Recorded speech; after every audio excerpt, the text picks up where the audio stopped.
The heavy, muffled clang of hammer on metal echoed through the cramped, dark cave, each blow striking my head as if the sound itself was pounding into my skull.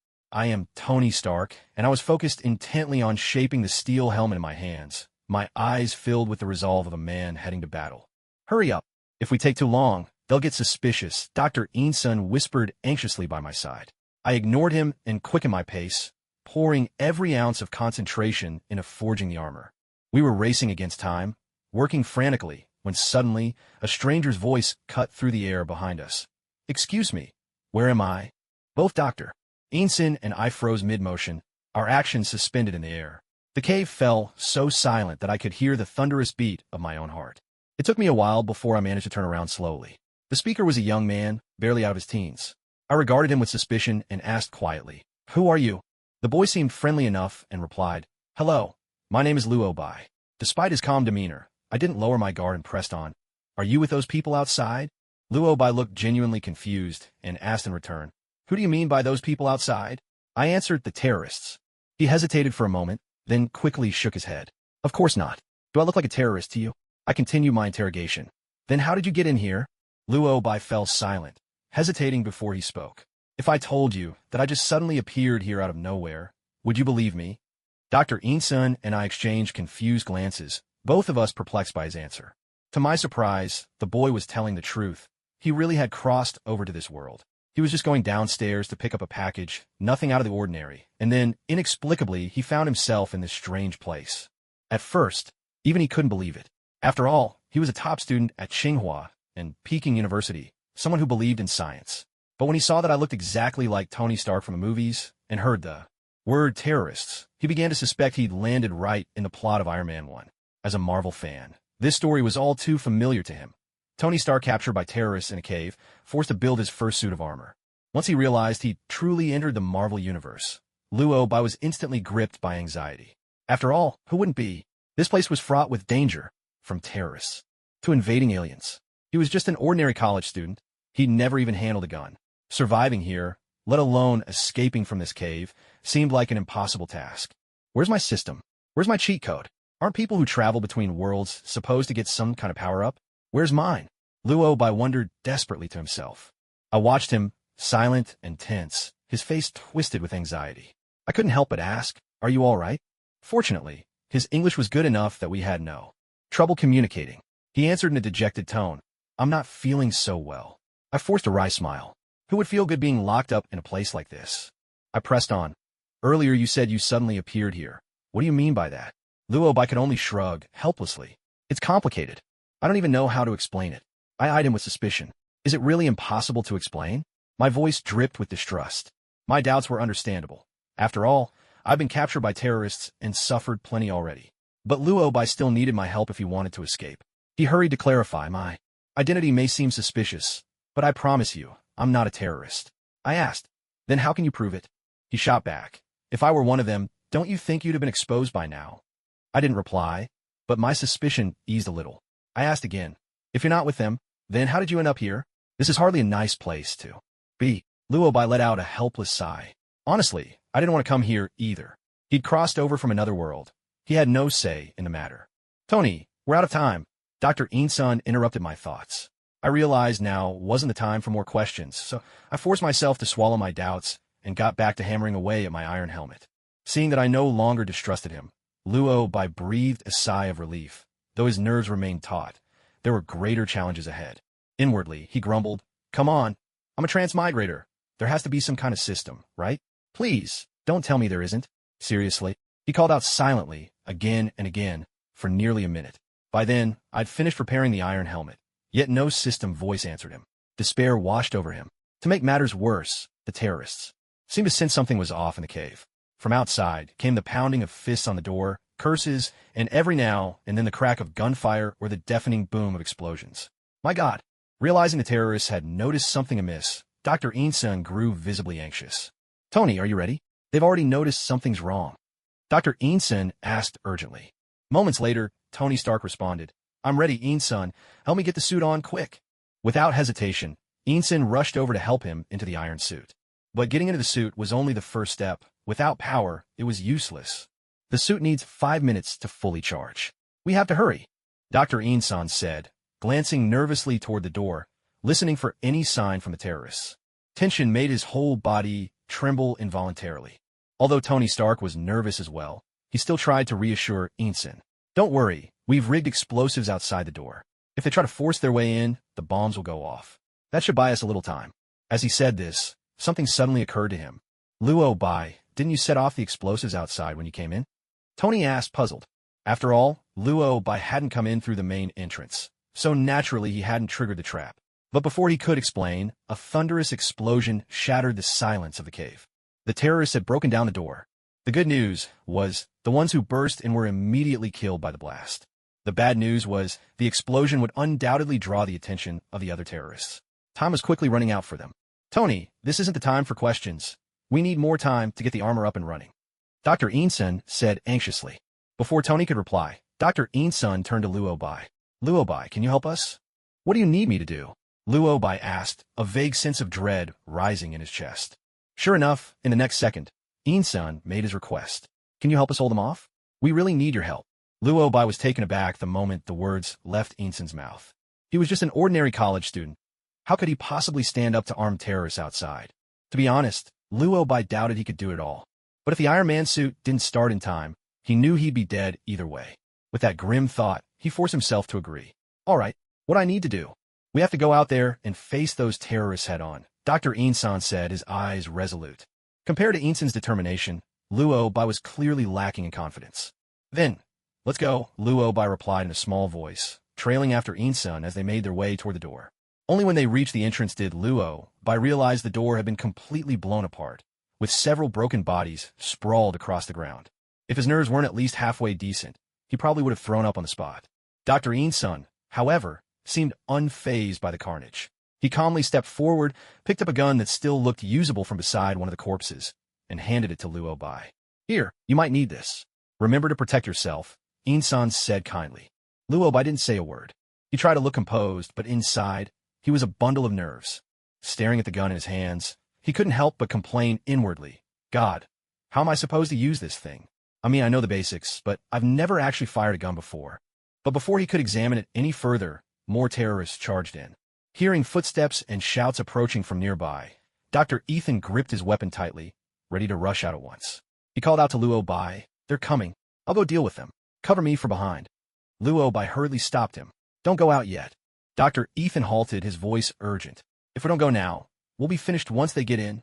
Luo Bai quickly explained, the cave entrance is narrow. It's easy to defend and hard to break through.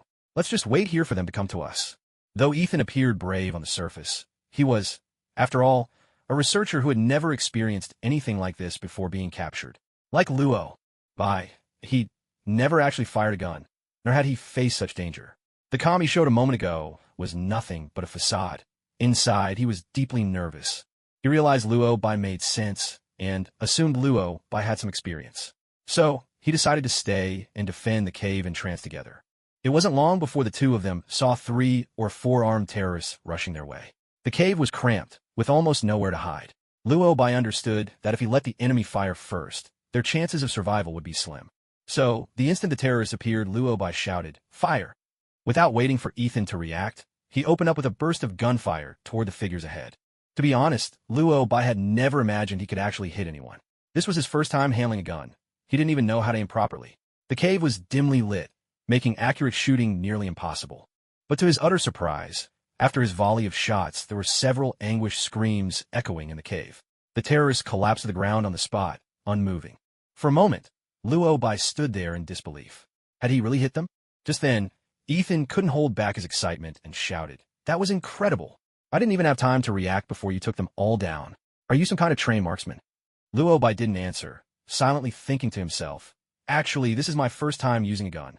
He could hardly believe it himself. To fire a weapon for the first time, under such extreme pressure, and actually hit the targets, it was hard to believe he hadn't received any training. Luo Bai even began to wonder if he truly had a natural talent for shooting.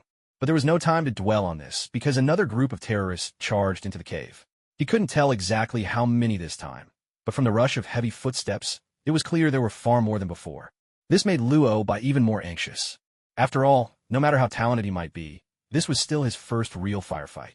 Faced with so many armed enemies, could he possibly survive this?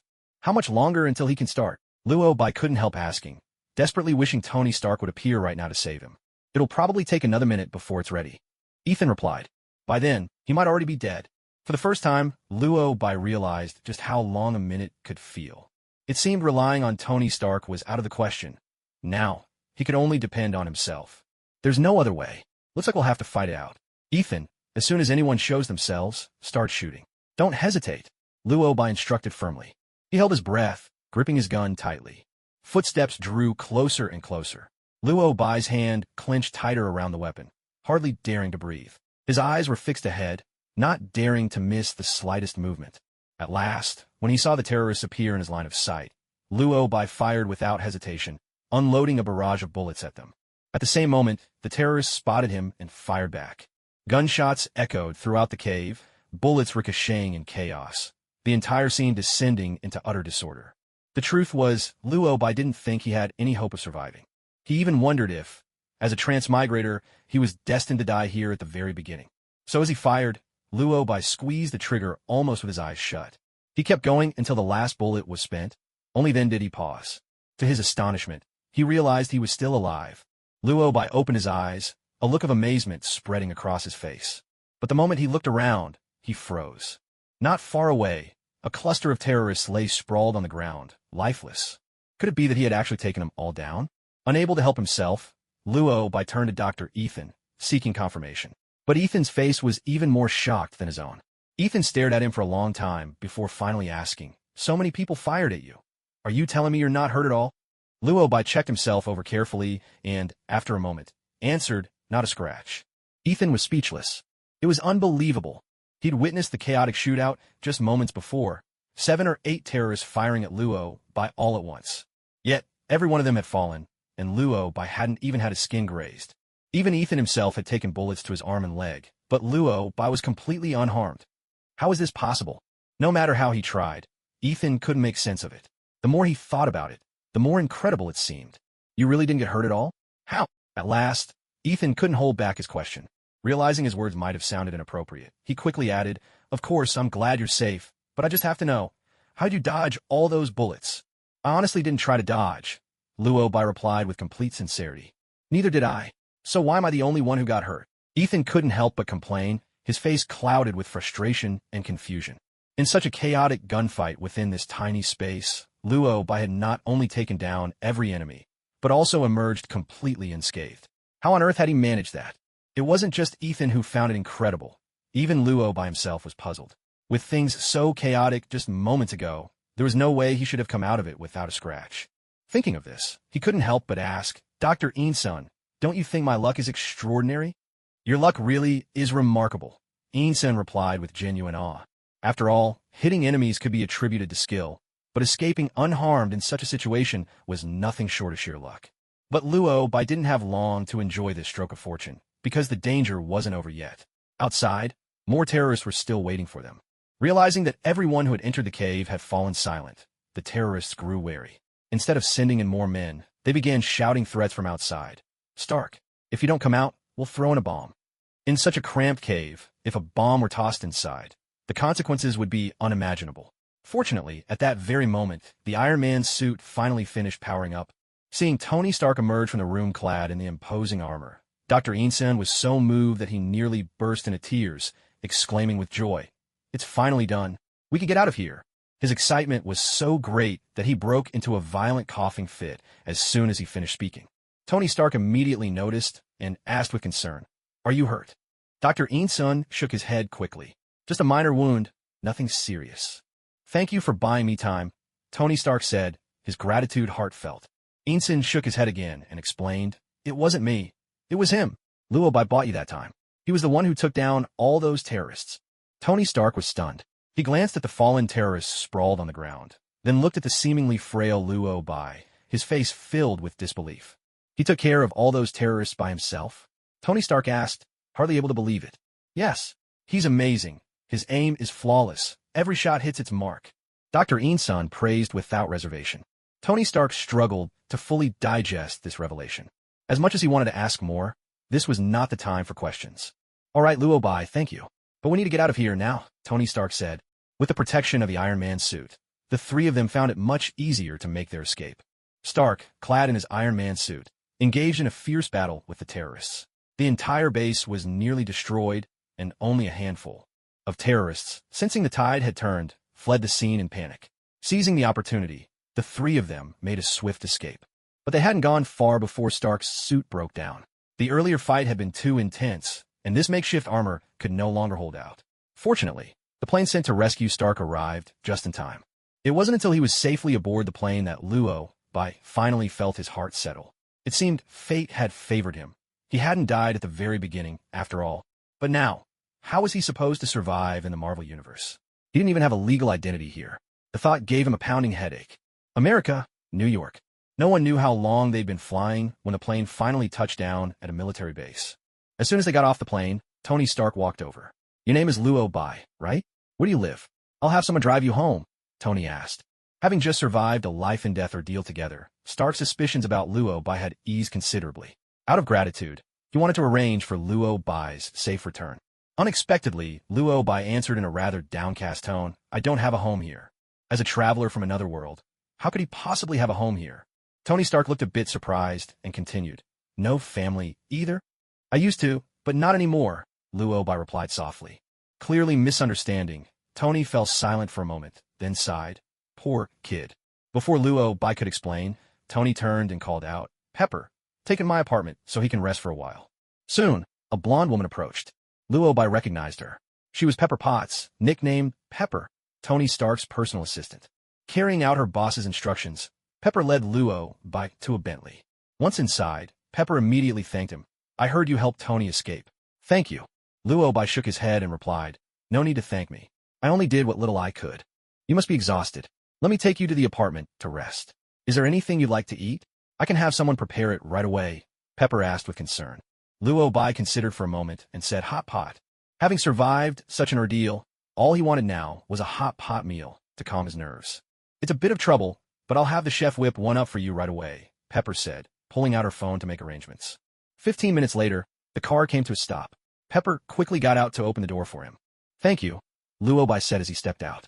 But the moment he got out of the car, he froze. Wait a minute. Wasn't this supposed to be an apartment? Why had the car stopped in front of a villa? As she handed him the keys, Pepper explained, Tony said he wanted to thank you for saving him. So he's giving you this apartment. I've already had the rooms cleaned and stocked with all the essentials. Oh, and here are the keys. Only now did Luo Bai truly experience what it meant when people said, the world of the rich is beyond imagination.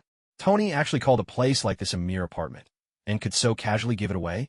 Though he was astonished, Luo Bai managed to keep a calm exterior as he accepted the keys, politely expressing his gratitude. Then please thank Tony for me. This is the least we can do. If you need anything at all, just pick up the phone in the room, Pepper said with a warm smile before taking her leave. Goodbye, Pepper, Luo Bai replied, waving farewell. Once Pepper had left, Luo Bai couldn't wait to step inside the villa. Though his family had been well off before he came to this world, they'd never been wealthy enough to own a villa, let alone one of such sprawling proportions. This place was so large it could almost pass for a boutique hotel.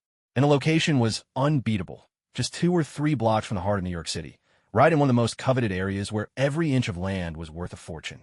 There was no denying it. Tony Stark was truly a top-tier billionaire. Marveling at his good fortune, Luo Bai wandered through the entire villa. When he grew tired, he picked a bedroom at random and lay down to rest. Finally, with a moment of peace, he began to reflect on everything that had happened lately. He'd not only managed to escape from the terrorist base, but had done so without a scratch. He'd worried about being stranded in a strange world with nowhere to stay, only for Tony to present him with a villa. If that wasn't luck, he would know what was. With luck like this, it'd be a shame not to buy a lottery ticket, he muttered to himself. As soon as the words left his lips, his surroundings began to fracture, like a sheet of glass shattering, the cracks spreading at alarming speed. In the blink of an eye, the entire world around him dissolved into these strange shards, as if he'd been pulled into a kaleidoscopic dimension. What on earth is happening? Luo Bai gasped, bolting upright from the bed. As he looked up, he saw a figure standing before him. A person clad in yellow monk's robes, hood drawn low. There was something familiar about the figure's attire. Just as Luo Bai tried to place it, the stranger pulled back the hood. A gleaming bald head caught Luo Bai's eye. Ah, bald head? It was the Ancient One. At that moment, Luo Bai couldn't help but feel nervous, for he knew that a visit from the Ancient One was never a trivial matter. Who was the Ancient One? The most powerful sorcerer supreme on Earth, the planet's guardian, ever vigilant against any anomaly in the world. For someone like Luo Bai, a traveler from another world, or perhaps a parallel universe, how could he possibly escape the notice of the Ancient One? I've found you, traveler of the multiverse. Just as Luo Bai was lost in thought, the Ancient One spoke. Luo Bai's last shred of hope vanished completely. For the Ancient One to come to him personally, this could only mean trouble. He had only just begun a new life in this strange world, and already he'd attracted the attention of one of its strongest beings. There was nothing for him to do but lower his head in deference. I admit I'm from the multiverse, or perhaps some parallel world, but it wasn't by choice. I mean Earth no harm, and I have no way to return. Luo Bai explained frankly, his face sincere and honest. The Ancient One did not respond right away, and Luo Bai couldn't tell whether she believed him or not.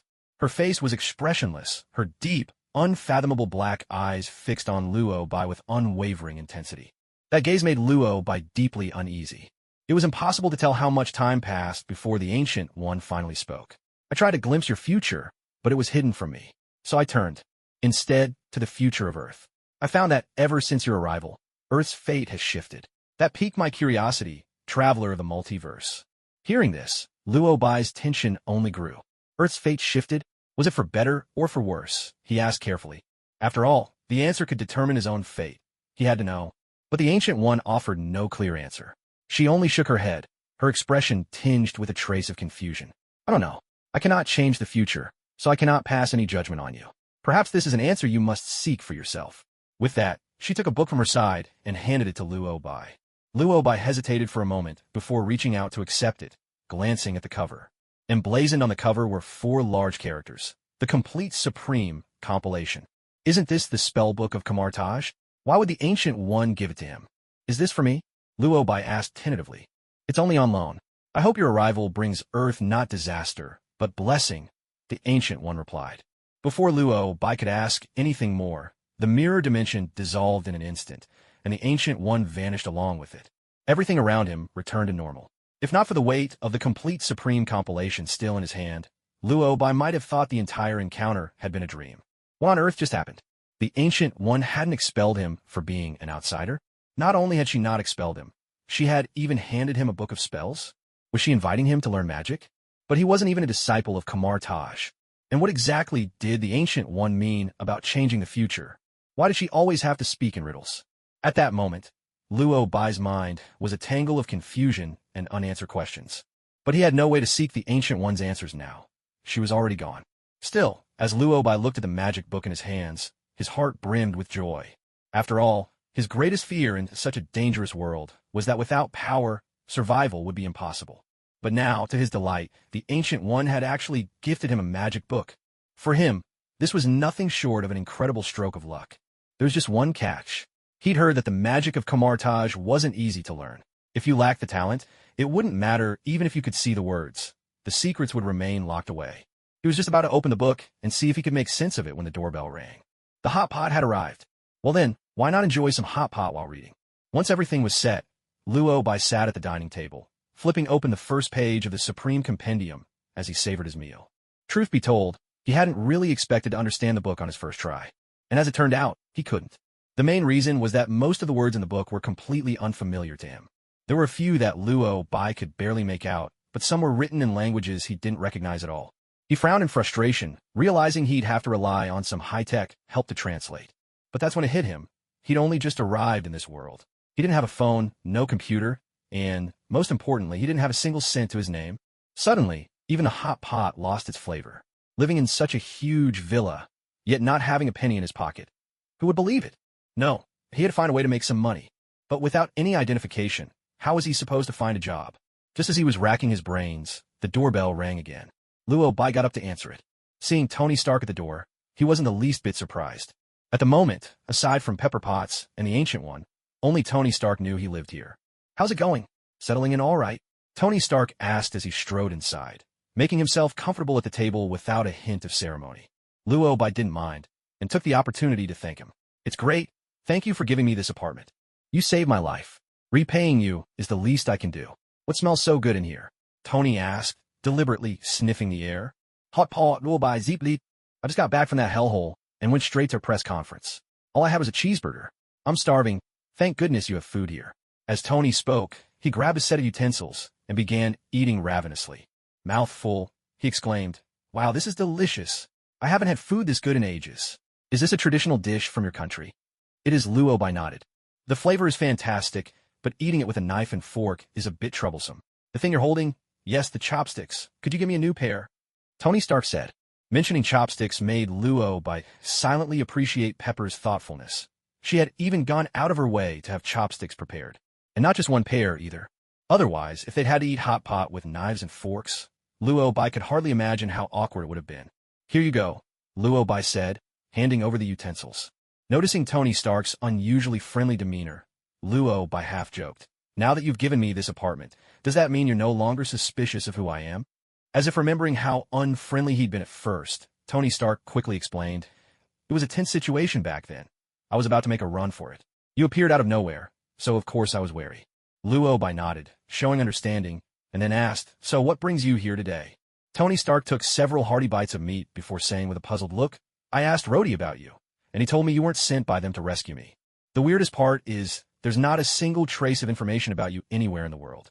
I'm really curious. Who exactly are you?" Caught off guard by the question, Luo Bai could only respond half in jest. "Come on, I saved your life, and you still had someone look into me." Tony Stark shook his head quickly, clarifying, "It wasn't me. It was Rhodey. After all, the whole kidnapping thing was a big deal. They had to check everyone involved. It wasn't just your information. They looked into everyone. I was just curious, that's all." Remembering Luo Bai had once said he had no family, Tony didn't press further. Instead, he continued warmly, "I've already told them not to bother you. Don't worry, they won't come after you. Still, without any official identity here, life could get pretty tough. So I've arranged for someone to help you get your paperwork in order." "Is that why you came over today?" Luo Bai asked. Tony Stark shook his head and extended an invitation. "Of course not. I'm throwing a party tonight on the top floor of a hotel, and I'd like you and Insan to come and unwind. Consider it a celebration of our escape. Are you interested?" Luo Bai wasn't really into parties, but knowing you might need Tony Stark's help to make money in the future, he nodded and agreed. Then it's settled. "See you at 7 tonight. Don't be late." Tony Stark's private party was held on the top floor of a luxury hotel. By the time Luo Bai arrived in the chauffeur car, the venue was already packed. Almost everyone in attendance was a top-tier tycoon like Stark himself, along with a handful of staff working the event. The scene was alive with energetic DJs, dancers, a sparkling pool, champagne flowing freely, and gambling tables buzzing with excitement. One had to admit, Tony Stark truly lived up to his reputation as the ultimate rich kid. He really knew how to enjoy life. Although Luo Bai had never attended such a lavish party in his life, he wasn't particularly fond of crowds to begin with, so he didn't feel especially thrilled. Instead, his mind kept circling around how to approach Stark to explain his need for money. Just as he was troubled by this, a familiar voice rang out beside him. "Hey kid, you made it?" Following the sound, Luo Bai saw Tony Stark striding toward him, brimming with enthusiasm. Looking at Tony approaching with such ease, Luo Bai couldn't help but sigh. "I do envy you. You've barely escaped danger, and you're already able to enjoy life so freely." Tony Stark chuckled. "That's exactly why I should cherish the present even more after what I've been through. But you, so young, and yet you look weighed down by worries." Luo Bai hesitated for a moment, unable to bring himself to speak directly. After all, asking someone for money was never an easy thing. While he was still wavering, Stark suddenly said, "Oh, by the way, Dr. Insan is over there playing cards. Let's go say hi." Luo Bai nodded, and the two of them walked over to Dr. Insan together. At that moment, Dr. Insan was playing cards with a few others. Though he still bore injuries, it didn't stop him from savoring the moment. So absorbed was he in the game that he didn't even notice their approach. It was Tony Stark who called out first. "How's the game going, Insan?" Only then did Dr. Insan look up, quickly standing to greet them. "Tony, Luo Bai, you're here." Tony glanced at the table and teased. "Caribbean stud poker? I never thought you'd be into this. I always imagined you weren't interested in these things." Dr. Insan smiled a little sheepishly. "Actually, it's my first time playing. What made you want to try it now?" Tony asked with curiosity. Dr. Insan let out a sigh and explained, "Back in that cave, I'd already resigned myself to dying there. I never imagined I'd make it out alive. Maybe this experience changed me. I feel like I ought to try everything at least once." Tony understood completely. After facing death, the desire to seize every joyful moment was only natural. "So did you win or lose?" Tony asked with a grin. Dr. Insan looked a bit embarrassed. "I lost. I still haven't figured out all the rules. Tony, as if he'd expected this, waved it off with a laugh. No worries. Play as much as you want. I'll cover any losses tonight. In that case, I'd better take this round seriously, Dr. Inson said, smiling as he settled back in his seat and rejoined the game. Tony and Luo Bai stood aside, watching the game. To be honest, Dr. Inson's luck really wasn't the best. The two of them watched for half an hour, and he didn't win a single round. Since all the money lost was actually Stark's, Dr. Inson eventually grew a bit embarrassed. I think I'll stop here. I've lost too much tonight, Dr. Inson said, his voice tinged with awkwardness. Don't worry about it. It's nothing, Tony replied breezily. For him, this amount was less than what he'd spend on a shirt. Still, Dr. Inson couldn't shake off his discomfort and firmly insisted he didn't want to play anymore. Tony Stark didn't push him. Instead, he turned to Luo Bai and asked, "Want to get a try? Don't worry if you lose. I'll cover for you." Truth be told, Luo Bai had never played cards in the past 20 years. For one thing, games like poker or mahjong never interested him. For another, he always thought they were pure luck, and his luck wasn't particularly good. Besides, at a private party hosted by Tony Stark, almost everyone was a top-tier billionaire, and the stakes were sky-high. Just as with Dr. Inson's short run earlier, in 30 minutes, the swings in fortune amounted to hundreds of thousands of dollars. Normally, Luo Bai would never get involved. But now, he happened to be short on cash, and with Tony Stark promising to cover the losses and let him keep any winnings, Luo Bai couldn't help but feel tempted. All right, I'll give it a shot, Luo Bai agreed. Although he'd never played this kind of poker before, after watching for an hour, he'd already grasped the rules of Caribbean stud poker. At its core, it was a pure game of chance. Whoever had the best 5-card hand would win. Luo Bai didn't expect fortune to smile on him. He just hoped to win a round or two. To his surprise, he won the very first hand. Looks like your luck's way better than Inson's, Tony Stark said with a grin. Maybe Lady Luck finally noticed me after Dr. Inson carried off all the bad luck, Luo Bai replied, half-jokingly. Dr. Inson laughed and joined in. Seems I took all the misfortune away with me. Winning the first hand didn't draw much attention. Even Luo Bai himself didn't think much of it. He was about to take his winnings and leave, but to bow out after just one round seemed a bit rude, so he stayed and played a few more. He hadn't expected to win again in the second round, and then the third and the fourth. Round after round, Luo Bai didn't lose once. An hour later, with Luo Bai unbeaten, everyone began to sense that something was off. You're not cheating, are you? Tony Stark couldn't help but ask. He looked up and down at Luo Bai, his face filled with disbelief. After all, he had been sitting right next to Luo Bai the entire time, watching with his own eyes for a whole hour. Luo Bai's luck seemed almost supernatural, as though he was cheating, yet he hadn't lost a single round. Although Tony knew Luo Bai couldn't possibly be cheating, this level of luck was simply outrageous. It wasn't just Tony who was amazed. Luo Bai himself found it all hard to believe. How had he never noticed before that he was this lucky? Luo Bai couldn't help but sigh. I didn't expect this either. It seems my luck really is something special. In truth, up until now, everyone simply thought Luo Bai was having an unusually lucky streak. They were surprised, yes, but after all, only an hour had passed. It wasn't uncommon for someone to start out with good luck, only to lose it all just as quickly. But then another hour went by, and then 2, 3. By the end of the fourth hour, everyone realized something was truly off. They couldn't help but start to wonder, was he here to restock the casino? Not a single loss? Winning every round? Man, this was just too much. This wasn't simply a lucky night. This was luck beyond belief. Staring at the mountain of chips piling up in front of Luo Bai, both Tony Stark and Inson were struck speechless by shock. Buddy, if I hadn't been keeping an eye on you the whole time, I'd seriously suspect you of cheating. Can you explain how on earth you pulled this off? After a full minute of stunned silence, Tony Stark finally couldn't help but ask, his voice thick with disbelief. It really was unbelievable. 4 hours straight, and Luo Bai hadn't lost a single round. Even professional gamblers couldn't manage that without some kind of trick. If Tony Stark hadn't been there in person, the other players at the table would have probably accused Luo Bai of hiding cards, or even tried to search him. I didn't expect it either. My luck does seem pretty extraordinary, Luo Bai muttered quietly to himself. To be honest, he was just as baffled as everyone else. Ever since he'd arrived in the Marvel Universe, he had a vague sense that his luck was unusually good, but it hadn't been clear until now. After these past 4 hours, he was absolutely certain. His luck was nothing short of astonishing. To keep winning for 4 hours straight in a game that depends entirely on chance, this was far beyond ordinary good fortune.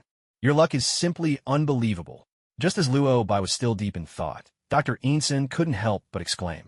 Luo Bai gave a sheepish smile. After all, he hadn't expected this outcome either. Could it be that he actually had some sort of hidden bonus to his luck? By the way, Tony, I've won so much of your friends' money. Are they going to mind? Luobai asked, half in jest.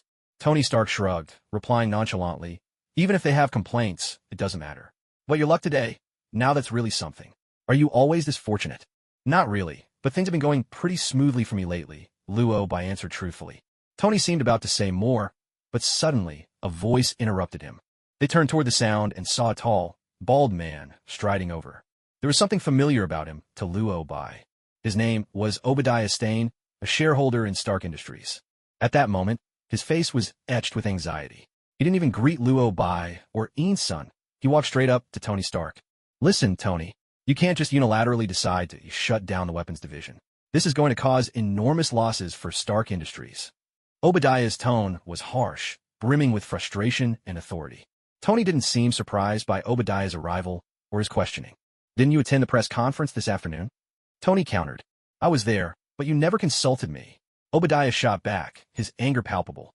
I've already told you, the terrorists who kidnapped me were using weapons made by Stark Industries. Do you understand? I designed those weapons for defense, for fighting back, not for them to end up in the hands of criminals.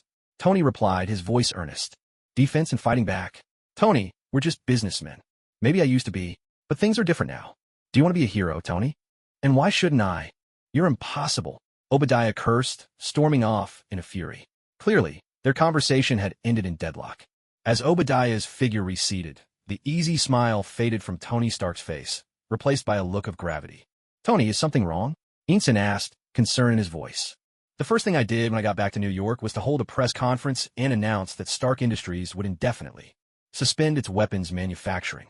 The shareholders are pretty upset about it, but honestly, it's not that big a deal, Tony explained. I heard about that decision. I have to say, I was really surprised you'd go that far.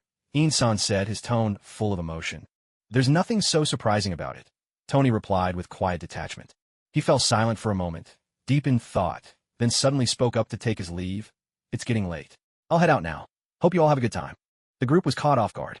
A glance at the clock revealed it was already past 11. Iinsun asked curiously, I thought you'd stay until after midnight. Didn't expect you to leave so early. Tony Stark replied with a smile. Tonight's party was meant for you all from the start. I only planned to make a brief appearance and slip away, but I didn't expect Luobai's luck to surprise me like this. So you're saying I forced you to stay for 4 hours and wasted your time? Luobai asked, half joking. Tony shook his head, still smiling. I wouldn't call it a waste. I just wanted to get home sooner and work on the iron armor. You mean the device we built together in the cave?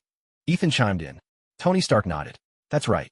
With limited materials and time in the cave, I could only put together a rough version. Now, I can build something much better. In that case, I'll hang around a bit longer before I head out, Ethan replied. Tony Stark left the party first, while Ethan stayed to enjoy the festivities. Though Ethan enthusiastically tried to persuade Luobai to stick around, Luobai decided it was time to go. After all, he had come here originally just to resolve his funding issues. Now that the problem was solved, what he wanted most was to go home and study that magic book. Before leaving, Luobai cashed out his chips. Only then did he realize, to his astonishment, that he had won $3 million. This was partly because the wealthy guests had sensed something was off, but, out of respect for Tony Stark, they refrained from leaving the table abruptly and started to bet more conservatively, leading to this outcome. Had things gone on as usual, Luobai might have won even more. $3 million might not mean much to those tycoons, but for Luobai at that moment, it was a fortune. Tony Stark seemed to have anticipated Luobai's winnings and understood that Luobai would feel awkward taking all the money, so he had given his blessing in advance. Luobai kept some cash for daily expenses and converted the rest into a check. With this windfall, everything ahead seemed much smoother. He found a store that was still open and bought himself a computer and a phone. Once he got home, he devoted his attention to studying the Complete Supreme Compendium. With the computer, he could use translation tools to make sense of the book's contents, and for the first time, he truly understood what the Complete Supreme Compendium was all about. Starting from the first chapter, the book covered the origins of magic, the relationship between the human body and magical forces, fundamental magical knowledge, and the methods of magical practice.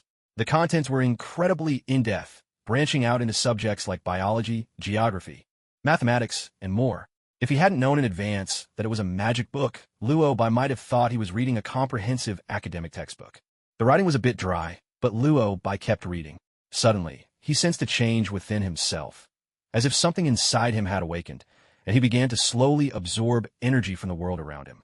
According to the book, this is precisely the sign of truly beginning one's magical practice. Once you understand the relationship between the human body and magic, you can initiate the process of cultivating magic. Although the book describes it in simple terms, actually putting it into practice is far from easy. From what Luo Bai knows, all the white magic that humans can study on Earth in the Marvel Universe was created by the Vishani.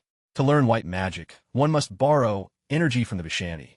For training, in theory, it's just borrowing, but not everyone can successfully obtain that energy.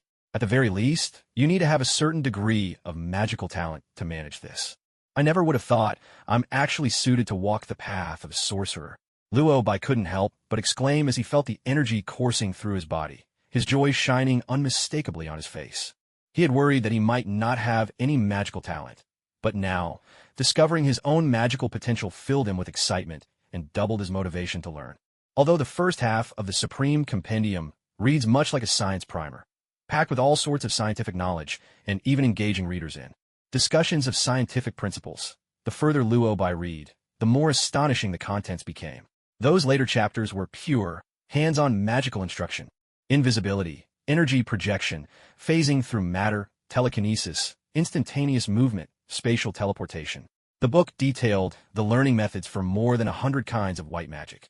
As Luo Bai flipped through the pages, he couldn't help but marvel. Just a moment ago, it was all about science, and now, suddenly, it dove straight into spatial teleportation, no longer holding anything back. The world of a sorcerer truly was extraordinary. With a sense of wonder, Luo Bai officially began his magical studies. He decided to start with the most basic exercise, energy gathering. Typically, the first step in a sorcerer's training is the absorption and perception of energy. At this stage, the energy inside you is merely a swirling current. You might sense its presence, but you can't use it yet. Energy gathering means concentrating that current and learning to control it. Following the book's instructions, Luo Bai focused his mind, attempting to release the energy within his body. He read every word carefully and followed each step precisely. Yet, no matter how hard he tried, he couldn't muster up even a trace of energy. This left Luo Bai a bit discouraged. He muttered under his breath, "Why can't I gather any energy? Is my focus still not sharp enough?" He stared blankly at his empty hands for a long while, when suddenly, a realization struck him. "No way. Ancient One, you gave me the magic book, but where's my sling ring?" The sling ring of Kamar Taj was an artifact developed by the 5th Sorcerer Supreme. It helps sorcerers concentrate and can open portals or cross-dimensional gateways.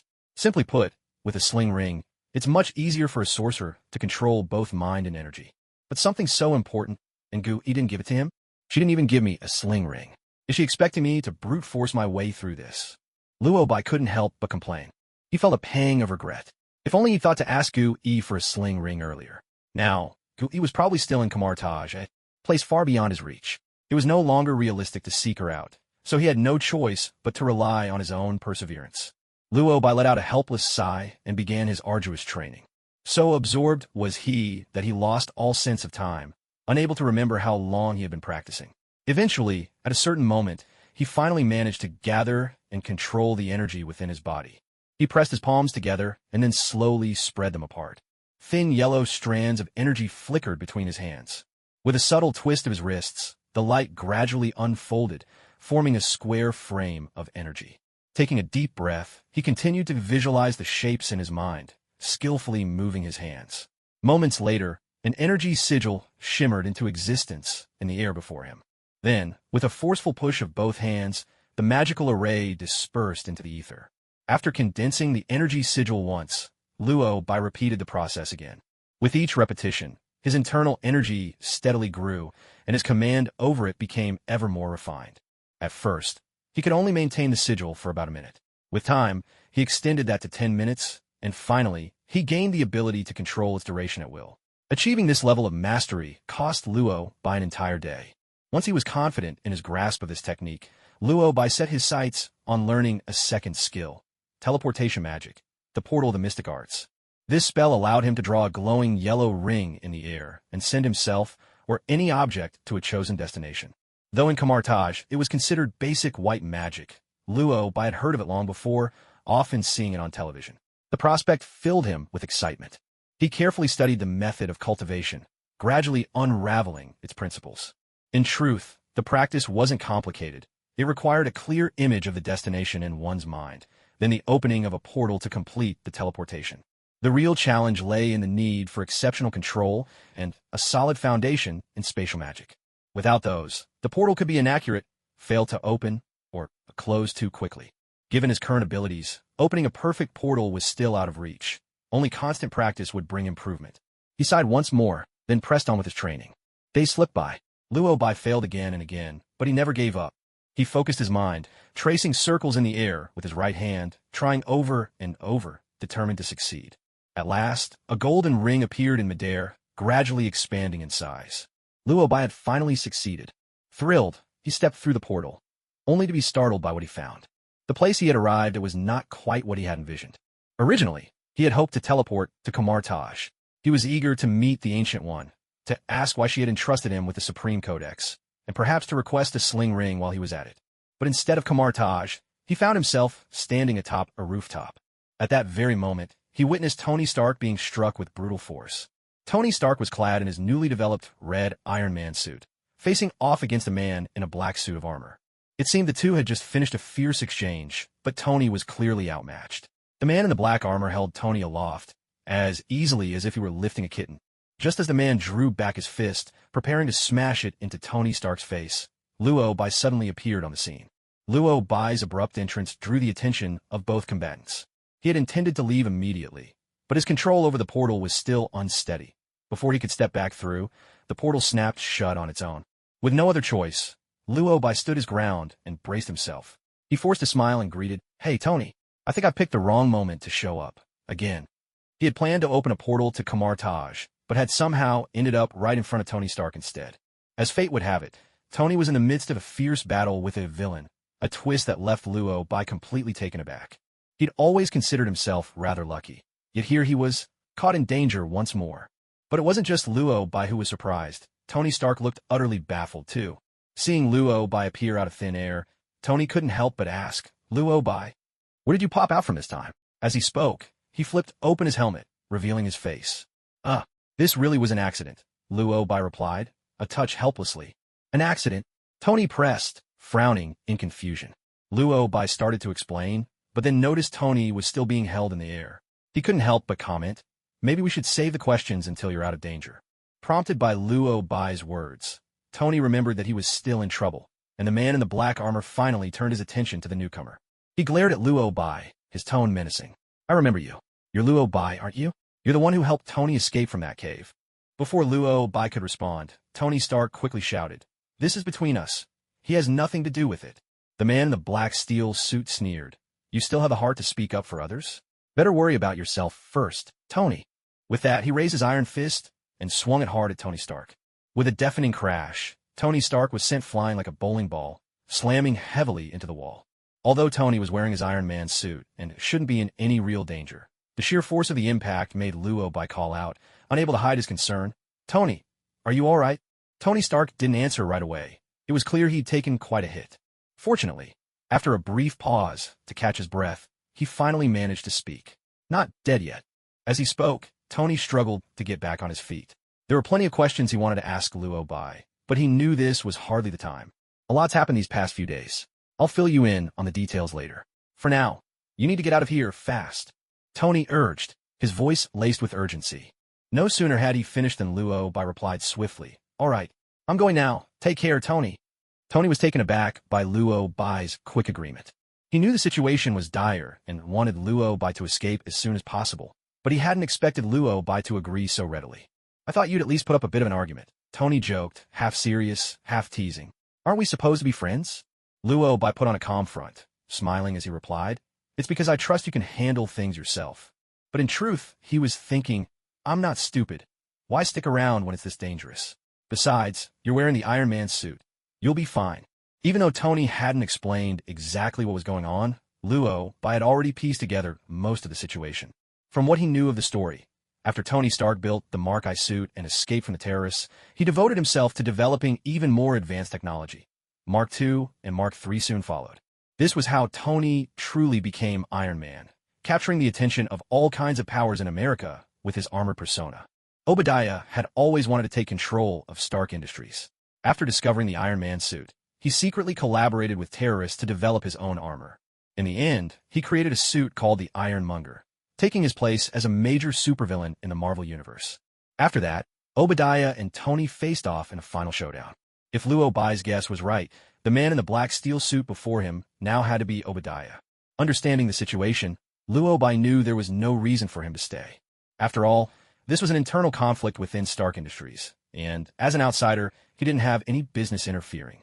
Even though he and Tony Stark had a good relationship, and, as a friend, it would make sense to help. But Obadiah's armor was equipped with a range of high-tech weaponry. It could unleash machine guns, missiles, and anti-tank rockets. Not to mention it could take to the skies at incredible speeds. Expecting a novice mage to stand up to a barrage of missiles? That was utterly absurd. Luo Bai had been hoping to quietly improve his abilities without drawing attention. Who could say how long his luck would hold out? With that thought, Luo Bai immediately decided to open a portal and get out of there. He focused his mind on the image of the villa, then began to trace circles in the air with his hand. Seeing that they were preparing to escape, Obadiah roared in fury. Trying to run? None of you are leaving here alive today. As he spoke, he raised his metal right arm and aimed the autocannon straight at Luo Bai. Tony Stark had teased Luo Bai earlier about lacking loyalty, but that had only been in jest. Now, seeing Luo Bai in real danger, Tony didn't hesitate for a second. He charged forward, hoping to buy Luo Bai enough time to get away.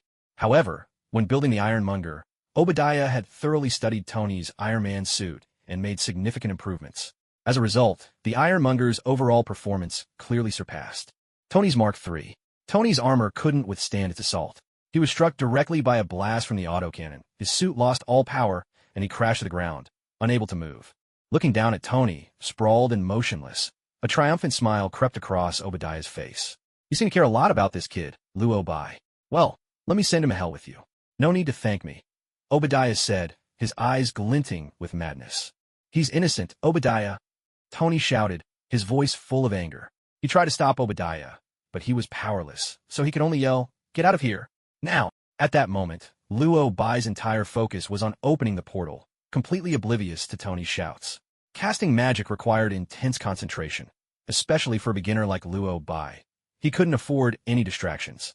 Fortunately, thanks to his previous experience and the pressure of imminent danger, this time the portal opened much more smoothly. It still took a bit of time, but it was much faster than before. The instant the portal fully opened, Luo Bai suddenly heard a shout from behind. "Watch out!" A dark figure darted past his eyes, plunging straight into the portal. Before he could even see what it was, the portal snapped shut. Luo Bai was left frozen in shock. What? Tony Stark was just as bewildered. What just happened? Both of them were utterly confused. Did some big black thing just leap through the portal? Luo Bai finally asked. That was Obadiah, Tony Stark replied, still sounding a bit dazed. So, why did he rush into the portal? Luo Bai pressed again, clearly puzzled. Tony's tone was laced with disbelief. I have no idea. He was about to attack you, but then, somehow, he just vanished. The expression on Tony's face was a tangle of confusion, making it clear he hadn't figured out what had just happened either. He still seemed a little dazed, but Luo Bai already understood what had taken place. A moment ago, while he was fully focused on opening the portal, Obadiah had tried to ambush him. Yet, as if fate itself had intervened, Obadiah was the one who ended up being swept into the portal. He was, after all, blessed by fortune. There was no way he would be taken down so easily by a sneak attack. A wave of relief washed over Luo Bai. Thankfully, at that crucial instant, destiny didn't abandon him. Instead, it threw him a lifeline. So much so that Luo Bai actually felt a hint of delight, and a smile lit up his face. But Tony Stark couldn't muster even the faintest smile. Stunned, he demanded, "Wait a second. How did Obadiah just disappear like that?" He simply couldn't fathom how a living, breathing man like Obadiah could just vanish in a thin air. He went into the portal himself. He's been sent away, Luo Bai explained. What exactly is that thing? Tony pressed, his brows knitting even tighter. It's a secret gate. In other words, a spell for spatial teleportation, Luo Bai continued calmly. Though Luo Bai spoke as if it were nothing, Tony Stark was having a hard time accepting any of it. Magic? Are you kidding me? Tony nearly shouted, his voice ringing with shock. Luo Bai countered, utterly earnest. Do I look like I'm joking? It was hard to believe, but recalling how Obadiah had vanished right before his eyes, Tony Stark was forced to admit there might be truth to Luo Bai's words. To be honest, I've only ever seen magic on TV. I never thought it could actually exist in the real world. This defies all logic. Tony gasped again, completely dumbfounded. The truth was, the Marvel Universe had never been just an ordinary cityscape. Sorcerers, superpowered beings, such things were everywhere here. Still, as an ordinary man, Tony Stark's ignorance of the supernatural was perfectly reasonable. With that in mind, Luo Bai couldn't help but reply, "That's only because you don't know enough about this world yet." Tony's expression grew even more incredulous. He protested, "I can't believe I'm hearing this from you. You look like you're 10 years younger than I am." After all, Luo Bai still looked like a college student, while Tony was already in his 30s.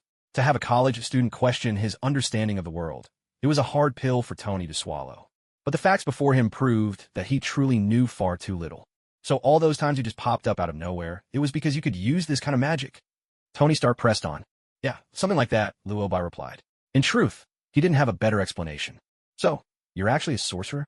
Tony Stark pressed again, seeking confirmation.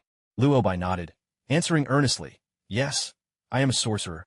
Tony Stark fell silent, his eyes wide with shock and disbelief.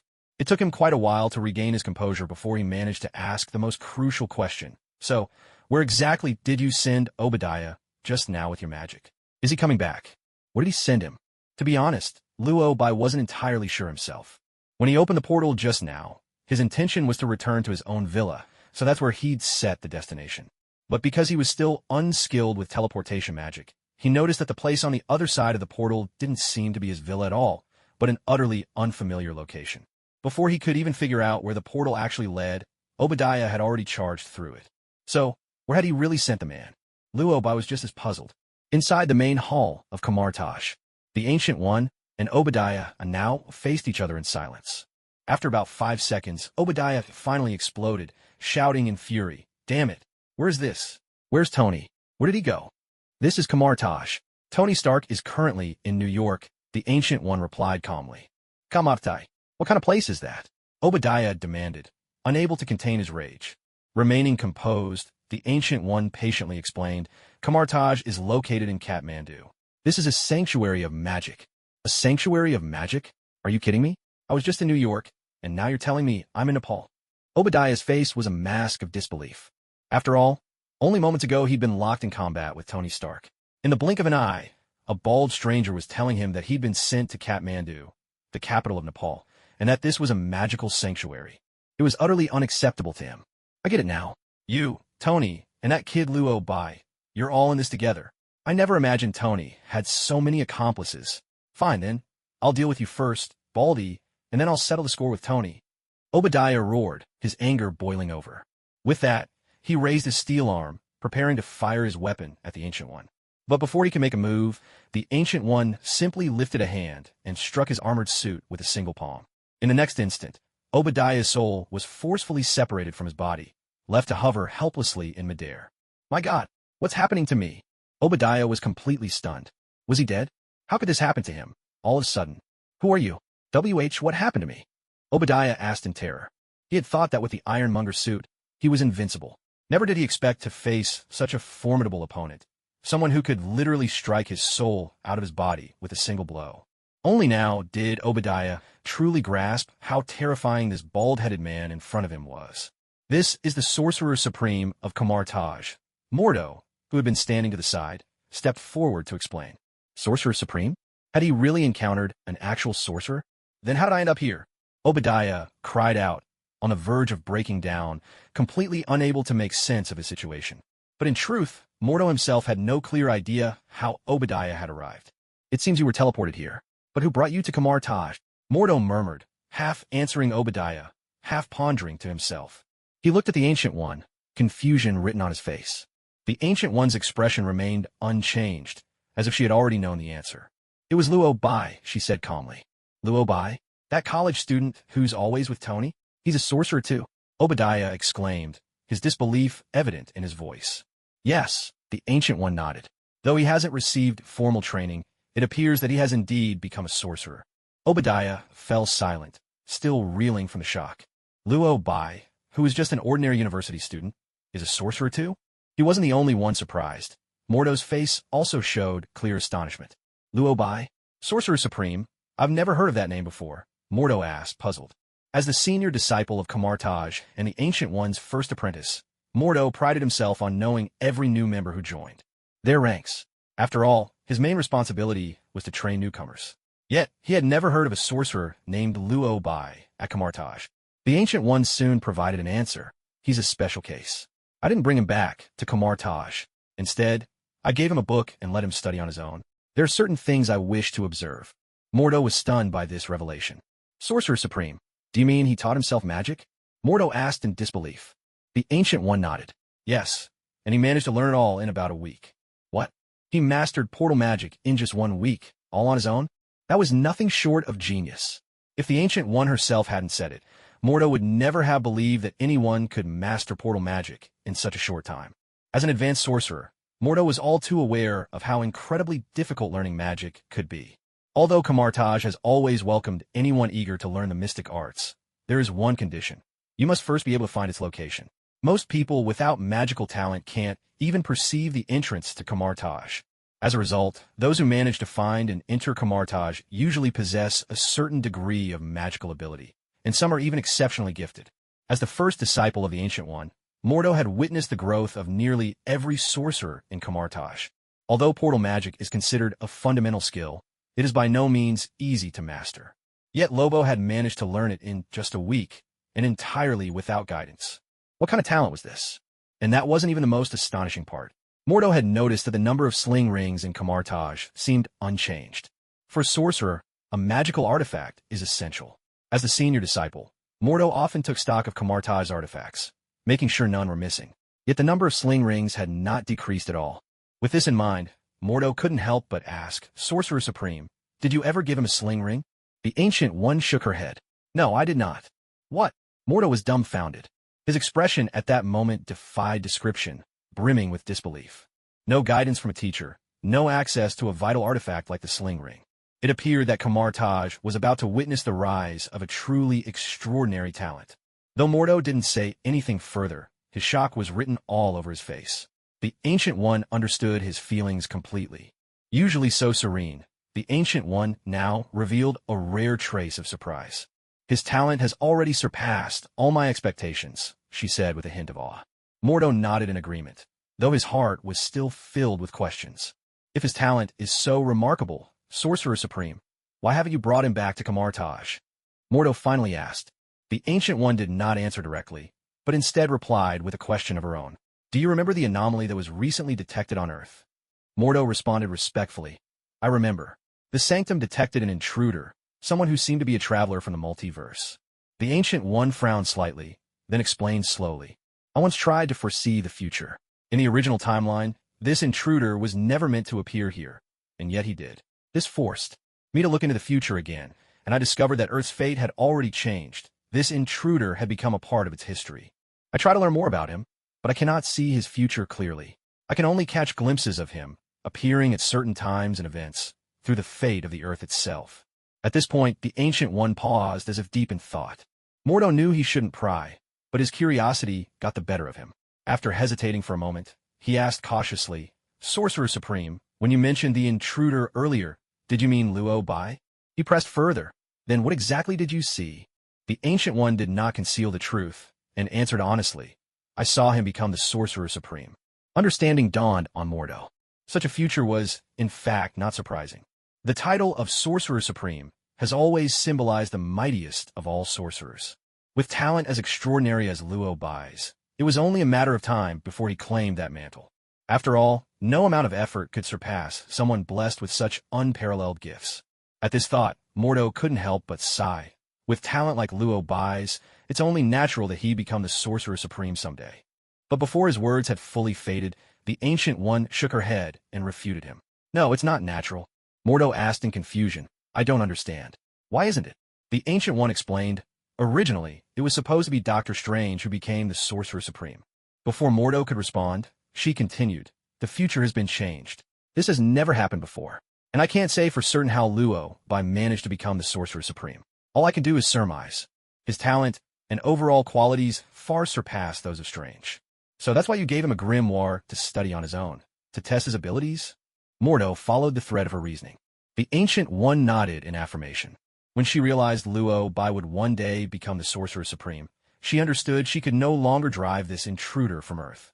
Because she could not change the future. If she could not change it, All she could do was accept it and try to find answers within it. In truth, when the Ancient One first sought out Luo Bai, she merely suspected he was exceptionally gifted, but she had never imagined his talent would be so astonishing. It even caught her off guard. Without any magical artifacts, without a mentor's guidance, Luo Bai had managed to open a portal using nothing but the complete tome of the Sorcerer Supreme. Such ability was truly breathtaking. And as for Strange, well, best not to dwell on Strange for now. Sorcerer Supreme, would you like me to bring him to Kamartaj for training? Mordo suddenly asked. Now that Luo Bai's extraordinary gift had been confirmed, and it was almost certain he would become the future Sorcerer Supreme, Mordo naturally wondered if he should be the one to invite this prodigy to Kamartaj, saving the Sorcerer Supreme another trip. But the Ancient One seemed to have other plans. Not for now. Let's wait a little longer, she said. She wanted to witness firsthand just how far Luo Bai's talent could go, so she decided it would be best to wait until he had mastered the entire Supreme Compendium before bringing him back. Besides, it was only natural for a sorcerer to venture out into the world for experience. Letting him encounter more challenges out there might actually be a good thing. Masters, could you please take a look at me? As the Ancient One and Mordo were discussing Luo Bai, Obadiah, who had been waiting anxiously nearby, finally couldn't hold back any longer and spoke up. He was incredibly nervous at this point. After all, he had been left on the sidelines for quite a while, forced to listen as the two sorcerers talked about supreme sorcerers and the future, topics that only made him feel more and more uneasy. His anxiety only deepened knowing that his soul still hadn't returned to his body, filling him with dread. He silently berated himself, wondering why he had ever gotten involved with sorcerers in the first place. The thought nearly brought him to tears. He pleaded, "Could you at least let me return my soul to my body first?" His voice finally caught the attention of the Ancient One and Mordo. Mordo, clearly feeling that it was inappropriate for Obadiah to remain at Kamartaj any longer, turned to the Ancient One for guidance. "Supreme Sorcerer, how should we handle him?" The Ancient One didn't hesitate in the slightest before replying, "Banish his soul." Obadiah immediately panicked, raising his voice, "What does banish my soul mean?" Before he could finish, Mordo had already begun to cast the spell, and Obadiah's figure vanished from the main hall without a trace. With Obadiah dealt with, Mordo prepared to take his leave. "Supreme Sorcerer, I'll excuse myself now." As soon as he finished speaking, the Ancient One instructed, "Go find Luo Bai later and give him the sling ring. I'll send you the address." Mordo nodded in acknowledgement. "Understood, Supreme Sorcerer." "New York, somewhere on a rooftop." Tony Stark frowned, his tone grave as he asked, "So Luo Bai, you really have no idea where exactly you sent Obadiah off to?" Luo Bai shook his head, his voice tinged with helplessness. "I honestly don't know." Hearing the uncertainty in his reply, Tony Stark couldn't help but feel a wave of concern. After all, Obadiah seemed completely unhinged now, and if he started causing trouble in New York, things could get ugly fast. With that thought, Tony spoke up urgently. "Jarvis, run a citywide scan and try to locate Obadiah. See if you can pinpoint his whereabouts." Jarvis, the artificial intelligence butler, a program Tony Stark had integrated into his Iron Man suit, equipped with all sorts of functions, including tracking. Upon receiving the command, Jarvis immediately initiated a full-scale city search. Before long, it responded, "I'm sorry, Mr. Stark, but there's no trace of Obadiah anywhere in New York City." Hearing this, Tony Stark couldn't help but grumble. "Looks like he's already out of New York. Did you really send him that far away?" Luo Bai just shrugged, replying coolly, "Well, who's to say?" A moment ago, Tony Stark had been genuinely worried. But now, knowing Obadiah was no longer in New York, he finally breathed a sigh of relief. All he wanted was to take over Stark Industries. Now that he's gone, maybe things will be peaceful for a while. "Thanks for saving me again." Collapsing onto the ground, Tony Stark offered a tired but sincere thank you. That fight had truly drained him. He'd thought creating the Mark III armor was already a huge achievement. He hadn't expected Obadiah to build something even more powerful. The thought left him a bit disgruntled. "The man you sent away just now, his name's Obadiah. He was my father's business partner. He actually showed up at the party looking for me. You probably saw him there, right?" Tony explained. "I saw him. Why do you ask?" Luo Bai inquired. Tony Stark, his anger returning, explained, "At the party, I told you all he disagreed with my decision to shut down the weapons division. But I had no idea he was secretly developing his own Iron Man suit, and even designed an upgraded version specifically to counter mine." But as soon as he mentioned the Iron Man suit, Tony's anger melted away, replaced by a surge of pride and excitement. "So much has happened while you were gone. For example, the suit I'm wearing right now. That's my latest design, the Mark III. Looks way cooler than the one I slapped together in that cave, don't you think?" Tony boasted. He even made a point of standing up, showing off every detail of the Mark III to Luo Bai. Seeing how eager Tony was to display his handiwork, Luo Bai graciously played along. It certainly looks a lot more advanced, Luo Bai nodded in praise. Tony Stark was basking in the praise, responding with playful arrogance. Of course, to build the Mark III, I went days without sleep. Actually, the Mark III has a lot more features. Would you like a full demonstration? He clearly intended to show off every function of the Mark III to Luo Bai. But Luo Bai was no ordinary onlooker. He was a transmigrant. He'd seen even the nanosuit Tony Stark would invent in the future, let alone the Mark III. Considering he still needed to focus on learning magic to improve his own strength, Luo Bai quickly cut Tony off. It's getting late. I have some things to take care of, so I'll head home. Let's talk about this another time. Without waiting for Tony's reaction, Luo Bai raised his hand and opened a portal. Having successfully opened portals twice before, Luo Bai was much more adept this time. The portal appeared exactly where he intended, right in his own villa. Satisfied that he'd nailed the location, Luo Bai nodded to himself, then waved goodbye. See you, Tony. As the portal snapped shut, Tony Stark was left standing alone on the rooftop, bewildered in the chilly night air. No one knows how long he stood there before Tony finally murmured in wonder. So this is the power of a sorcerer? Though he'd already witnessed Luo Bai open a portal to whisk Obadiah away, seeing it again was no less shocking. This magic was just too incredible. He thought his Iron Man suit was already impressive, capable of flight, launching missiles, all the bells and whistles. Yet, Luo Bai's magic seemed even flashier than his own armor. Suddenly, the Mark III didn't seem quite so dazzling. There's magic in this world, and sorcerers. My God, this is insane. No, I've got to upgrade my suit. While Tony Stark was still standing there, reeling from the revelation, Luo Bai had already returned to his villa and plunged into his studies of magic. He'd only recently mastered portal magic, after all. But after the battle, just now, Luo Bai was surprised to discover his command of the spell had become truly proficient. He tried it several more times in succession, and not once did he slip up. This proved he'd completely mastered portal magic. The realization thrilled him. It's true what they say, nothing sharpens your skills like real combat. He'd spent so long practicing at home just to barely grasp the basics, but after going through real danger, he'd mastered it in an instant. At first, Luo Bai had been worried. After all, if he'd really been blessed with a good luck cheat, he shouldn't have stumbled into danger just now. He'd only studied basic spells for a few days. There was no way he should have been able to take on Obadiah in the Ironmonger suit. Yet not only had he emerged unscathed, he'd actually grown stronger. So what happened wasn't stumbling into danger. It was the goddess of luck arranging a real-world trial just for him. And this wasn't the first time. Luo Bai noticed that every time he supposedly encountered danger, it never actually turned out to be dangerous. Although he had just crossed over into the terrorists' headquarters, it was also there that he met the top tycoon, Tony Stark. The fact that he could now live in a luxurious villa was thanks in no small part to Tony Stark's help. No wonder I'm learning magic so quickly. One could almost say I'm a prodigy. Seems Lady Luck has been smiling on me, Luo Bai muttered to himself. After all, plenty of people have magical talent, but to be gifted with the highest caliber of magical aptitude, well, that takes more than just hard work. You need luck on your side too. With this in mind, Luo Bai felt even more certain that he hadn't let Lady Luck's favor go to waste, and immediately set about studying the Supreme Compendium as quickly as he could. Just then, the doorbell rang, pulling Luo Bai from his thoughts and prompting him to get up and answer the door. As soon as he opened it, he saw a young man in monk's robes standing outside his door. Hello, is this the Luo Bai residence? The young man asked with a warm smile. Who are you? Luo Bai replied, a hint of wariness in his voice. My name is Mordo, the young man introduced himself. At that moment, Luo Bai suddenly understood. No wonder he looked so familiar. He really was Mordo. But why had Mordo come to see him? And where was the Ancient One? Curiosity piqued, Luo Bai asked, I'm Luo Bai. Why are you here to see me? Mordo didn't answer right away. Instead, he handed something over. It was none other than the mystical artifact from Kamar Taj, the sling ring. Through his recent studies of magic, Luo Bai had already realized how exceptional his talent was. Most of the spells in the Supreme Compendium he could understand and master after just a single reading. Previously, he'd struggled to open portals accurately only because he was still learning and couldn't pinpoint his destinations perfectly. And now, Mordo had come to deliver him a sling ring?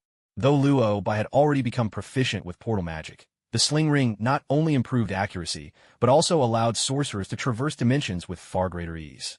In other words, if Luo Bai wanted to move on from basic portal spells to advanced, interdimensional travel, the sling ring was absolutely essential. Mordo's arrival with the sling ring was truly the icing on the cake. The Sorcerer Supreme asked me to bring this to you. She thought you might need it, Mordo explained, breaking the silence. Luobai didn't say anything. He simply accepted the sling ring and slipped it onto his hand. The moment he put it on, he could feel the change. Before, he always had to expend a lot of effort to focus his mind, but with the sling ring, his concentration seemed to sharpen instantly, saving him a great deal of time. What a treasure! Luobai couldn't help but exclaim. If he'd had this earlier, his learning speed would probably have doubled. It's called the sling ring.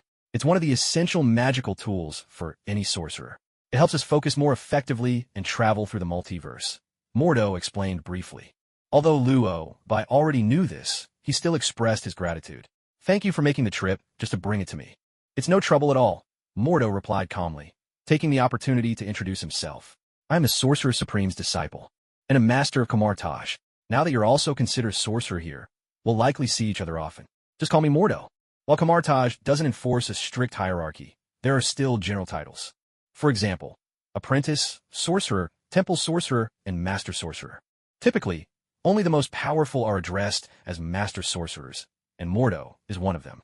Luobai was aware of this, which only made him more curious about something else. Given the Ancient One's personality and strength, she would never forget to give him a sling ring, unless she never intended to in the first place. So why had she suddenly sent Mordo to bring him a sling ring now? With that in mind, Luobai probed, did the Sorcerer Supreme say anything else? Mordo clearly understood what he was getting at and smiled. Just now, a portal opened in Kamartaj and brought someone named Obadiah right before the Sorcerer Supreme. Obadiah? So he sent Obadiah to Kamartaj and straight to the Ancient One? Luobai felt a little awkward and asked, embarrassed, and then he insulted the Sorcerer Supreme, called her bald, and even tried to start a fight. She banished him. Mordo summarized the incident.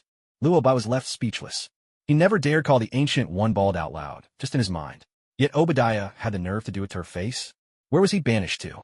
Will he be coming back? Luobai pressed. Mordo shook his head, replying blandly, he's off traveling the multiverse now. Luobai fell silent. Of all the people to offend, he had to go after the Ancient One. Obadiah, was it you who sent him to Kamartaj? Mordo suddenly asked, pulling Luobai from his thoughts. Yes, but it was an accident. I didn't expect him to end up at Kamartaj, Luobai explained. Mordo didn't seem surprised.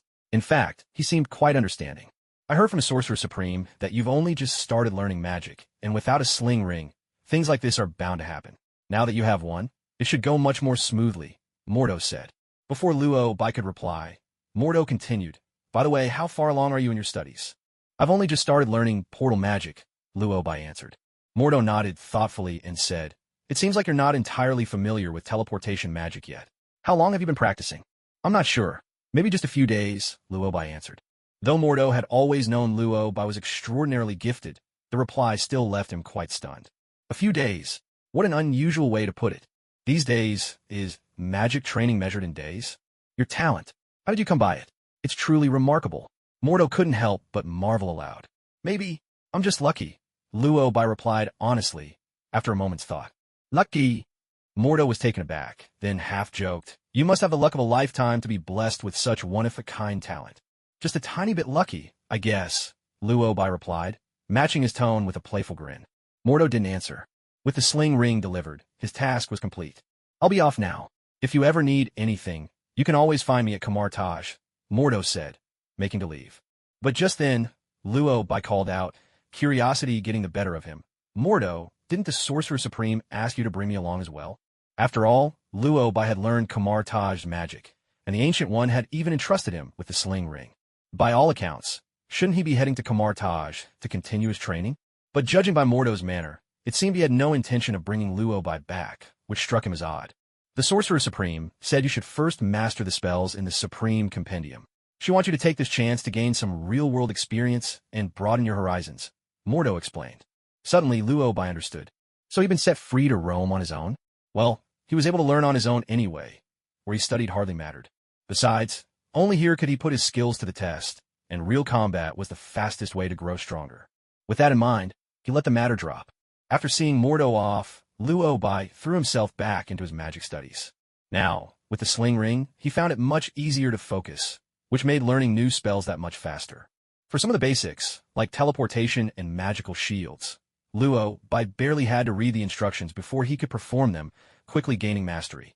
Once he'd gotten the hang of most of the foundational spells, he moved on to more advanced magic, studying late into the night. It wasn't until the next morning, when Tony Stark arrived, that Luo finally took a brief pause. "Hey Luo, did you sleep well last night? I've got some great news for you. Want to hear it?" "I know you do. You're famous now. Did you see the latest papers and news?" The two of us made the headlines, front page, no less. Iron Man versus the mysterious stranger. How's that for a headline, huh? Honestly, I think the name Iron Man has a nice ring to it. I really like the nickname everyone's given me. Tony Stark was in especially high spirits today. His mouth fired off words like a machine gun. The moment he walked in, he rattled on without pause, never giving Luo a chance to get a word in. He muttered to himself for ages, until he finally noticed Luo hadn't said a single thing. Unable to help himself, he asked, "Why aren't you saying anything? Aren't you happy you made the front page?" "I'm happy. It's just that you're so excited. It makes me seem less enthusiastic by comparison," Luo replied, unable to hold back a smile. Only then did Tony Stark realize how overexcited he'd been. He awkwardly tried to save face. "I'm just happy for you. You know, someone like me, constantly in the news, I'm already used to it." "Really? Because I didn't even get a chance to speak just now?" Luo teased, keeping up his playful complaints. Tony Stark grew even more embarrassed, quickly changing the subject. "All right, enough about that. Want to know what people are saying about you? Let me show you." As he spoke, he pulled out a newspaper. Luo took it and looked. The most prominent feature on the front page was a bold headline, "New York Crisis." In truth, Luo didn't need to read the article to know what it said. Before the rise of Iron Man, most New Yorkers had no idea that superpowers even existed in their world. But after last night's chaos, people realized things weren't so simple. The New York media, the government, citizens too, were all paying close attention. Some thought the appearance of superpowered individuals was cool. Others were worried. All of that was understandable, so Luo didn't think much of it. What caught his attention was that the newspaper referred to him as the Mysterious Man. "Why does everyone call you Iron Man? But my title is Mysterious Man?" Luo couldn't help but complain. "Probably because people haven't realized yet that you can use magic," Tony Stark explained. Luo fell silent, unable to argue. Even though the paper published drone-captured photos where his face, and even his pose while casting a teleportation spell, were clearly visible, it was still a leap for the media to label him a sorcerer. After all, most people, Tony Stark included, didn't really believe magic could exist in this world. Thinking this through, Luo found himself a little more accepting of the Mysterious Man moniker. Still, he couldn't help being a little curious. "Tony, did you come all the way here just to tell me that I'm in the news?" Luo asked. Tony Stark shook his head, slipping on his sunglasses as he answered, "Of course not. I came to take you to a press conference." "A press conference?" Luo's curiosity was piqued. He couldn't help but ask, "What do you mean?" Tony Stark smiled excitedly and said, "You saved New York yesterday, and you can use magic. The whole world should know about you. I've already arranged a press conference through Stark Industries. At the press event, I'll announce that I'm Iron Man, and I'd like to introduce you to the people of New York as well. Having a sorcerer in New York, that's seriously cool." Perhaps it was because he had a decent relationship with Luo, or maybe because Luo was a sorcerer. Right now, Tony Stark wanted to introduce him to the world through a press conference. With the kind of influence Stark Industries wields, if Luo agreed to attend, he might become an overnight sensation, turning into a hugely influential superhero. But that would also mean his identity would be completely exposed to the public eye. Thinking about how he still needed to lie low and grow stronger, Luo politely declined Tony's kind offer. "I'd rather not. I think I prefer a quieter life." This made Tony Stark a bit curious, and he couldn't help but ask, "Don't you want everyone to know you're a sorcerer?" "If I could use magic, I want the whole world to know. It's just so cool." But Luo shook his head and explained, "Fame does feel great, but it also brings a lot of trouble." "Trouble? What kind of trouble?" Tony Stark was puzzled. If it were anyone else, he might not have been so confused, but coming from Luo, he just couldn't understand. After all, Luo was a sorcerer. He could send people halfway across the world with a wave of his hand.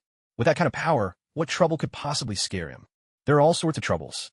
It's hard to explain right now, but you'll understand soon enough, Luo replied, as Tony was still trying to figure it out. But that answer, Tony Stark felt like it didn't really explain anything. "All right then. I don't know why, but I respect your decision. I've still got to host a press conference, so I'll be heading out now," Tony said, not pushing the issue any further and bidding farewell. After Tony left, Luo glanced down at the newspaper in his hands, deep in thought. He hadn't expected that, after accidentally getting involved in last night's battle, he would end up reaping so many unexpected benefits. Not only had he gotten the sling ring, he'd also made an appearance in New York. Fame could be a good thing, but it also made Luo Bai feel a greater sense of danger. After all, being well-known meant he might attract the attention of even more villains. For now, it seemed the only thing he could do was work even harder at mastering magic. With that in mind, Luo Bai returned to his room and immersed himself in magical studies. He had no idea how much time had passed, but it wasn't until he finished learning all the white magic in the complete Supreme Compendium that he finally stopped. Without wasting a moment after mastering the spells, Luo Bai opened a portal and stepped straight into Kamartaj. The main hall of Kamartaj. The Ancient One was deep in academic discussion with a visiting sorcerer from afar, while Mordo listened attentively nearby. At that moment, a sudden portal appeared out of nowhere, drawing the attention of all three. In the past, the unexpected appearance of an unfamiliar portal would have made Mordo tense, worried that Kamartaj might be under attack. But after what happened last time, he was much less anxious. And when he saw Luo Bai step out of the portal, confirming his suspicion, a smile even crept across his face. "Hey, fancy seeing you again," Mordo greeted him first. Luo Bai responded politely. "Yes, we meet again. Are you practicing portal magic? The sling ring does help with focusing your destination, but after all, it's just an aid. Don't worry, you've only been practicing for 2 days. It's always a bit tricky at first. With more practice, you'll get the hang of it," Mordo said, smiling reassuringly. He had clearly misunderstood, thinking Luo Bai had once again opened his portal a little off target. So he continued to offer his patient encouragement. And he wasn't the only one who misunderstood. So did the Ancient One. She was just considering whether to give him a hint to help him improve faster, when Luo Bai said, "It was a little tricky before, but with the sling ring, it's gone much more smoothly." Mordo blinked in surprise and asked, "So you mean you came here on purpose?" "Yes, I'm here to see the Sorcerer Supreme," Luo Bai explained. "You have something to discuss with the Sorcerer Supreme?" Mordo inquired. Luo Bai nodded, smiling. "I'm here to return a book. I've finished studying everything in the complete compendium of the Supreme." At these words, the main hall fell utterly silent. Mordo was dumbfounded. And the Ancient One was equally stunned. Finished studying it. It had only been a few days, and you're telling us you've finished it all?" Both Mordo and the Ancient One were speechless, their expressions nothing short of extraordinary. "No, seriously, it's only been a few days. Over 100 white magic spells, and you say you've mastered them all?" A full 5 seconds passed in stunned silence before Mordo finally asked, "You mean you've mastered every spell in the complete compendium of the Supreme?" His tone was tinged with disbelief. He even wondered if he had misheard. But Luo Bai nodded and replied, "Yes, I know them all." Only then did Mordo dare believe his ears.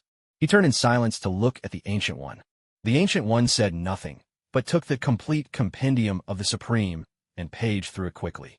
When she had finished, she couldn't help but reflect to herself, "No, I didn't give him the wrong book. It really does contain over 100 white magic spells. To have mastered them all in such a short time, how was it possible?" Though the Ancient One was inwardly astonished, she made sure not to let it show. She invited the visiting sorcerer, who had come to consult and exchange ideas, to step outside, and only then did she begin to speak earnestly with Luo Bai. "Have you truly mastered all the spells listed above?" The Ancient One asked with solemn intent. It was indeed astonishing that Luo Bai could learn every spell in the Supreme Compendium in such a short time. Yet, given his extraordinary talent, it was understandable that he could manage it. However, learning something and mastering it are two entirely different things. It wasn't that the Ancient One was splitting hairs. Rather, she knew that if a foundation wasn't solid, future progress would be difficult. Luo Bai understood this as well, so he answered, "I would say I'm fairly proficient." It was remarkable that he could skillfully wield over 100 spells, but with his exceptional talent, the amount of time he had spent was sufficient to absorb the magic in the Supreme Compendium. After all, the volume mostly contained basic spells, space magic, defensive magic, energy magic, and a few other types. Once you grasp the core principles, learning them comes swiftly. It's the classic case, challenging to get started, but progress speeds up quickly from there. As for advanced magic, the kind connected to Vishani, there wasn't a single one of those spells in the book. That was why he had come all the way to Kamartaj, hoping to learn some truly powerful magic. The Ancient One naturally understood his purpose in coming, but mastering high-level magic was no simple matter. It wasn't that she was unwilling to teach him, but rather that, without sufficient cultivation and experience, he might not even comprehend it. She didn't state this outright, but offered a gentle reminder. The spells in the Supreme Compendium may be basic, but mastering them can unleash tremendous power. You should continue to practice diligently. Luo nodded in understanding. I understand. The Ancient One nodded as well. Since you've already learned everything in this book, you may visit the library in the future. Perhaps you'll find the books you seek there. The Kamar-Taj Library. Now, that was a marvelous place. It was home to a vast collection of magical tomes, a veritable treasure trove of all known white magic. With access to it, Luo could study anything he wished. Mordo, take him to the library, and return this book while you're at it, the Ancient One instructed, just as Luo was yearning for the opportunity. Mordo nodded and replied politely. Then, Sorcerer Supreme, I'll take my leave. Luo quickly added, I'll be going as well, Sorcerer Supreme. The two of them then left the main hall together. As soon as they stepped outside into the open air, Mordo suddenly halted, his smile fading as he spoke with grave seriousness. You must not seek quick results in your study of magic. As Kamar-Taj, Master Sorcerer, Mordo was responsible for overseeing all novice sorcerers, and he took it upon himself to guide each beginner with care. Though Luo's talent was impressive, Mordo found it hard to believe that anyone could truly master all the foundational spells in such a short time. He was worried that Luo might become too eager for quick success, so he couldn't help but remind him, magic isn't as easy to learn as you think. Rushing things will only backfire. Every mage wants to become stronger, but there are no shortcuts when it comes to mastering magic. I've trained many mages under the Sorcerer Supreme. Quite a few of them, after only a few days or maybe a month of learning magic, were already itching to try more advanced spells. But in the end, they all failed because they didn't truly understand the basics. Some of them even considered dabbling in black magic. Kamar-Taj may be a place of freedom, but black magic is strictly forbidden here, because the price for learning it is steep, sometimes even your soul. I hope you never get involved with something like that. Mordo spoke with patient earnestness. He meant well, truly, worried that Luo's eagerness to gain strength might lead him down the path of darkness. Yet, to Luo's ears, the advice sounded a bit heavy-handed, almost uncomfortable. I believe I've already mastered the spells recorded in the Supreme Compendium, Luo replied, his tone growing resolute. Mordo smiled, then asked, how about we put that to the test? Although the mages of Kamar-Taj weren't required to take formal exams, they frequently trained through sparring. Such duels were an effective way to gauge a mage's true strength. Luo knew that, while he was talented, defeating a master mage at his current level would still be a challenge. But he needed to prove himself, and, as it was only a trial, he was willing to give it a try. Let's do it, Luo agreed. Seeing him accept, Mordo's anticipation grew. After all, he was eager to find out if Luo truly had as strong a grasp of the basics as he claimed. Still, considering Luo was a beginner, Mordo decided to give him the first move. You go ahead, Mordo said with a smile. No sooner had the words left his mouth than Luo sprang into action. He clenched his fists, conjured a magical shield, and launched his attack at Mordo. As its name suggests, the magical shield was formed from condensed magical energy, a barrier for defense, but also a razor-sharp weapon capable of harming enemies. Though this was considered a basic close combat technique, Mordo was still surprised to see how skillfully Luo wielded the shield. While parrying Luo's blows with his own shield, Mordo couldn't help but remark, to be able to control your magical energy with such finesse is truly impressive.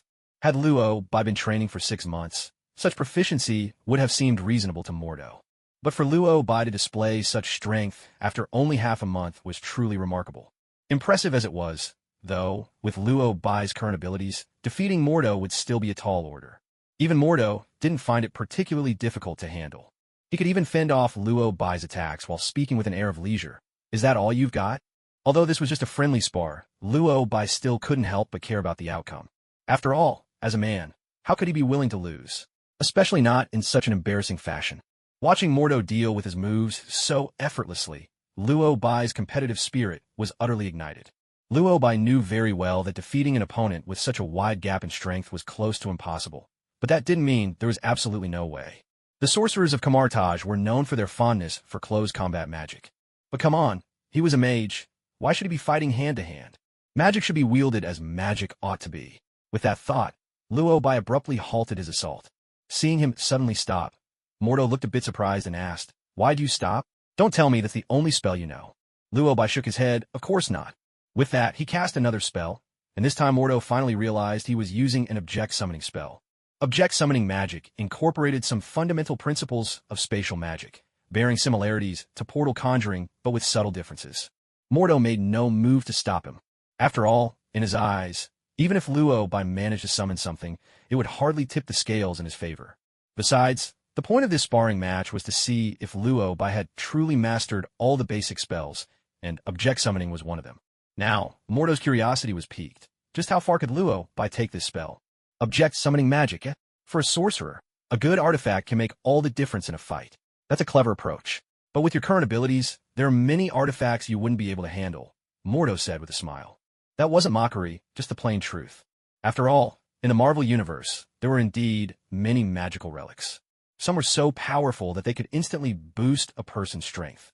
But the stronger an artifact, the greater the power required to wield it.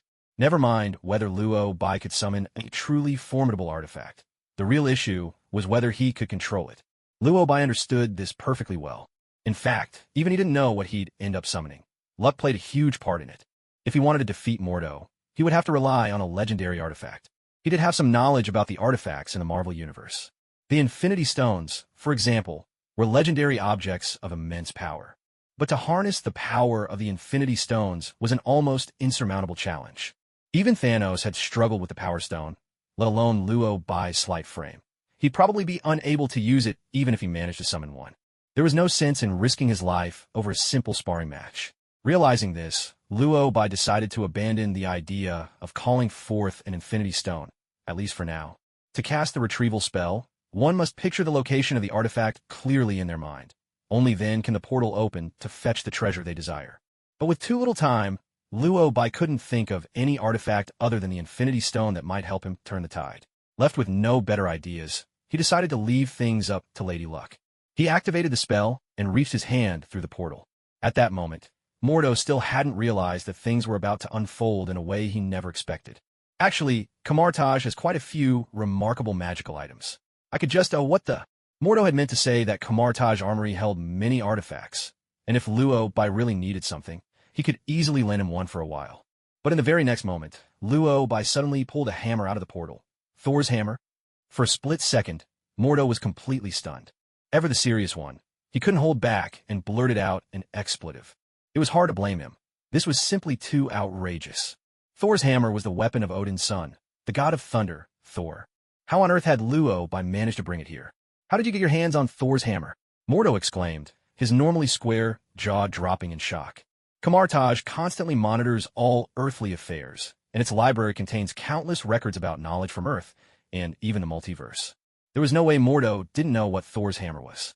This was a hammer forged from the heart of a dying star, imbued with none other than the All-Father Odin's might. And now Luo Bai was wielding it in a sparring match. How was this even fair? It was practically the same as making him fight Odin himself. Mordo was dumbfounded. Luo Bai was equally taken aback, though in his case, surprise quickly gave way to delight. Right? How could he have forgotten about Thor's hammer? With Odin's enchantment on it, no one unworthy could even lift the weapon, which meant that, as long as he was deemed worthy, wielding Thor's hammer would be effortless. And the most important part, it was immensely powerful. With Odin's strength behind it, a mere sorcerer like Mordo would be no match at all. Gazing at the hammer in his hand, Luo Bai felt a surge of confidence. We can continue now, Luo Bai said with a smile.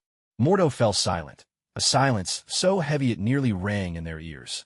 After a long moment, Mordo finally broke the silence with a wry complaint. That thing was forged from a star. Isn't it a bit much for a friendly duel? I just wanted to prove I've mastered the basics of magic, Luo Bai replied with a helpless shrug. Mordo managed a strained smile, his tone awkward as he answered. You've certainly mastered them very well. By the Vishani, Thor's hammer was meant for Thor alone. And Thor was in Asgard, a whole other realm away from Earth. Let's set aside the question of how Luo Bai managed to get his hands on Thor's hammer for now. To obtain such an artifact, Luo Bai would have to master interdimensional space magic.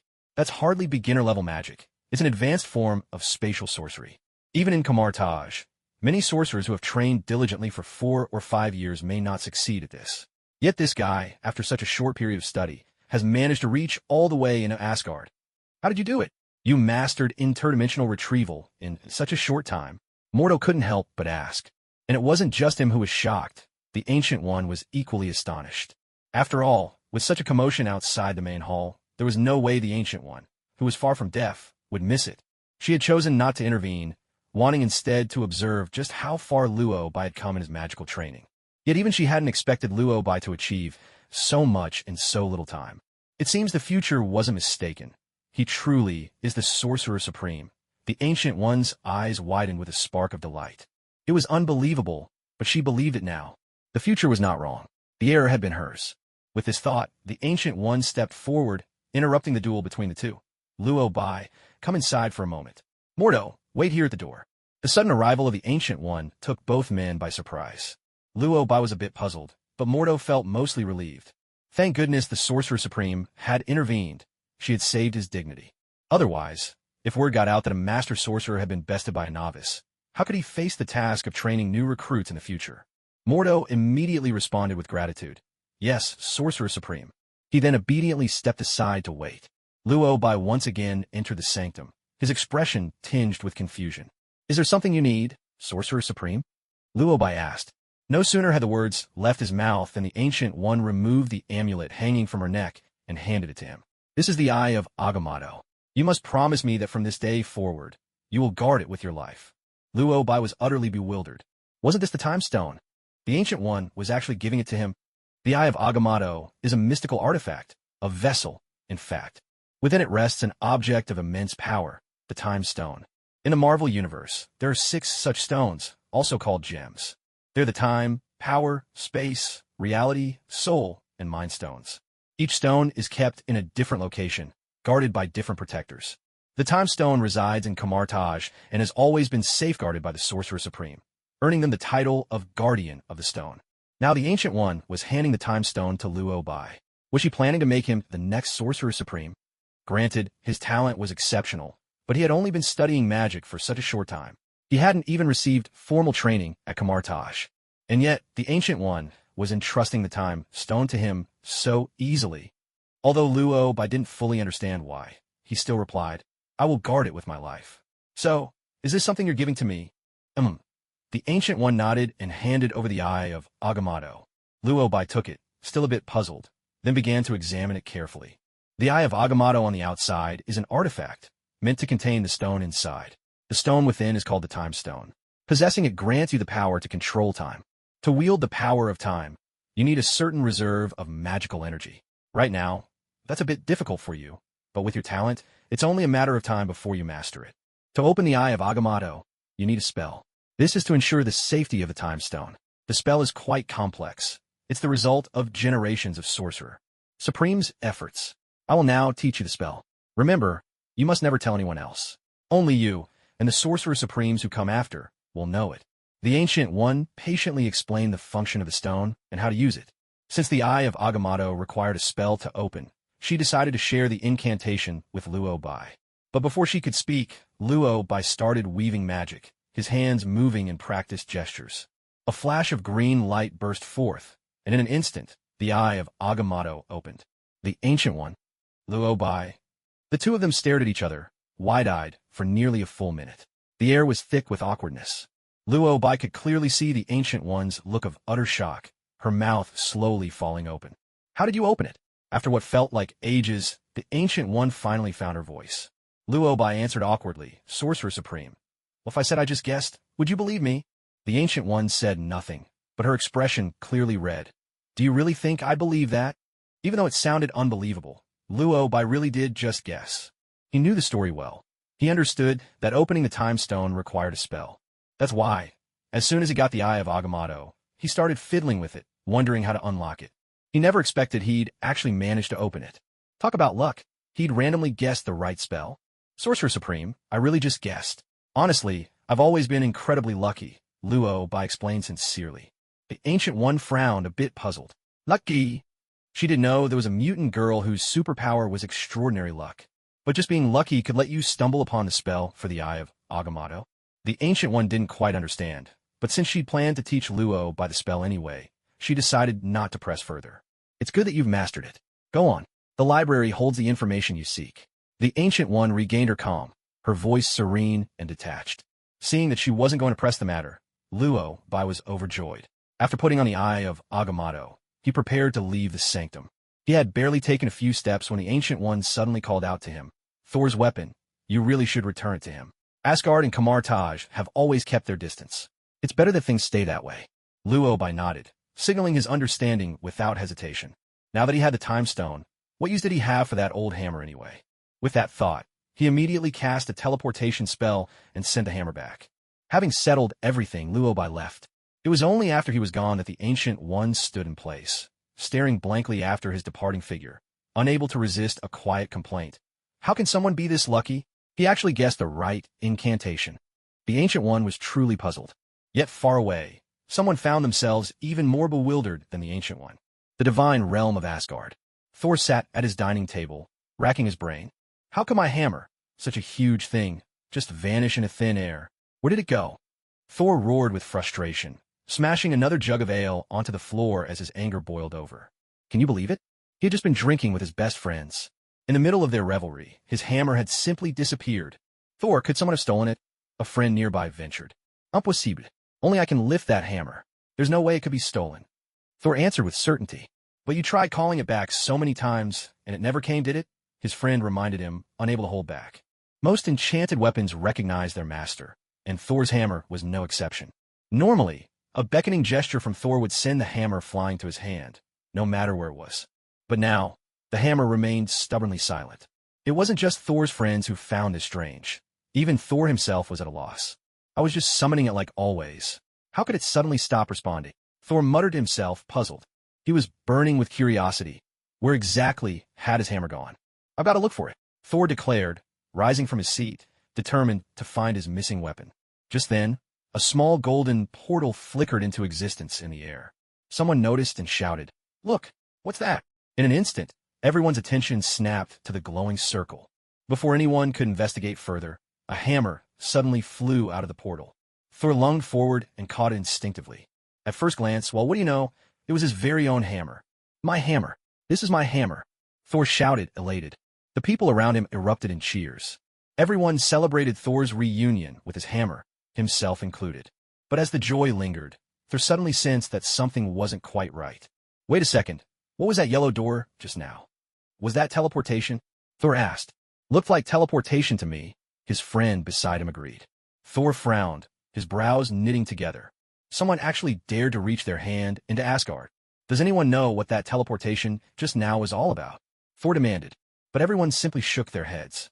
After all, no one had any idea who had sent the hammer through the portal and then vanished without even showing themselves. And besides, none of them had ever seen power like that before. That didn't seem like the work of any Asgardian, someone pointed out. Thor's frown deepened. He had noticed it too. Whatever that force was, it definitely didn't come from Asgard. Someone managed to sneak their hand into Asgard without anyone noticing, and almost made off with my hammer. I have to find out who did this. Come on, let's go ask Heimdall what happened. With the all-seeing Heimdall's eyes, he must know who invaded Asgard just now. I will find this person, no matter what. With those words, Thor and his friends marched off toward the Bifrost, determination burning in their eyes. Kathmandu, inside Kamartaj. Having obtained the time stone, Luobai was in high spirits, unable to hide the smile on his face. Mordo, who was leading the way, seemed to notice his good mood. After a moment's silence, he couldn't help but comment, "You seem pretty happy. Looks like the Sorcerer Supreme gave you some good news." Luobai nodded in reply. Yes, I did get some good news. Mordo didn't press further. His mind was still occupied with the earlier trial. Although the trial had been interrupted halfway, he truly admired Luobai. To reach such a level in just a few days of training, now that was terrifying. Seeing Luobai was still in a good mood, Mordo decided to explain himself. I admit, I had my doubts about you before. I just never expected your talent would be this extraordinary. It really surprised me, but I meant nothing personal by it. Mordo's gesture of reconciliation took Luobai by surprise. In truth, there was no need for all that, but at least it showed the man was sincere. Luobai wasn't one to hold grudges, so he replied at once, I haven't taken it to heart. Mordo shrugged, a little helpless. Honestly, you're the most gifted sorcerer I've ever met. I thought, even if you were fast, you'd need at least a month to finish your training. Never imagined you'd pull it off in just a few days. It's unbelievable. He knew Luobai was exceptionally talented, but this was beyond anything he'd imagined. How could there be such a vast difference between people? Mordo could only sigh. Just then, Luobai suddenly asked, by the way, what time does training usually start at Kamartaj? Mordo looked a little puzzled and asked in return, why are you asking about this? Luobai replied, training? Aren't novice sorcerers supposed to go through systematic training? Mordo shook his head and said, you don't need to train anymore. Luobai didn't quite understand and hurriedly asked, what do you mean, I don't need training? Mordo explained. Once a sorcerer completes the introductory courses, they're basically free to act as they wish. Like you can choose to study more magic in the library or head out for further experience. There's no strict requirement to stay here. So that means I'll have complete freedom from now on? Luobai asked. That's right. If you run into any bottlenecks or problems you can't solve, you can come to me or the Sorcerer Supreme for help. There are 3 sanctums in total. Here, a Kamartaj. If there's any danger, the sanctums will summon all sorcerers back, and you can return directly to Kamartaj from the sanctum, Mordo explained. Luobai frowned slightly and muttered in resignation. So I'm just left to self-study completely? After all, he was a disciple of Kamartaj, and he had even obtained the Time Stone. So why did it feel like he was being left to fend for himself? Mordo laughed and said, with your talent, I doubt anyone could teach you for more than a few days.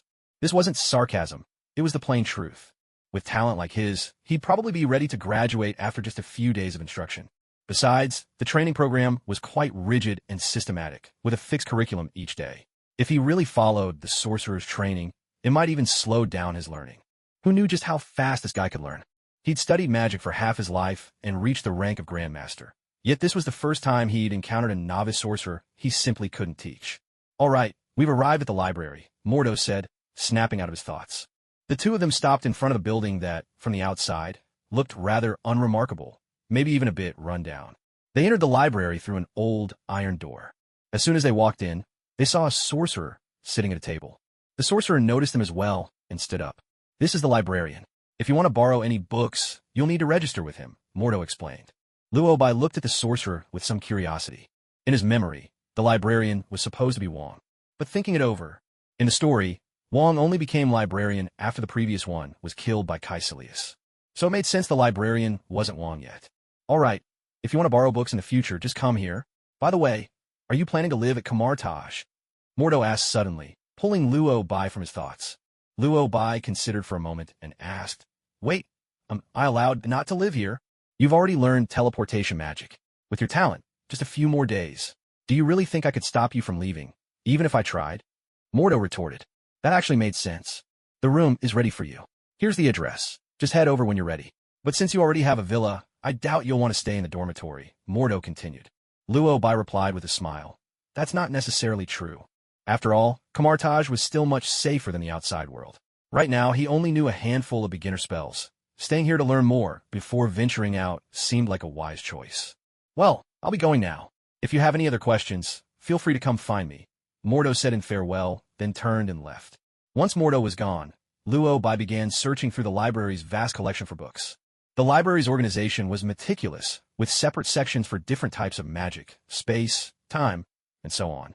Luobai picked out one book from each section, and to his surprise, he stumbled upon a legendary tome, the Book of the Vishani. In the Marvel Universe, there are 2 such sacred books, each recording all the magic in existence. One is the Book of the Vishani, the other is known as the Darkhold. They hold within them the secrets of white magic and black magic, respectively. But since Kamartaj strictly forbids the study of dark magic, the Darkhold was, of course, nowhere to be found in the library. For now, though, the books he'd borrowed were more than sufficient. 13 books in all. Anyone seeing this might mistake him for someone cramming for college entrance exams. After registering his selections with the librarian, Luobai made his way back to the dormitory, address in hand, and immediately dove into his books. He started with the Book of the Vishani. After all, it contained every white magic spell, and mastering those would greatly increase his magical reserves. Only after that would learning advanced spells like those of time and space become much easier. However, the spells within the Book of the Vishani were clearly far more powerful than those in the complete compendium of the Supreme. After giving the book a thorough read, Luobai discovered it included instructions for multidimensional teleportation, the secret of the portal, the Ring of Gragador, mirror dimension, the holy sword of the Vishanti, astral projection, gravity manipulation, and a host of other advanced spells. On the final page, there was even a method for entering the Supreme Dimension, with a note that doing so would grant the blessing of the Vishani. All in all, it was a far more complex text than anything he'd seen before. But, difficult as it was, he had no choice but to press on. Luobai had no choice but to throw himself into intense study. He understood the theory and had built a foundational knowledge. Yet, having only practiced magic for a short time, the magical energy within him was still far from strong. Most of the white magic in the Book of the Vishanti required immense magical power to control, which made his practice all the more challenging.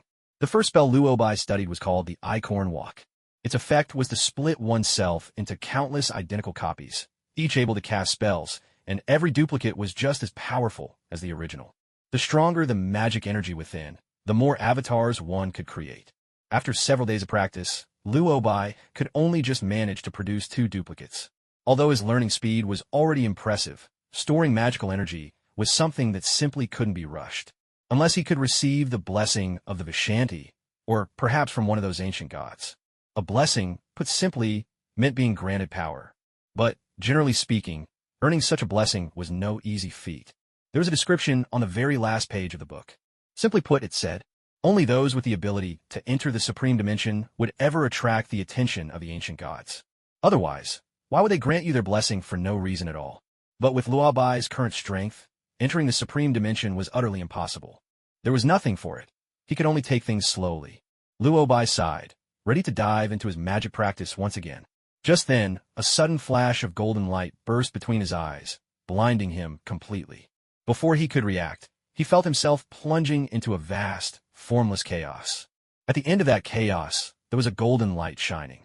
Within that golden radiance, 3 colossal heads appeared before him. Each one towered like a mountain, so immense that Luobai couldn't even take in their full forms. The abruptness of it all left Luobai at a loss. He didn't know what exactly had appeared before him, but he could feel it, a crushing, overwhelming sense of power. For a moment, Luobai even forgot how to think. Then, a voice echoed in his ears, a talent beyond compare, truly a rare sight. Immediately, another voice spoke. Child, you have an extraordinary future ahead. A third voice chimed in. You are worthy of our blessing. 3 heads, 3 voices, 3 different pronouncements. And before Luobai could even collect his thoughts, the golden light grew ever brighter until it stung his eyes. He squeezed his eyes shut on instinct. When he reopened them, the 3 heads were gone, along with that strange, otherworldly space. He was back in his dormitory, the humble lodgings of Kamartaj. It all felt as surreal as a dream, but Luobai could clearly sense that something within him had opened up, as if a surge of magical energy had been forced into him. The power inside him had grown dramatically. This was a blessing. Had he really received the blessing of the Vishanti? The Vishanti were not a single ancient god, but rather the collective name for 3 ancient gods. These 3 ancient gods are the almighty Ashtar, the all-seeing Agamotto, and the venerable Hoggoth. Together, they form the trinity known as the Vishanti. So, in Luobai's memory, the image of the Vishanti is that of 3 heads. The 3 heads speaking in unison, their voices interwoven. Luobai could say with absolute certainty that he had been blessed. He had originally thought that in order to receive the Vishanti's blessing, he'd at least have to wait until he was powerful enough to enter the Sorcerer Supreme dimension. He never expected that the Vishanti would actually seek him out to grant him their blessing. Luobai was practically bursting with excitement. Feeling the sudden surge of immense power within him, he couldn't wait to begin training. Meanwhile, in the main hall, the Ancient One, who had been sitting in deep meditation while traversing the multiverse, suddenly opened her eyes. Kamartaj was built by the Ancient One. In fact, it could be said that Kamartaj was her own dimensional domain. This meant that she could sense anything that happened within Kamartaj the moment it occurred. Even if no one else noticed the anomaly just now, she felt it instantly. She knew this place far too well. It was a blessing from the Vishanti. The blessing had descended upon Kamartaj, and the Vishanti had come specifically for this purpose. Even without needing to ask, the Ancient One could easily guess who the recipient was, Luobai. To think the Vishanti would come personally to bestow a blessing, truly astonishing. The Ancient One couldn't help but marvel. In her experience, ancient gods like these had never taken the initiative to grant blessings, let alone come in person.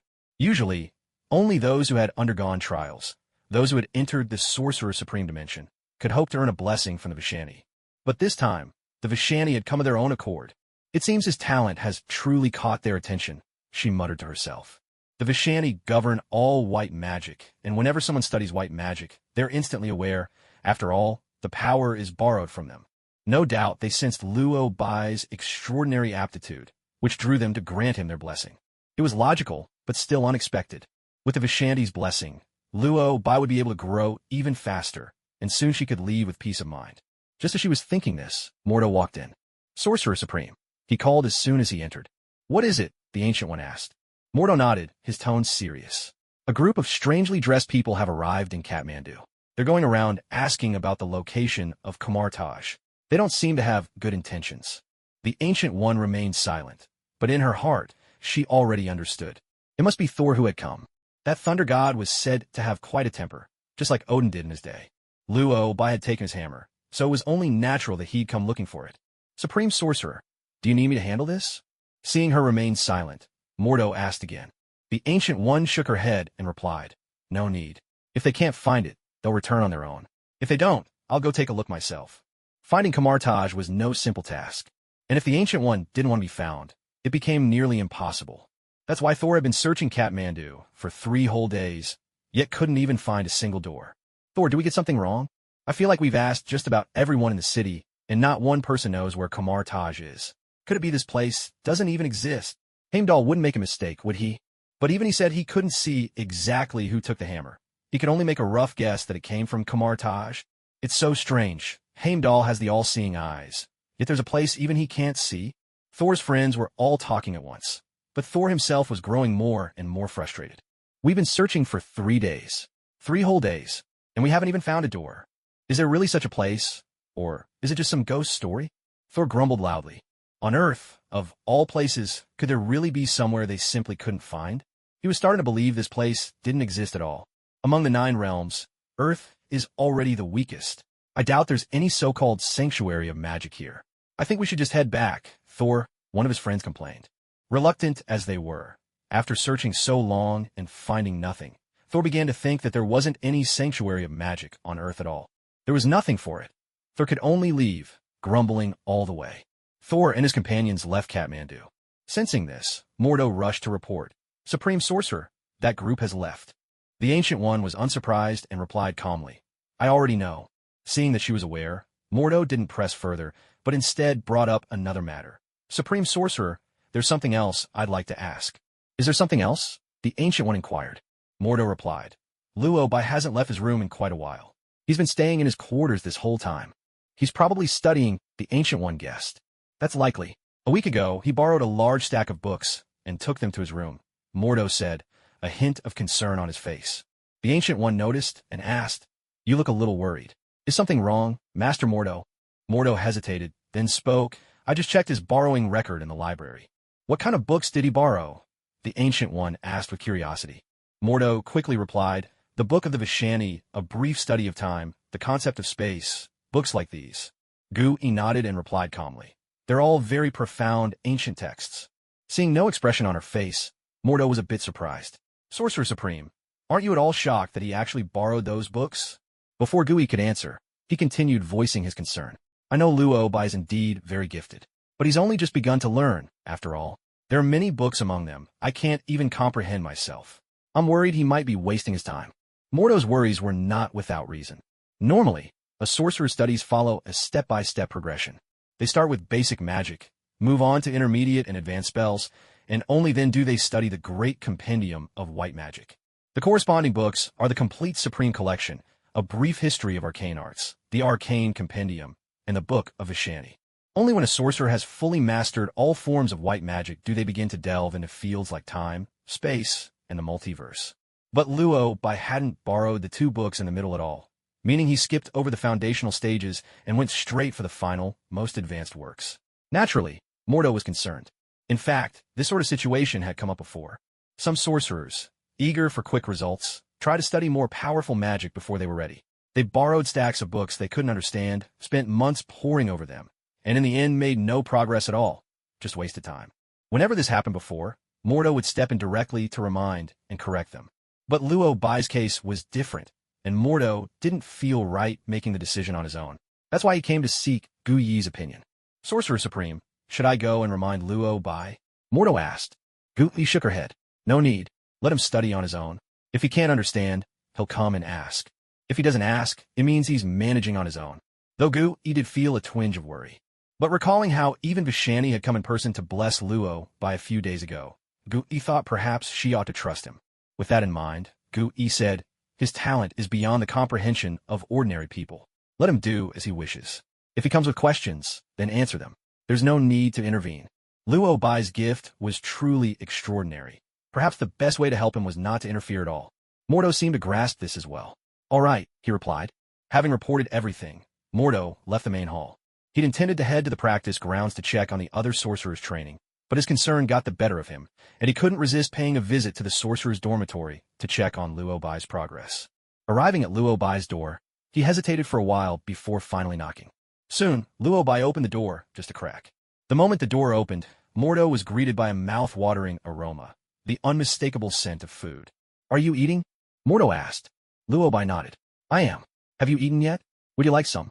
Mordo shook his head and asked, Can I come in and have a seat? Of course, Luo Bai replied warmly, opening the door. The moment the door swung open, Mordo was taken aback. Was this supposed to be a dorm room? It looked nothing like one. Instead, it was unmistakably a cafeteria. Right in the middle of the modestly sized room sat a round table.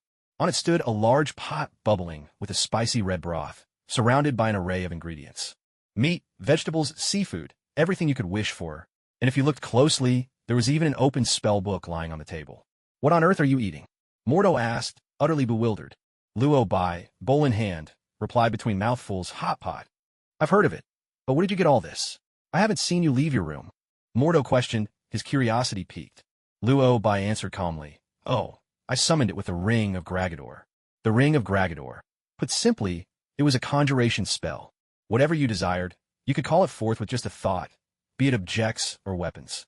Mordo was well aware of this, but he hadn't expected it to be used like this. So this is how you use your arcane arts. Mordo couldn't help but grumble. At Kamartaj, magic was also called the mystic arts or arcana. It was just a matter of terminology, nothing to fuss over. I have so many books to study, I don't have time to go out, so I figure I'd save myself the trouble, Luo Bai explained. Now that he'd mastered magic, it only made sense to use it whenever possible.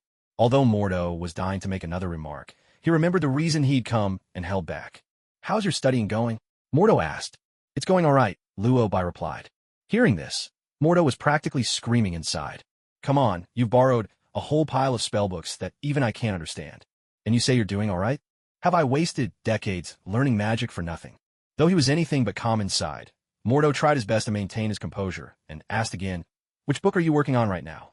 This one, the Book of the Vishani, Luo Bai said, pointing to the half-open spellbook on the table. How's it coming along? Mordo pressed further. Luo Bai shook his head and said, It's all right. I'm about halfway through. Mordo, it's only been just over a week, and you're telling me you're halfway through? In just a week, you've learned half of it. Mordo finally blurted out in astonishment. At this, Luo Bai frowned slightly, a note of frustration in his voice. Yeah, this book is pretty tough. I think it's going to take me quite a while to finish it. And after that, I still have 12 more books to study. I have no idea how long that'll take. I can't just stay cooped up in this room forever, can I? Luo Bai was genuinely exasperated. Looking at the stack of books he still had to learn, he couldn't help but feel overwhelmed. But Mordo just couldn't understand him. In fact, he even felt that he was being deliberately infuriating.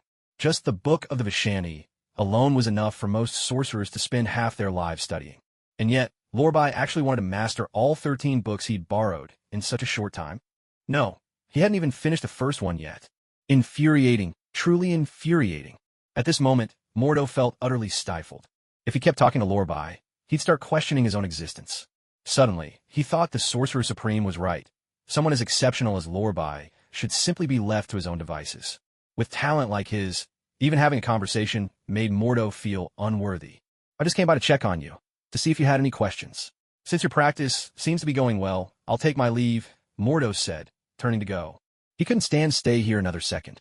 But before he could take 2 steps, Lorbai suddenly called out, Master Mordo, I actually do have a question. Mordo stopped in his tracks, his face showing his confusion. You have a question? Are you having trouble with your practice? Mordo asked in astonishment. Lorbai shook his head. Not really. I just wanted to ask if the magic books from Kamartaj can be taken out of here. No, they cannot, Mordo replied. To ensure the safety of the books, none of them may leave Kamartaj. Why? Were you thinking of going somewhere? Yeah, I need to head out for a bit, Lorbai answered. He still didn't know how Tony had gotten his phone number, but he'd received a message saying there was an urgent matter. Considering he couldn't master these dozen or so books in a short time, he decided to make a trip to New York first. Though he had to go to New York, he didn't want to fall behind in his studies, so he'd hoped to take the books with him and continue reading there. But now it seemed that wasn't possible. Since the books of Kamartaj couldn't leave the premises, even using a teleportation spell to sneak them out was out of the question, which left Lorbai a bit frustrated. You could memorize the contents of the books. That way, even if you don't take them with you, you can still practice, Mordo suggested. Memorize the entire contents? A photographic memory? That was not a skill he possessed. He was fortunate, yes, but not blessed with every possible talent. No way could he just develop a photographic memory out of the blue. At this, Lorbai sighed in resignation. There's just too much material. I can't possibly remember it all. Mordo was silent for a moment before finally responding. Most of the books in the library are extremely valuable. While they can be borrowed, they must not be damaged. If the books were taken out of Kamartaj, it would be hard to ensure they stayed safe, or they might even be lost. That's why, under normal circumstances, they're not allowed to leave. But even so, there are always sorcerers who use the sling ring to sneak books out of the library. That really puts me in a difficult position. Although I did reprimand them, since they returned the books in perfect condition, I couldn't really punish them. I even asked the Sorcerer Supreme specifically how I should handle this. But the Sorcerer Supreme believed that mages are free spirits and shouldn't be overly restricted. Thinking about it, that's true. Who can really control a mage, right, Luo Bai? This is truly a troubling situation. As Mordo spoke, a look of frustration appeared on his face. But if you look closely, it wasn't hard to spot a faint smile at the corner of his lips. That smile, along with his words just now, made Luo Bai realize the truth in an instant. What Mordo meant was that, while it wasn't allowed on the surface, some mages had indeed done it in secret. As long as the books were returned intact, no one would pursue the matter. Not even the Sorcerer Supreme would care. So he was subtly hinting to Luo Bai. You could sneak the books out if you wanted. No wonder Caecilius could later smuggle books out of the library. Kamartaj was just a little too free-spirited. Thinking of this, Luo Bai spoke up righteously. Master Mordo, we absolutely must put a stop to this. The books in Kamartaj are so precious. If any were lost, it would be terrible. I agree completely. So you wouldn't do such a thing, would you? Mordo asked. Of course not. Master Mordo, you have to trust my character. Luo Bai replied quickly. I do trust you. All right, I'll leave you to your studies now. Mordo said, pretending to offer some last-minute reminders before taking his leave. As soon as he was gone, Luo Bai began tidying up his dormitory. Even though he had just promised Mordo that he would never take a book out, anyone with half a brain could see they were just exchanging pleasantries. Mordo had dropped such an obvious hint. Luo Bai would have been rude not to take it. So after finishing up, Luo Bai gathered the books, opened a portal, and stepped into Stark's villa. Standing in his spacious mansion, Luo Bai couldn't help but sigh. Kamartaj was wonderful, but really, who would turn down a villa? I wonder what Stark wants from me, Luo Bai muttered to himself. He headed upstairs and carefully placed the magic books in the study. Just as he was about to call Stark to ask what was going on, he heard a sound outside the door. It wasn't loud, more like the gentle patter of water coming from the bathroom. The bathroom was all the way down the corridor on the second floor, some distance from the study. But thanks to his magical training, Luo Bai's senses were far sharper than an ordinary person's, so even a faint sound didn't escape him. That struck Luo Bai as odd.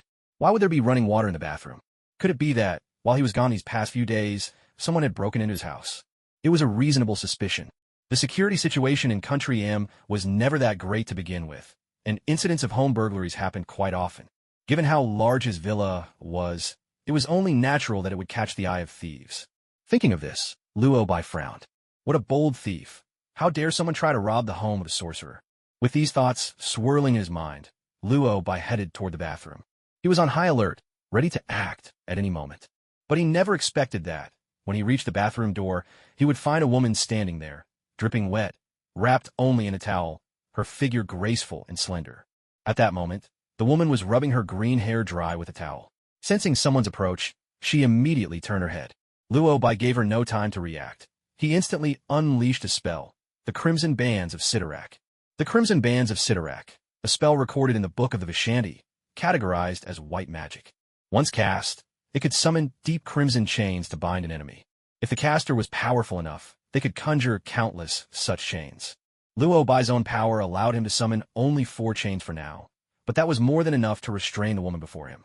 The moment Luo Bai cast his spell, 4 crimson chains sprang out of thin air from every direction and instantly pinned the woman in place. The woman, it seemed, was no ordinary person. She tried to use her own abilities against Luo Bai.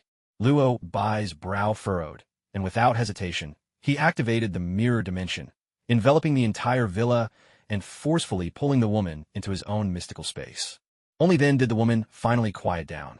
Apparently, she had never encountered such a power before. In astonishment, she exclaimed, "What kind of ability is this? Where am I? Why do I feel so disconnected from everything around me?" But Luo Bai offered no explanation. Face cold and voice stern, he demanded, "You dare steal from a sorcerer's home?" Catching on to a few key words, the woman hurriedly asked, "So you're not from the Mutant Association here to arrest me? Are you actually the owner of this villa?" Luo Bai didn't answer, but countered instead, "Do you think you're in any position to ask me questions right now? Breaking into someone's home without the owner's consent, and then being easily subdued by that very owner. Given the current situation, the woman truly had no right to ask anything. Realizing at last how things stood, the woman quickly apologized, her tone earnest. "I'm sorry. Please, if you have any questions, go ahead and ask." With his hands clasped behind his back, Luo Bai studied her for a moment before asking, "You just mentioned the Mutant Association. So you're a mutant?" The woman nodded, answering honestly, "Yes, I am. What's your name, and why are you in my house?" Luo Bai pressed further. Finally, the woman was able to explain herself. "My name is Lorna Dane. I'm really not a thief. You must be mistaken about that. I know it was wrong of me to break into your home uninvited, but I truly had no other choice. I was only trying to hide from those chasing me, so I sought refuge here," she explained earnestly. "I just wanted to stay for a couple of days and then leave. I swear I didn't steal anything. You can check the rooms if you want." "Really?" Lorna Dane spoke, her eyes full of sincerity. Hearing her say her name and matching it to her appearance, Luo Bai understood she was telling the truth. "Lorna Dane, a mutant." Her alias, Polaris. She was Magneto's daughter, inheriting her father's powers, the ability to control magnetic fields and create force fields. Her most distinctive trait was that long, green hair. A mutant with green hair. Luo Bai was now almost certain the woman before him was indeed Polaris. Given her explanation just now, it wasn't hard to piece together what had happened. In a Marvel world, mutants have always been at the bottom of society. This is mostly because mutants possess such formidable powers, powers that threaten ordinary humans, so governments everywhere keep their distance. Since governments can't simply eliminate powerful mutants, they resort to strict control. Thus, the Mutant Association came into being. The Mutant Association is an organization dedicated to managing mutants. They capture mutants and keep them under tight surveillance, though management is really just another word for observation and experimentation. So, once a mutant is caught by the association, the fate that awaits is often a life of torment, worse than death. Because of this, most mutants would do anything to avoid capture. After all, who would willingly walk into such suffering? Polaris was no exception. To evade her pursuers, she had slipped into Luo Bai's villa by chance. Finding the house empty, she planned to wait it out for a couple of days, then leave when it was safe. But by pure coincidence, Luo Bai returned home. It made sense, though it didn't excuse her actions. Even if you didn't mean to, breaking into someone else's home is still wrong. "And you took a shower here too? You really felt right at home, didn't you?" Luo Bai couldn't help but grumble. Polaris looked embarrassed and quickly explained, "I've been running for so long, I haven't had a chance to bathe. I just borrowed your bathroom. I'm truly sorry." If apologies were enough, why would we need the police? Luo Bai frowned and pressed her further. At the mention of the word police, Polaris grew anxious. "You can punish me. Whatever you want me to do, I'll do it. Just please, don't turn me into the police. If they find out I'm a mutant, I'll be handed over to the Mutant Association," she pleaded desperately. Seeing her like this, Luo Bai spoke in a deep voice. "You're still making demands? You should know with what you're doing right now. Even if I shot you, it would count as legitimate self-defense.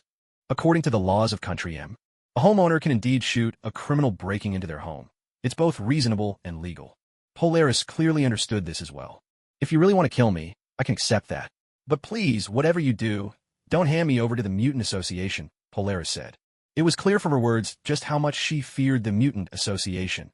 She'd rather die than be captured by them. And come to think of it, dying outright was certainly better than being tortured to death.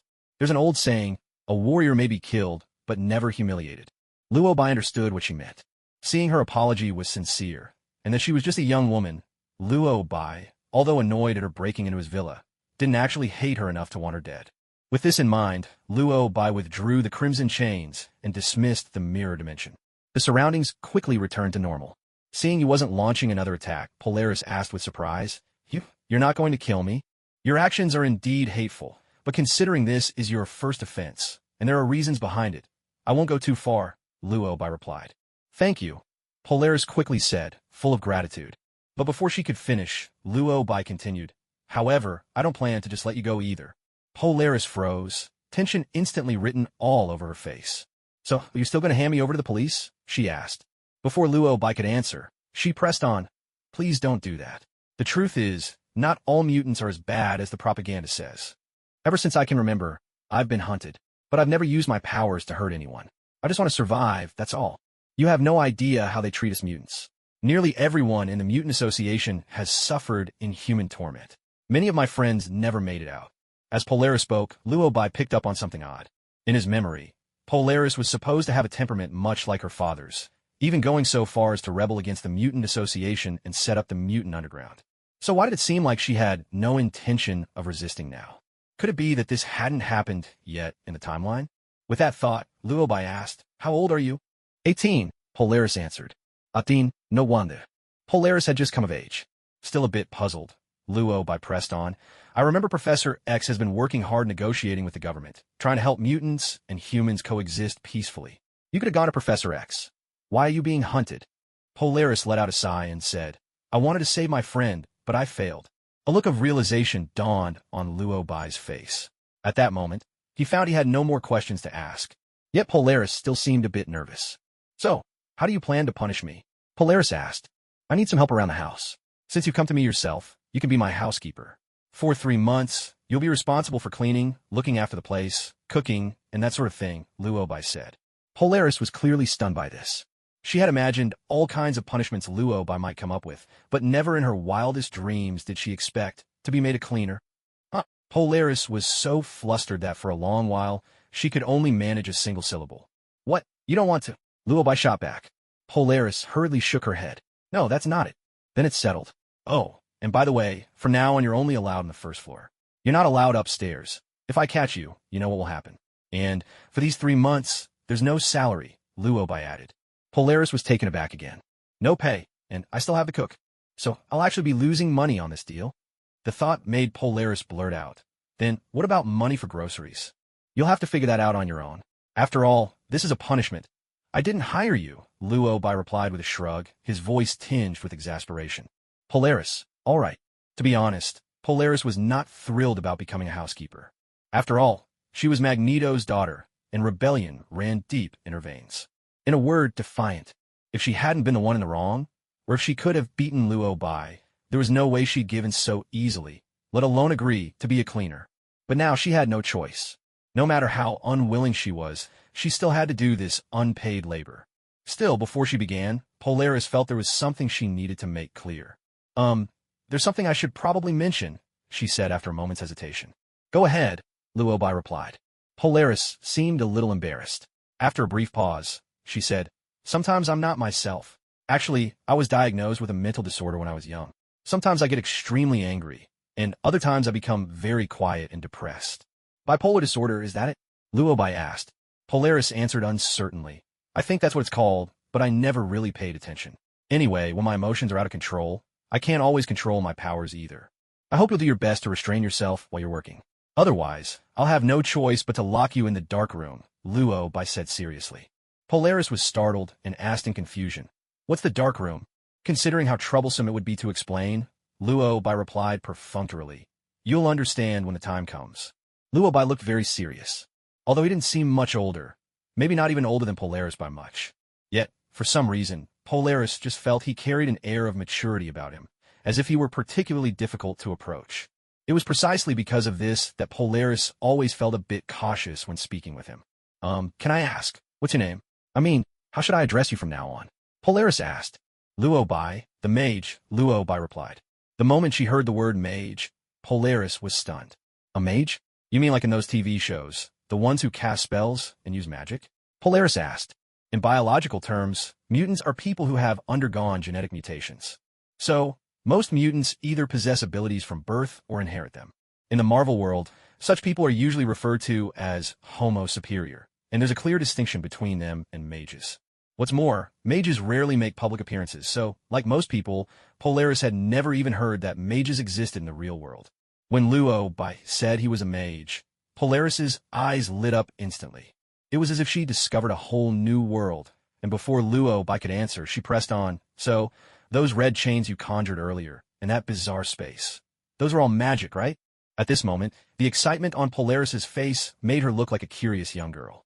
Luo Bai figured these questions would be hard to explain in a short time, so he simply gave up on answering. You should get dressed first, Luo Bai said. Only then did Polaris remember she was just wrapped in a bathrobe. Granted, as a woman, it wasn't exactly proper to be wearing so little in front of a strange man, but Polaris didn't seem to mind much. I am wearing a bathrobe, after all. Mage Luo Bai. Could you tell me more about mages? When I was a kid, I saw on TV that mages could turn people into frogs and curse others. Is that true? Polaris continued to press. Luo Bai said nothing, utterly speechless, and walked away. He went straight to his study to continue sorting through his magic books, and as he organized them, Luo Bai kept pondering what had just happened. To be honest, Luo Bai never expected that he'd pick up a housekeeper right after coming home. He'd been thinking for a while that such a big villa was inconvenient without someone to take care of it, especially since he didn't have time to tidy up every day. He never thought Polaris would just show up at his door like this. Although she seemed a bit young and maybe not quite reliable, but she was a mutant. She even has the power to control magnetic fields. There's no way an ordinary person could ever beat her. A housekeeper who can guard the home, tidy up, and even chip in for groceries while cooking? That's a rare find. Well, nothing he could do. Sometimes luck just smiled on him. With this thought, Luo Bai felt a surge of joy. Once he had finished organizing his spellbooks, he sent a message to Stark. He hadn't forgotten. This trip to New York was all because of Stark. About 15 minutes later, Stark appeared outside the villa.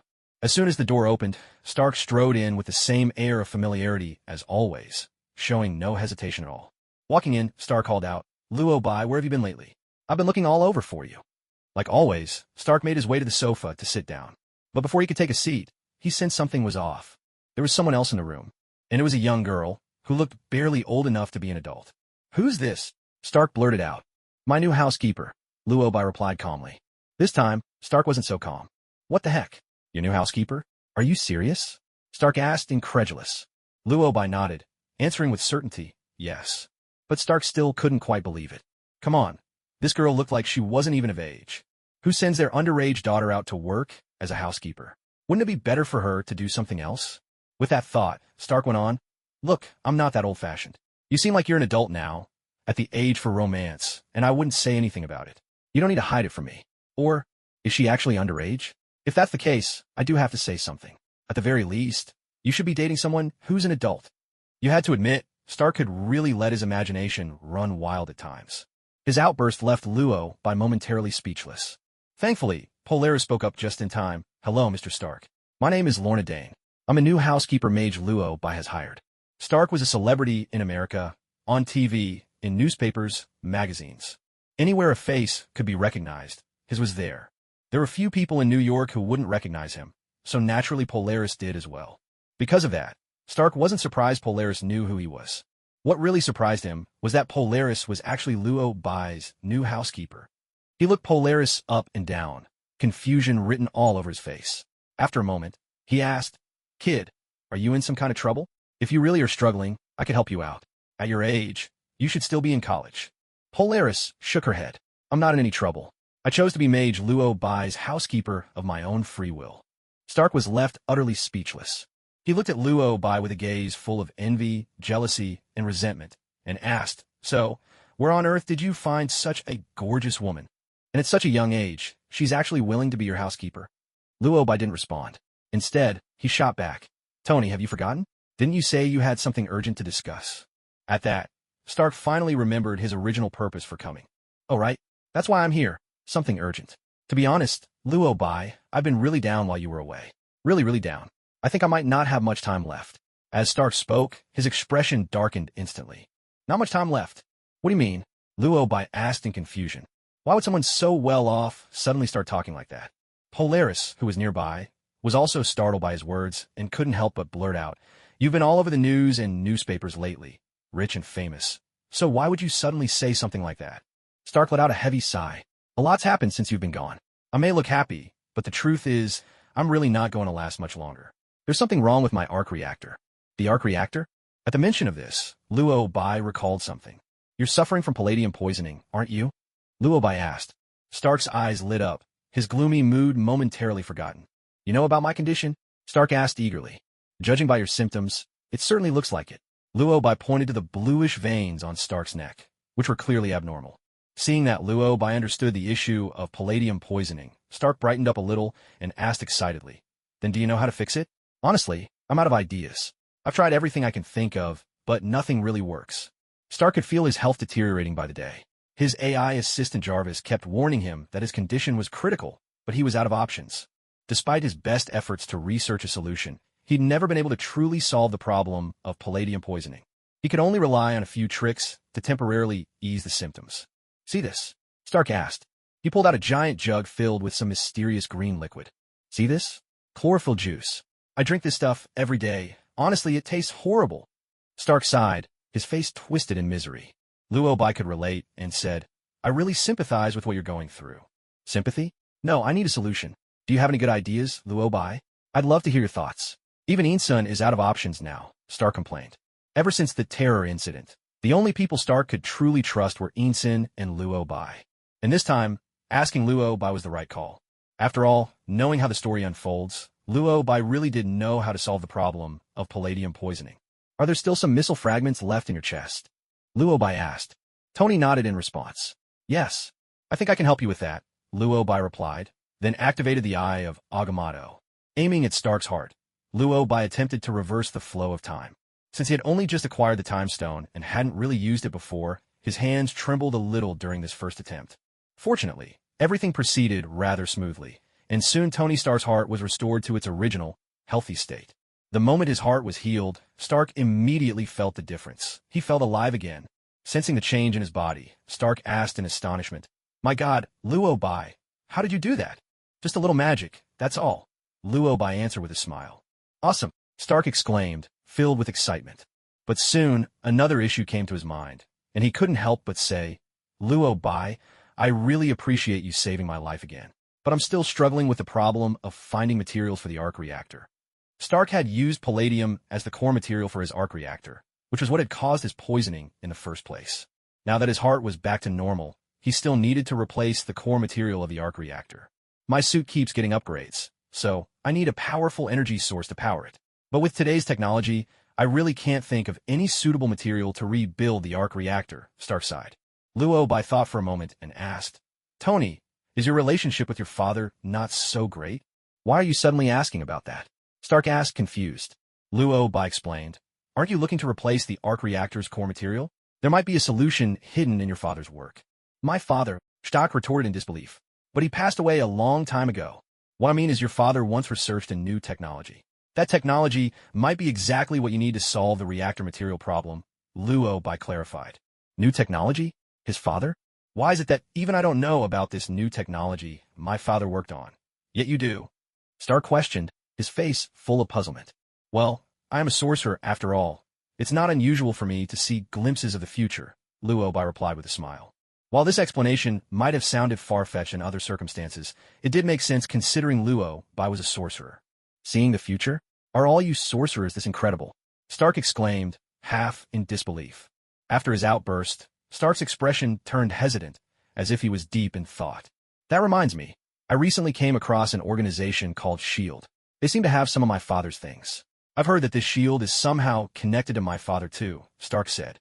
S.H.I.E.L.D., the Strategic Homeland Intervention, Enforcement, and Logistics Division, is a special unit established by the International Security Council to handle all sorts of unusual incidents. Simply put, it was created by the American government to oversee those with superpowers. While their founding purpose and intentions are good, it's still a system run by people, and more specifically by agents. Because of that, Lobo never really liked their way of operating or handling things, especially when it came to SHELD's director, Nick Fury. Lobo found him even more disagreeable. Granted, some of his actions were well-intentioned, and he genuinely wanted to benefit humanity. But in Lobo's eyes, his ideology was seriously flawed. On top of that, SHELD's fighting force was embarrassingly weak. An organization like that was never going to be able to manage superpowered individuals. From what Lobo had gathered, much of SHLD's upper management had already been compromised by hostile forces, so he preferred not to talk about them at all. Still, in Stark's case, S.H.I.E.L.D. might actually be able to help a little. "In this situation, S.H.I.E.L.D. could actually lend you a hand," Lobo explained. "Oh, and they also want me to join something called the Avengers," Stark complained. "So, Are you planning to join? Lobo asked, more out of formality than curiosity, already knowing the answer. As expected, Star confirmed, I'm thinking about it. In fact, I've already joined. They told me the Avengers were formed to save the Earth. That matches exactly what I have in mind. By the way, it looks like they want you to join too. How do they know about me? Lobo asked, puzzled. Stark explained, remember when we took on Obadiah together? S.H.I.E.L.D. used their surveillance to observe what happened and learned about you. They've even asked me about you. I told them you're a sorcerer. I see. Well, I have no interest in joining the Avengers. Lobo refused without hesitation. I actually figured you'd say that. You prefer to keep a low profile. I even turned them down for you before, but they insisted on meeting you, and they're waiting right outside. Do you want to see them? Stark asked. His words made Lobo hesitate. If he followed his instincts, Lobo definitely wouldn't want to meet them. But considering Nick Fury's relentless nature, Lobo knew the man would stop at nothing to get what he wanted. To avoid future trouble, Lobo thought it might be best to clear things up now. Since they're here, let them in, Luobai said with a breath of relief. Stark didn't reply. He simply took out his phone and sent a quick text. Moments later, there was a knock at the door. Polaris immediately dashed over to answer it. As the door swung open, a striking woman with short hair and a daring outfit appeared on the threshold. Standing beside her was a bald man. Yes, another bald head. But this time it was a gleaming, polished dome, like a hard-boiled egg. Knowing their visitors were from S.H.I.E.L.D., their identities were easy to guess.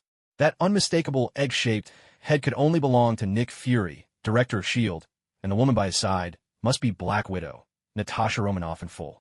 Both were among SHLD's finest agents, and Nick Fury himself was renowned as the king of spies. As agents, they had undergone years of rigorous training. They understood human nature thoroughly, especially someone who'd risen to Nick Fury's level of mastery. Because of that, he always carried a certain air of confidence, a belief that he could persuade anyone if the need arose. The moment he entered, Nick Fury's expression remained stern as he strode to the sofa and took a seat. He then offered a brief introduction. Hello, I'm Nick Fury. I assume Tony's already told you the basics.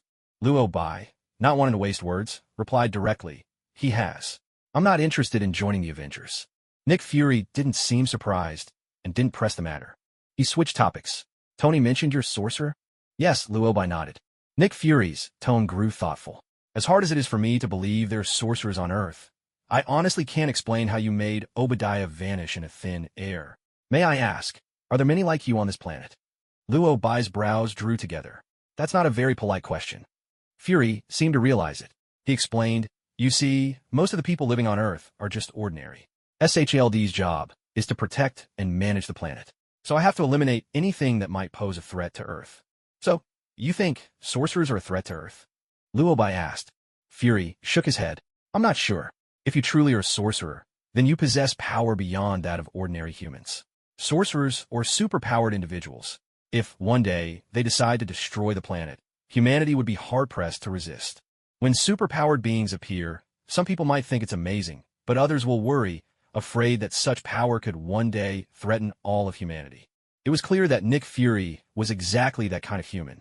Luo Bai could understand his concerns, but being questioned by others inevitably left him somewhat displeased. Still, he didn't argue much. Instead, he offered a faint smile and asked Nick Fury in return, if a sorcerer truly intended to harm Earth, do you think you'd have any means to deal with it? The Avengers are the solution, Nick Fury replied earnestly. Everyone in the Avengers is committed to protecting Earth and stopping any evil force that threatens it. So, in your view, any superpowered individual unwilling to join the Avengers poses a threat to Earth? Luo Bai countered, his smile carrying a deeper meaning. Nick Fury was taken aback for a moment before he answered, yes. Luo Bai fell silent, and the smile on his face slowly faded. His silence made Nick Fury fall silent as well. Their eyes met, and for a moment, the atmosphere grew almost unbearably tense. Sensing the mood had turned sour, Natasha spoke up from the side. Personally, I don't think Luo Bai would do anything to harm Earth. After all, he helped Stark solve the last crisis. Natasha was an agent too, naturally siding with Nick Fury. Although Luo Bai understood that, more than likely, the two of them were performing a well-rehearsed routine. One played the tough role, the other played the good cop. Still, Luo Bai found Natasha's approach much easier to accept. I think you're much better at talking than he is. So why aren't you the head agent? Luo Bai asked. Natasha shrugged, half joking as she replied. Probably because he's older than me. In our line of work, experience counts for a lot. Well, that's a bit unfair to you. Luo Bai joked back, matching her tone. Their light-hearted banter only seemed to make Nick Fury scowl deepen. Agent Romanoff, mind your words and actions, Nick Fury barked. Natasha just shrugged again and fell silent. But it was Nick Fury who soon noticed something was off. You know I'm a head agent? Nick Fury asked. After all S.H.I.E.L.D. files were top secret, well beyond the reach of ordinary people. For field agents like them, personal records were secrets among secrets. How could Luo possibly know he was the so-called king of agents? You've investigated me? That shouldn't be possible. There's no way you could access my records, Nick Fury said, baffled. At that moment, the look he gave Luo was filled with even more suspicion. Yet Luo just grinned, answering casually, Of course I know. I even know you served as a colonel in the army during World War II, and only joined S.H.I.E.L.D. after the war. How do you know all this? Nick Fury demanded, his expression turning grim. Luo didn't answer directly. Instead, he responded with a question. Nick Fury, do you really believe S.H.I.E.L.D. is as well protected and airtight as you think? Have you ever considered that maybe S.H.I.E.L.D. is nothing like what you imagine? What do you mean by that? Nick Fury pressed, his expression growing even more grave. Still, Luo didn't give him a straight answer. He simply said, You think everything is under your control, that you have a plan for every eventuality. But the truth is, things have already slipped far beyond your grasp. I don't believe you can truly keep Earth safe, and that's exactly why I have no interest in joining the Avengers. His words were blunt, so blunt, in fact, that they bordered on harsh. No wonder Nick Fury's face darkened with every word. Yet Fury couldn't find anything to say in rebuttal. After all, given the current situation, it was clear he'd already lost this particular game. He tried every method but still found nothing about Luo Bai, while Luo Bai seemed to know everything about him. That fact alone meant Fury was already at a disadvantage. He realized that convincing Luo Bai to join the Avengers was now a lost cause, but he still wanted to make a final effort.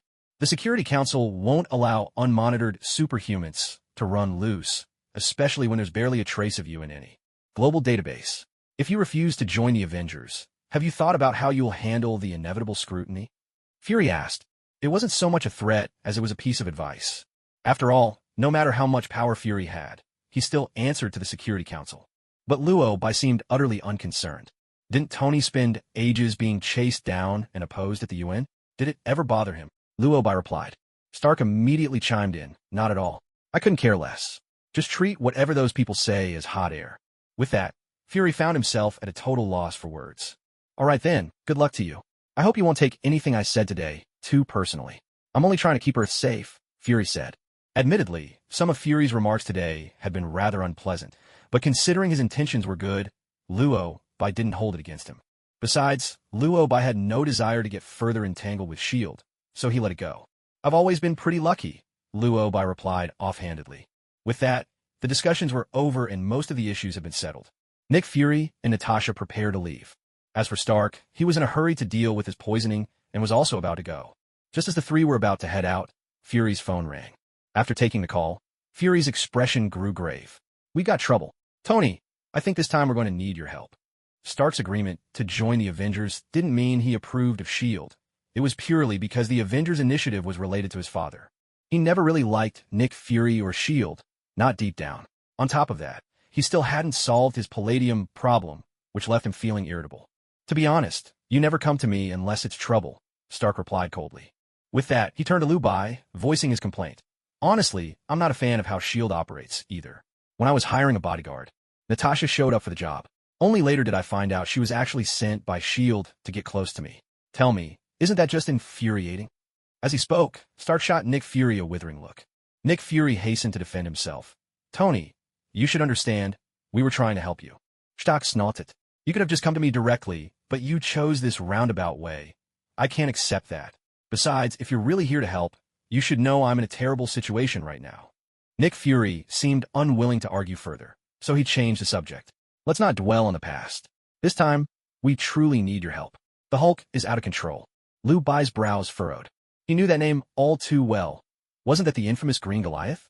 Had Banner actually joined the Avengers while he was away? The Hulk's out of control? Now that's a real problem. As Luo Bai was mulling this over, Stark suddenly spoke up. His expression had grown serious. He clearly understood just how dire the situation was. After a moment's thought, he asked, Where is he now? Near S.H.I.E.L.D. headquarters. Things have gotten really bad. He's causing massive destruction. Nick Fury explained. Stark was well aware of the Hulk's destructive power. He hadn't planned on helping, but now, he was visibly alarmed. We need to get over there right now.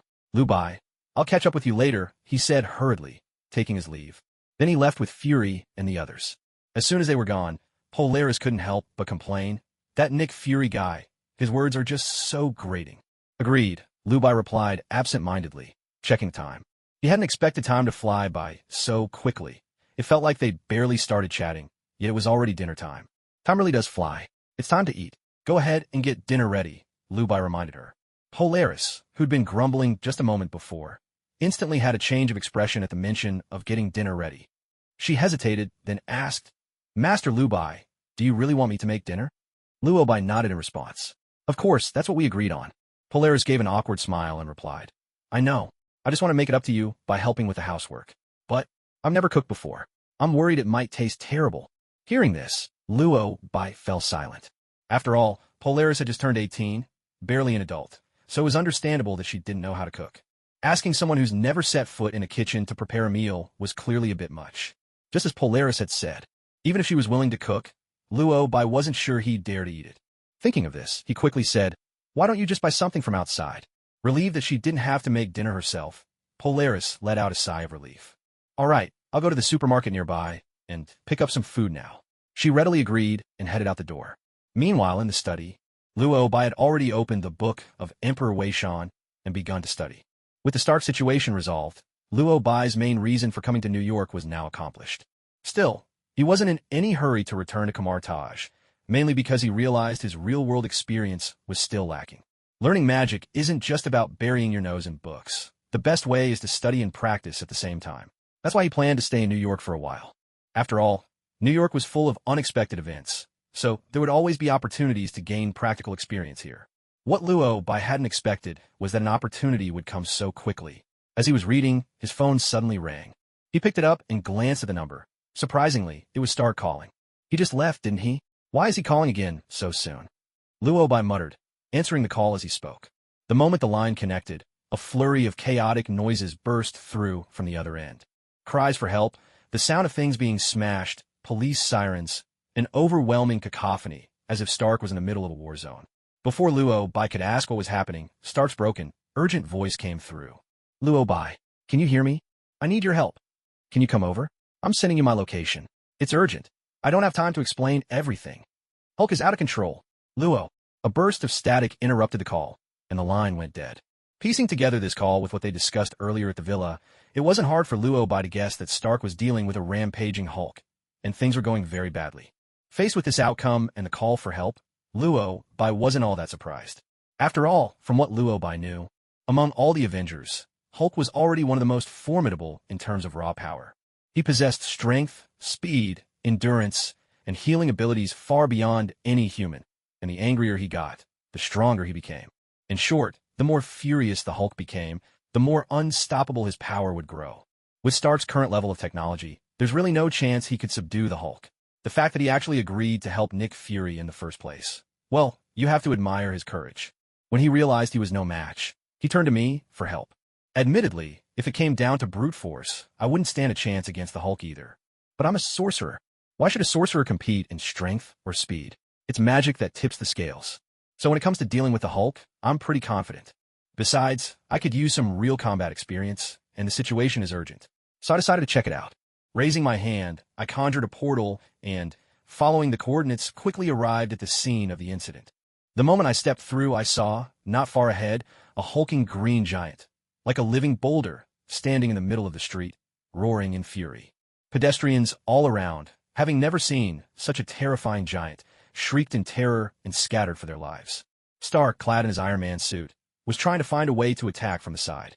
It wasn't just Stark. S.H.I.E.L.D. and the police had deployed their forces as well. Machine guns and bullets rained down on the Hulk, relentless. But this kind of attack was nothing to him, like a tickle, not even scratching the surface. If anything, it only made him angrier. Then, with a sweep of his arm, he threw a punch at Stark. As luck would have it, that punch sent Stark flying, landing right at my feet. Hey Tony, are you alright? I called out. Stark lifted his Iron Man helmet, revealing his face. He looked dejected and exhausted. Not at all. I'm really not. That guy's strength is just off the charts. He was clearly desperate.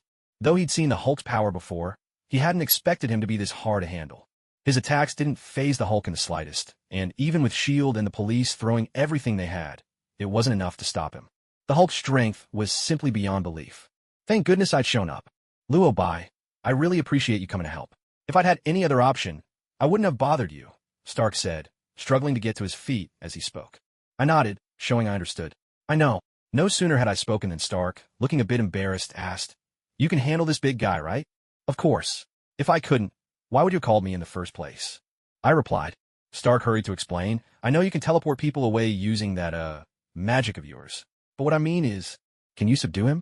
Technically, he's also a member of the Avengers, but due to certain circumstances, he's lost control. The situation is complicated, and we don't have time to go into details right now.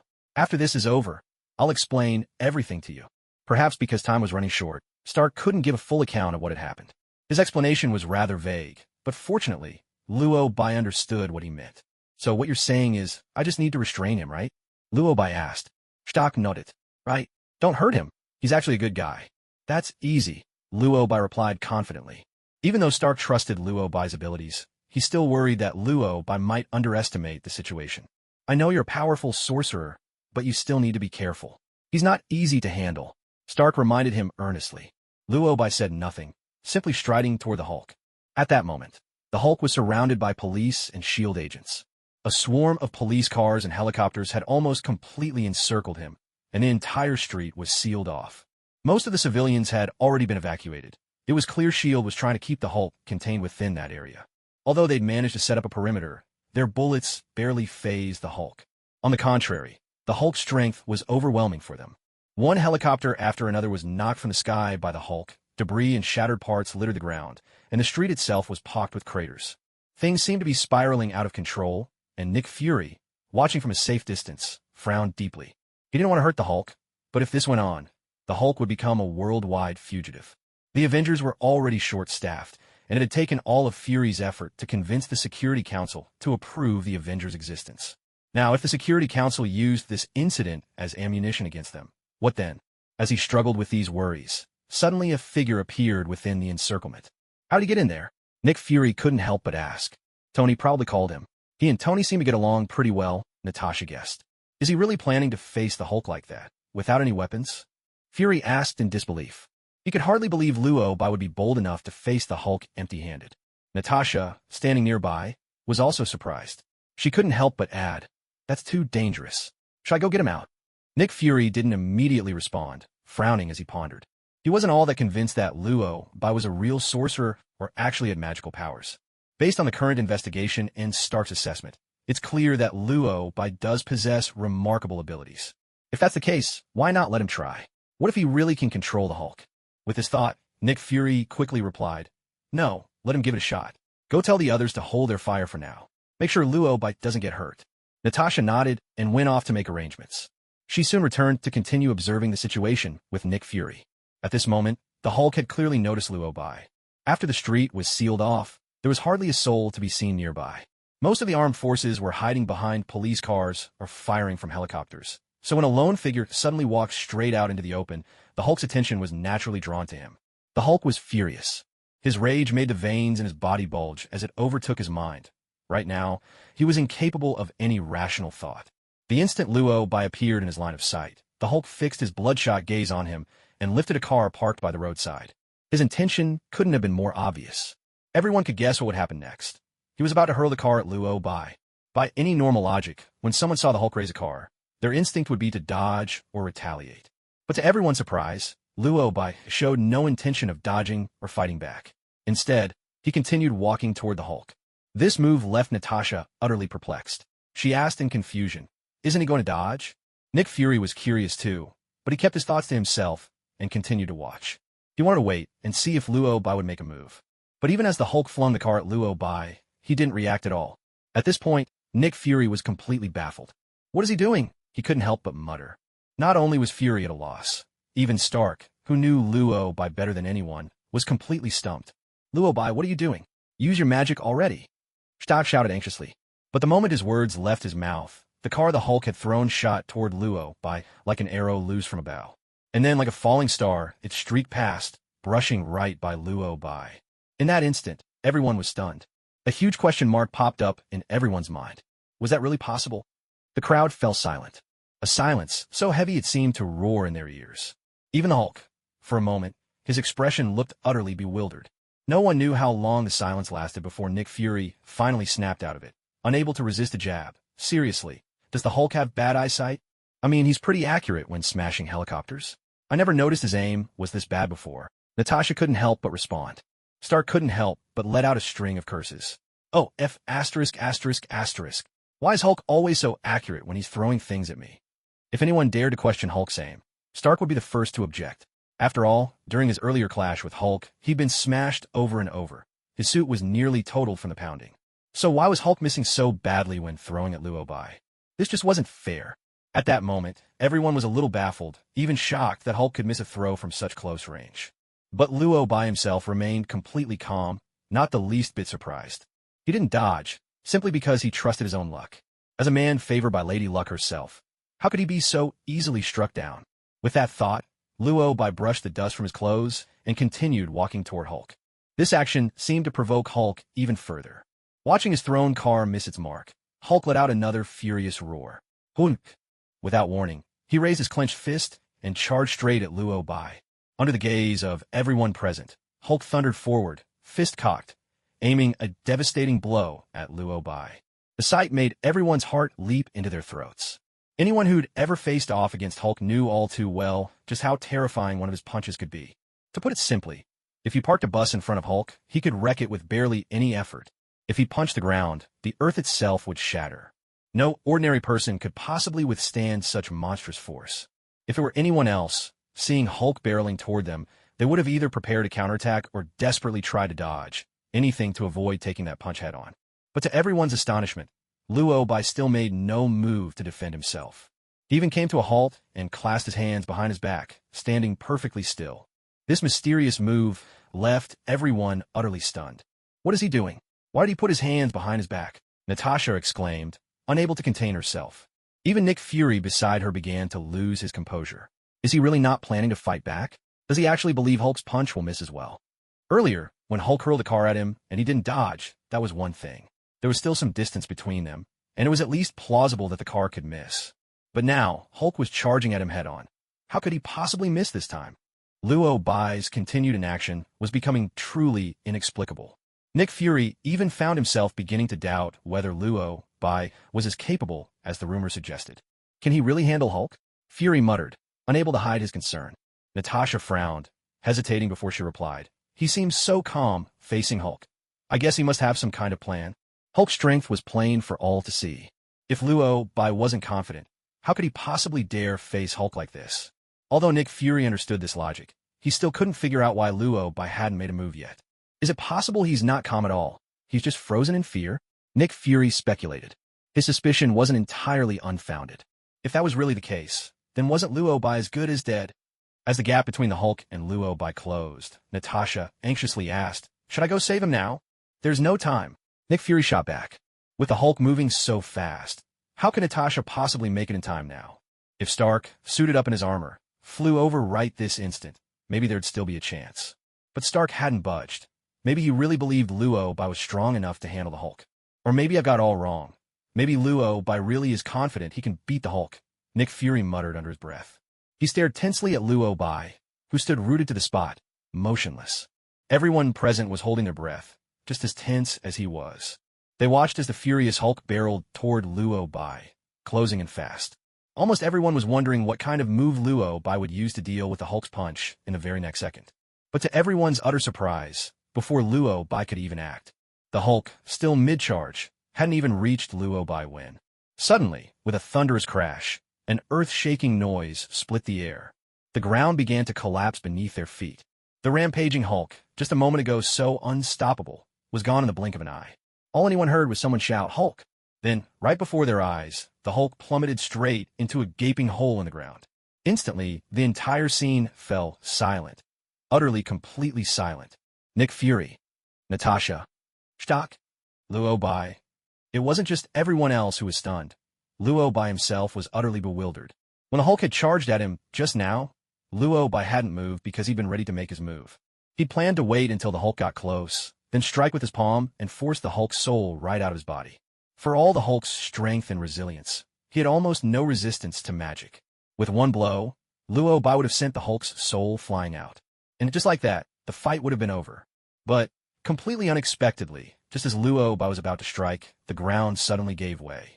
And then the Hulk, without the slightest warning or sign, fell straight into the pit below. Talk about a twist of fate. The ground had collapsed everywhere, except for the spot where Luo Bai was standing. Luo Bai didn't even have to think to know that Lady Luck must have been smiling on him. He meant to put on a show, even had his pose ready. But in the end, Lady Luck stole the scene. All he could do was sigh. Luo Bai let out a sigh and turned to look at Stark. At this moment, Stark's mouth was hanging open in astonishment, clearly dumbfounded by what he'd just witnessed. No one knew how much time had passed. Only then did Stark finally snap out of it, his eyes filled with surprise and curiosity as he asked, "Did you just use some kind of magic? How come I didn't even see you make a move?" Stark assumed it was magic. But in truth, Luo Bai hadn't even had a chance to do anything. "If I told you I didn't even get a chance to use magic just now, would you believe me?" Luo Bai countered. Stark was taken aback, a bit uncertain as he asked, "You mean the ground collapsing wasn't something you did with magic?" "No, it wasn't," Luo Bai replied. Stark's expression grew even more confused, and he couldn't help but ask again, "Then why did the ground suddenly cave in?" Luo Bai thought for a moment and said, "Maybe it was just a coincidence. You know, aside from being able to use magic, I also have incredibly good luck." "Good luck is enough to make the ground collapse?" Stark sounded skeptical, his doubt plain as he pressed. "Can you explain why the ground caved in then?" Luo Bai considered it and said, "Is it possible that because Hulk was smashing the ground so hard earlier, and this road was shoddily built, so when he ran just now, the ground just couldn't take it anymore and gave way?" Stark was speechless. Honestly, that explanation didn't sound wrong. Isn't that just a little too much of a coincidence? Stark couldn't help but complain. Luo Bai thought it over and said, "Well, there's nothing I can do about it. You know how it is when you're lucky." Stark fell silent. After a moment, he managed just 2 words. "That's wild." It really was wild.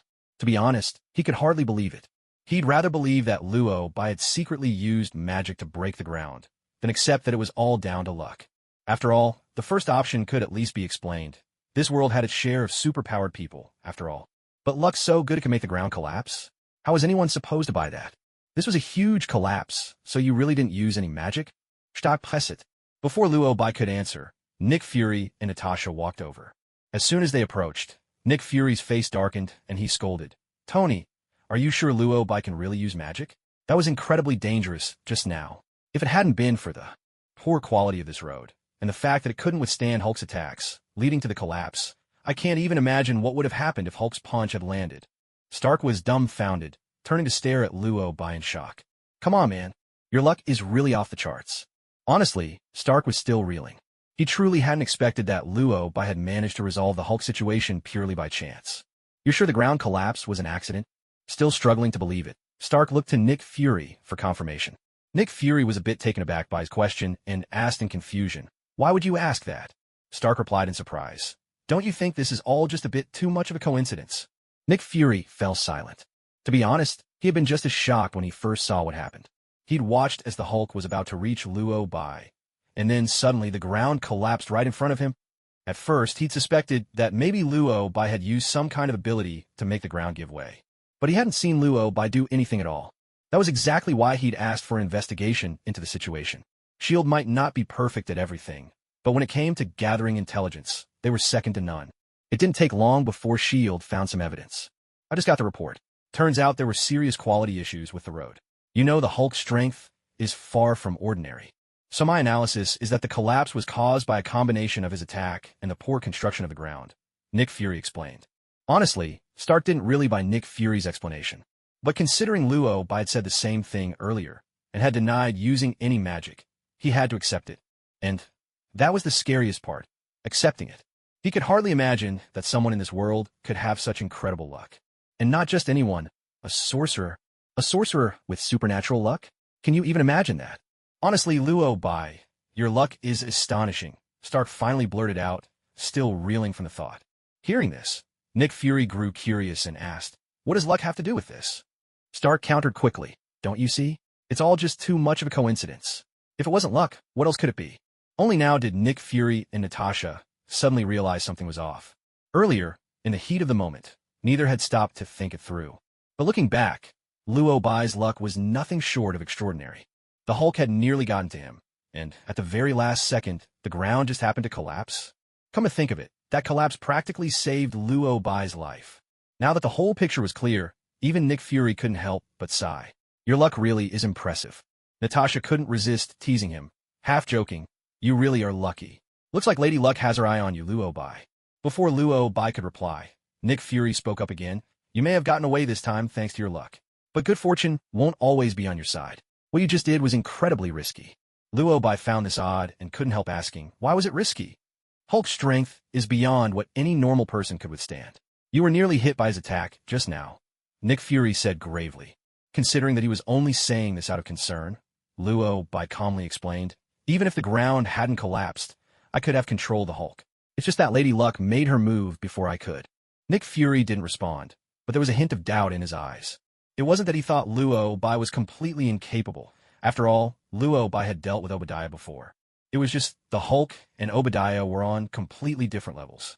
So right now, Nick Fury was wondering whether Luo Bai could actually defeat the Hulk at all. Of course, despite his doubts, he didn't voice them. After all, the Hulk seemed to have been dealt with for now, so there was no need to offend Luo Bai. With that thought, Nick Fury said, all right, since the situation's under control, let's get the Hulk. Nick Fury had intended to have someone take the Hulk back to S.H.I.E.L.D. headquarters. But before he could finish, a roar split the air. Hulk! In an instant, everyone's faces changed. The Hulk was still conscious.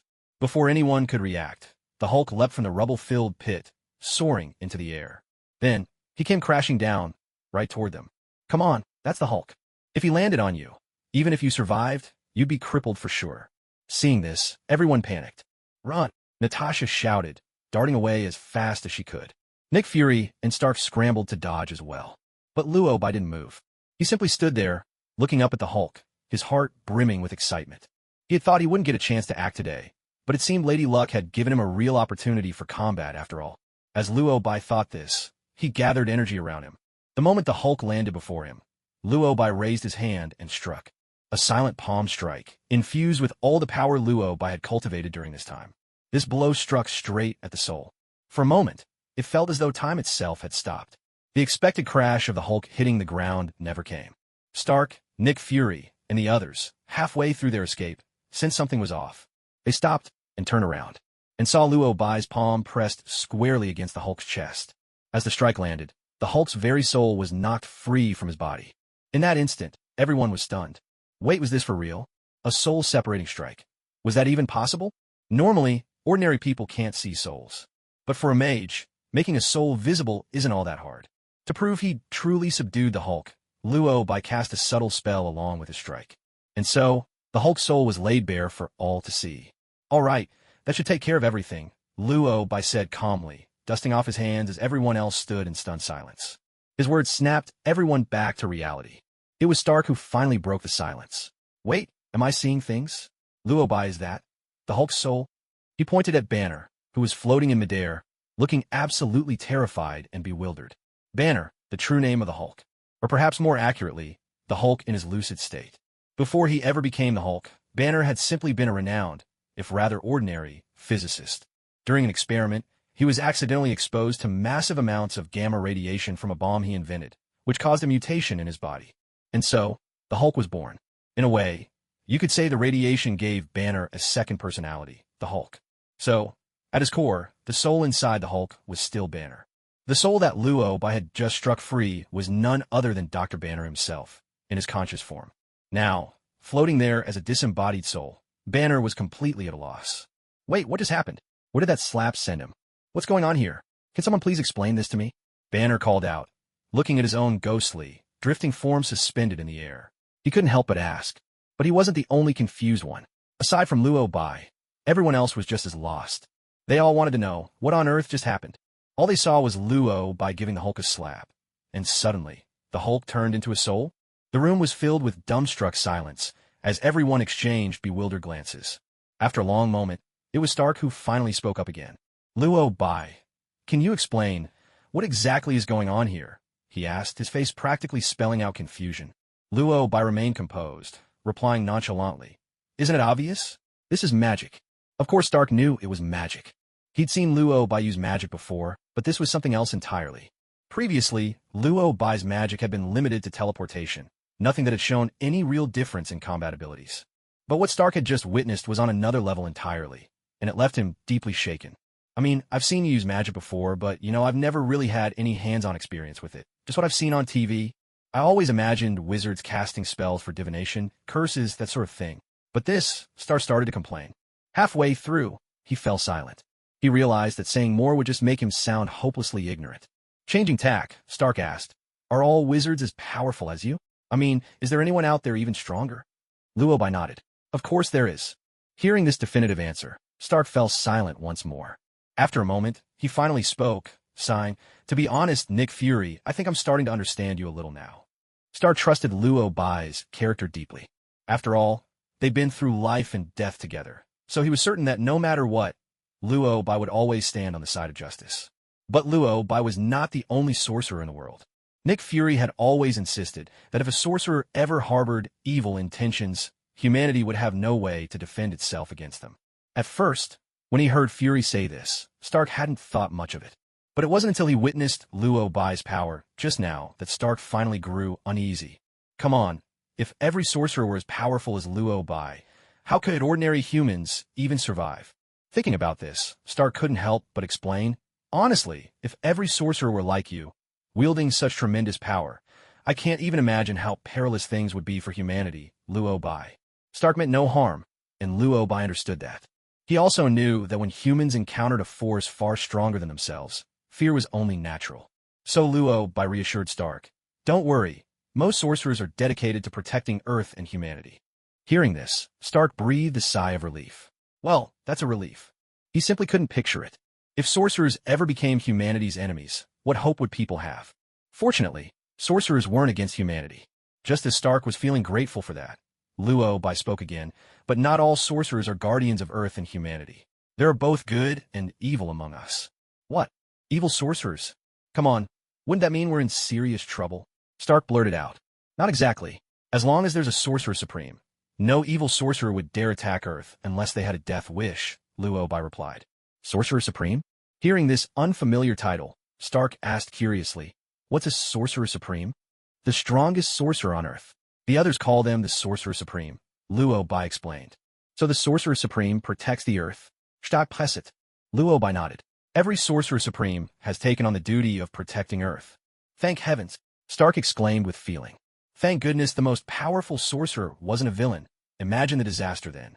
Their conversation was clearly overheard by Nick Fury, who stood nearby. Though he hadn't spoken, the shock and anxiety on his face were plain to see. Right now, Nick Fury was silently swearing up a storm inside. "Oh shit. Fuck. Sorcerers. Magic. There really are sorcerers and magic on Earth. Nobody ever said Earth was this dangerous. Is this scientific? This is absolutely not scientific." Though Nick Fury was inwardly grumbling to himself, on the surface he maintained a calm and composed demeanor. Seeing that Loki and Stark had just about finished their conversation, Nick Fury tentatively interjected, "Sorry, may I ask a question?" Loki replied with a blank expression. "What do you want to ask? Are there many wizards on Earth?" Nick Fury inquired. Loki didn't answer directly. Instead, he smiled and asked in return, "The fact that you're asking this means you already believe there are wizards on Earth, don't you?" Nick Fury looked a bit embarrassed. After all, he had always expressed his skepticism about the existence of wizards. Now that he'd been proven wrong, Nick Fury could only respond awkwardly. "It's incredible. This completely overturns everything I thought I knew. I don't want to believe it, but after what you just did, I have no choice but to accept it." Loki chuckled and continued.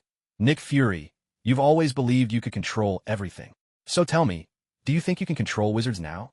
Nick Fury fell silent. He knew Loki was throwing his earlier arrogant words right back at him. Indeed, as an ordinary human being, just someone with a bit more ability than the average person, how could he have ever claimed he could manage wizards? Nick Fury remained silent. Watching him like this, Stark couldn't help but offer a sympathetic jab. "Honestly, Nick Fury, I really admire your courage.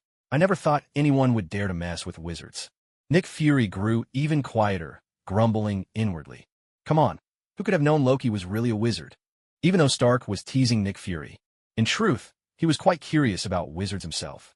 "Actually, I've always wanted to ask you about wizards, but you were away for a while, and lately I've been caught up with my own problems, so I never got the chance. Now that we're here, I'd like to ask too. Are there many wizards on Earth?" Stark asked. Loki replied calmly, "Not many. To study magic, you need a certain level of innate talent, but people with strong magical talent are rare. And are there many people as powerful as you? Stark Plesset. Loki considered for a moment and answered honestly, not really. When it comes to magic, the more talent you have, the more you can learn. You know, I've always been pretty lucky, so my talent is quite high. I'll pick things up much faster than most. Lucky. Stark was puzzled. What does luck have to do with having a high magical talent? Of course there's a connection. A magical prodigy with a once-in-a-millennium talent like mine. How could I have achieved all this without a bit of luck? Loki replied. Stark frowned and quipped. I get the feeling you're just finding a roundabout way to brag about yourself. Of course not. I'm telling the truth, Luobai replied. All right then. How long have you been studying magic? Stark asked.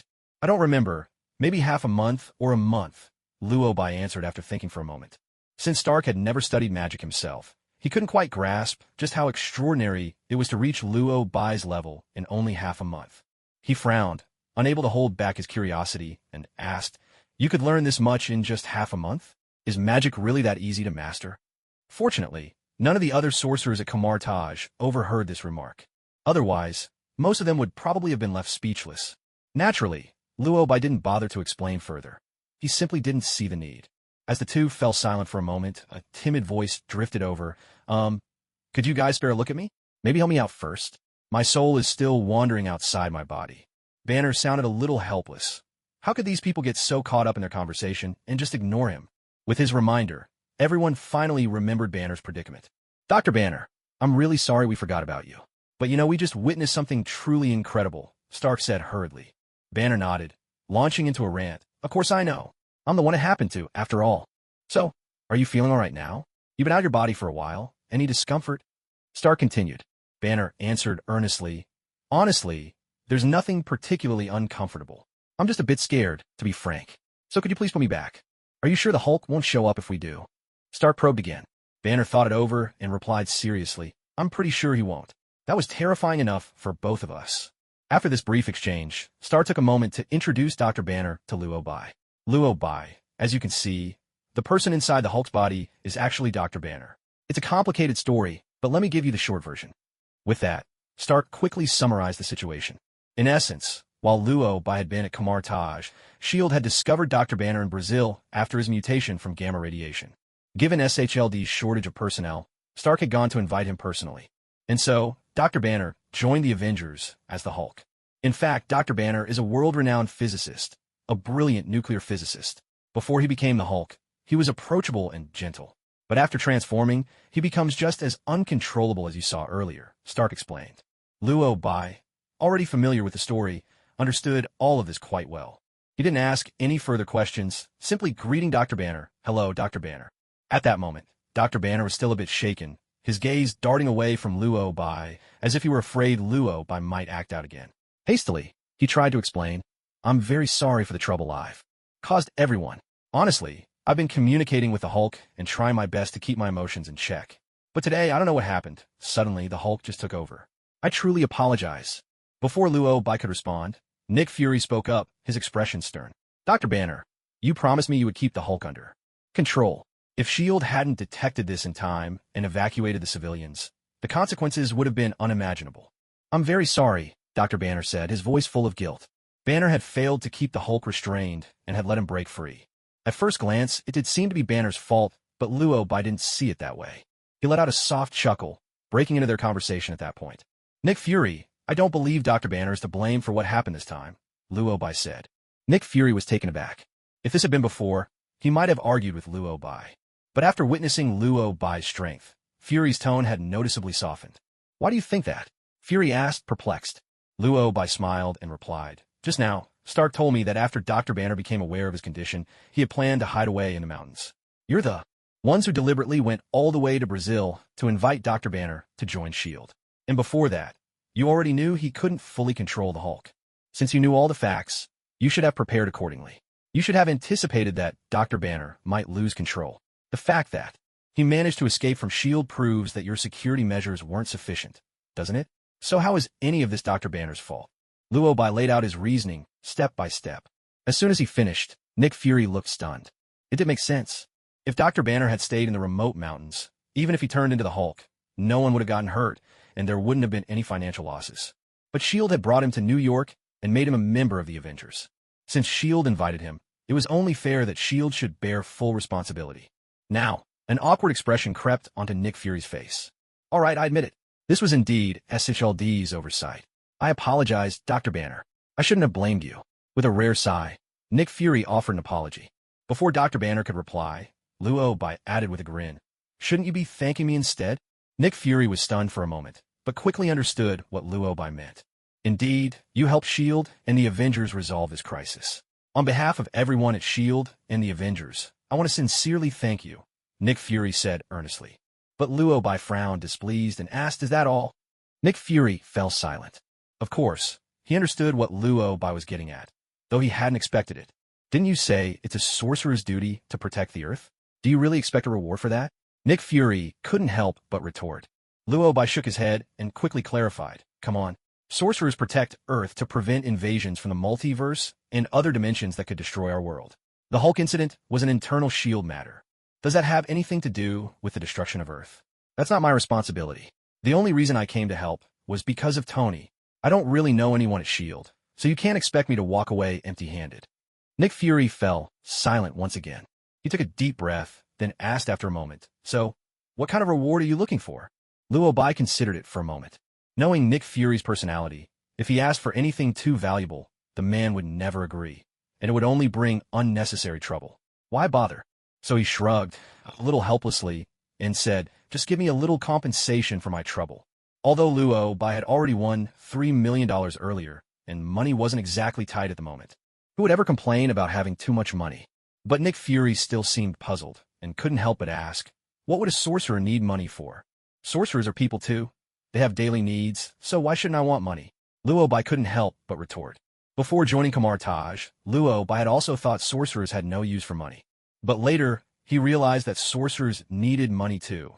It's just that their ways of making it might be a little different from ordinary people. Of course, most people would probably never understand that. "I always thought you sorcerers could conjure up money out of thin air," Nick Fury said, half joking. Luo Bai chuckled and replied, "Oh, we could. A sorcerer could even empty out the vaults of the New York Bank if he wanted to. Is that what you want to see?" "Of course not," Nick Fury quickly replied. Though they were both joking, Nick Fury more or less understood what Luo Bai was getting at. With a sigh, Nick Fury said, "All right, I'll have someone deliver the money to you soon. Now, what about Dr. Banner? Can you return his soul to his body?" "Of course," Luo Bai replied. With a simple gesture, Dr. Banner's soul returned to his body. As the soul settled back in place, Dr. Banner returned to normal. "My goodness, everyone, I'm alive again," Dr. Banner exclaimed, a surge of emotion in his voice as he saw himself standing there, safe and sound. But at this moment, Nick Fury found it impossible to feel any joy. To be honest, he was the biggest loser in this whole incident. The public facilities wrecked by the Hulk would have to be repaired at S.H.I.E.L.D.'s expense, and that would cost a fortune. Worse still, he had to pay Lobo his fee. He wasn't even sure if S.H.I.E.L.D.'s budget could cover it all. A wave of regret suddenly washed over Nick Fury. Why, oh why, did he have to get involved with Lobo in the first place? Truthfully, Nick Fury was losing so much money, he might as well hand over his entire life savings. The name S.H.I.E.L.D. sounded impressive, like it belonged to some all-powerful agency. But in reality, the organization was hardly favored by the government, and ever since the Avengers Initiative began, the higher-ups have been voicing their opposition. Nick Fury had pushed through overwhelming resistance, relying on his silver tongue just to get the Avengers project off the ground. Who could have anticipated such a massive problem right after launch? Road repairs and Lobo's payment. Just thinking about the sudden, enormous expenses S.H.I.E.L.D. now faced made Nick Fury's heart ache, as if it were bleeding. The higher-ups definitely wouldn't approve reimbursement. It seemed his only option was to sell off some weapons. Alternatively, he could try to borrow money from Stark. That thought alone made Fury's head throb painfully. "I'm leaving," Nick Fury said, his face dark as thunder. Without another word, he turned and strode off, terrified that if he stayed any longer, he'd end up losing even more money. Once Nick Fury was gone and had climbed into his car, Natasha couldn't help but exclaim, "Lobo, you're something else." I've worked with Nick Fury for so long, and this is the first time I've ever seen him so utterly defeated. As the so-called king of spies, Nick Fury always managed to leave others speechless and walk away with the upper hand. No one expected him to suffer such a loss at Lobo's hands. Thinking about it, Natasha added, "You probably don't know Nick Fury well, but in all his years as an agent, he's almost never been outmaneuvered. Usually, he's the one taking advantage of others. Yet somehow you managed to get a payout from him. I'm impressed." Watching her, Lobo couldn't help but tease. You seem pretty pleased about this, don't you? Natasha nodded. Of course. What employee in their right mind wants to see their boss happy? Natasha was an agent of S.H.I.E.L.D., and Nick Fury was her director. So, calling Nick Fury her boss was no exaggeration. No employee actually likes their boss, and Natasha was no exception. Seeing her boss so frustrated naturally filled her with glee. Right now, Natasha's smile was absolutely radiant. But with her comment, Stark suddenly realized something wasn't quite right. Wait a minute. Didn't Nick Fury also forget to pay me? He's the one who invited me to join the Avengers. By all rights, shouldn't he offer me some kind of compensation too? Stark muttered under his breath. Although Stark never lacked for money and hardly cared about it, after being reminded by Luo Bai, he realized something was off. After all, it was Nick Fury who personally invited him to join the Avengers. Not only did he not receive any benefit, but he'd been running errands for Fury Day in and day out. As these thoughts raced through his mind, Luo Bai spoke up to clarify. Since Nick Fury invited you all to join the Avengers, technically, he should be paying you. Stark was at a loss for words and couldn't help but complain. Honestly, I haven't gotten a single cent for this.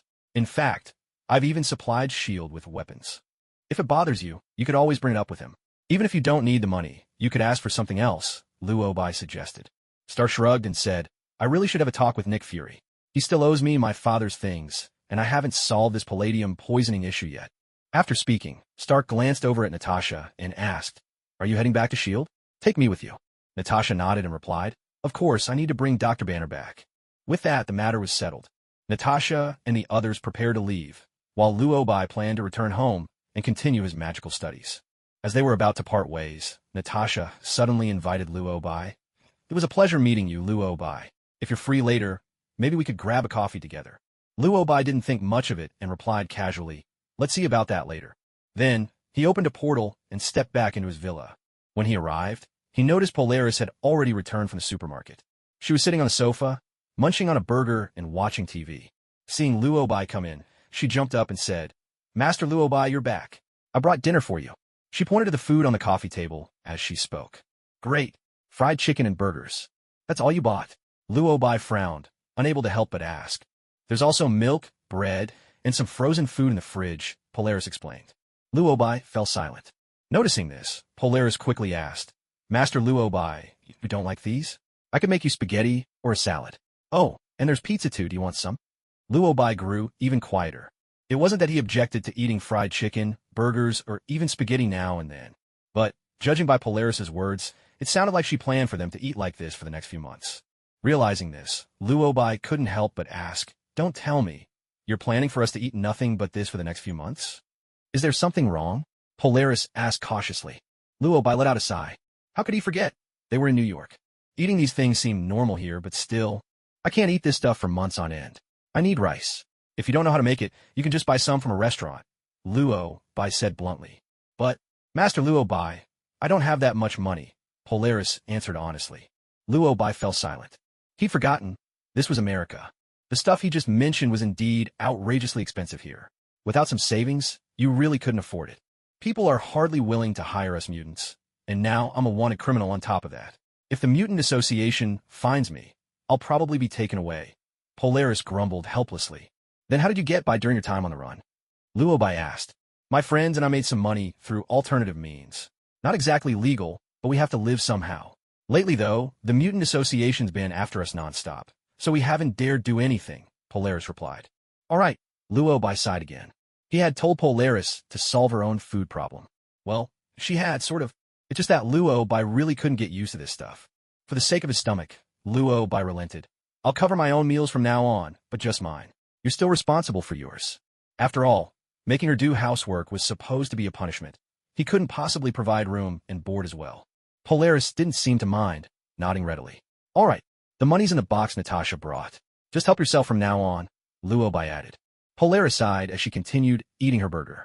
The look on her face made it clear she felt helpless. While she was still chewing, Luo Bai took the chance for a brief chat. What are you planning after these 3 months?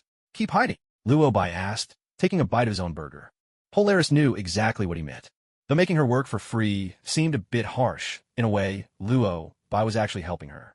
At least for now, she had a place to stay. Once their 3-month arrangement ended, she'd have nowhere left to go.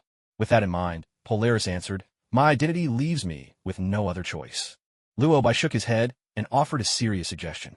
That's not entirely true. You could go to Professor X. Being an X-Man is still better than living on the run. Polaris refused without hesitation. I'll never go back to Professor X. The Mutant Association killed so many of my friends. I can't work for them again. In name, the Mutant Association was established by high-ranking government officials as an organization to regulate mutants. To put it plainly, even Professor X's X-Men are essentially cooperating with the government. So, at its core, both the X-Men and the Mutant Association are under government control. Naturally, Polaris has no desire to return. And when this topic came up, for reasons unknown, Polaris became visibly agitated. She's the type who, once riled up, can't control herself. Metal objects throughout the villa began to tremble, responding restlessly to her emotions. Especially the crystal chandelier on the ceiling. It was swaying so violently that it looked as if it might crash down at any moment. Seeing this, Luobai half-joked, "If anything in the house gets broken, you'll have to pay for it, you know?" At the mention of pay for it, Polaris's expression instantly cleared. She was flat broke. She could barely scrape together a dime, let alone afford to pay for damages. In an instant, the room fell silent. Polaris calmed down considerably as well. Once she seemed steady, Luobai continued, "So, do you plan to stand against the Mutant Association in the future?" Polaris nodded, her gaze resolute. "Yes, even if I'm not strong enough to challenge them now. I will work hard to become stronger. One day, I'll help mutants reclaim their place in society. At the very least, to be treated as equals, not discriminated against." With that, she took a fierce, defiant bite out of her burger. Luobai said nothing, though thoughts churned in his mind. As expected, even though he'd met Polaris a bit earlier than in the original timeline, her character hadn't changed. She was born with the spirit of a leader, unwilling to be oppressed, so she was destined to follow the same path as in the story, growing rapidly along the way. But to be fair, the Mutant Association really had gone too far. If their goal was simply to manage mutants, things wouldn't have reached such a boiling point. The real issue was that the association didn't treat mutants like people at all. Harsh oppression always breeds resistance. No matter the era, that truth remains unchanged. "Why are you asking me all this?" Polaris suddenly spoke up, breaking Luobai's train of thought. She was genuinely curious why Luobai was bringing this up, since, after all, it seemed to have nothing to do with him or his work as a housekeeper. "I'm just making conversation," Luobai replied, munching on his burger. It was just idle chatter over dinner, but it seemed Polaris had misunderstood. "Luobai the mage, are you worried about my future?" Polaris suddenly asked. Her question caught Luobai off guard. Before he could respond, Polaris continued, "I'm surprised. I always thought you were rather serious. I didn't expect you to care about me." Luobai actually wanted to say that he was just asking casually. But considering that would sound too blunt, he couldn't be bothered to explain that he was only half joking. So he simply said, "Do I really seem that serious?" Polaris lifted the corners of her mouth, giving a faint smile. "You weren't nearly so easygoing when you thought I was a thief. That was different. Who'd be friendly to a thief?" Luobai replied. "True enough." Polaris nodded in agreement. No sooner had she spoken than the TV interrupted with a breaking news alert. Major news. Today, a green giant appeared suddenly on the streets of New York. Special forces quickly evacuated the public. And in the end, the green giant was subdued by a mysterious man. The news anchor's voice echoed from the television. News reports were a daily occurrence, and Polaris wasn't really at the age to care much about them. But the people on the screen instantly caught her eye. At that moment, beyond the Hulk, there was a young man on the screen who stood out even more. Thinking she must be mistaken, Polaris couldn't help pointing at the screen. "Luobai, is that you on TV?" Luobai glanced at the TV while still chewing on his burger. "Didn't think they'd actually catch that on camera," he muttered. At his words, Polaris was convinced. It really was Luobai on the screen. "So while I was out grocery shopping, you were off saving the world?" Polaris raised her eyebrows, unable to resist a jab. No wonder she didn't see Luobai when she got back. "So you've been off dealing with the Hulk?" "Saving the world is a bit much. It was just a minor inconvenience, that's all," Luobai explained. Almost as soon as he finished speaking, the TV showed footage of Luobai striking the Hulk and knocking his soul right out of his body. Polaris's eyes went wide in shock. "Oh my god, this is a news channel. They don't do special effects, right? Did you really smack his soul out with one hit?" Polaris gaped. This was unreal. While Polaris was stunned, Luobai remained perfectly calm. "Actually, that's just a fairly basic control spell. For people without any magical resistance, it's really not hard at all." "A basic spell? Wait, that's basic magic." Thinking about it, Polaris suddenly felt a chill. "Good thing you didn't use that on me when you thought I was a thief." Otherwise, I can't imagine I'd still be alive right now. Luo Bai didn't say much more. After all, it was a hassle to explain magic to someone who knew nothing about it. He just stared thoughtfully at the TV report. He hadn't expected his fight with the Hulk to end up on the news. Did this mean he was about to become famous? With this thought, Luo Bai unlocked his phone, and sure enough, he found that nearly the entire internet was talking about him at this moment. Some people called him a superpowered individual, while others referred to him as a sorcerer. In any case, he was now famous, and a new group of fans had emerged, even giving him a nickname, Soul Mage. Soul Mage? That nickname. Why doesn't it sound as impressive as Supreme Sorcerer? Luo Bai muttered to himself as he scrolled through the comments online. Polaris looked puzzled and asked, Soul Mage? Supreme Sorcerer? What's all that about? It's nothing, Luo Bai replied casually, though his mind was busy turning things over. Fame was a good thing, but it also had its downsides. After all, there were plenty of powerful sorcerers on Earth. This meant he'd likely attract more attention, so he needed to improve his strength as soon as possible. With that in mind, Luo Bai quickly finished his hamburger, stood up, and said, I'm heading to the study. Lorna, if someone comes by to deliver a package, please get it for me. He returned to his study and continued his work on the Book of the Vishani. Although he had hardly used magic in his real battle against the Hulk, since, frankly, sorcerers have a huge advantage over superpowered beings without much resistance to magic, it wasn't as if he had gained nothing from the experience. At the very least, his combat experience and magical energy had both improved a little. It wasn't a huge boost, but it was still useful. As he continued his magical studies, Luo Bai found that he was learning quickly and understanding things more deeply. After an entire night of study, he had fully mastered everything in the Book of the Vishani and had begun to study the Compendium of Time. Although Luo Bai had used the Time Stone before, he had never systematically learned how to harness its full power. It was time to sharpen his skills. Compendium of Time. The title made it sound like a treatise on temporal studies, but in essence, it was a book of magic that taught you how to control time. This book contained the accumulated wisdom of supreme sorcerers through the ages on the subject of time magic. It covered the fundamental concepts of time, the impact of timelines on the universe and multiverse, foundational theories of time, and various time-related spells. Though the book seemed dense and detailed, to put it simply, the entire work was an in-depth analysis of the Time Stone. Most supreme sorcerers could not control time on their own. They needed to draw on the power contained within the Time Stone. Through this artifact, sorcerers could master time-based spells. The book described time magics, such as time acceleration, time reversal, precognition, and time stoppage, among others. Right at the front of the book, a line was clearly written, the Time Stone holds infinite power. No one can ever fully comprehend it. The meaning behind those words was obvious. The general idea is that throughout history, although every supreme sorcerer has made use of the Time Stone, no one has truly comprehended the full extent of its power and deeper meaning. At least, not so far. Thus, those who wield the Time Stone are able to further analyze and interpret its energy based on their own understanding. Having finished reading the theoretical analysis and basic introduction about the Time Stone, Luo Bai took out the Eye of Agamotto and began to manipulate the stone. As his concentration deepened, a green radiance flared in Luo Bai's hand. This emerald glow was none other than the embodiment of time itself, the power hidden within the Time Stone. Luo Bai found a random chair in a room and decided to start experimenting. A clockwise movement of the hand caused time to accelerate. The chair would transform, revealing what it might look like in the future. A counterclockwise motion, on the other hand, made time rewind. The chair would revert to its original state, and could even return to a much earlier form.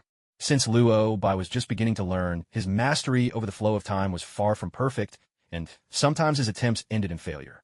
That's why he was so intensely focused, he didn't even notice someone knocking at the door. Meanwhile, out in the hallway, Polaris had been knocking for a full minute.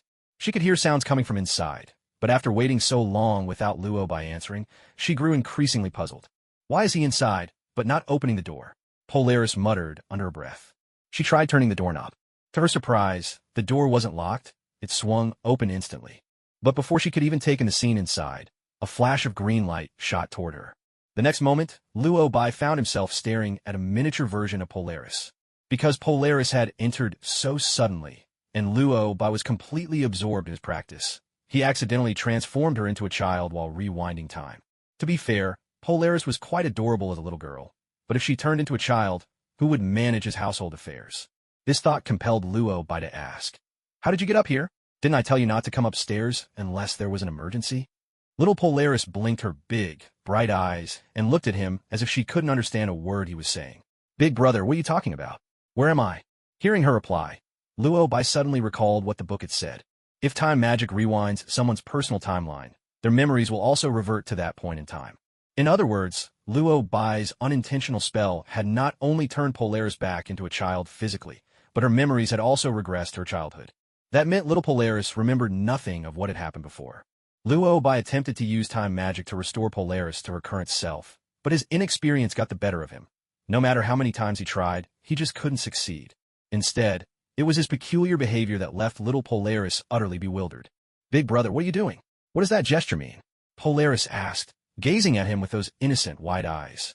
Luo Bai fell silent. After trying for a while, he decided to give up for the time being. He planned to practice first, and, only after fully mastering time magic, would he restore Polaris's reverse timeline. Thinking this through, Luo Bai patiently coaxed her. Lorna, this is Big Brother's room. Since you're staying here now, why don't you go downstairs and play for a while? When I'm done, I'll come and play with you, all right? Polaris seemed to be quite obedient as a child. After listening to Luo Bai, she nodded sweetly and replied, Okay, Big Brother. With that, little Polaris went downstairs. But before long, she ran back up again. Big Brother, there's a big sister downstairs looking for you. She said she absolutely must see you, Polaris announced. She absolutely must see me?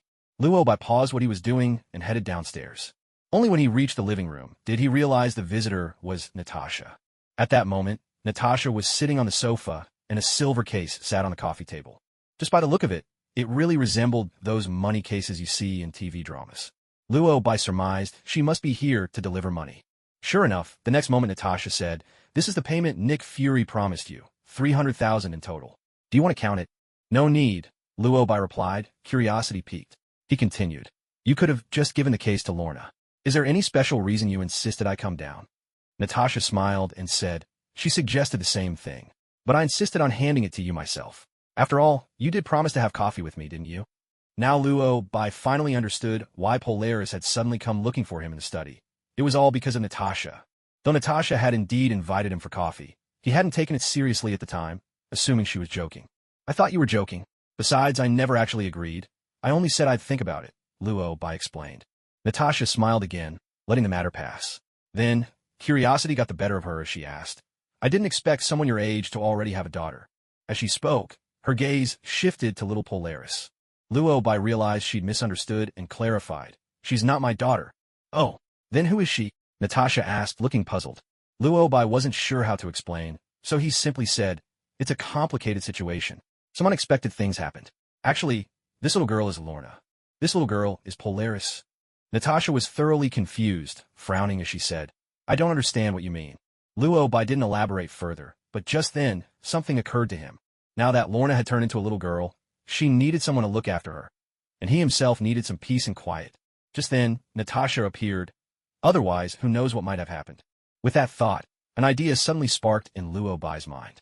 He smiled and asked Natasha, Did you come to see me today to invite me out for coffee? Not entirely. I do have a few other things, Natasha began to say. Luo Bai quickly interrupted her. We can talk about those things later. I have something I need to take care of right now. If you're here to invite me for coffee, could you look after Lorna for a bit? Once I'm done, I'll go have coffee with you. Natasha fell silent. After a moment, she asked, How long do you think you'll need? I'm not sure. Maybe about an hour, or possibly longer, Luo Bai explained. Natasha seemed to consider something for a while. Then, with a smile, she agreed, All right. You look so young. I doubt you've had much experience with kids, so I'll help you out. But remember our coffee date when you're finished. Of course, Luo Bai replied with a grin, then headed upstairs to continue practicing his magic. Once he started, an entire day slipped by. Natasha never could have expected this outcome. Just like that, Luo Bai had managed to talk her into playing nanny for a whole day. From morning till night, Luo Bai stayed immersed in his studies. It was nearly dawn when he finally emerged from the study. As he came downstairs, Natasha's weary voice greeted him. It's been 17 hours since I last saw you. So what exactly were you doing in the study all this time? Luo Bai didn't answer right away. Instead, he asked, You really stayed the whole time, looking after Lorna? Of course, Natasha replied. I was waiting for you to take me out for coffee. But honestly, I feel more like a babysitter right now. She pointed to Lorna, who had already fallen asleep on the sofa. The message was clear. She had spent the entire day looking after the child. Luo Bai felt a bit embarrassed and quickly apologized. I got caught up practicing magic and completely lost track of time. I'm really sorry. That's the trouble with learning magic. When you're so focused, it's easy to lose all sense of time. In fact, Luo Bai had already mastered channeling the energy of the time stone. It was just that time magic was so fascinating, he couldn't stop himself from studying further. It wasn't until just now that he remembered the matter of Polaris, prompting him to come downstairs. He'd assumed Natasha had left long ago. After all, as a SHIELD agent, she was always busy with one mission or another. To his surprise, Natasha was still there, and his curiosity got the better of him. Didn't you have any assignments today? You actually stayed at my place the whole day. Missions? My mission today was to have coffee with you, Natasha replied, half joking. Say what you will, Natasha really does have a good temperament. Although he had accidentally made her wait an entire day, she didn't seem the least bit upset. In fact, Luo Bai understood. Perhaps she had been sent by Nick Fury to persuade him to join the Avengers. Still, since he had promised Natasha, Luo Bai finally relented. I wonder if there's any coffee left at this hour. There's definitely no coffee now, but you haven't eaten all day. Why don't we grab some food together? Natasha suggested. All right, but you'll have to wait a moment, Luo Bai replied. You're not going to make me wait another whole day, are you? Natasha half-joked. Though her tone sounded playful, deep down Natasha was genuinely a little worried. Luo Bai really wasn't someone you could count on for punctuality. That won't happen. I'll be quick, Luo Bai said with a smile. With that, he raised his hand and cast a time acceleration spell on Polaris. A small, green magic circle glowed in his palm. As he rotated his hand, the body of Polaris, who had been lying on the sofa looking like a little girl, began to grow rapidly. Only when she had returned to her original appearance did Luo Bai stop the spell. Witnessing this transformation firsthand, Natasha's face was a picture of astonishment. Shocked, didn't even begin to cover it. All right, we can go now, Luo Bai said calmly. His words snapped Natasha out of her daze, and the next second, her exclamation rang through the living room. Oh my God, did I just see that right? You turn a little girl into Lorna. Luo Bai shook his head to correct her. Not turned. She was always Lorna. Then why did Lorna look like a child? Natasha pressed for answers. This morning, she barged into my study while I was practicing magic. I didn't notice, and, well, she ended up like that, Luo Bai explained. Natasha paused, then suddenly remembered. No wonder she'd wondered why Lorna didn't come back down after going upstairs, and instead, a little girl had come down. So that's what happened. What kind of magic is this? It's absolutely incredible. Natasha marveled. Even though she had already witnessed Luo Bai's powers before, she still found herself amazed. After all, who wouldn't be stunned by real magic? Maybe she was too astonished, because before Luo Bai could answer, she fired off another round of questions. Was that time manipulation magic you just used? So you mages can control time at will? Is there anything you can't do? Natasha rattled off question after question. As a spy, she was usually composed and steady. But now, she truly couldn't keep her cool. Her voice grew so loud, it even woke up Polaris. When Polaris opened her eyes, she was suddenly bewildered to find Luo Bai and Natasha standing right in front of her. She quickly sat up from the sofa and asked in confusion, "How did I fall asleep?" Luo Bai replied calmly, "That's a question for Natasha. She's been taking care of you all day." Taking care of me all day? Polaris was stunned, the confusion on her face growing even deeper. I feel like there's a flood of new memories in my mind. It's as if I came to this place when I was 10, and Natasha took care of me for an entire day. Polaris muttered to herself. Speeding up time wouldn't alter Polaris's original memories. So she remembered everything she had experienced. It's just that, having just woken up, her memories were still a bit jumbled. It was Luo Bai who reminded her, "Those memories aren't from when you were 10. To put it simply, you barged into my study this morning while I was practicing magic. I didn't notice you, and you got caught up in a spell. Time was reversed, and you turned back into your 10-year-old self." With Luo Bai's reminder, everything came rushing back to Polaris. "That's right. That's exactly what happened," she exclaimed. "Natasha came looking for you, insisting that she had to see you. So I went to the study to find you. I didn't mean to go up to the second floor on purpose." Polaris was a little flustered at this point. After all, Luo Bai had warned her before not to go upstairs unless it was absolutely necessary. Worried about misunderstandings, Polaris hurried to explain. But judging from Luo Bai's expression, it seemed he already knew everything. "Understand. But next time, don't just open the study door without permission. Of course, this is partly my fault too. I'll remember to lock the door," Luo Bai said. "I only went in because I heard something inside, but didn't see anyone open the door, so I got worried. I promise I won't be so reckless again." Polaris apologized quickly. Good heavens.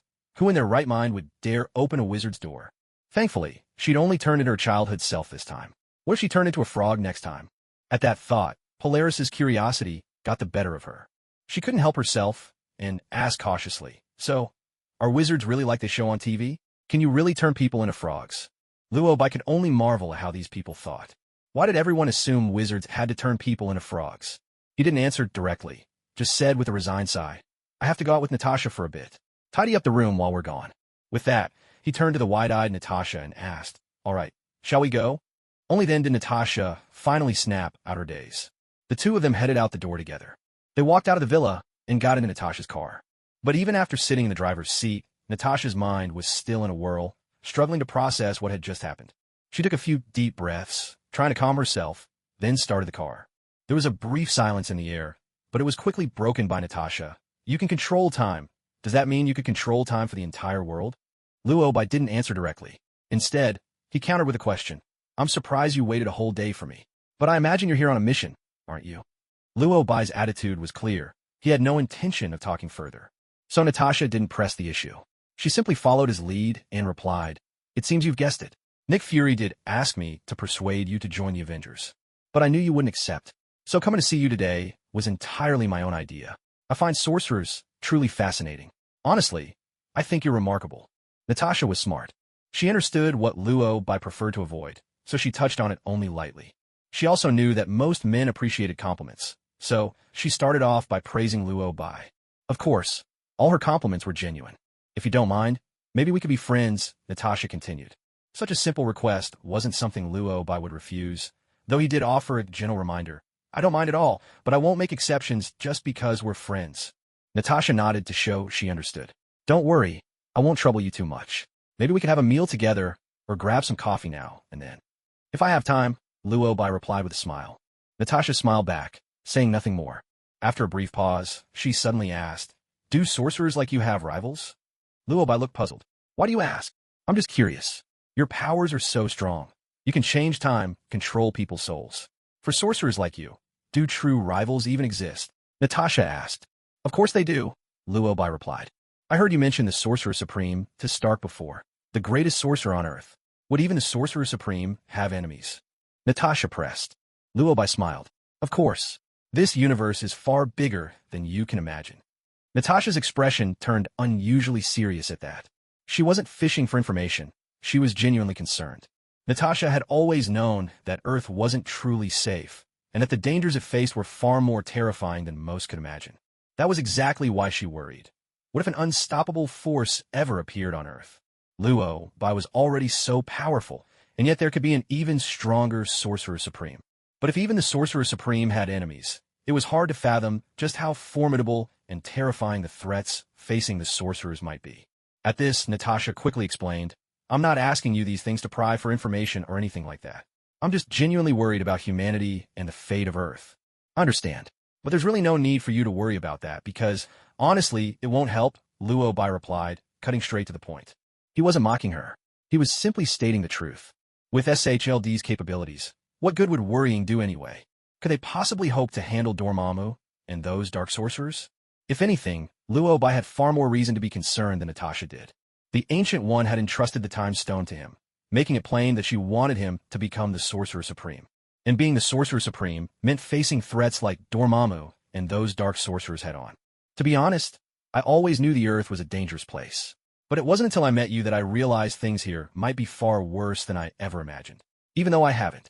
Seeing those terrifying enemies myself, listening to you, hearing your stories, I'm convinced now S.H.I.E.L.D. can't handle the kind of crises that come from beyond our world. I can understand why you'd hesitate to join the Avengers. The foes you sorcerers are up against might be things humanity can't even begin to imagine. I really admire you, and I'm grateful to all the sorcerers who've been protecting Earth and us for so long. But I still have to ask, can you really stand up to those dreadful forces? Natasha's words were heartfelt, her tone sincere. It was like an old friend voicing their concern, saying, do you really think you can get through all this? If you ever need a hand, just ask. Even if this friend couldn't actually help you, at least they could listen, offering a little comfort and support. Only, Luobai didn't really need that kind of emotional support. Of course I can handle it. After all, I'm a man favored by Lady Luck herself, Luobai replied, half in jest. Natasha blinked, a little surprised. She took it as a joke and replied in kind, her voice light. Well then, let's hope Lady Luck keeps smiling on you. May everything go your way. I'm sure she will, Luobai said with a smile. Their casual conversation came to an abrupt halt as they arrived at the restaurant. Or to be more precise, they'd reached a hotel. Luo Bai was a bit taken aback. Weren't they just going to get something to eat? Why end up at a hotel? While he was still puzzling over it, Natasha explained, there's a restaurant on the top floor of this hotel. It's open 24 hours to accommodate guests, and the food is actually quite good. At this hour, it's hard to find a place that serves decent meals, so I brought you here. Want to give it a try? She made a good point, so Luo Bai didn't object. Sure, let's try it, he agreed. They took the elevator up and soon arrived at the top floor restaurant. There weren't many people there, and the atmosphere was excellent. The two of them found a spot with a comfortable sofa, but as soon as they sat down, Luo Bai sensed something was off. At that moment, lying quietly on the sofa was a book. This book was quite peculiar. It looked very old and worn. On the cover were several red letters.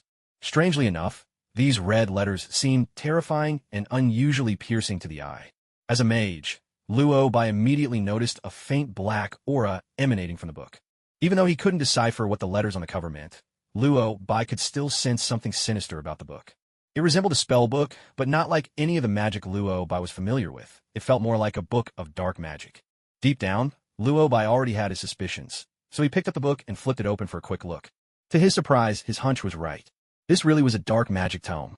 And not just any book, it was the legendary Dark Grimoire, thought to have been lost for centuries. How did Luo Bai know this? Simply put, this book was strange indeed. When he turned the first page, he discovered a line written in Chinese. Congratulations, lucky one. By the time you hold this book in your hands, you already possess supreme power, because its name is the Dark Grimoire, a mysterious spellbook filled with powerful dark magic. It was created by Zaisorn, the god of dark magic, one of the 4 ancient deities. The spells recorded within were utterly opposed to those found in the Book of Ashanti. Moreover, the corrupting influence of the Dark Grimoire was overwhelming, tempting readers to use its forbidden spells. Though the magic within was immensely powerful, these spells came with no moral restraint. Everything revolved around achieving one's goals. Truth be told, Luo Bai couldn't believe that he'd just gone out for a meal and ended up stumbling upon the Dark Grimoire. After all, Kamartaj strictly forbade the use of dark magic. If the Ancient One found out about this book, what would become of him? Granted, Luo Bai now possessed the Time Stone, but the Ancient One's power was still more than enough to deal with him. Staring at the book before him, Luo Bai found himself torn. The Dark Grimoire's corruptive pull was strong, making it almost impossible to resist the urge to read further. At that moment, Luo Bai couldn't help but want to keep reading. But then the thought of the Ancient One flashed through his mind. His hands began to tremble. Fortunately, Natasha's voice snapped him out of his daze. You bring a book with you everywhere you go? With just that, Luo Bai's thoughts were pulled back to reality. He knew the power within the Dark Grimoire was immense, but he also knew that with his current strength, there was no way he could control the book's corruptive nature. Without another word, Luo Bai opened a portal and tossed the book away. Of course, he wasn't reckless about it. He simply stashed it in a pocket dimension within the portal. The moment the book left his sight, Luo Bai finally regained his composure. Sorry, I was a bit distracted just now, Luo Bai said. Natasha smiled and replied, it's all right, but still, you should focus on your meal while eating. Once we're done, you can go back and study magic at your own pace. Luo Bai nodded, though his mind was clearly elsewhere. He knew very well that, long ago, the ancient god Thon, who had already fallen and become a demon, was forced to flee to other dimensions to escape being devoured by the God Eater. Before his escape, Thon inscribed all his wicked deeds and spells onto indestructible parchment, creating the infamous Darkhold. This Darkhold, left behind on Earth before Thon's exile, served as his beacon of hope, a gateway to influence the world and unleash his power. Simply put, it was Thon's way of gathering followers. Luo Bai had already learned that in the Marvel Universe, all magic fundamentally depended on borrowing. That is, one must borrow power from an ancient god. If you study white magic, you borrow power from the Vishanti. The Vishanti might eventually ask for repayment, but their price is never too steep. But if you turn to the Darkhold and seek power from Thon, the price rises dramatically. This ancient god demands nothing less than your soul. As for why these ancient gods would lend their power, that's a matter of followers. Though the ancient gods never say it outright, the truth in the Marvel Universe is that nearly all deities require worshippers. Followers are a direct source of strength for these ancient gods. Thon was no exception. So the Darkhold can be understood as Thon's means of seeking new followers. Anyone who learns from the Darkhold inevitably becomes Thon's devotee, offering up the most precious thing they possess, their soul, thereby granting Thon even more power. For this reason, the book ensures that, no matter one's nationality or language, anyone can read and understand it. Though called a magic tome, the Darkhold can also be seen as an artifact created by Thon himself, imbued with its own conscious will. This means it can, in fact, choose its own wielder. Clearly, there was a high chance Luo Bai had been chosen. But Luo Bai really didn't understand why the book had come to him at all. After all, the moment you study from it, you risk your very soul. It hardly seems worth the cost. Could it be that the goddess of luck was certain he wouldn't be swayed? This wasn't just idle speculation on Luo Bai's part. Even though the Darkhold is known for its corrupting influence, turning people toward darkness, in the end, whether one succumbs or not depends entirely on the reader's will. If your will is strong enough, no book can dominate your mind. It's often said that studying the dark arts leads to corruption, turning you into an evil sorcerer. But just look at the Ancient One herself. She absorbed dark magic too. And yet, nothing bad happened to her at all. As for why the Ancient One chose to draw on dark magic, it's simply because white magic isn't powerful enough. Or, put another way, it's because people like the Vishani are still too conservative. When they lend someone power, they only ever give a tiny bit at a time. Unlike Thon, who practically throws power at you, wishing you'd tear the world apart, even going so far as to offer you more years to live. The Ancient One needed to protect Earth and confront Dormammu, as well as countless dark sorcerers. How could she manage that without absorbing some dark magic? This made Luo Bai suddenly think that perhaps the arrival of this Darkhold might not be a bad thing for him after all. In fact, it could be a blessing in disguise, maybe even the key to boosting his own strength. Luo Bai pondered over this in his heart. But because he was so deep in thought, he didn't even notice that Natasha had called his name several times. Seeing that he wasn't responding, Natasha raised her voice a little. Luo Bai. Only then did Luo Bai snap back to reality. What are you thinking about? The food's getting cold, Natasha said helplessly. Luo Bai shrugged, a little embarrassed. Something just happened, so I got a bit lost in thought. Seeing his serious expression, Natasha grew a bit concerned and quickly asked, Is Earth in some kind of trouble? No, not exactly. It's more that I've run into a problem myself, Luo Bai replied. To be honest, this issue was quite a headache for Luo Bai. Right now, he was torn between learning and not learning. I know I might not be able to help you, but if you need someone to listen, if you're really confused, maybe I can give you some advice, Natasha said gently. As a spy, she was indeed good at comforting people. But for this particular issue, Luo Bai would be better off talking to the Ancient One than to her. That won't be necessary. Let's just eat quickly. I've got something to take care of afterwards. Luo Bai declined her offer. All he wanted now was to finish the meal quickly and go find the Ancient One. Although Luo Bai was making rapid progress in his magical studies, he still wasn't powerful enough to skip meals altogether, so right now, he was genuinely hungry. Hunger mixed with anxiety, and Luo Bai ate in a hurry. Natasha couldn't help but remark, I can see you're in a rush, but before you go, I wanted to ask you something.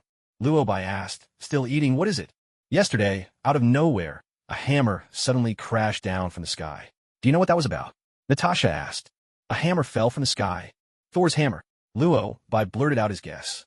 Thor's hammer? What do you mean by that? Are you talking about Thor, Odin's son from Norse mythology? Natasha couldn't help but retort. So you're telling me there are wizards in this world? Fine, I can accept that. But don't tell me you're about to say Odin is real too. Are the characters from mythology going to show up next? Do you have a photo or something I can look at? Luo Bai interrupted his own train of thought to ask. Natasha nodded, then pulled out her phone. This is it. It landed in a small town in the state of Mexico. Coulson's already taken a team there, and S.H.I.E.L.D. is currently investigating. I want to know if this thing could pose a threat to Earth. The energy surge when it landed was enormous. As she spoke, Natasha handed over her phone. A single glance was all Luo Bai needed to recognize it. That's clearly Thor's hammer. So Thor's already been banished by his father. Huh? Do you know what this is? Natasha asked again when he stayed silent, staring at the photo. Snapping out of his daze, Luo Bai calmly replied between mouthfuls, just an ordinary hammer. No need to overthink it. It won't have much impact on Earth. An ordinary hammer. Come on. The force of its landing was no small matter. There's still a massive crater at the site. And you want me to believe it's just an ordinary hammer? Of course, for a sorcerer like Luo Bai, it might indeed just be an ordinary hammer. Hearing Luo Bai say there was no threat, Natasha finally relaxed. That's a relief. We were worried it might be some kind of warning or a provocation from an alien race, she explained. Nothing like that. Well, Miss Natasha, I should get going. Luo Bai finished his dinner quickly and waved goodbye. Natasha was caught off guard, words still on the tip of her tongue. She had thought that, since she'd finally found Luo Bai today, they might at least have a proper conversation. But their entire interaction hadn't even lasted half an hour. You're leaving already? Honestly, I'm a bit reluctant to see you go, Natasha said, unable to hide her disappointment. It seems she wanted to keep him a while longer, but Luo Bai was clearly in a hurry. Then look forward to our next meeting, Luo Bai replied. With those words, a golden circle shimmered into being, a portal opening before their eyes. In the blink of an eye, Luo Bai vanished. This spectacle drew the attention of the other diners. What just happened?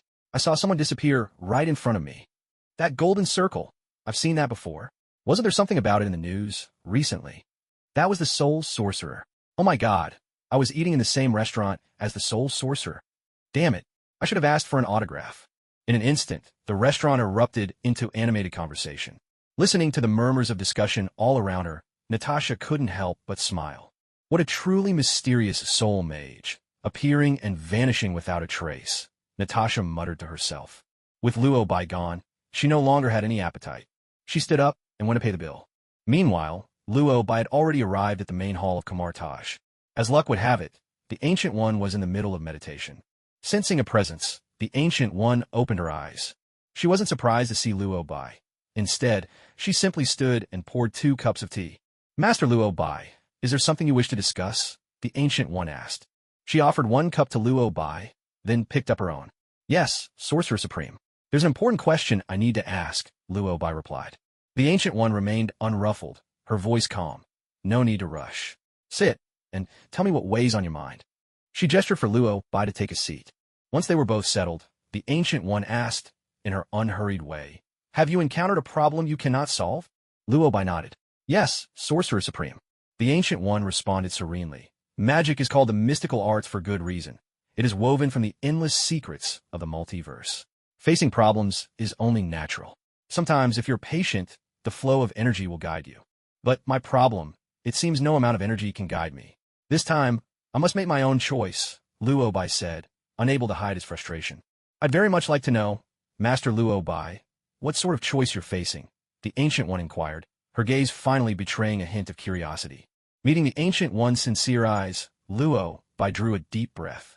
Then, weaving a portal, he retrieved the Book of Dark Gods, which he had sealed within the space between worlds. Sorcerer Supreme, this is the choice I must make, Luo Bai said gravely. The Ancient One was stunned into silence. Wasn't that the Book of Dark Gods? For a brief moment, Luo Bai saw her freeze in disbelief. It hadn't surprised her that Luo Bai had come to seek her counsel. After all, every student of the mystic arts faces obstacles, no matter how gifted they may be. With her experience as a teacher, the Ancient One had maintained her calm and composure at first. That was, until Luo Bai produced the Book of Dark Gods. She had thought that Luo Bai was merely struggling to advance further. Never had she imagined he would reveal that he had been chosen by the Book of Dark Gods itself. Now, this was truly a grave matter. Where did you find this book? The Ancient One demanded. Luo Bai answered honestly. I found it while dining at a restaurant. It was just sitting there on the sofa. The moment I saw it, I knew something was wrong. When I opened it, I realized it was the Book of Dark Gods. Luo Bai chose to reveal everything so straightforwardly because he believed honesty was always the best policy. Moreover, he believed that the Ancient One would understand him. After all, in a sense, the Ancient One was his mentor, and she herself had experience studying dark magic, so he trusted that she would offer him the right guidance.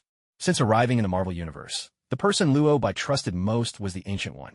It was the Ancient One who gave him the Time Stone. That alone was enough for Luo Bai to believe she genuinely wanted to nurture him. So, he could only turn to the Ancient One for help. Perhaps it was the sight of the Darkhold that left the Ancient One stunned for a good half a second. After all, this book was not something easily obtained. The Ancient One knew all too well just how many ambitious sorcerers in the magical world desperately sought the Darkhold. For the sake of finding it, they would stop at nothing, regardless of the cost. But did they really think Thon was some kind of charity worker? That he would simply give them what they wished for? No, as an elder god, even choosing followers came with its own set of standards. That's why, despite their efforts, most sorcerers would never lay their hands on this book. Never would she have expected that Luo Bai would be the one to find it. Though it was a book of dark magic, she had to admit its power was truly extraordinary.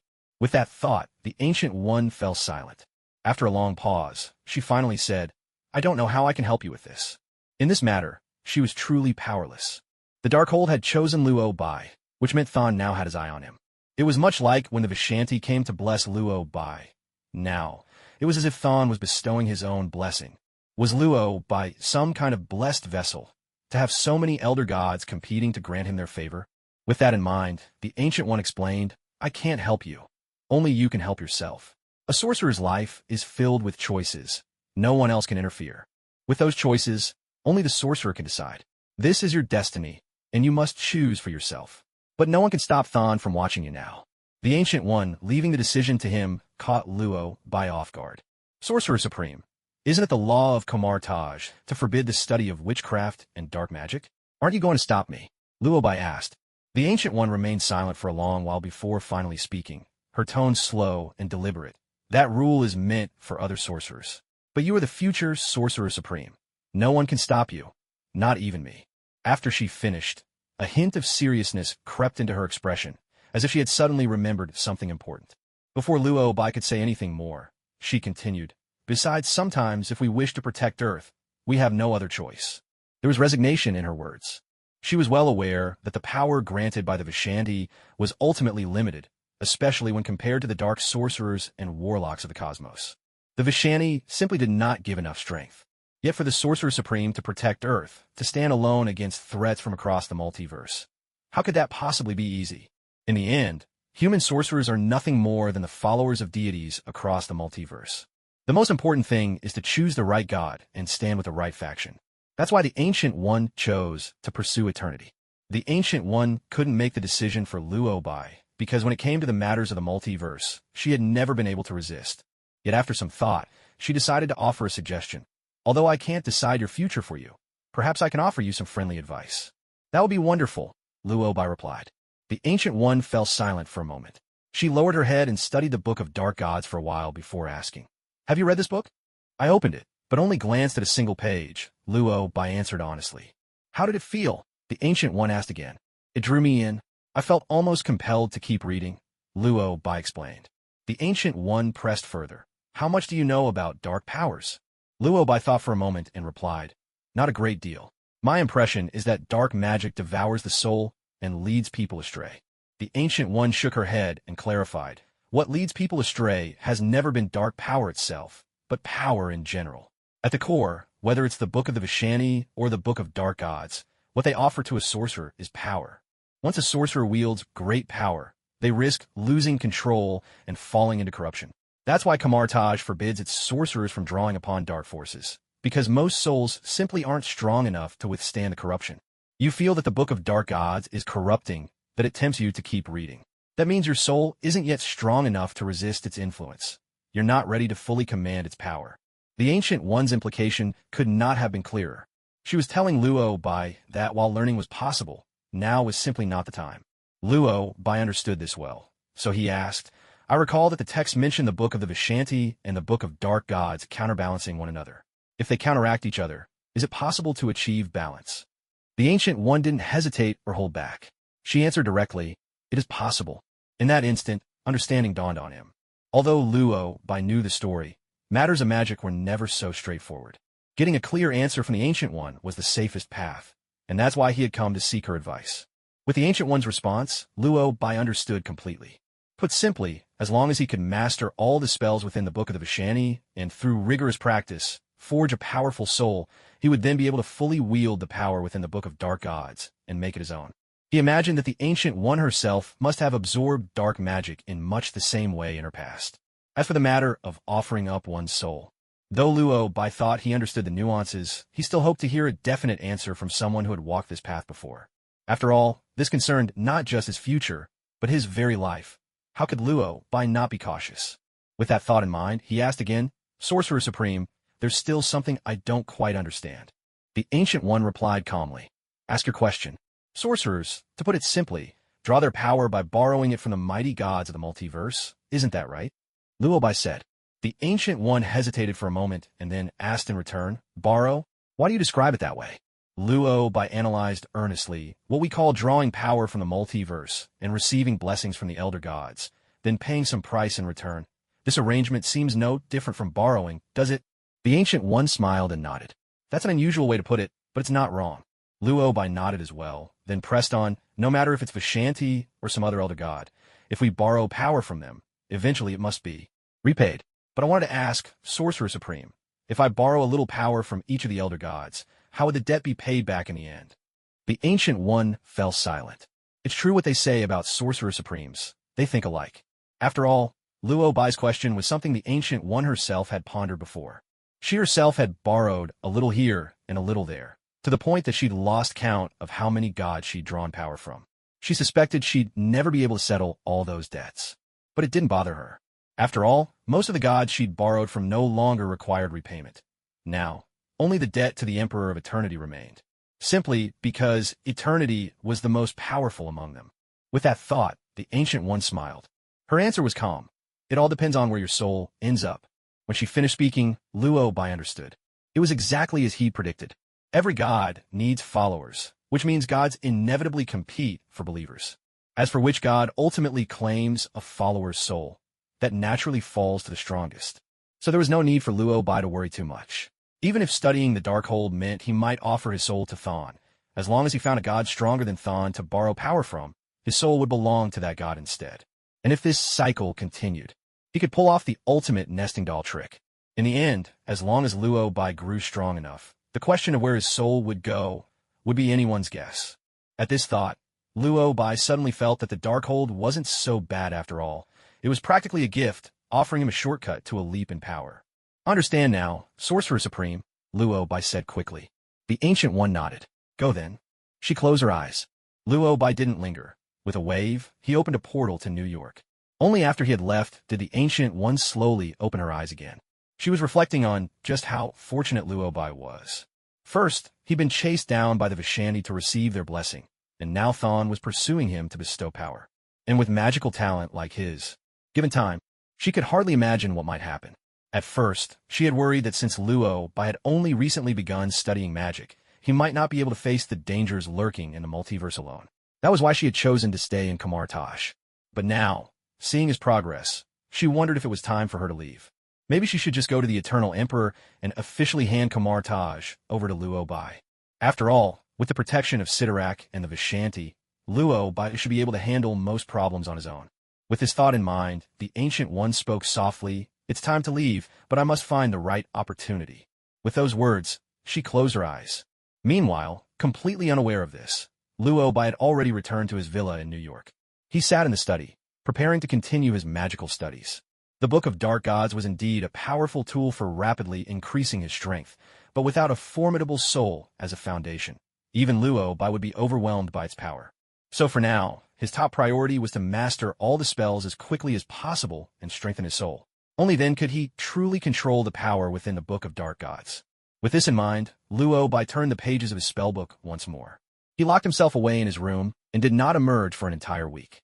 During that week, Luo Bai finished reading all the borrowed magical tomes and successfully opened a mirror dimension. Although he still couldn't fully harness the power of the Time Stone, he had already gained mastery over most time-related spells. Once he had thoroughly grasped the majority of spells, he began to meditate, preparing for his first journey through the multiverse. There are many ways for a sorcerer to train the soul. Besides enhancing one's own energy, another method is to embark on a journey through the multiverse. The energy contained within the multiverse is far more potent than anything found on Earth, which is why many sorcerers, once they've mastered the necessary knowledge, set out on such journeys. The Marvel Universe can roughly be divided into single universes, multiverses, macro-universes, and the Omniverse. At Kamar Taj, most sorcerers can only manage travel within a single universe. In other words, they can teleport within one universe to a designated location. Very few have the ability to traverse the multiverse. At Kamar Taj, only a handful of grandmasters can barely achieve this feat. Of course, with Luo Bai's current abilities, traversing the multiverse had already become second nature to him. So now, what he was training was no longer his physical body, but his astral form, his soul. Soul traversal through the multiverse was a feat that, so far, only the Ancient One at Kamar Taj had been able to accomplish, and she was the sole practitioner of such an art. After all, the soul is far more fragile than the body. The sheer magnitude of energy within the multiverse is overwhelming. An ordinary soul simply cannot withstand such a powerful impact. But to temper his soul, Luo Bai had no other choice but to push forward. During his first attempt, Luo Bai was hit with quite a shock. His soul could barely last a day in the multiverse before it started to give out. He felt as though his entire being was being suppressed by an invisible yet overwhelming force, pressing down from the crown of his head all the way to his toes. Every single cell in his body was assaulted by an intense stimulus, as if he might be torn apart at any moment. After enduring this onslaught for a day, Luo Bai had no choice but to let his soul return to his body. Once he had rested and regained his composure, Luo Bai tried again. It took him no less than 20 attempts before he was finally able to withstand the pressure. Only then did he begin to venture deeper into the multiverse. Time flowed differently in the multiverse compared to Earth, so Luo Bai had no idea how long he had actually been practicing. It wasn't until he noticed some commotion downstairs. Polaris seemed to be arguing with someone, that he grew curious. That struck Luo Bai as odd. Wasn't Polaris supposed to be the only one in the house? Who could she possibly be quarreling with?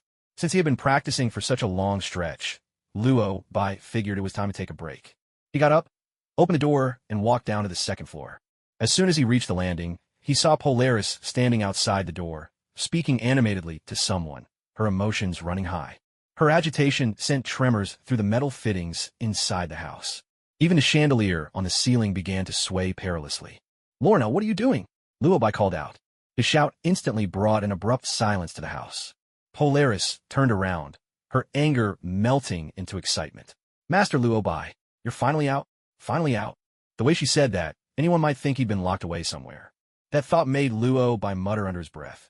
"What do you mean, finally?" Polaris, still wound up, replied, "I checked.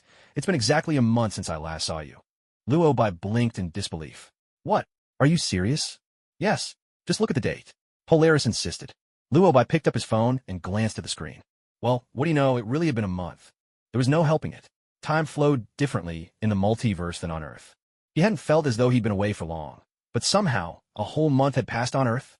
That was truly unexpected. "So, you spent the entire month holed up in the study?" Polaris asked. Luo Bai considered this for a moment. "Not exactly. I actually went traveling for a bit." "Traveling?" Polaris was stunned. Her eyes went wide, clearly misunderstanding his meaning. "Master Luo Bai, I stayed in this room watching over you for a whole month. I didn't dare leave, not even for a moment, afraid you wouldn't be able to find me. If you ever go traveling, at least give me a heads up. I could use a break too." Polaris spoke, her tone tinged with grievance. "In truth, I didn't realize so much time had passed either." Polaris let out a sigh. After all, Luo Bai was her creditor. There was nothing she could do but endure it. "By the way, did anyone come looking for me during this month?" Just as she was lost in thought, Luo Bai suddenly asked. Polaris quickly nodded. "Yes, Mr. Stark, Natasha, and that bald guy all came looking for you. But I didn't dare disturb you upstairs, so I told them you were busy and couldn't see anyone for the time being." After the last incident, Polaris hadn't dared set foot on the second floor. Not even half a step. She was even more determined not to let anyone else go up there. She was terrified Luo Bai might, in a moment of carelessness, turn her into a frog. Luo Bai understood this and was actually relieved she hadn't let others interrupt him. Otherwise, he wouldn't have been able to carry out his soul-strengthening training so smoothly. Thinking of this, Luo Bai couldn't help but praise her. "You did very well, Lorna. But just now, who were you talking to?" Hearing his question, Polaris grew a bit nervous. "Did I disturb you, Master Luo Bai?" "No, not at all. I just noticed you didn't look quite yourself," Luo Bai replied. Polaris seemed unwilling for Luo Bai to know who was at the door. She blocked the doorway with her body, then hurriedly said, "It's nothing, Master Luo Bai. Just a few people asking for directions, that's all." As she spoke, Polaris tried to close the door. But just then a voice sounded from outside. "Hello there, sir. My name is Charles, though you can also call me Professor X. May I come in and have a chat with you?" Upon hearing the visitor introduce himself, Luo Bai understood immediately. He guessed Professor X had probably brought the X-Men to find Polaris, most likely hoping to take her away. Ever since he took Polaris in, he'd anticipated that mutants would come knocking sooner or later. After all, Polaris's identity was far too unique. With this in mind, Luo Bai wasn't surprised at all. "Since you're here, please come in and have a seat," Luo Bai said, exceedingly polite. Polaris froze. She hadn't expected Luo Bai to say that, and was worried she'd trouble him. So she hurriedly said, "Master Luo Bai, I can't handle this." Luo Bai smiled, half joking. "If you could really handle it, you wouldn't have ended up in my room being mistaken for a thief." Polaris fell silent. It was a moment before she finally let Professor X in. The moment Professor X entered, the first thing Luo Bai saw was an enormous bald head. Though he already knew Professor X was bald, but when he saw that shiny bald head, Luo Bai couldn't help but mutter under his breath, "Another bald guy." To be fair, he did seem to have quite the affinity for bald men in the Marvel Universe. He hadn't been here long, but he'd already run into several bald heads. His voice wasn't particularly loud, so it was unclear whether Professor X had caught what he said. Still, Professor X glanced over and asked, "What was that?" Luobai shook his head and replied, "Nothing. Hello, Professor X. So, what did you want to talk to me about?" As he spoke, Luobai took a seat on the sofa. Professor X wheeled himself closer, a small group of X-Men standing behind him. Luobai couldn't quite place the identities of some of them, but there was one he recognized right away, Jean Grey. The striking woman with red hair, standing behind Professor X, was Jean Grey. What drew Luobai's attention to her was the power she possessed, the Phoenix Force. Because of that, Jean Grey was also known by her other name, Phoenix. Speaking of the Phoenix Force, it was impossible not to elaborate. No one really knew where the Phoenix Force came from. At best, people could guess that it originated from the primordial universe, born at the dawn of all things, a being both chaotic and immortal, eternal yet ever-changing, the very child of the cosmos. Hearing such a description, you could imagine just how terrifying the Phoenix Force truly was. This power was formidable enough to inspire awe and fear. The fire of the Phoenix could become a force of judgment, capable of resurrecting, annihilating, or even remaking everything in existence, including the universe itself. From its name, many might assume the Phoenix Force was just another kind of energy. But in reality, it was a force with a will of its own, a powerful consciousness. Ordinarily, power alone does not give rise to sentience. But the Phoenix Force was different. From the very moment it came into being, it possessed a powerful, autonomous mind. That was why the Phoenix Force could choose its host of its own accord. A strong host allowed the Phoenix Force to fully manifest its might, and in the original multiverse, Jean Grey was the most compatible host it could ever find. So, the Phoenix Force sought out Jean Grey. Perhaps because Jean Grey had yet to realize her full potential, Luobai could sense the Phoenix Force within her, but it was clear that its power was being suppressed. It was likely Jean herself who had managed to hold the Phoenix Force at bay, but the real culprit behind that suppression was probably Professor X. After all, this bald man was no ordinary person. Professor X didn't just become the founder of the X-Men and inspire such loyalty in so many mutants because of his wealth. It was also because he himself was an extraordinarily powerful mutant. He possesses telepathy and mind control abilities, allowing him to read the thoughts and memories of others, manipulate their actions, and even connect everyone in the world through a neural amplification device. Although Professor X himself isn't a villain, in fact, he's often called a superhero, Luobai simply couldn't bring himself to like this bald man. After all, who would be comfortable with someone else controlling their mind and reading through their memories? It's hardly any different from a blatant violation of privacy. "Hello, sir. I heard Polaris just called you. Luobai, is that right?" As these thoughts ran through his mind, Professor X suddenly spoke up. Luobai replied, "Correction, it's Master Luobai." "Understood, Master Luobai." Professor X politely amended his greeting. Only then did he explain the reason for his visit. "I am Professor X, founder of both Xavier's School and the X-Men. I'm here today to take Lorna with me. While I don't know what your relationship with her is, you should be aware that she's a mutant. With her identity, it's not safe for her to be out in the world." Professor X spoke with genuine sincerity. Luobai was hardly surprised by his intentions. He had guessed Professor X's purpose from the very beginning. In truth, Luobai had no reason to clash with Professor X over Polaris, nor did he need to get involved with mutants on her account. He hadn't known Polaris for very long, and there wasn't any deep bond between them, so letting Professor X take her away wouldn't have been unreasonable. But then he thought about the past month. Polaris had handled the housework diligently. And, remembering their earlier conversation, Luobai knew she harbored a deep resistance toward Professor X. Perhaps moved by a twinge of sympathy, Luobai refused. "She's the housekeeper I hired, for the time being. You cannot take her with you." "A housekeeper?" Professor X was taken aback, his eyes clearly filled with astonishment. Perhaps he hadn't expected that. With Polaris's personality, she would willingly stay here as Luobai's housekeeper. Is what he said true? Too shocked to hide it, Professor X turned to question Polaris directly. Unexpectedly, Polaris barely hesitated, answering with unwavering resolve. "Yes, I am Master Luobai's housekeeper, so I can't go back with you." Her response left the X-Men utterly stunned. Standing to the side, Mystique, Raven Darkholm, immediately tried to reason with her. "Polaris, you have incredible powers. Someone as strong as you shouldn't just be working as an ordinary cleaner." Cyclops, Scott Summers, also couldn't believe it. "Lorna, are you serious? You're willing to be a cleaner?" Even though mutants didn't have high social status, Most of those with great power tended to be especially proud and ambitious. They believed in their own impressive abilities, convinced they were destined for greater things and higher status. That's why every member of the X-Men was so shocked by Lorna's decision. Lorna, are you saying that, in your eyes, we X-Men aren't even as good as an ordinary housekeeper? Cyclops demanded indignantly. His words clearly irritated Luo Bai. Now, I really have to disagree with you there. Is it so shameful to work as my housekeeper? Luo Bai retorted with a hint of sarcasm. Come on. He was a chosen sorcerer, brimming with talent and blessed with incredible luck. He was even destined to become the future Sorcerer Supreme, to serve as the housekeeper to the Sorcerer Supreme.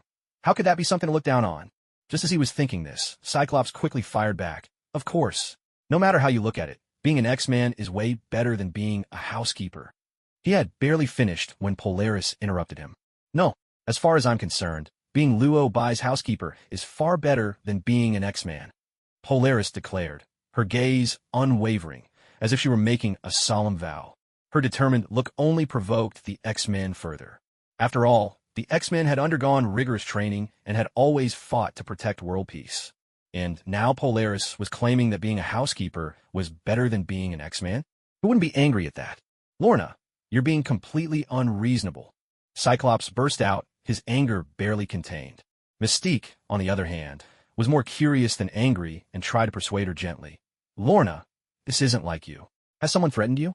You know, your current situation, the Association and the Bureau of Special Affairs have both sent people to hunt you down. We're the only ones who can protect you. But Polaris wasn't buying any of it. She turned to Professor X and challenged him directly.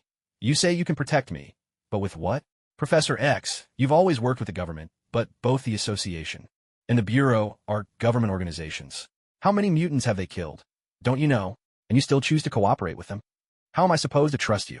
Polaris was seething. Her anger overwhelmed her, leaving her anxious and restless. Power surged uncontrollably within her, as if she were about to unleash a terrifying wave of energy at any second. Polaris had always struggled with mental health issues. Now, triggered by their words and memories of the past, her emotions spiraled out of control. But when it came to comforting others, Professor X was an expert. Seeing that Polaris was on the edge, he quickly stepped in to soothe her. Lorna, I understand your anger. I know very well where your hatred comes from. They took away so many of your friends, and now you want to resist. But I also know that at heart, you are kind. You want mutants to be treated fairly in human society. And that's what I'm fighting for, too. I chose to work with the government because I wanted the world to see, through the X-Men, that mutants aren't something to be feared. Mutants can protect humanity, too. Starting a war won't bring peace. Only by proving to humans that we mutants are not a threat can we achieve peace and equal treatment for our kind. Professor X spoke gently, trying to reason with Polaris. But in her current state, Polaris was in no mood to listen. You really think all you've done will move them? No, it won't. All they want is to have complete control over us, to make us their slaves. Polaris shot back, her voice burning with anger. Professor X was stunned.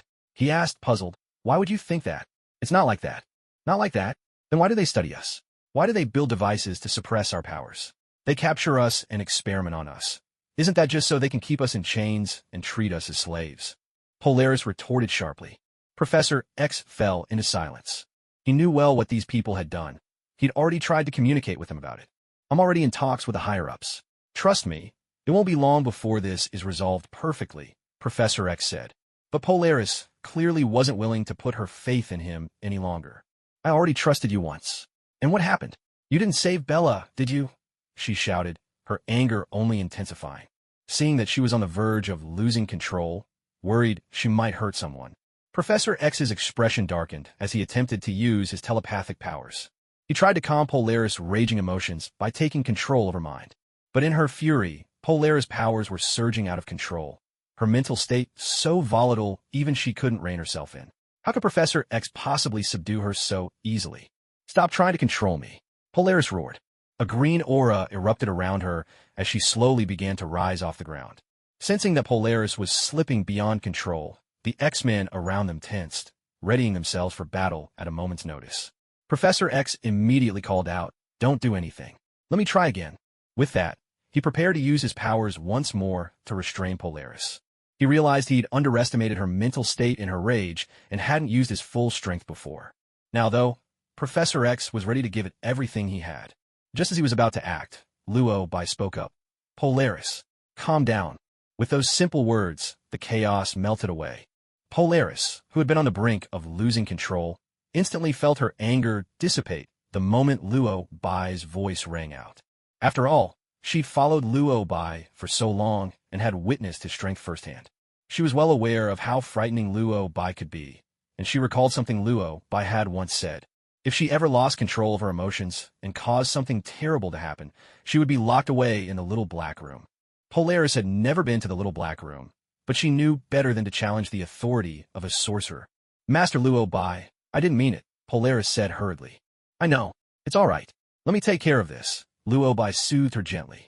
A series of faint, sharp sounds echoed around them, reminiscent of shattering glass. As the sound rippled through the air, the environment around them changed in an instant. Suddenly, everyone found themselves transported into an entirely new world, strange, wondrous, and laced with science fiction. This was Luo Bai's mirror dimension, the space magic of Kamartaj. Only those with immense reserves of magical energy could create such a realm. Every sorcerer's mirror dimension was unique, for the mirror dimension was akin to a personal domain. Within this realm, the sorcerer could reshape everything at will, guided solely by their imagination. And since every sorcerer's imagination was different, the mirror dimension each one conjured would be equally distinct. Naturally, Luo Bai's mirror dimension was nothing like the ancient ones. In truth, to a powerful sorcerer, the mirror dimension was not considered a particularly advanced spell. But Professor X and the other X-Men knew nothing about it. All they could do was gape in awe and shock at the sudden transformation around them. What is this? Mystique asked in astonishment, gazing at their surroundings. It's the mirror dimension. My domain, Luo Bai replied calmly. No sooner had she spoken than the ground beneath Professor X and the others inexplicably split apart. Before they could react, they plummeted downward at breakneck speed. It wasn't until they became aware of their fall that they realized they were somehow thousands of meters above the ground, plummeting headfirst toward the earth below. And down below was nothing but a stretch of hard concrete. Panic swept through them all at once. From such dizzying heights, even mutants like them couldn't possibly survive unscathed. Desperation set in as they scrambled for any way to slow their fall. But there was nothing. Everything around them was intangible, beyond their grasp. They were seconds from crashing into the concrete, when, just as they were about to hit, the ground suddenly split open, and then they found themselves falling all over again from the sky. The X-Men cried out in dismay. Professor X exclaimed, I give up. Their voices echoed in the void as they tumbled through the air, time and again, until at last a sturdy stone step materialized beneath them, catching them safely at last. Oh shit, can you believe it? I was falling for a whole 10 minutes just now. For a moment there, I really thought my life was over. It wasn't until the fall finally stopped that the group managed to catch their breath, muttering to themselves in disbelief. But at that moment, Professor X remained silent, because he was still shaken to his core. Seriously, he was a disabled man. Did anyone even consider how he might feel? Inwardly, Professor X was screaming with frustration, though outwardly he managed to maintain a facade of calm. He knew that everything they'd just experienced was likely caused by Luo Bai, and just as he was about to look for her, Luo Bai and Polaris appear before them, floating in midair. I told you already. Lorna is my housekeeper now. You can't take her. Besides, she doesn't want to go with you. Professor X, you're not exactly young anymore. Isn't it a little unseemly to bully a young girl? Luo Bai said calmly. Before Professor X could answer, Cyclops, still fuming from the fall, burst out, Professor X. Clearly rattled and on edge from the harrowing experience, Cyclops seemed ready to act, looking to Professor X for approval. But Professor X saw right through him and immediately shut him down. Calm down, all of you. Don't be reckless. Truthfully, Professor X felt just as aggrieved as anyone. Anyone would. After all, plunging from the sky for a full 10 minutes under the constant threat of death is enough to break anyone's nerves. But Professor X knew they couldn't afford to clash with Luo Bai, because he recognized her. He'd seen Luo Bai in recent news reports, handling the Hulk, so he was well aware of her abilities. With this in mind, Professor X quickly explained, Sorceress Luo Bai, we only came here today to take Lorna with us. She's in real danger right now. We mean no harm. Using your powers to manipulate someone's mind and sift through their memories without permission. That's rather impolite, don't you think? Luo Bai replied gently, but firmly. But Lorna was losing control just now. I only want to calm her down. I was worried she'd hurt someone. Professor X tried to defend himself.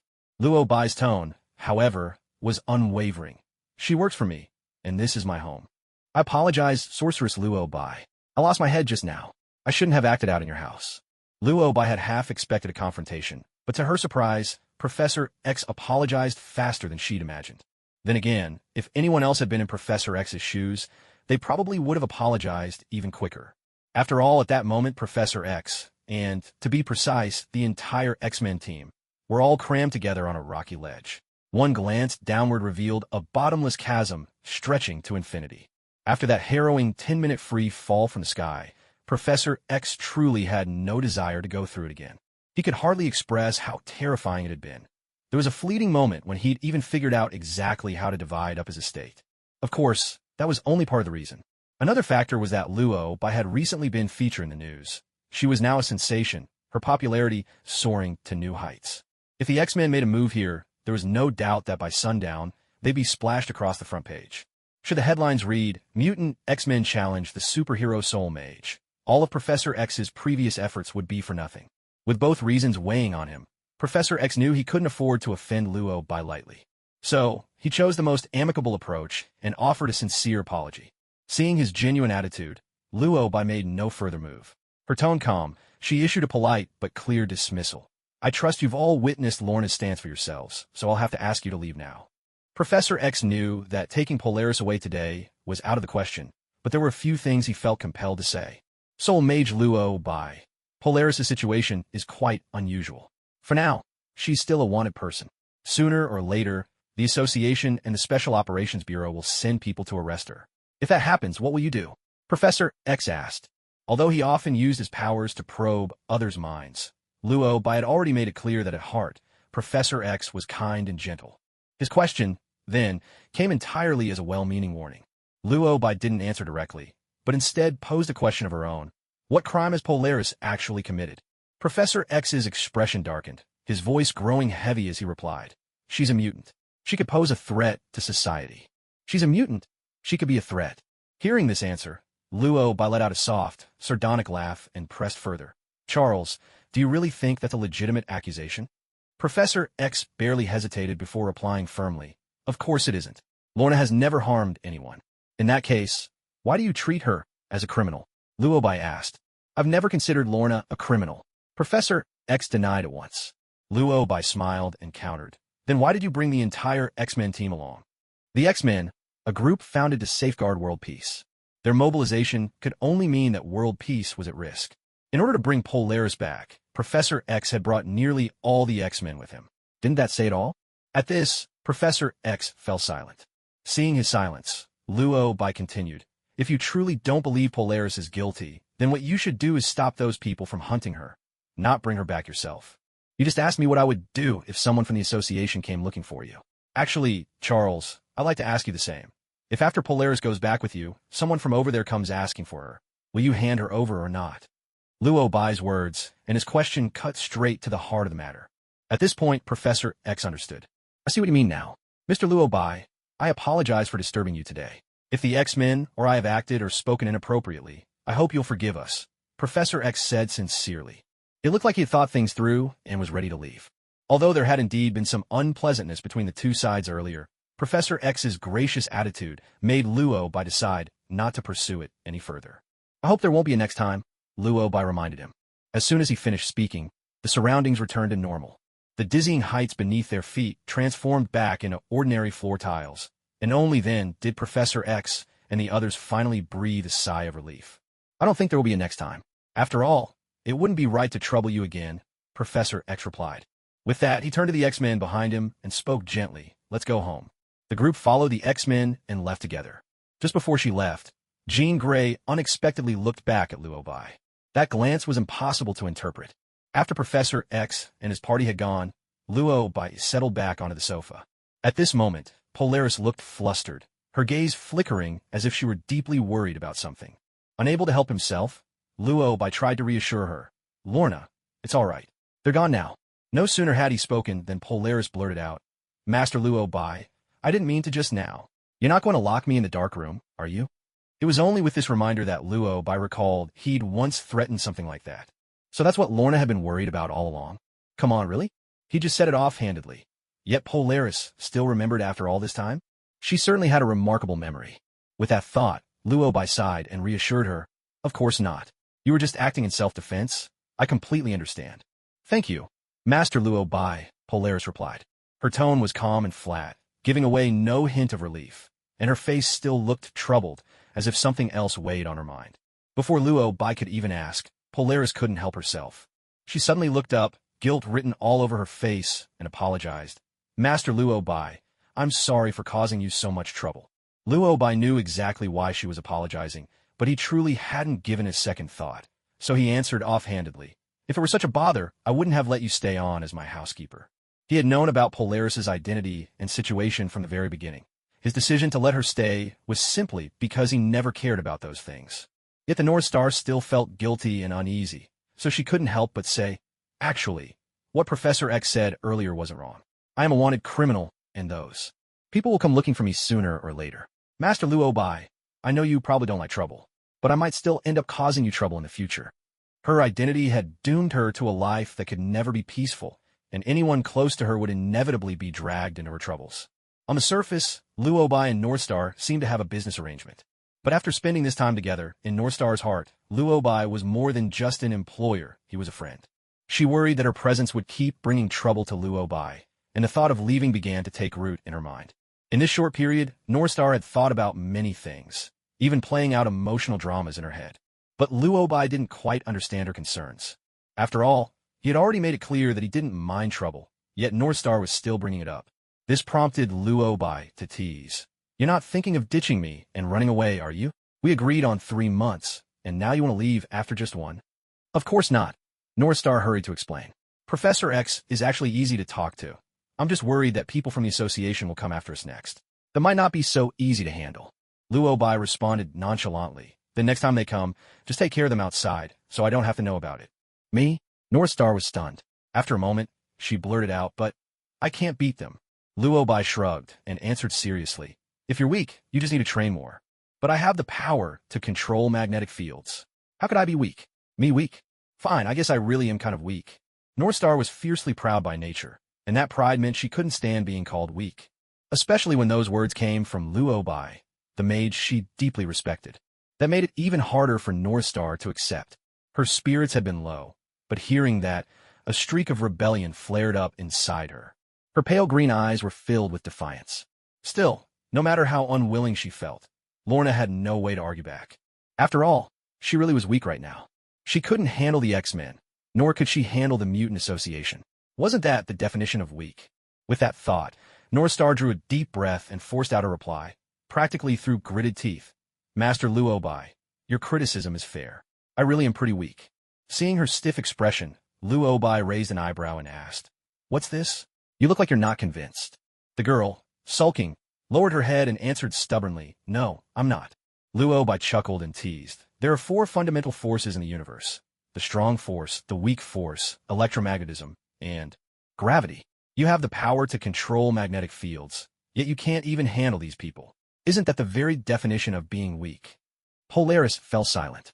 She was so frustrated she could hardly breathe. Normally, she didn't dare talk back to Luo Bai, but this time she was so upset she couldn't help but retort, "That's because I have a mental disorder. It's really hard for me to control my powers." Luo Bai immediately countered, "But you've never actually practiced, have you? You know you're a mutant, and you're in constant danger. So why not train your abilities properly?" Polaris was at a loss for words.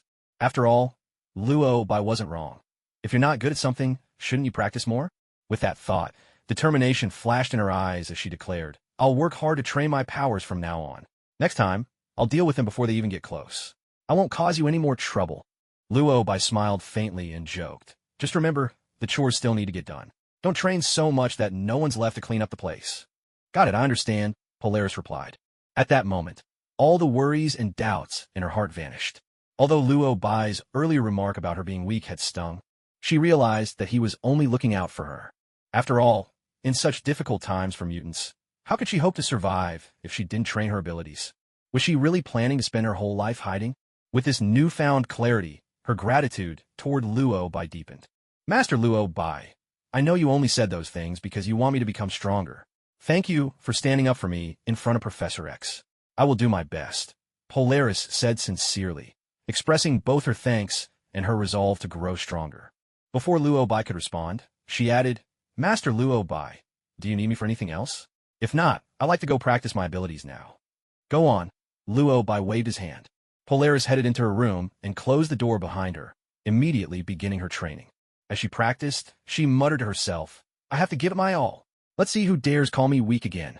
Her voice wasn't loud, but Luo Bai heard every word. After a month of training, his senses had sharpened dramatically, so it was only natural that his hearing had improved as well. Hearing Polaris's grumbling, Luo Bai couldn't help but smile. Truth be told, having someone to keep him company in this strange world was actually quite nice. But now his break was over. It was time to continue his own soul training. Just as Luo Bai was about to return to his study, the doorbell unexpectedly rang. Just as he was about to open the door, in the next instant, he felt a surge of power ripple through the room, and then the door swung open on its own. Polaris, like her father, could control magnetic fields and metals. So opening a door with her powers was effortless for her. It's just that she rarely used this ability before, so Luo Bai had almost forgotten she even had it. That's a pretty nifty skill. Quite practical. Luo Bai nodded with genuine praise. The very next moment, a familiar voice rang out from outside the door. That's odd. Why is nobody here? That voice unmistakably belonged to Stark. He sounded genuinely puzzled that no one had come to greet him, and yet the door had opened by itself. Driven by curiosity, he stepped into the house. When he saw Luo Bai sitting on the sofa, Stark's furrowed brow relaxed. Confusion turned into excitement as Stark cheered. Oh, my friend. I finally get to see you again. Where have you been this past month? I went traveling, Luo Bai replied casually. Traveling? Where did you go? Stark asked. Luo Bai thought for a moment before answering. Outer space. What? The look on Stark's face at that moment was nothing short of spectacular. Well, I suppose a sorcerer's life is beyond our comprehension, Stark shrugged, resigned. Other people travel at least somewhere on Earth. But Luo Bai? He wasn't even on the planet. No one had seen him lately. Of course, Stark didn't press the matter any further. He simply flopped down on the sofa, curiosity getting the better of him. Where's your housekeeper? Where'd she go? She's in her room, Luo Bai explained. Stark nodded, then called out loudly. Miss Lorna, could I trouble you for a drink? No sooner had he spoken than a swirl of green light, shimmering like the northern lights, swept out from the room. That green aurora surged toward the dining table. Stark was completely taken aback by the sight, blurting out, What is that? Even as he asked, his gaze followed the trail of green light. He watched as the green glow opened the refrigerator, took out a can of cola, and placed it right on the table in front of him. That's when Stark finally realized something was off. OMG. Holy, am I seeing things? Luo Bai, what kind of magic did you just use? Stark was so stunned, he couldn't help but fire off several questions in a row. Luo Bai, fully understanding his shock, replied calmly, It wasn't me. It was Lorna. Lorna? Stark was completely baffled. Luo Bai explained, Actually, she's a mutant. She can control magnetic fields and metal. Right now, she's practicing her powers diligently in her room. What the? She can control magnetic fields and metal? Stark was utterly dumbfounded. He had originally thought that Luo Bai was already lucky enough to find a young, beautiful, and obedient girl as a housekeeper. He never expected that Luo Bai's housekeeper would also possess such incredible abilities. She could even control magnetic fields? At that thought, Stark couldn't help but tease. My friend, your luck is almost enviable. Next time, could you find one for me as well? Stark was genuinely envious. Why was it that he could never find a housekeeper who was not only attractive and obedient, but also so powerful? With this in mind, Stark spoke with heartfelt sincerity. Luo Bai, I'd say our relationship is pretty good, right? You wouldn't refuse me such a small favor, would you? Finding a housekeeper on par with Polaris? Honestly, that was quite a tall order. Tony, you're really putting me in a tough spot. Luo Bai couldn't help but retort. Is it that difficult? Stark asked in surprise. Can't you just ask Polaris if any of her female friends are interested in doing housework? Polaris is so impressive. Her friends can't be too bad either, right? Luo Bai hesitated, considering his words. Well, that's true, but Polaris's situation is actually rather unique. Unique? Tony's brows knit together as he pressed further. What's so unique about her? I just mentioned. She's a mutant, Luo Bai explained. I don't know much about mutants, but I've heard of them, Stark muttered. Mutants hadn't just appeared in society yesterday. They've been around for some time, and with all the media coverage over the years, Stark had picked up a thing or two. I've heard mutants are a special subset of humanity with mutated genes, incredibly powerful, and always causing trouble. Like that Magneto incident that made headlines a while back, Stark elaborated. Seeing Stark's misunderstanding, Luo Bai clarified, Actually, mutants aren't all bad. Just like regular people, there are good ones and bad ones. Of course, I completely understand. Even though the news always paints mutants as villains, I've never bought into it. You know how those senators love to stir things up. When I built the Iron Man suit, they said I'd destroy world peace. Stark shrugged, tossing out the comment with casual disdain. Stark had always been dissatisfied with the higher-ups in the country, especially since he himself had been publicly criticized by the Senate. He knew exactly how those people operated, and now, with someone as capable and obedient as Polaris around, Stark's attitude toward mutants remained strictly neutral. But he didn't understand just how harsh people could be toward mutants. So Luo couldn't help but remind him, you know how the higher-ups have always exploited mutants. If you hire a mutant as domestic help, you'll run into all kinds of trouble. For example, just now the X-Men showed up at my door. They said Polaris is a wanted criminal and tried to take her away. A wanted criminal? Stark was baffled and quickly asked, what crime did Polaris commit? She's a mutant. That's her only crime, Luo replied helplessly. Stark's temper flared immediately, and he let out a string of curses. Those bastards. Just because Polaris is a mutant, she's branded a criminal and hunted worldwide? That's infuriating. Luo nodded. It really is maddening. That's why I said, if you hire mutants, you'll probably face a lot of trouble. Now Stark understood the situation better. In fact, when Stark had first joked about asking Luo to help him find a housekeeper, he hadn't been serious. But hearing about Polaris's predicament made him reconsider. You just said the X-Men came to take Polaris earlier? Stark pressed it. Yes, Luo confirmed with a nod. So what happened next? Stark asked. Well, obviously, I sent them packing, Luo said. Stark wasn't surprised. He simply replied calmly, good.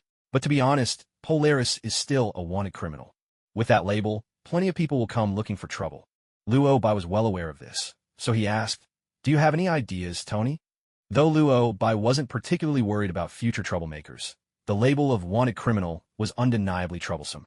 If it could be resolved properly, that would be ideal. But as a mage, it would be a bit excessive for him to get directly involved. Stark was clearly the better fit for this. Besides, Stark actually seemed quite willing to help. The whole mutant versus human issue is way too complicated for me to fix, Stark admitted. But if it's just about solving Polaris's problem, that's easy. I'll have Nick Fury take care of it. I've done enough favors for him in the Avengers. Handling this should be a breeze. Besides, Fury is eager to win you over, and Polaris is your person. He'll be more than happy to help. Luo chuckled at Stark's quick agreement. Then I'll leave it to you. Otherwise, if people keep showing up at my door every day, I'll really have a headache. Stark waved his hand dismissively. Come on, do we really need to say thanks with our relationship? Luo smiled. Now that Polaris's problem was taken care of, he let the matter drop. He was more curious about why Stark had come looking for him today. By the way, why did you come looking for me today? Luo asked. It was only then that Stark remembered his own purpose. Actually, I've come by to see you several times. I'm here to thank you, Stark said with a smile. Hearing this, Luo understood. So your poisoning problem has already been resolved. It was taken care of a while ago, just as you said. I found that new technology, Stark replied. When Stark mentioned the new technology, he paused for a moment. His thoughts drifted to his father, and a trace of sadness passed over his face. I rarely talk about my father, mostly because I hardly ever saw him. To me, it felt like he didn't love me. He was always busy, hardly ever around. But after I watched the footage he left behind, I realized he was always working on something truly great, Stark said with a sigh. Luo understood, but didn't know how to comfort him, so he just smiled and replied, as long as you're healthy, that's what matters. Thank you, Luo. You didn't just help me with the poisoning. You also helped me see things with new eyes, Stark said sincerely. Luo chuckled and responded half-jokingly. When did you become so sentimental? Stark shrugged. Honestly, I feel it too. Lately I've been restless and unsettled, which is why I came to see you. I feel like you're the only one who gives me any sense of security. If a beautiful woman, even Polaris herself, had said something like that to Luo, he'd probably be delighted. But with Stark sitting on his sofa and saying it, Luo found the whole thing rather odd. It's really hard to know what to say when you're like this. Luo couldn't help but tease. Stark understood and quickly clarified, come on, Luo, don't get the wrong idea. I'm just a little scared. I don't know if I'm really capable of protecting Earth. Do you know what that feels like? When the enemies just keep coming, there's always this undercurrent of worry. Sounds like you've run into trouble again, Luo remarked. Stark shook his head and explained, not exactly, though I did get into a mess recently. Some guy named Ivan Vanko challenged me at a racetrack, but I took care of it. Still, after seeing the kind of technology he developed, I started feeling a sense of crisis. Then today, when I came to your place and saw Polaris's abilities, I got even more worried. Whether it's you, Hulk, or Polaris, you all have extraordinary powers. But compared to you guys, me as so-called superhero, I feel like my own strength is just too limited. I don't like Nick Fury, but he's not wrong. Earth really is a dangerous place, and I keep wondering if I can truly protect it, Stark said, his voice heavy with emotion. Now Luo finally understood. So Stark had come today, seeking comfort. Wait, hold on a second. How did he, out of nowhere, end up as everyone's spiritual mentor? First, it was Natasha worrying about the fate of the Earth, then Polaris doubting herself, and now, here came Tony. Luo felt he might as well become a teacher for superheroes. Maybe someday he could even start a class dedicated to nurturing the growth of these extraordinary heroes. With that thought, Luo couldn't help but smile and offer reassurance. Tony, I really don't think you need to worry so much. You could do even better. I just don't know what I'm supposed to do to actually become better, Stark replied helplessly. He'd already been working hard to upgrade the Iron Man suit. But the enemies he faced and the powers he'd encountered had long surpassed anything he could have imagined. At this point, he had no idea what more he could do to improve. Luo could understand that. After all, technology advances gradually. Even though Stark commanded the most cutting-edge tech in the country, progress still required step-by-step research and exploration. If he had to rely solely on himself, it would inevitably be a long, arduous journey of discovery. During this process, Stark would inevitably encounter beings and events that would shatter his understanding of the world. So, falling into self-doubt was only natural. Since Stark had come to him for help, Luo figured there was no harm in offering some guidance. Personally training a few powerful superheroes would ultimately bring Luo more benefits than drawbacks. With that in mind, Luo couldn't resist asking first, do you have any kind of plan about how you want to upgrade your suit? Stark nodded. Of course. The previous suits couldn't handle freezing at high altitudes, so I fixed that.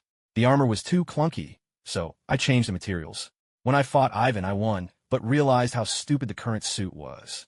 I built the 5 Malawian Quatches as a portable suit, but during combat, I learned that villains never wait patiently for you to suit up.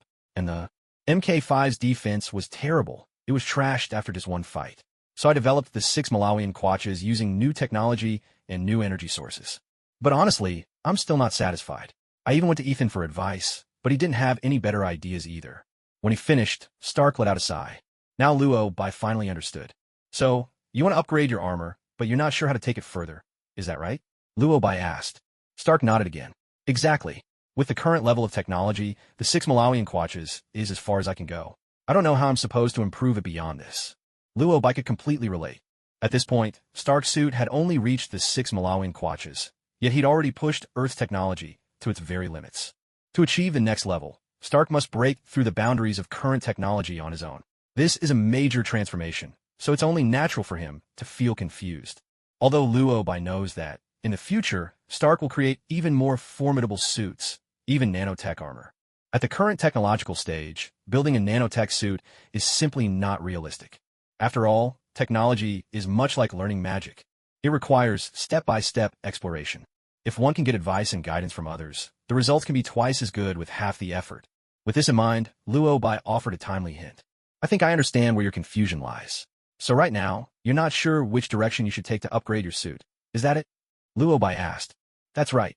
There are limitations in technology and materials in so many areas. I don't have much real combat experience, so I don't even know what kind of situations I might encounter out there, Stark replied. Luo countered. Then have you ever considered that automation might be the next direction for your upgrades? Automation? What do you mean? Stark asked, puzzled. Isn't my suit automated enough already? In my opinion, not quite.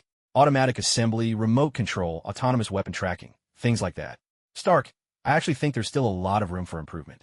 And what you need isn't just one suit, but many, Luo explained. Automatic assembly, remote operation, weapon auto-tracking. Hearing this, Stark's eyes instantly lit up. Luo, you really get me. Everything you just mentioned is exactly what I need. Luo, you're a genius, Stark exclaimed, unable to hide his excitement. But after that burst of exhilaration, he fell into deep thought again. What you just said would definitely solve all the issues I'm facing right now. But actually making it happen seems rather difficult, Stark admitted after considering for a moment. It was only natural for Stark to say so.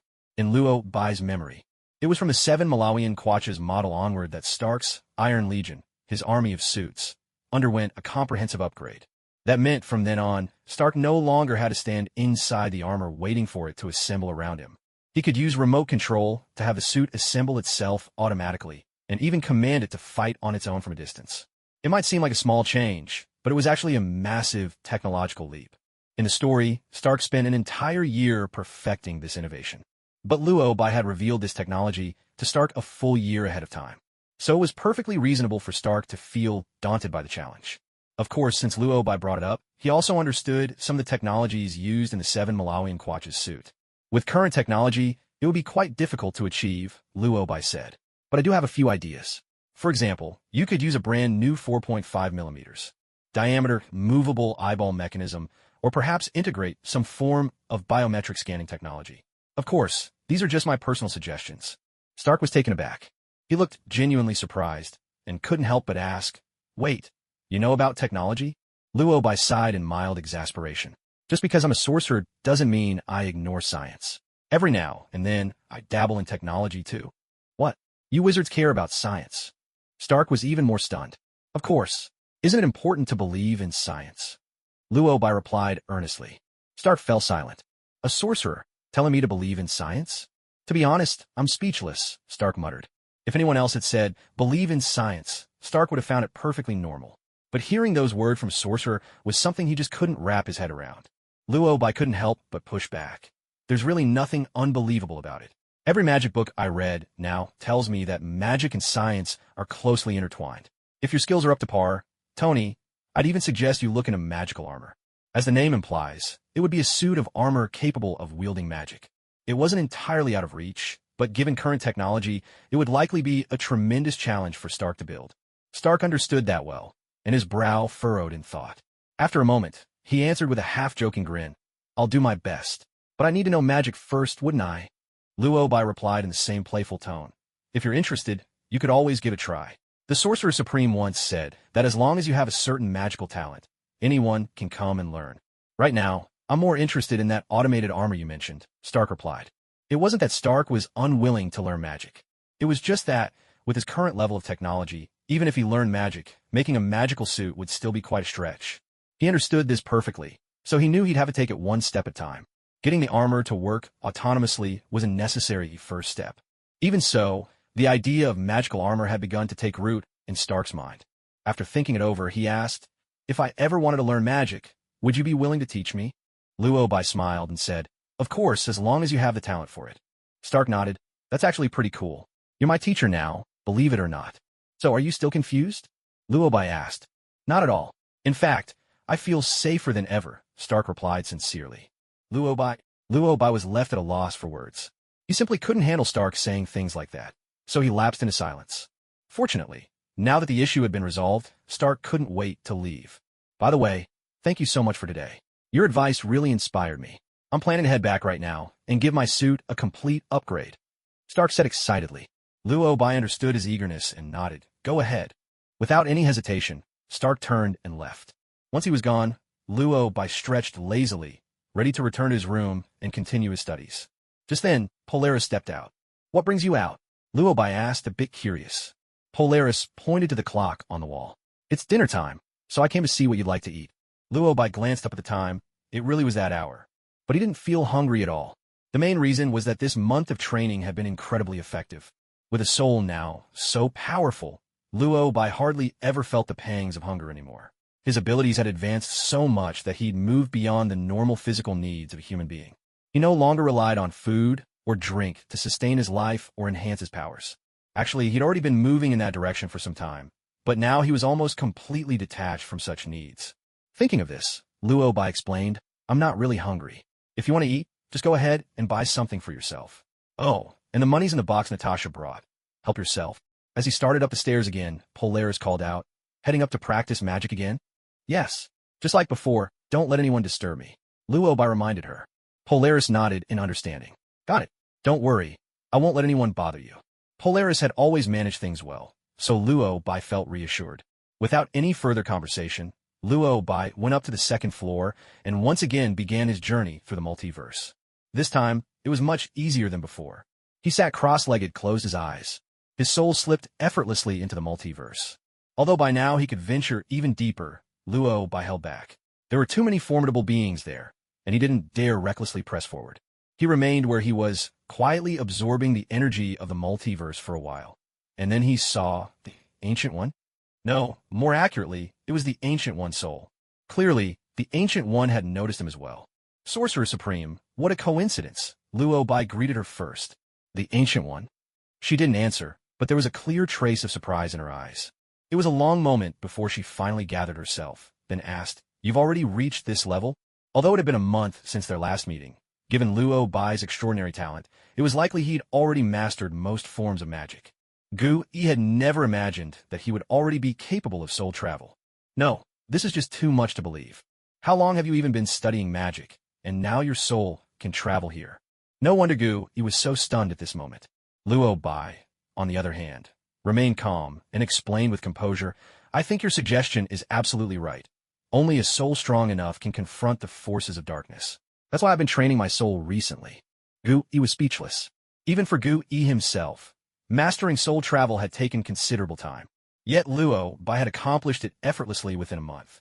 At this point, Gu Yi felt it might be time for retirement. With that in mind, Gu Yi asked, "How is your mastery of time magic coming along?" "I've pretty much grasped the understanding of time from all the Sorcerer Supremes throughout history. However, I'm still working on comprehending the Time Stone itself," Luo Bai replied. "Within the Time Stone lies vast power and the mysteries of the universe. It's not something one can fathom overnight. Even the Sorcerer Supremes of every era had never fully unlocked its secrets, so it was natural that Luo Bai hadn't managed it just yet. Still, being able to comprehend the insights of all the Sorcerer Supremes was already an extraordinary feat." Thinking of this, Gu Yi asked again, "So, does this mean you're planning to study the Book of Dark Odds?" "I'm considering it, but I don't plan to touch it just yet," Luo Bai answered. Gu Yi nodded, then said, "I'm truly glad to see that you have fully embraced your role as a sorcerer and that you've already started mapping out your future. I see so many more possibilities in you." Luo Bai smiled and replied, "Honestly, I thought the Sorcerer Supreme would try to stop me from studying the Book of Dark Gods, but you didn't." Gu Yi smiled as well and said, "Sometimes we have to break with convention and pursue the higher ideals we believe in. You're not the first to defy tradition." Before Luo Bai could say anything else, Gu Yi continued, "I am unwilling to draw energy from the dark dimension, but sometimes we have no other choice." With these words, Gu Yi admitted to having drawn power from the dark dimension. Luo Bai had known about this, but he hadn't expected Gu Yi to confess it so openly. Because Gu Yi had forbidden other sorcerers from tapping into the dark power, she had never shared this secret with anyone. He hadn't expected she would reveal it today. Luo Bai asked in surprise, "Why are you telling me this?" Gu Yi answered, "Because you know how to adapt. Most people in Kamar Taj do not. Master Mordo, for example, he's far too rigid, and his stubbornness will eventually lead him down a dangerous path." This was a warning, and Luo Bai understood it perfectly. Still, he couldn't quite figure out why the Ancient One had suddenly started saying such things. It sounded as if she were making some sort of final arrangements. "Do you know Dormammu?" the Ancient One suddenly asked, interrupting his thoughts. Luo Bai nodded and replied, "Yes. There are records about him in the books, the ruler of the Dark Dimension. He abandoned his physical form to become the master of the Dark Dimension. He's always sought to devour worlds, to turn the entire universe into his domain of darkness, including Earth. That's why the sorcerers on Earth have always stood against him. Dormammu is unimaginably powerful. That's why I've had no choice but to draw power from the darkness myself, to extend my life, and keep fighting him. Though we've stopped him from invading Earth countless times, we've never truly been able to destroy him." To be honest, Luo Bai already knew most of this. Dormammu really was that formidable. To kill him, perhaps you'd have to destroy the entire Dark Dimension itself. Luo Bai said, half in jest. Destroying the whole Dark Dimension. That was a nearly impossible scenario. It was more a dream than anything else, and the Ancient One couldn't help but respond with a wry smile. "If you ever managed to do that, I'd be proud of you." Luo Bai replied, "At the moment, that seems a little out of reach. Your future holds infinite possibilities, so you must believe in yourself," the Ancient One encouraged. Luo Bai fell silent. Though he too believed his future might be limitless, being told now to defeat Dormammu just seemed far too soon. Thinking this, Luo Bai couldn't help but mutter, "At the very least, let me have some time to grow a bit, right?" Just then, the Ancient One's expression turned grave as she spoke. "I'm afraid you may not have much time left to grow, because my time is running out.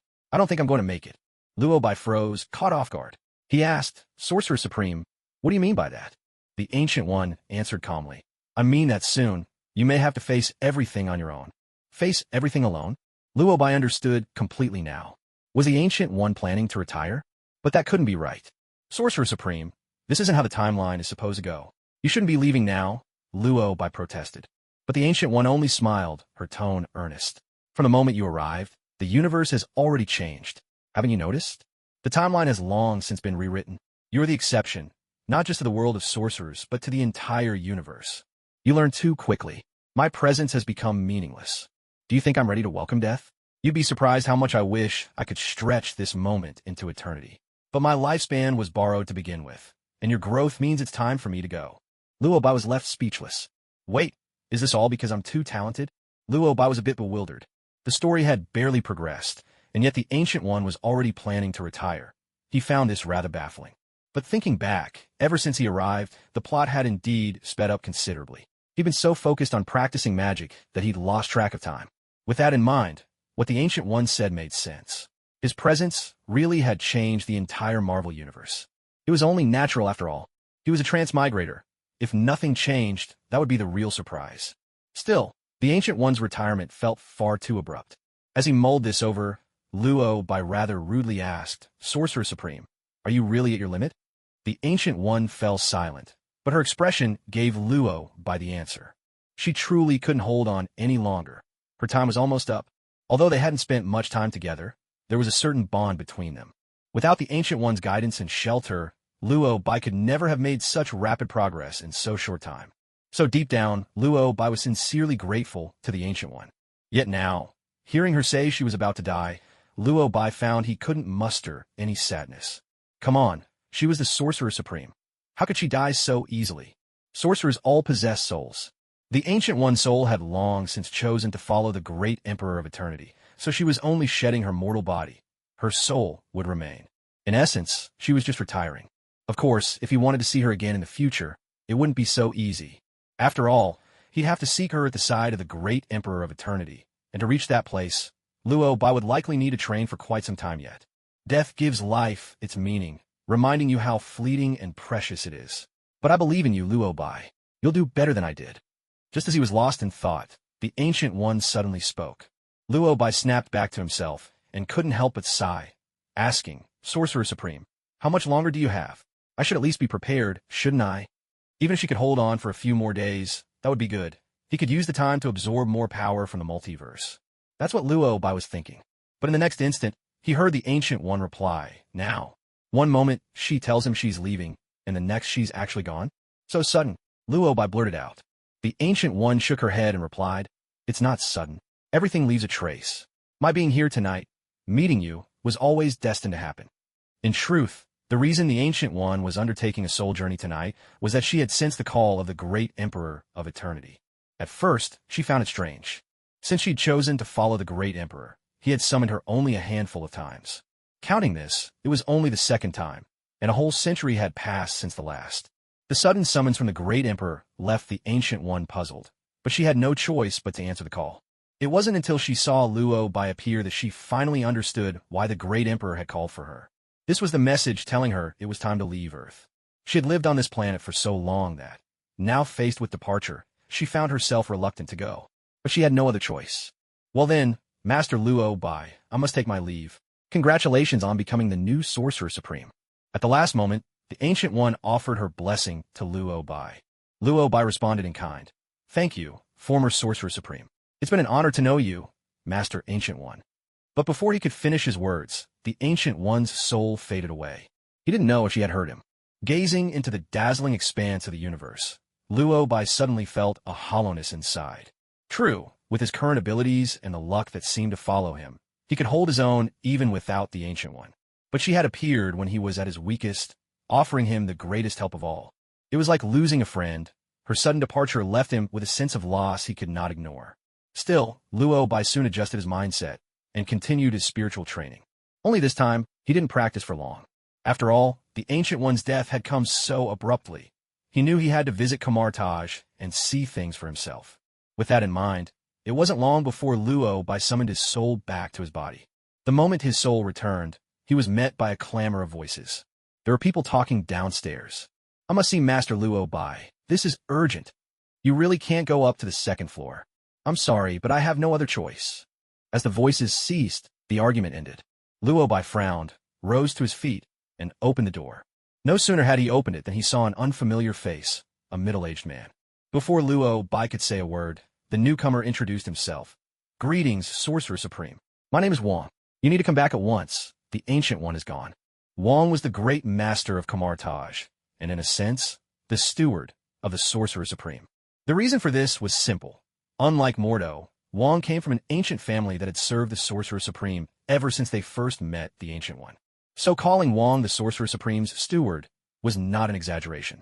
Now that Wang was addressing him as Sorcerer Supreme, it was clear that the Ancient One had known her time was short and had already explained the situation. At the very least, she had told Wang that Luo Bai was to be the new Sorcerer Supreme. "I know. I was just about to head back. But where did you send Polaris?" Luo Bai asked. Though he'd only heard snippets of the conversation, the context and current situation made it easy to guess that Wang had sent Polaris away. Sure enough, after Luo Bai asked, Wang replied with a hint of embarrassment. "I'm sorry, Sorcerer Supreme. The situation was urgent just now. She wouldn't let me come up to find you, so I had to use special measures." With that, Wang conjured a portal with a thought. The moment the door swung open, Polaris tumbled out. Fortunately, Luo Bai's reflexes were quick enough to catch her, but it was clear she was still a little dazed from her sudden exit. "I was just in free fall," Polaris exclaimed in shock. Luo Bai nodded in understanding. "I get it." It was only then that Polaris finally came to her senses. "Master Luo Bai, I really tried my best to stop him just now, but he insisted on going upstairs. He's the one. He made me free fall for a full 2 minutes." Polaris protested angrily. It was obvious she was furious, her temper on the verge of boiling over. Luo Bai quickly tried to soothe her. "That was pretty out of line. Wang, I think you owe her an apology. After all, I did tell her not to let anyone come up and disturb me." "I'm sorry. The situation was urgent." Wang apologized immediately. Polaris was still upset, but there wasn't much more she could say. Clearly, Wang was a sorcerer. She couldn't best him. And besides, it seemed like he and Master Luo Bai knew each other. Resigned, Polaris just waved a hand and said, "Master Luo Bai, is there anything else you need me to do?" "Not at the moment, but I may have to leave for a while," Luo Bai replied. Polaris was a little surprised, but she didn't press. "All right, I'll keep an eye on the place while you're gone." Luo Bai nodded, then used his mind to open a portal. Wang was momentarily stunned by the display. "You just opened a portal with your mind? Is that so strange? Didn't you just do the same?" Luo Bai shot back. Wang's eyes widened. He answered earnestly, "I've spent most of my life studying magic. As far as I know, you haven't been at it that long." Luo Bai shrugged. "But I'm gifted." Wang fell silent, feeling a little frustrated. Magic talent did very greatly, and he'd heard the Ancient One herself praise Luo Bai's exceptional abilities. But this was on another level. Who could possibly keep up with him? Wang had spent half his life mastering the skill of opening a portal with his mind. Yet Luo Bai had picked it up in no time at all. Wang couldn't help but sigh. "No wonder the Ancient One chose you. You really are remarkable." Luo Bai didn't reply. He simply stepped through the portal and arrived at Camartage. Everything at Camartage seemed normal. Nothing appeared out of the ordinary. Once the portal was closed, Luo Bai asked, "You sounded urgent when you called me back. Did something happen?" Wang explained gravely. "The Ancient One said you haven't spent much time at Camartage, so there's still a lot you don't know. Earth isn't safe right now. At any time, outsiders might invade our world. That's why I had to bring you back as soon as possible. A catastrophic disaster could strike at any moment. Countless races across the multiverse have their eyes on Earth, this fertile planet, especially Dormammu. Now that the Ancient One is dead, no one can guarantee Dormammu won't seize the opportunity to break through. That's why bringing Luo Bai here is both necessary and urgent, which explains why Wang is in such a hurry today." Still, upon learning that Earth isn't in immediate danger, Luo Bai lets out a sigh of relief. He sweeps his gaze over Camartage as it is now. Though he's visited several times before, the change in his own status makes his mindset noticeably different this time. It's a feeling that's hard to describe, but fortunately, he manages to steady himself quickly. "Lead the way," Luo Bai says. Wang nods and sets off ahead, guiding him forward. Thanks to Luo Bai's keen hearing, as they make their way to their destination, he inadvertently catches snippets of conversation between a group of sorcerers. "How could the Sorcerer Supreme suddenly die? I heard she fell to her death." "Fell? How is that possible?" "Apparently, a powerful dark force invaded Earth during the night. The Sorcerer Supreme went to resist it and suffered a fatal injury. That's why she fell. Strictly speaking, she was killed by the dark force." "Dark force? Was it Dormammu?" "No one's sure, but it was incredibly powerful. Even the wards of Kamartaj didn't detect a thing. That's terrifying. The enemy can evade our barriers now. Yes, Earth is getting more dangerous by the day. Our enemies grow stronger. We have to strengthen ourselves as quickly as we can. I still can't believe it. The Sorcerer Supreme, gone just like that. You should change how you address her. Now we should call her the Ancient One, since there's a new Sorcerer Supreme. They say it's a genius among sorcerers. At this, Luo Bai stops listening because he's utterly shocked. So stunned, in fact, that he can't help but ask, Wong, the Ancient One, fell to her death? To be precise, she was gravely wounded fighting against the Dark Force, then fell and died. Wong answers earnestly. Luo Bai falls silent, his expression a complex tapestry of emotions. Now that the Ancient One's soul follows eternity, her physical form has been discarded. She would have to devise a plausible death to mark her departure and herald the arrival of a new Sorcerer Supreme. In the original story, the Ancient One's death occurs during her battle with the traitorous Caecilius. Wounded by a blade, she plunged from a tall building and died from the fall. But that wasn't supposed to happen for at least another year. Caecilius hasn't rebelled or fallen to darkness yet. Luo Bai thought the Ancient One would at least come up with a new way to announce her death. But he never expected that she wouldn't even bother to change her method. She used exactly the same script. They even made up some unknown dark force that not even the Sanctum can detect. In an instant, Luo Bai could already picture how the Ancient One would deliver that clumsy performance.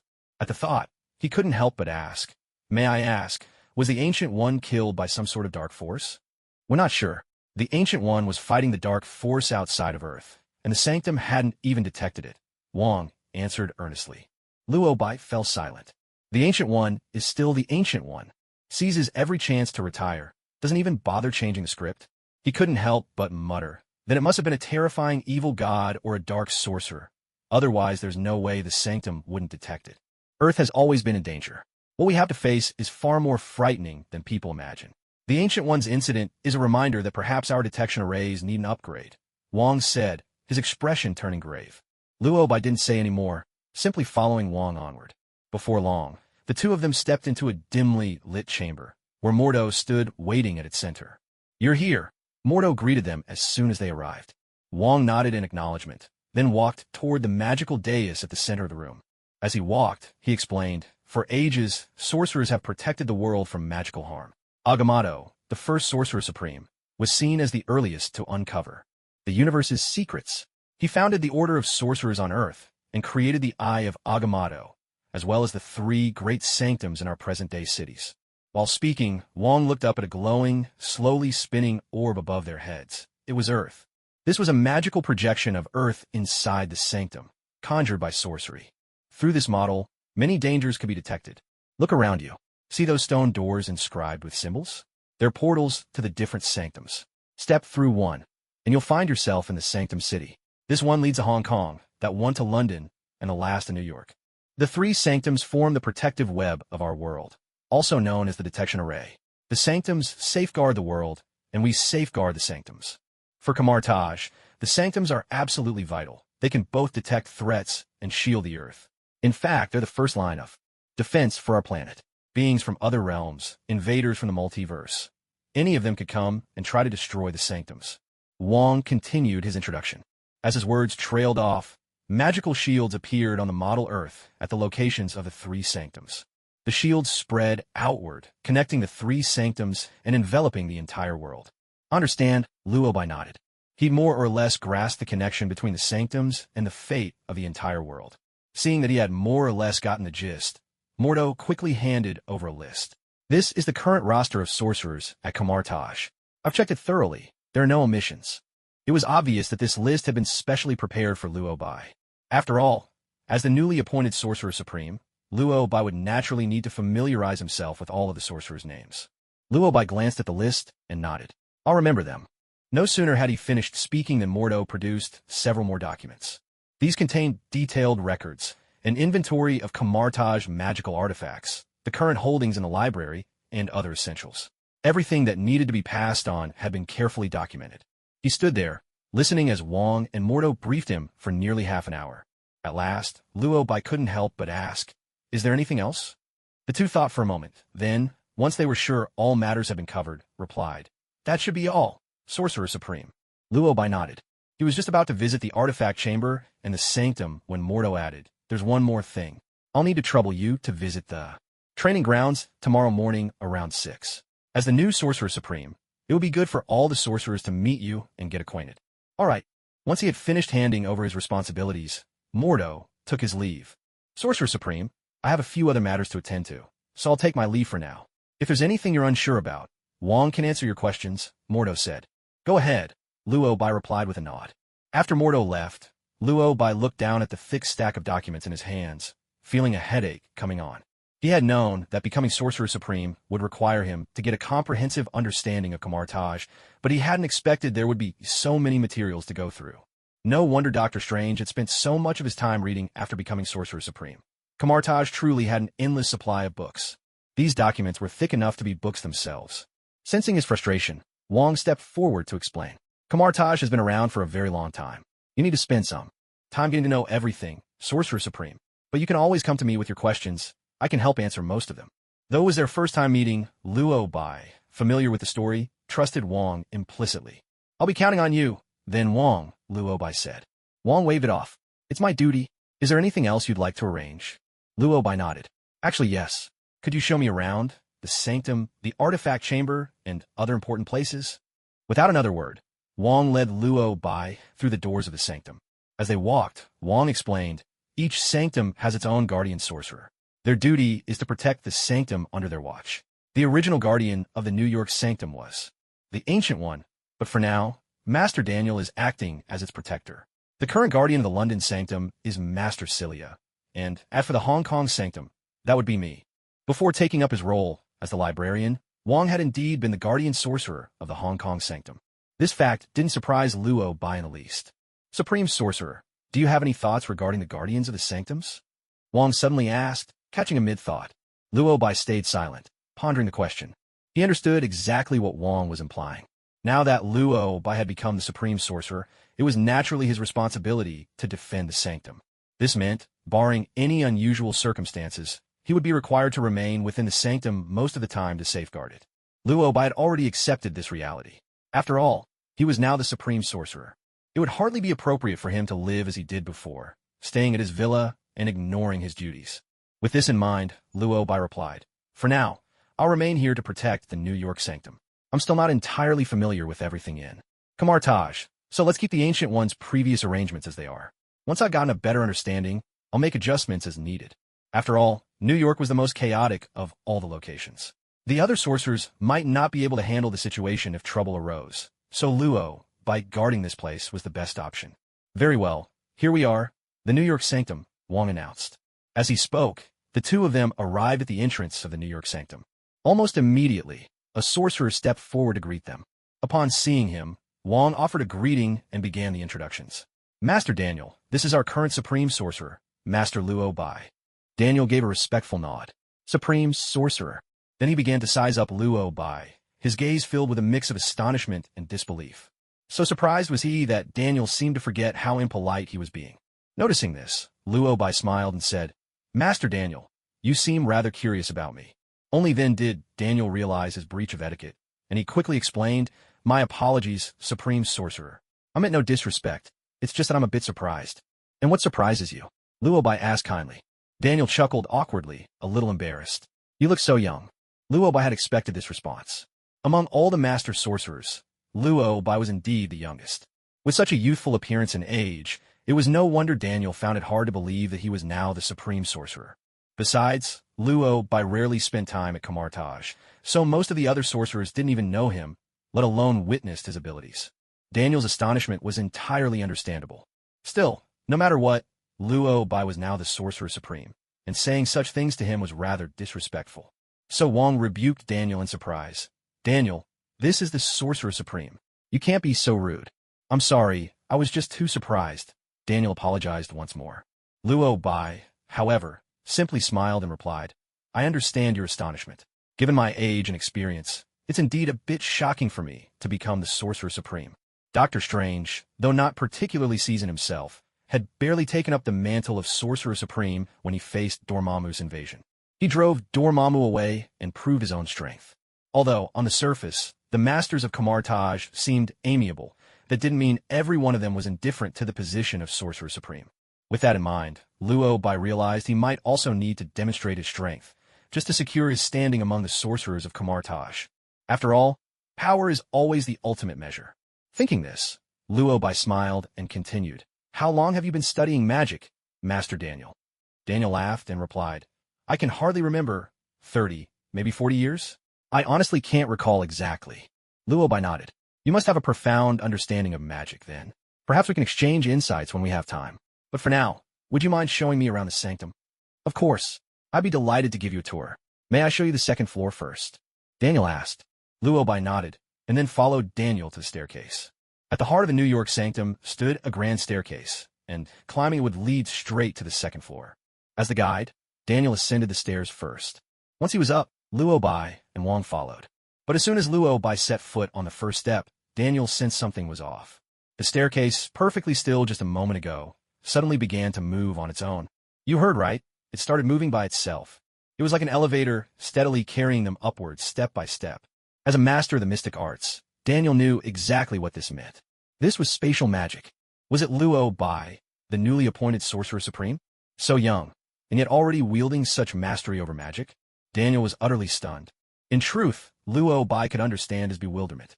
After all, among the sorcerers at Kamartaj, few could wield spatial magic with such finesse. In fact, the overall combat ability of Kamartaj sorcerers wasn't particularly high. In the original story, Kaecilius only managed to use spatial magic after absorbing the power of the Dark Dimension, which made him exceptionally formidable within Kamartaj. Because of this, it was rather easy to impress these masters with just a subtle display of skill.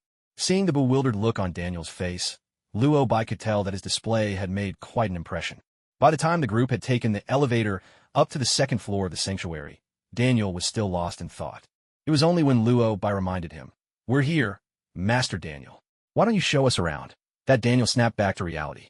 Now, when he looked at Luo Bai, his gaze was clear and filled with respect. "Of course, Supreme Sorcerer. Please, follow me this way," Daniel replied, stepping ahead to enthusiastically lead the group onward. As Daniel walked off, Wang leaned in and whispered in Luo Bai's ear, "Did we really have to go upstairs like that?" Luo Bai shrugged and said, "It's not my first choice either, but as the new Supreme Sorcerer, I have to show a bit of power to win over these veteran wizards." Wang nodded in understanding. "I get it. I just thought that was a pretty cool way to go upstairs." Luo Bai chuckled. "Wait till you see something even cooler next time." No sooner had he spoken than a crisp sound rang out, as if glass had shattered somewhere nearby. Before anyone could react, a crimson cloak came flying toward Luo Bai, blocking his path. Wait, wasn't this the legendary artifact, the Cloak of Levitation? Just as this thought crossed his mind, Wang's voice sounded at his ear. "Looks like the artifact has chosen you, Supreme Sorcerer. You know, it's been sitting here for who knows how long, and never picked anyone. You really are lucky." The Cloak of Levitation, a magical relic. It was said to be an ancient artifact, and one of the most famous pieces of magical attire and armament. Luo Bai had read up on this cloak before. Not only could it let the wearer float in midair, but it could also move with the wearers while they join in combat, even shielding the wearer from physical and magical attacks. Of course, it could change its appearance at will, too.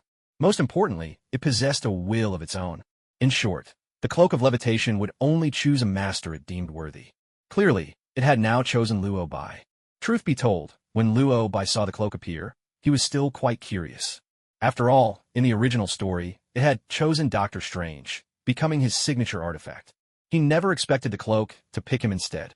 Was this the charm of top-tier destiny? "Supreme Sorcerer, it seems the cloak has taken quite a liking to you," Daniel remarked, snapping Luo Bai from his thoughts.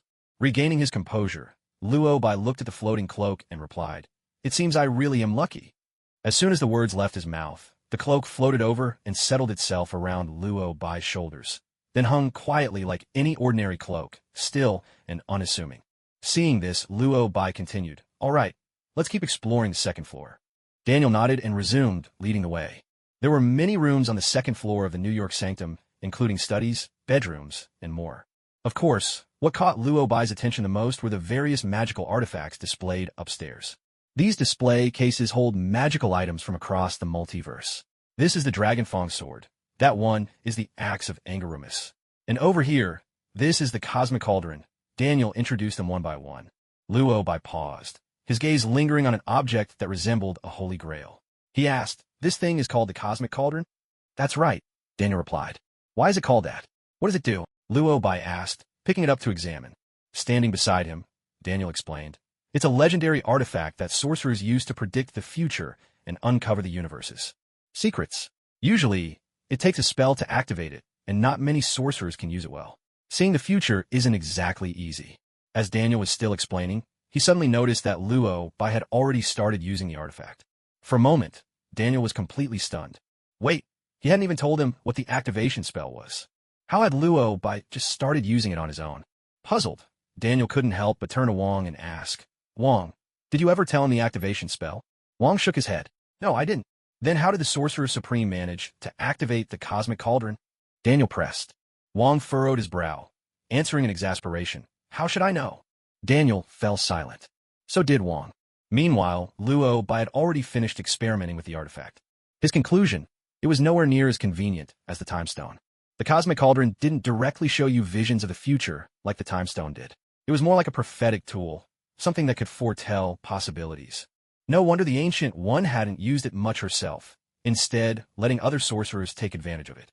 Still, for most sorcerers, this artifact was already quite remarkable.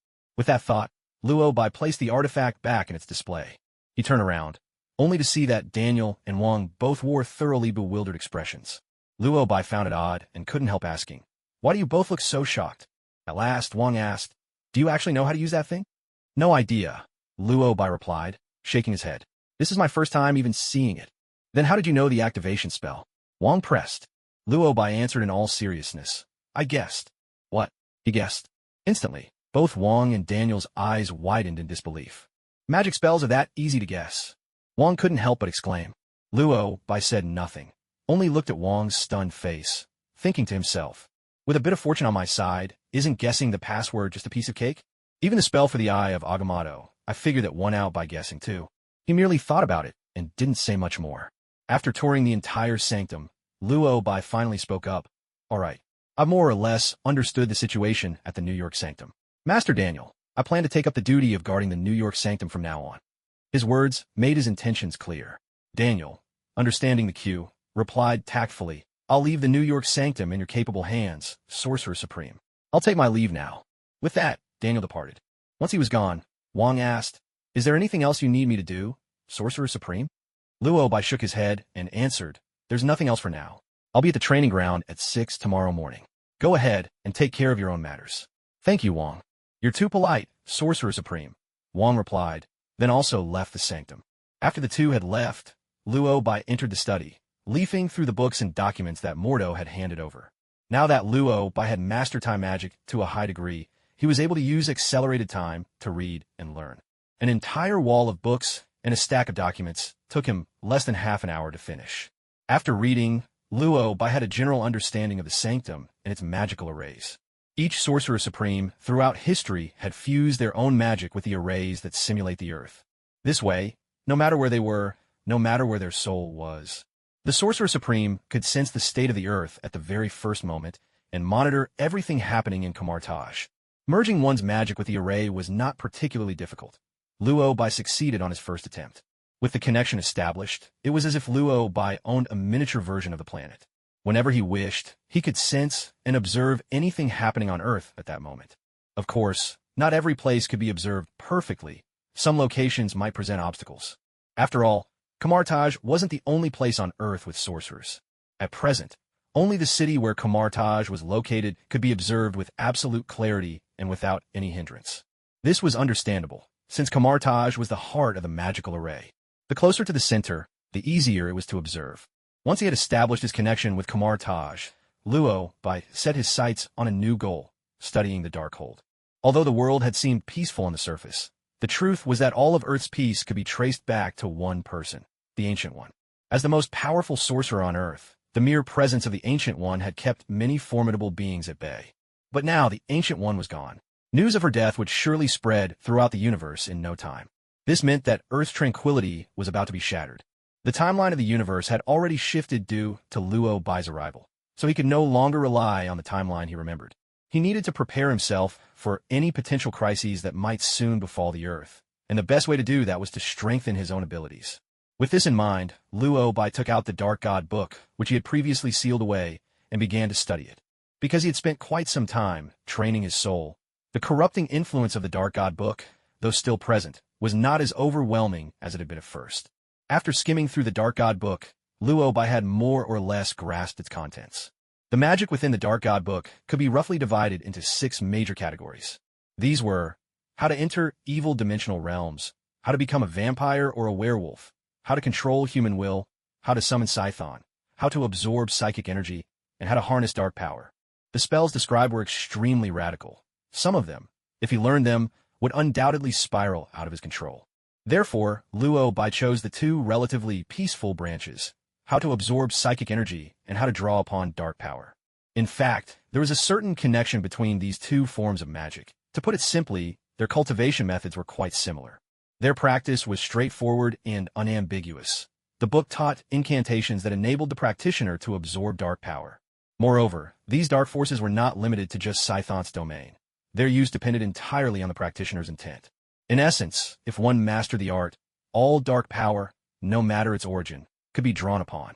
Across every dimension, as long as it was dark power, one could absorb it all. Having understood this, Luo Bai opened a portal to the mirror dimension and began his attempt. Due to his solid foundation in magic, Luo Bai quickly mastered the technique and started absorbing dark power. Dormammu in the dark dimension, Mephisto in the demonic realm, both sensed that something was amiss. Why did it feel as if someone was invading their domain? At the very moment Luo Bai mastered the art of absorbing dark power, a surge of immense dark energy broke free from all restraint and rushed into his body. The force was tremendous, rising up in an instant like a stormy sea crashing over him. Luo Bai had no choice but to halt the absorption process temporarily and focus on adapting to this newfound power. Truth be told, for a split second, Luo Bai was completely stunned. This was his first time ever studying the Dark God book, and he had only just learned to absorb dark power. Yet, the very instant he acquired the skill, he felt as if some mysterious switch within him had been flipped. In that fleeting moment, he absorbed an enormous amount of dark energy. Dark power surged toward him from every direction, from every conceivable dimension, so overwhelming that he had no hope of controlling it. If he continued absorbing, Luo Bai seriously doubted whether his current body could withstand the sheer magnitude of this power. Granted, Luo Bai could understand why this was happening.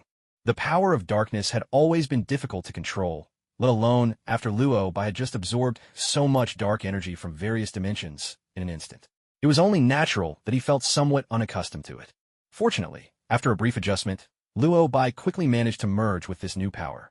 Once he had recovered, Luo Bai attempted again to draw in the dark energy. This time, he exercised a bit more restraint, not daring to rush in recklessly as he had the first time. Yet, whether by fate or the mysterious favor of Lady Luck herself, Luo Bai could feel the dark energy still surging uncontrollably into his body. In a flash, his entire being was once again flooded with darkness. And, at that very moment, as the ruler of the dark dimension, Dormammu could keenly sense his domain's power being siphoned away once more. Dormammu was livid. Was there to be no end to this? Once, twice, again and again, that flicker in his dark dimension. What do they take his realm for? Do they think his power was some prize to grab at will? Oh, not again. How utterly infuriating. Dormammu cursed aloud. In truth, Dormammu did not mind granting others access to the power of his dimension, for in giving that power, he also gained control over their souls, bending them to his every purpose. But that required him to give it of his own accord. Clearly, this was not the case here. The power of the dark dimension had not been granted by him. It was being actively drawn out, and the source was on Earth. Someone on Earth had discovered a way to seize the darkness of his domain. But how could that be? This was his dark dimension, absorbing dark power across dimensions? Unthinkable. The Ancient One was dead. With the pitiful magical skills of the remaining Earth sorcerers, could they truly reach across dimensions to siphon dark energy? Dormammu was perplexed, yet he was not worried. After all, did they really think the power of his domain was so easily stolen?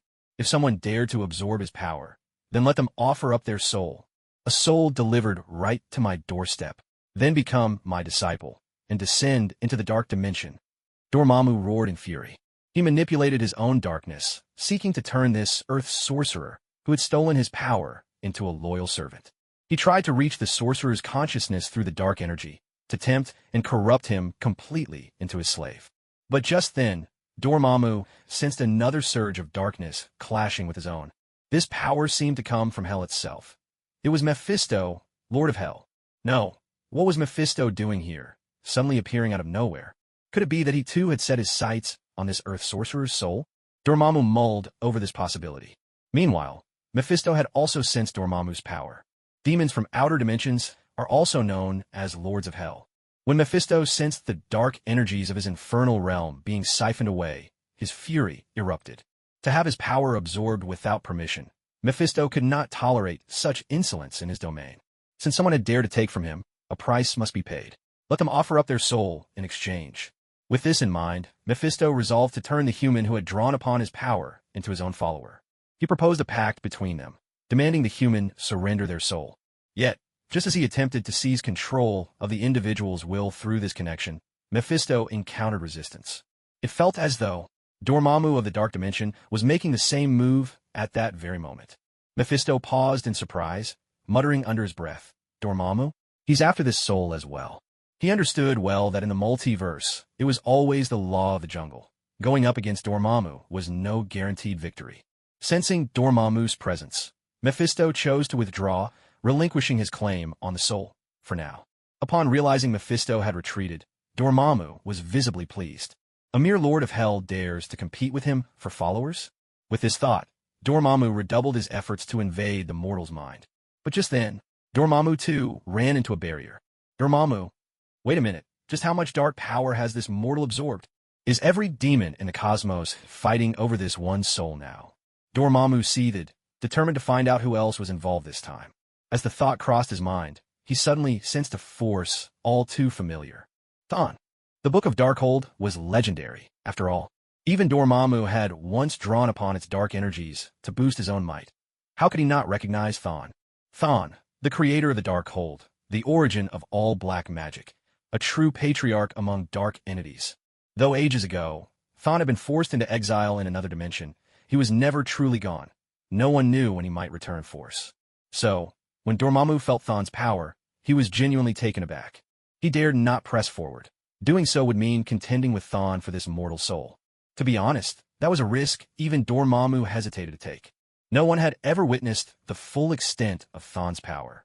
Even though Dormammu had studied the Darkhold and drawn on Thon's energies, to Thon, such power was barely a drop in the ocean. Not just Dormammu. Mephisto, Lord of Hell, had also tapped into Thon's magic. Clearly, Thon's might was unmatched, and if it came to a contest, Dormammu's chances were slim. Yet, Dormammu was not willing to give up so easily. His power from the Dark Dimension had been inexplicably siphoned away by someone else, and yet he couldn't even claim that person's soul. This was unfair, completely unfair. While Dormammu was tangled up in his frustration, another force surged forth, blocking his path. Unlike the power of black magic, this was a radiant, golden force, sacred and pure. White magic. Could it be the Trinity god Vishani? Even Vishani had set their sights on this human sorcerer, bestowing blessings and seeking to make him a follower? What? In that instant, Dormammu was completely dumbfounded. Question marks seemed to pop up all over his mind. No, seriously, can anyone tell me who this sorcerer really is? Why do so many elder gods want him as their disciple? Does he possess some unique quality? Damn it, can't you ancient gods ever just stay out of things? Dormammu cursed out loud. Fueled by his fury, the entire dark dimension erupted into violent chaos. Granted, he didn't really need one more follower, but the injustice gnawed at him. Besides, for so many ancient gods to covet this earth sorcerer, his soul clearly held something extraordinary. That only made Dormammu even more determined to claim Luo Bai's soul for himself. But for now, he was powerless to join the fray. With so many elder gods in play, he didn't stand a chance at this moment. He had thought that, with the Ancient One gone, he could devour Earth without restraint. Who could have guessed the Ancient One had left such a formidable student behind? He needed to consume more worlds, turning them into extensions of the Dark Dimension, to increase his own strength. One day his soul will be mine, Dormammu roared, his voice echoing as he retreated from the scene. Meanwhile, a certain Lord of Hell was quietly falling apart. Mephisto muttered, "All I wanted was to claim a soul. That's it. Is it really worth it to have this many elder gods show up?" Unaware that elder gods, the Lord of the Dark Dimension, and even a Hell Lord were all vying for his soul, Luo Bai remained completely in the dark. He simply kept his eyes closed, steadily absorbing the dark energy surging into his body. He only stopped when he was sure he couldn't contain any more of the dark power. Thanks to his previous experience, Luo Bai adjusted quickly this time. He absorbed all the dark energy with ease, and in the very moment of absorption, his eyes turned a striking black-red. As his emotions calmed, his eyes gradually returned to normal.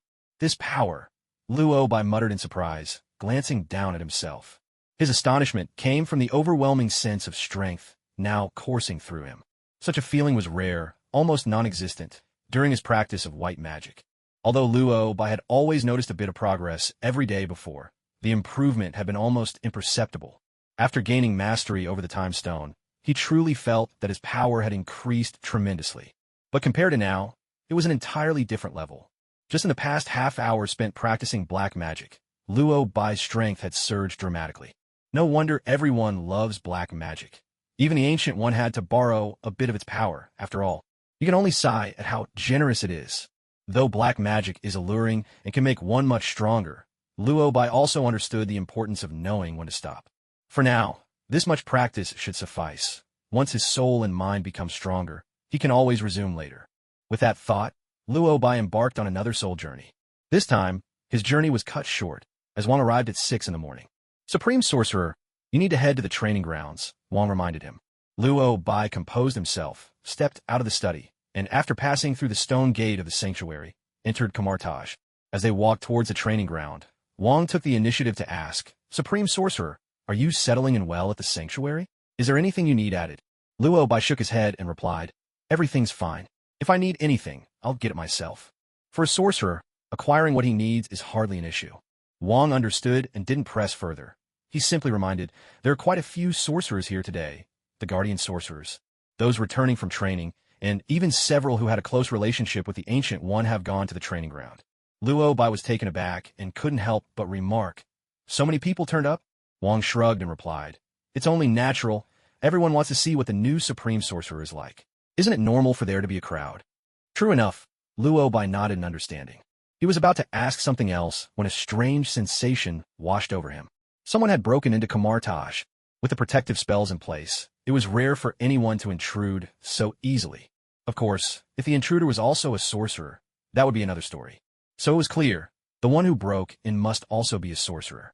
Wang felt the disturbance in the magical wards as well, and spoke urgently. Supreme Sorcerer, someone's broken into Kamartaj.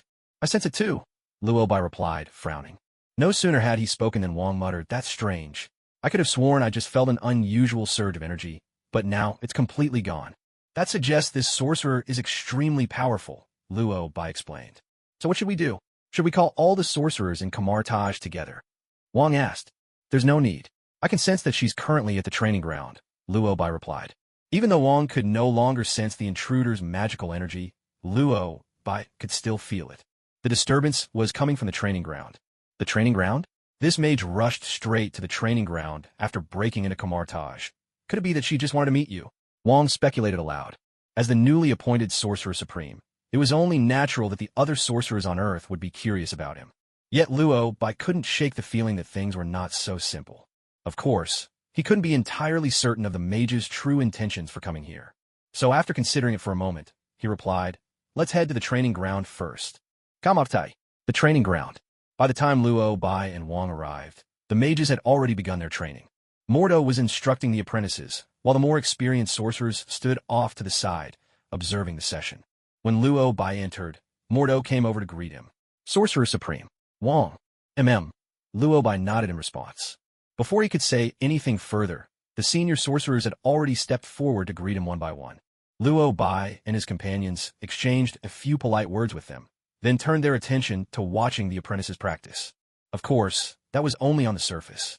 In truth, Luo Bai was scanning for the intruding mage. Sensing the fluctuations of magical energy, he quickly pinpointed the uninvited guest. At that moment, the mage had blended in among the apprentices, practicing alongside them. Have you found the intruder, Sorcerer Supreme? Wang whispered quietly at his side, just as Luo Bai located her. Luo Bai nodded and replied, fourth on the left in the third row. With that hint, Wang soon spotted the intruder. He was even more baffled. She broke into Kamartaj and posed as an apprentice? That's far too obvious. Mordo trains these same students every day. He's bound to notice she isn't one of our mages soon enough. Wang couldn't help but remark. In truth, Luo Bai had no idea why she would do this either. The only explanation he could think of was perhaps the mage had never intended to hide at all. More precisely, maybe she wanted Luo Bai to notice her. Just as that thought crossed his mind, sure enough, Mordo sensed something was wrong. Among the apprentices was a face he had never seen before. "Who are you?" Mordo halted, standing in front of the interloper. "Why have I never seen you before?" The intruder gave a chilling smile, then spoke. "My name is Agatha. The library at Camartage held the records of many mages, including Agatha. She was one of the most powerful witches on Earth, her strength utterly terrifying." So the moment Mordo heard the name Agatha, his expression changed dramatically. "Agatha? A witch? What are you doing at Camartage?" Mordo demanded. Agatha laughed, her voice echoing, wicked and gleeful. "Why, I'm here to see who the Ancient One picked as the next Sorcerer Supreme." As her words fell, a surge of powerful, dark purple magic enveloped her entire body. In an instant, Agatha resumed her original witch-like appearance. Though her features now restored, Agatha looked only like a woman in her early 40s, a middle-aged lady at best. But in truth, Agatha was a witch who had lived for 10,000 years. Through certain extraordinary means, she had managed to slow her aging, granting her a relatively youthful appearance. Otherwise, she would have looked every bit the classic crone, a look befitting her other nickname, the Old Witch. Agatha's arrival sent shockwaves through all the sorcerers present. Everyone knew her intentions could not possibly be that simple. Indeed, she was by no means a benevolent sorceress. Her philosophy stood in stark contrast to that of Camartage. In the eyes of most Camartage sorcerers, the study of dark magic was absolutely forbidden. But Agatha paid that no mind. She would learn any magic as long as it served her interests. For this reason, the sorcerers of Camartage had branded her as one of the evil witches. And where there is evil, there is always an agenda. With that in mind, Mordo shouted, "All sorcerers, prepare for battle." In the blink of an eye, the sorcerers of Camartage sprang into formation, preparing their battle array, ready for combat at a moment's notice. But Lokbai knew that, given their current strength, even combined, the sorcerers of Camartage were no match for Agatha. He issued a swift command. "Mordo, take the sorcerers and resume your training." Mordo hesitated, worry in his voice. "Sorcerer Supreme, Agatha is an evil witch. She can't possibly have come to Camartage with good intentions." Lokbai replied calmly, "I understand. She won't trouble you." As he finished speaking, the mirror dimension snapped into existence. A mighty force instantly wrapped itself around the entire Camartage, sealing the whole space away. With the mirror dimension in place, only Lokbai and Agatha remained in the vast, silent realm. Mirror dimension? Well, impressive, truly impressive. For someone so young to master this to such a degree is remarkable. After the Ancient One's departure, I thought, Camartage was left with no one. Yet here you are, a promising seedling indeed. Agatha chuckled, her gaze sweeping over the shimmering walls of the mirror dimension. There wasn't a trace of fear on her face. If anything, she looked utterly nonchalant. With a mocking glance around the mirrored world, she continued, "Child, you don't honestly think this mirror dimension can hold me, do you? You really underestimate me, if that's the case." Lokbai shook his head and answered calmly, "No, I only created the mirror dimension so Camartage would remain unharmed." As his words faded, before Agatha could react, Luo Bai silently recited an incantation in his heart and summoned the form of Ekern. In the blink of an eye, countless duplicates of himself appeared, filling every corner of the mirror dimension. Controlling all of his doppelgangers, he unleashed the rings of Ragador. Instantly, a red, circular magical shield formed in the hands of each duplicate. Together with Luo Bai's true self, these figures surged forward to attack Agatha. Seeing him launch the first strike, Agatha swiftly responded, clashing fiercely with Luo Bai's advancing phantoms. There's a reason why Agatha is called an ancient witch. She handled Luo Bai's tens of thousands of clones with remarkable ease, even finding the time to speak. These close combat spells from Camartage are no threat to me at all. Don't you have the Darkhold? Go on, child. Use the power of the Darkhold against me. As she spoke, a strange smile crept across her face. Had Luo Bai not known the plot and realized that Agatha could absorb magical energy, he might have fallen for her provocation. As one of Earth's most powerful witches, Agatha certainly had her share of formidable skills. Although the book did not record the details of Agatha's abilities, Luo Bai, familiar with the story, knew the truth. Agatha could not only withstand most magical attacks, but could even absorb magical power itself. That's why, When dealing with her, close combat magic proved far more effective. Of course, there was another key reason behind Agatha's strength. She, too, had studied the Darkhold. From her earlier probing words, Luo Bai could roughly guess her intentions. Her purpose in coming to Kamartaj today was to seize the Darkhold. With this realization, Luo Bai continued his assault while replying, "It seems you already know the Darkhold is in my possession." The mention of the Darkhold clearly agitated Agatha. "Of course I know. That's my book. I've treasured it for ages. But one day, when I returned, it had vanished without a trace. I searched for so long and finally tracked it down. So it was you who stole it." "Stole? No. I simply found that book. Besides, it was never really yours to begin with," Luo Bai answered calmly. Agatha was stunned. What nonsense was this about finding it? That book had been in her possession for centuries, and now he claimed to have just picked it up? Naturally, Agatha refused to believe that Luo Bai had simply stumbled upon the Darkhold. After all, ever since she had obtained it, the book had been locked away in her secret chamber, rarely ever leaving her side. Luo Bai must have used some spell to steal it from her hidden vault. With this thought, Agatha's anger flared. "That book has always been kept in my home. How could you possibly have just found it?" Luo Bai replied calmly. "The Darkhold has a will of its own. It leaving is perfectly normal. What you should be asking is why it abandoned you." Hearing this only made Agatha even angrier. Because Luo Bai was telling the truth. The Darkhold is sentient, and it chooses its own host. Once it selects someone, no one can change or prevent its decision. Agatha knew that the Darkhold's departure meant she had truly been forsaken by it, but she was unwilling to accept this, which is why she had come seeking answers. "It's been with me for centuries. I am its true master. It must have been you, using some filthy trick to steal it from me. You Kamartaj sorcerers are always preaching against the practice of dark magic, calling me the evil witch. Yet here you are, coveting my Darkhold. How disgusting." Agatha hurled her accusations with venom. Her words grew increasingly vicious, a clear sign of how furious she was. Where she once handled Luo Bai's countless clones with ease, her movements now slowed noticeably in her rage. Sensing this, Luo Bai wasted no time in mocking her further. "You've spent centuries studying the Darkhold and never realized it has its own consciousness? No wonder it left you. TSK, tisk. That was the final straw for Agatha.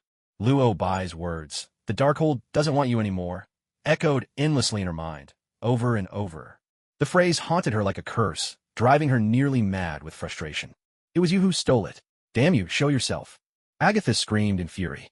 Seizing the moment, Luo Bai commanded all his clones to conjure the holy swords of the Vishanti and strike at once. Caught up in her rage, Agatha failed to react in time and was instantly struck down by countless holy swords. Only then did she finally realize that Luo Bai had provoked her on purpose to break her concentration. Clever, perhaps, but ultimately pointless. "You think this paltry strength is enough to hurt me?" Agatha shouted. As her voice rose, a surge of blackish-purple energy erupted from within her, sweeping outward like a powerful shockwave. The force of it dispelled all of Luo Bai's clones, leaving only his real self. The moment his true form appeared, Agatha unleashed her witchcraft. At the instant her spell was cast, countless violet lights twisted around Luo Bai like vines, binding his entire body and locking him in place. Agatha's combat experience was formidable. She left Luo Bai almost no chance to resist. With him under her control, she immediately tried to use magic to seize his will. Fortunately, at that critical moment, Luo Bai unleashed a time spell, quickly rewinding time to a second before Agatha's spell had taken hold. As the flow of time reversed, Luo Bai finally broke free from his restraints. Seizing the moment before Agatha could react, Luo Bai unleashed a multitude of clones, and at the same time summoned the crimson chains of Sidorak. Countless scarlet chains burst forth, binding Agatha tightly in an instant. Only then did Agatha realize something was amiss. She remembered clearly that Luo Bai had nearly fallen under her control just moments before. How had the situation flipped in the blink of an eye? What's more, she didn't even have time to process what had just happened. Gazing at the eye of Agamotto hanging at Luo Bai's neck, Agatha suddenly understood. "So, you've already mastered time magic. I truly underestimated you, boy," Agatha exclaimed, surprise flickering in her eyes. Luo Bai replied calmly, "There's still a lot you don't know about me." "Oh, then what else can you do?" Agatha asked, her tone casual. Hardly had her words fallen before she vanished from sight. In the blink of an eye, she reappeared, this time right behind Luo Bai's true form. Agatha's power was even greater than Luo Bai had imagined. He had used the form of Ekern to conjure countless clones, yet Agatha had instantly found his original body. The crimson chains had no effect on her at all. Even though those chains were among the strongest magical restraints in white magic, Agatha was a master of witchcraft. For her, escaping the chains was as easy as breathing. Almost instantly, Agatha was behind him. A chill ran down Luo Bai's spine. He tried to use magic to teleport away, to escape her grasp. To his shock, he found himself unable to use either white or black magic. "Don't waste your strength, child. Take a look around you," Agatha said. Only then did Luo Bai notice the strange, sinister purple runes that had somehow appeared all around him. They were interlinked, forming a barrier that trapped him within. Seeing these symbols, Luo Bai quickly understood. Just moments ago, Agatha had used these runes to construct a magical barrier. This was a kind of sorcery Agatha had created herself, drawing on the power of the Darkhold, forming a barrier through enchanted symbols. Inside this magical barrier, only the specific kind of magic and witchcraft Agatha set could be used. All other spells and sorcery would be rendered temporarily useless. Even the powers of chaos, once restricted by these runes, became unusable. No wonder Agatha was called the most powerful witch on earth. Her sorcery was truly formidable. Still, Luo Bai didn't seem particularly troubled by this challenge. "To be honest, your abilities are quite impressive. If you had studied a bit longer, you might have become a truly powerful mage.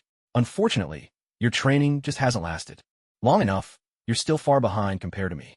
So now, the game is over. You should return the book to me." While Agatha was speaking, these thoughts ran through her mind. As she spoke, she began to cast her witchcraft. It was clear she intended to control Luo Bai, to make him willingly hand over the Book of Dark Gods. But she failed. A powerful orb of magical energy shot straight at Agatha. Although she quickly absorbed the energy with ease, Agatha was momentarily stunned. Wait a second, did she see that right? How could Luo Bai know her witchcraft? "You know witchcraft?" Agatha exclaimed in disbelief. Luo Bai shook his head and replied, "No, I just learned it." Agatha was completely dumbfounded. "You just learned it now?" Honestly, Agatha felt dazed at that moment. Just now, as Agatha was about to use her spell to seize control of Luo Bai's mind, the floating cloak draped over Luo Bai suddenly sprang toward her, pinning down her hands. Seizing the opportunity, Luo Bai hurled a magical energy orb at Agatha. Agatha could absorb magical energy. No spell could ever harm her, and any power directed at her would only be drawn in and absorbed. Because of this, the energy orb did no physical harm. Yet Agatha's heart was shaken. She had already cast a forbidden spell over this place. That meant, except for her own witchcraft, no magic or witchcraft could be used within this barrier. Yet Luo Bai had just attacked her with a magical energy orb, and claimed he'd only just learned the spell. Which meant, in the brief moment during their fight, Luo Bai had mastered her witchcraft, and he had learned it on the spot. How was this even possible? How could it be? How could you have learned it in such a short time? Agatha shouted in disbelief. Luo Bai, unruffled, replied, "Obviously, it's because I'm gifted. Otherwise, why would the Book of Dark Gods have chosen me?" Fine. Agatha had to admit, talent did play a role in learning magic and witchcraft. Besides, the magical energy orb was a simple spell. He'd learned it, so be it. With that thought, Agatha gave a cold snort and sneered. "So what if you've learned this? Do you really think that's enough to defeat me?" She had barely finished speaking when Luo Bai countered, "Who said that's the only spell I've learned?" Before she could even process what he meant, Luo Bai suddenly unleashed another spell, and the runes and charms surrounding them vanished. In that instant, Agatha's eyes widened in shock. Wait a minute, was she seeing this right? "You cancel my spell," Agatha cried out in shock. Luo Bai replied with a question. "Is that so surprising?" Only now did Agatha finally start to panic. She tried to break free from the grip of the levitating cloak, but just then Luo Bai unleashed her magic. Black and crimson light radiated around them, and in the next moment, new runes appeared within the mirror dimension. Luo Bai had imposed restrictions on the use of magic. This meant that within this barrier, Agatha could no longer use her magic. How is this possible? How can this be? Agatha asked in disbelief. She stared at the black and crimson symbols swirling around, watching as the runes linked together to form a barrier that closed in on her. Agatha could no longer keep her calm. Her mouth hung open, her mind almost short-circuiting. "I spent most of my life studying this magic, and you mastered it just by watching once. Do you have any idea how ridiculous that makes me look right now?" Agatha could only stare, dumbfounded, at the rune barrier Luo Bai conjured. No matter how unbelievable it seemed, she had to accept it. Luo Bai had truly learned her magic. Terrifying, absolutely terrifying. but she couldn't understand. I never cast a spell to cancel the runes. How did you know how to do it? Agatha asked, her voice shaky. Even if someone could learn by observation, she had never demonstrated the method to cancel the runes. So how did Luo Bai figure it out? Just as Agatha was fuming, Luo Bai spoke nonchalantly. Oh, I just figured it out on my own. Figured it out? On her own? So, not only did you pick up how to create the rune barrier just by watching, you also managed to deduce how to dismantle it. Agatha took a deep breath, nearly coughing up blood from sheer frustration. To say you just figured it out, it was simply otherworldly. But on second thought, perhaps it wasn't entirely impossible. After all, Luo Bai had studied the black magic in the Darkhold, just as Agatha had. Agatha's magic incorporated elements from the Darkhold, so she could almost understand how Luo Bai managed to grasp it. But what about the incantations? Agatha demanded, anger flaring. No matter how talented you are, you couldn't possibly guess the spells. Most magic required incantations to cast. Agatha's magic was no exception. Besides, those incantations, she had invented them herself, one by one. For Luo Bai to figure out the incantations as well, that was just too much. As she was thinking this, Luo Bai spoke up. Incantations? I just guessed. They weren't that hard to figure out. So, not only did you master my magic at a glance, you even managed to guess the corresponding incantations? Agatha was completely undone. This wasn't just cheating. Shouldn't someone report her for this? Agatha had always thought that after the Ancient One's death, she could easily sneak the Darkhold out of Kamar-Taj, which was why she slipped in today. But she never imagined she would run into someone like this, a true prodigy. He could master a spell just by watching it once, and even guess incantations purely by luck. How was she supposed to fight against that? Though she found it terribly humiliating. As the most powerful witch on Earth, after living for so long, to be defeated by a novice magician was almost unthinkable. But at this point, Agatha had no choice but to concede. No wonder the Ancient One was comfortable leaving Kamar-Taj in your hands. I give up on the Darkhold. No sooner had she finished speaking than Luo Bai replied, I think you've misunderstood. It's not that you've given up on the Darkhold. The Darkhold has given up on you. Agatha let out a sigh and admitted, You're right. I have to admit, your talent is astonishing. I've lost. Go ahead, child. Remove the seal. I'll leave Kamar-Taj right now. Agatha thought that after admitting defeat, as long as she left Kamar-Taj, everything would be over. But hearing her words, Luo Bai only smiled. Intruder, you've finished asking your questions, haven't you? Luo Bai said, his tone cool. Agatha froze, sensing something was wrong. Intruder? What do you mean by that? As the current guardian of Kamar-Taj, and the Sorcerer Supreme of Earth, I have the authority to pass judgment on anyone who trespasses, Luo Bai replied. As his words faded, Luo Bai summoned the power of darkness. A surge of black energy instantly enveloped Agatha. Thanks to the sealing spell, she was completely unable to cast any magic at all. Before Agatha could even react or guess Luo Bai's intentions. The next moment, Luo Bai began drawing out her power. He was absorbing her dark magic. This was a spell Luo Bai had just learned from the Darkhold, a form of black magic. Although Agatha was a witch, having studied the Darkhold herself, the power within her was also dark in nature. Ordinarily, Luo Bai wouldn't have been able to absorb Agatha's dark power. But with her magic restrained, Agatha was powerless to resist. She could do nothing but watch as Luo Bai drained every last ounce of her strength. From that moment on, Luo Bai now possessed all of Agatha's magic and abilities. You've absorbed all my power. Agatha finally managed to exclaim in disbelief once the process was complete. She never expected Luo Bai to actually take away everything she had. Deprived of her magic, Agatha now appeared as an old woman, her hair completely white. Fury surged inside her. She shouted, You're the Sorcerer Supreme? If the mages of Kamar-Taj find out you've been studying dark magic and doing things like this, have you considered the consequences? I never considered it. All I know is that anyone who dares to invade Kamar-Taj and the Earth, whether they're a sorcerer or any other being, must pay the price. That's why you're being banished, Agatha Harkness. As Lobo spoke, he opened a portal for interdimensional travel. He exiled Agatha. At the very moment of her banishment, the cloak of levitation returned to his shoulders. Agatha, drained of all her power, was cast into the multiverse. With her current abilities, surviving in the multiverse would be a grim prospect. She might very well end up devoured, body and soul, by some eldritch god. Of course, Lobo didn't care in the slightest. After all, she had barged into Kamar-Taj uninvited and was seen by so many sorcerers. If he didn't hand down a punishment, who in the world of magic would ever take Lobo seriously again? Her exile was inevitable. Still, Lobo had to admit, Her arrival had brought him no small number of benefits. She was, after all, one of the most powerful witches on Earth. Her knowledge and sorcery were fields Lobo had never explored before, and absorbing them proved to be immensely useful. He took a little time to digest all the knowledge he had gained, and then closed the mirror dimension. No sooner had the mirror dimension dissolved than Wong and Mordo hurried over. "Sorcerer Supreme, where is Agatha Harkness?" Wong asked, his expression tinged with concern. Lobo smiled, reassuring them both. "She's been banished by me to the multiverse. It's highly unlikely she'll ever return, so there's nothing for you to worry about." As soon as Lobo said this, their eyes widened in astonishment. After all, Agatha had studied witchcraft and magic for centuries, perhaps even longer. Lobo was undoubtedly gifted, but he had only practiced magic for a short time. How could he possibly defeat Agatha and banish her? Wasn't this just like a novice taking down a mid-level boss? It was no wonder that shock was written all over Wong and Mordo's faces. From the way their lips quivered with anticipation, it was clear they had a mountain of questions to ask. Yet, out of respect for Lobo's status as Sorcerer Supreme, they dared not pry too deeply. So, after a brief hesitation, Mordo finally spoke. "Since the Sorcerer Supreme has resolved the issue, I'll return to training the apprentices. Please, supervise us as you see fit." Lobo nodded in response. "Go ahead. I'll be here watching." With that, he stepped aside and began overseeing the sorcerer's training.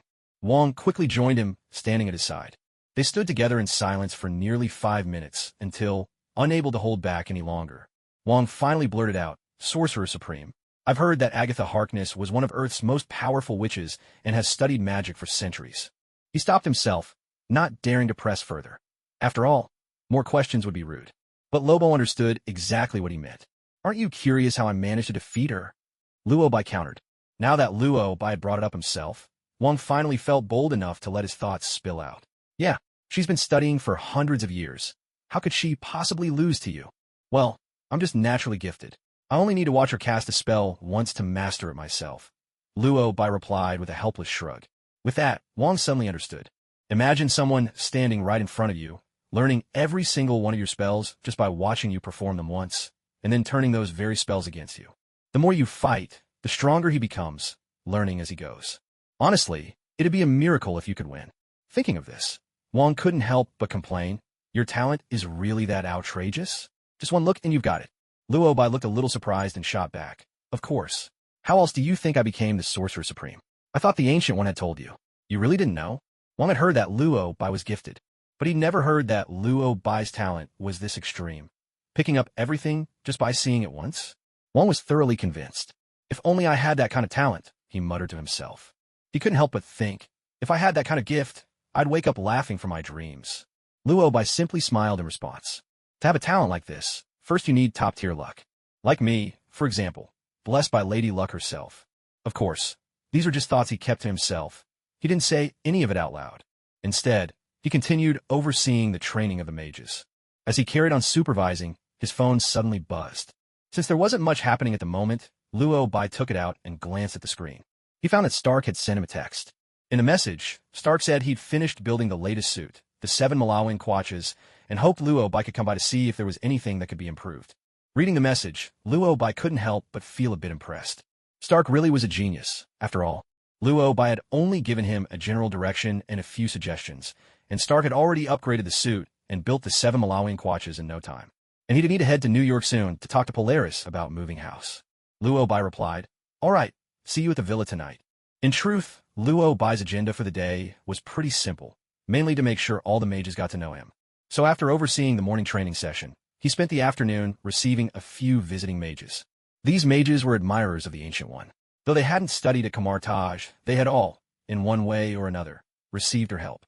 Perhaps they hadn't known much about Luo Bai before, but after hearing he'd banished the Scarlet Witch Agatha, the respect they showed was palpable. Especially after exchanging their understanding of magic, sorcery, and the mystic arts with Luo Bai, these mages instantly became his ardent admirers. After all, Luo Bai was not only exceptionally talented, but also incredibly diligent. His grasp of magic and the multiverse was on a completely different level from theirs. It was only natural that they would be convinced by Luo Bai. Once the last mage who had come to consult him was finally seen off, Luo Bai found himself with a bit of free time at last. At long last, it's over. I never realized being the Sorcerer Supreme would be this exhausting. Luo Bai stretched lazily, unable to resist a little complaint. Standing nearby, Wang hurried to explain, "You've only just started in this position. Give it some time, and things will settle down. If you're tired, Sorcerer Supreme, you should take a rest." Luo Bai shook his head. "I can't rest just yet. There are some things I need to take care of in New York." Wang didn't pry further and simply replied, "If you have business to attend to, go ahead. Mordo is looking after Kamartaj, so if anything comes up, I'll find you right away." Luo Bai nodded and was just about to open a portal and leave. Suddenly, as if something occurred to him, he turned to Wang and asked, "Wang, you're still the guardian mage of your sanctum, right? Are there many issues at the sanctum? If not, maybe you could take over managing the library from now on." Wang wasn't sure why Luo Bai was suddenly assigning in the library, but he still agreed. "All right, I'll go and handle the library handover right away." With that, Wang prepared to leave. At that moment, Luo Bai suddenly called out to him, "Wang, if you notice anything unusual, promise me you won't act on your own. Come straight to me." Luo Bai's words sounded like a reminder, but beneath the surface, it was almost a warning that something might soon happen at the library. As a mage, Wang instantly understood the meaning behind them. His expression grew serious, and he promised resolutely, "I won't forget your words, Sorcerer Supreme. If anything happens, I'll come to you immediately. You can count on me." Only then did Luo Bai feel reassured and opened a portal to New York. New York, Luo Bai's home. Polaris was sitting on the sofa, munching on a burger while watching TV. Just then, she saw a circle of yellow light appear out of thin air. Her eyes immediately lit up. She jumped up from the sofa, and sure enough, in the next moment, Luo Bai stepped out of the portal. "Master Luo Bai, you're back. Would you like some dinner? I can make something for you," Polaris exclaimed excitedly, putting down her burger and hurrying toward the kitchen. Seeing her like this, Luo Bai teased, "Didn't you say you couldn't cook?" Polaris replied a little sheepishly, "While you were away, I taught myself some things online." "Polaris, learning to cook?" As Luo Bai didn't respond immediately, Polaris quickly added, "It might not taste amazing, but I've tried it myself. It's pretty good, definitely edible." Hearing this, Luo Bai couldn't help but laugh. "Honestly, I'm quite surprised." "Surprised? Why is that?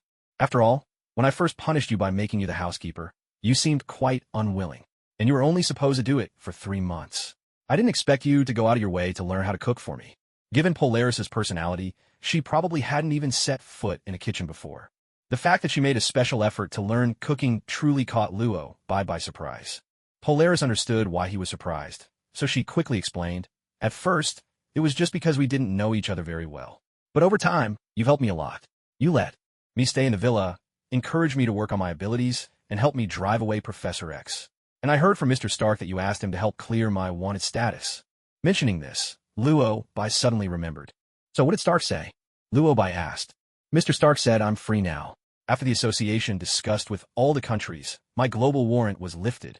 I'm really grateful to you, but I didn't know how to repay you, so I thought I'd help you cook and do some chores," Polaris replied a little shyly.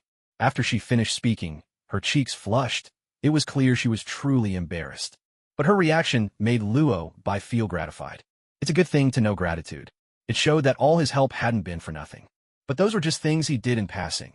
Luo Bai never expected any repayment, nor did he want her to feel so indebted. After a moment's thought, Luo Bai offered some comfort. "Even though making you the housekeeper was a punishment for breaking into my home, you've done very well these past months. That's why I'm willing to help you. You really don't need to feel so burdened." Hearing this, Polaris looked even more embarrassed. Master Luo Bai, I'll go make you something to eat," she said, eager to escape to the kitchen. But just then, Luo Bai stopped her. "Wait, there's something I need to talk to you about." Polaris paused, head lowered, and asked softly, "Is there something you want me to do, Master Luo Bai?" "It's not really in order. It's just that I'm planning to move soon, and after that, I probably won't be coming here much anymore," Luo Bai explained. Polaris immediately looked up and asked, "Where are you moving to? I'll start packing right away. Is there anything you want to take? Just let me know, and I'll get it ready for you." The question caught Luo Bai off guard. "You want to come with me?" Luo Bai asked. "Of course. I'm your housekeeper," Polaris answered with certainty. "But we only agreed on 3 months," Luo Bai reminded her. Polaris didn't seem bothered by this at all. She replied earnestly, "Master Luo Bai, if you don't mind, I can keep being your housekeeper for as long as you want." Luo Bai fell silent. When he didn't respond, Polaris continued, "I don't even need to be paid, and now I can earn my own money too. I haven't spent any of yours during this time." Polaris spoke as she fetched a box from the room. It was the same box Natasha had delivered earlier. When she opened it, Luo Bai saw that not a single bill inside was missing. Luo Bai was a little surprised and couldn't help but ask, You never spent any of this money? I used some before, but I put it all back, Polaris explained. That piqued Luo Bai's curiosity, and he couldn't help but ask, where did you get the money then? Mr. Stark helped me find a job. I didn't want to trouble him, but I couldn't just keep using your money, so I decided to work, Polaris answered earnestly. Suddenly, it all made sense to Luo Bai. Tony had helped her out. While he was still pondering this, Polaris continued, Master Luo Bai, if you don't mind, I'd like to keep working as your housekeeper. I've been following your advice and training my abilities, so I won't be a burden to you anymore. See, I'm not so hopeless now. I can control my powers. With that, Polaris demonstrated her abilities. It had to be said, all this practice had really paid off. Her control over magnetic fields had improved dramatically, and now she could wield her powers with ease. This brought Luo by a sense of relief, and he couldn't help but praise her. Very good. I believe you'll become even more impressive in the future. Polaris beamed at the compliment and quickly asked, so, does that mean I can move with you? Not for now. Luo Bai turned her down. After all, he was moving to the New York Sanctum. That was one of Kamartaj's sanctuaries. No entry for non-sorcerers. Even if Luo Bai was touched by Polaris's sincerity and agreed to let her continue as his housekeeper, there was no way he could let her into the New York Sanctum, unless she had magical talent and could become a sorcerer herself. But for now, Polaris hadn't even fully understood her own abilities. It was best not to overwhelm her with too much at once. Thinking this, Luo Bai smiled and said, even though I'm moving, it's not like I won't come back here.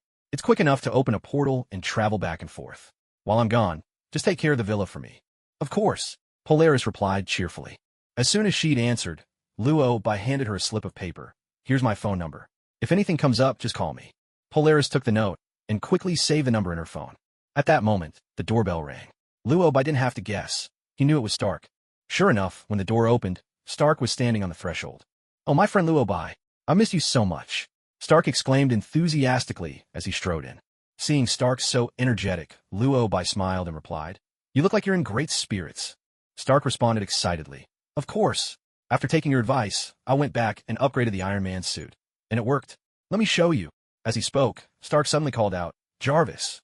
At his command, an Iron Man suit soared over from a short distance away. After scanning Stark with infrared sensors, the suit automatically assembled itself onto his body. In less than a minute, Stark had transformed. So, what do you think? Pretty cool, huh? Stark asked, brimming with pride. Luo Bai nodded in admiration. Awesome. Want to come over to my place and take a look? We can brainstorm together. I'm thinking about how I should upgrade the suit next. And your idea about a magical armor really got me thinking. How about we collaborate and work on it together? Stark suggested. Luo Bai replied, half joking. Isn't it a bit early to start now? Stark shrugged with a grin. All right, I was just kidding. Actually, I'm about to start working on the Hulkbuster suit. You know, Dr. Banner still isn't entirely stable, so I'd really like to hear your thoughts. Luo Bai was about to agree, but suddenly he sensed a powerful surge of energy emanating from somewhere on Earth. Hold on, Stark. Something's come up, Luo Bai said urgently. Stark looked puzzled. What's going on? I just felt an unusual energy spike, Luo Bai muttered. Stark froze, a hint of anxiety in his voice. Why didn't I notice anything? Is something happening to Earth? Are we being invaded by beings from the multiverse? I'm not sure yet. Let me check, Luo Bai replied. He activated the time stone to survey the situation, and as he did, Luo Bai discovered that the strange energy surge had actually come from the Tesseract. The Tesseract, to put it simply, was the vessel for the Space Stone.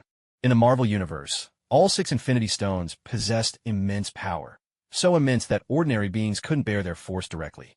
For this reason, each stone was typically housed within a container. The Tesseract served as the container for the Space Stone.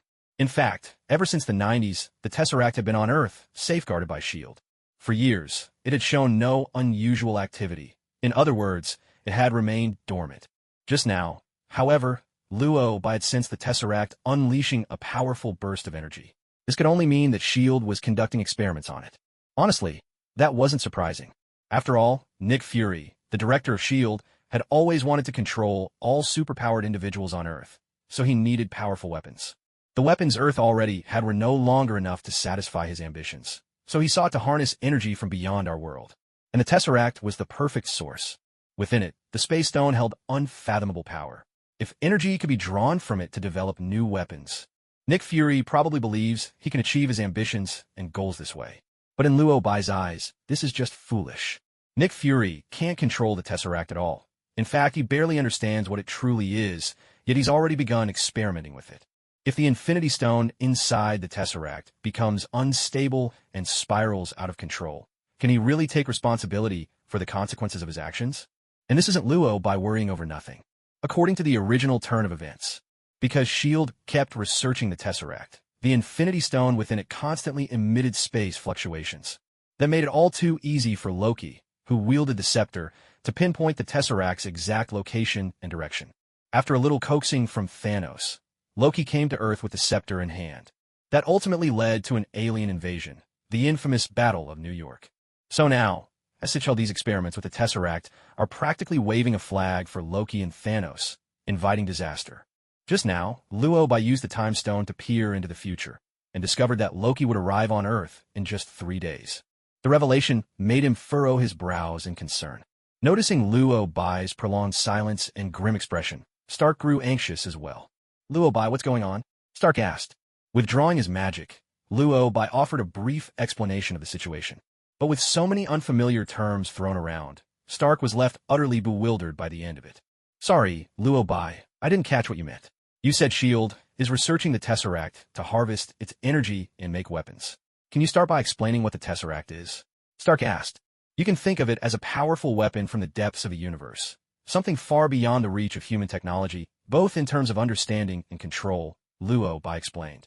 This time, Stark got the picture. And once he understood, he was furious. So Nick Fury is experimenting with a cosmic force even he can't control? Damn it, Fury. What the hell does he do all day? Why is he always poking at these dangerous things? Clearly, he hadn't yet grasped the full severity of the situation. Luo couldn't help but remind him. That's not the real issue, Tony. The real problem is that what he's doing now is putting Earth in danger. If this continues, beings from beyond Earth could invade. Beings from beyond Earth. That was enough to make Stark snap. Shit. Nick Fury told me the Avengers were created to protect Earth. But look at what he's actually doing. We'll deal with the suit later. Luo, we're going to S.H.I.E.L.D. right now. I need to give him a piece of my mind. Stark swore. He was never one for patience. The moment he learned what Fury was up to, Stark didn't hesitate. He was ready to fly straight to S.H.I.E.L.D. headquarters. But Luo stopped him. Don't be impulsive, Tony. What do you mean? Stark asked anxiously. Luo, we need to stop him right now. Luo shook his head. It's already too late. I can feel the spatial ripples released by the Tesseract. Other powerful beings in the universe can sense it too. The location of the Tesseract is now exposed. So, are we just going to ignore it? Stark pressed urgently. Of course not, but the time isn't right yet, Luo replied calmly. Since the Tesseract's location was now revealed, in 3 days, Loki would come with a scepter to seize it. So why not wait until then, Luo thought, and take both the Tesseract and the scepter at once? After all, the scepter Loki would bring was embedded with the Mind Stone. If Loki was about to deliver the Infinity Stone right to his door, Luo saw no reason to refuse. Rather than letting Thanos steal them in the end and trigger a worldwide crisis with a snap, Luo might as well claim them for himself. With that in mind, Luo reassured Stark. Trust me, Tony. I'll act when the time is right. Though Stark was still agitated, he remembered that Luo was a sorcerer, and Earth still had the Sorcerer Supreme to protect it. That thought helped him regain a little composure. If something really does happen to Earth, the Sorcerer Supreme will help us, right? Stark asked. Before Luo could answer, he went on. We're friends, so I won't hide this from you. My abilities are limited. I'm not sure I can beat beings from beyond Earth. You're already powerful, but if the Sorcerer Supreme steps in, I'll feel much more at ease. Luo understood Stark's worries completely. To put his mind at ease, Luo assured him, of course. The Sorcerer Supreme is already aware of this situation. That's good, Stark exhaled, though he still seemed a bit uneasy. After a moment's silence, he asked, Is there anything you need me to do? If it means keeping Earth safe, I'll do whatever it takes. Luo thought for a moment and answered, Actually, there's something. If S.H.I.E.L.D. contacts you, call me immediately. Nick Fury's actions have already seriously endangered Earth. He needs to be held accountable. Stark paused, realization dawning on him. Mission impossible? Okay, I've seen movies like that. Never thought I'd be a spy someday, but I'm in. Don't worry, if S.H.I.E.L.D. gets in touch, you'll be the first to know. Stark made an okay gesture as he spoke. Luo smiled, then shifted the subject. By the way, didn't you ask me to take a look at your suit upgrades? Let's head over to your villa. Meanwhile, at S.H.I.E.L.D. headquarters. At this moment, the agents led by Coulson had sealed off the basement with strict security. Dr. Selvig and his team of researchers were deeply engrossed in studying the Tesseract. The energy fluctuations are increasing. Dr. Selvig, shut down the power immediately. The power's off, but the Tesseract is still emitting energy. Dr. Selvig. Dr. Selvig, we can't control the Tesseract anymore. It seems to have activated itself. As their research progressed, Dr. Selvig and his colleagues found themselves completely unable to contain the Tesseract. Sensing the gravity of the situation, Coulson wasted no time and called Nick Fury. S.H.I.E.L.D. had lost control of the Tesseract. They had unwittingly triggered its activation. Energy surged from the cube, its release growing ever more uncontrollable with each passing moment. It was as if the Tesseract had a will of its own. It began to act according to its own desires.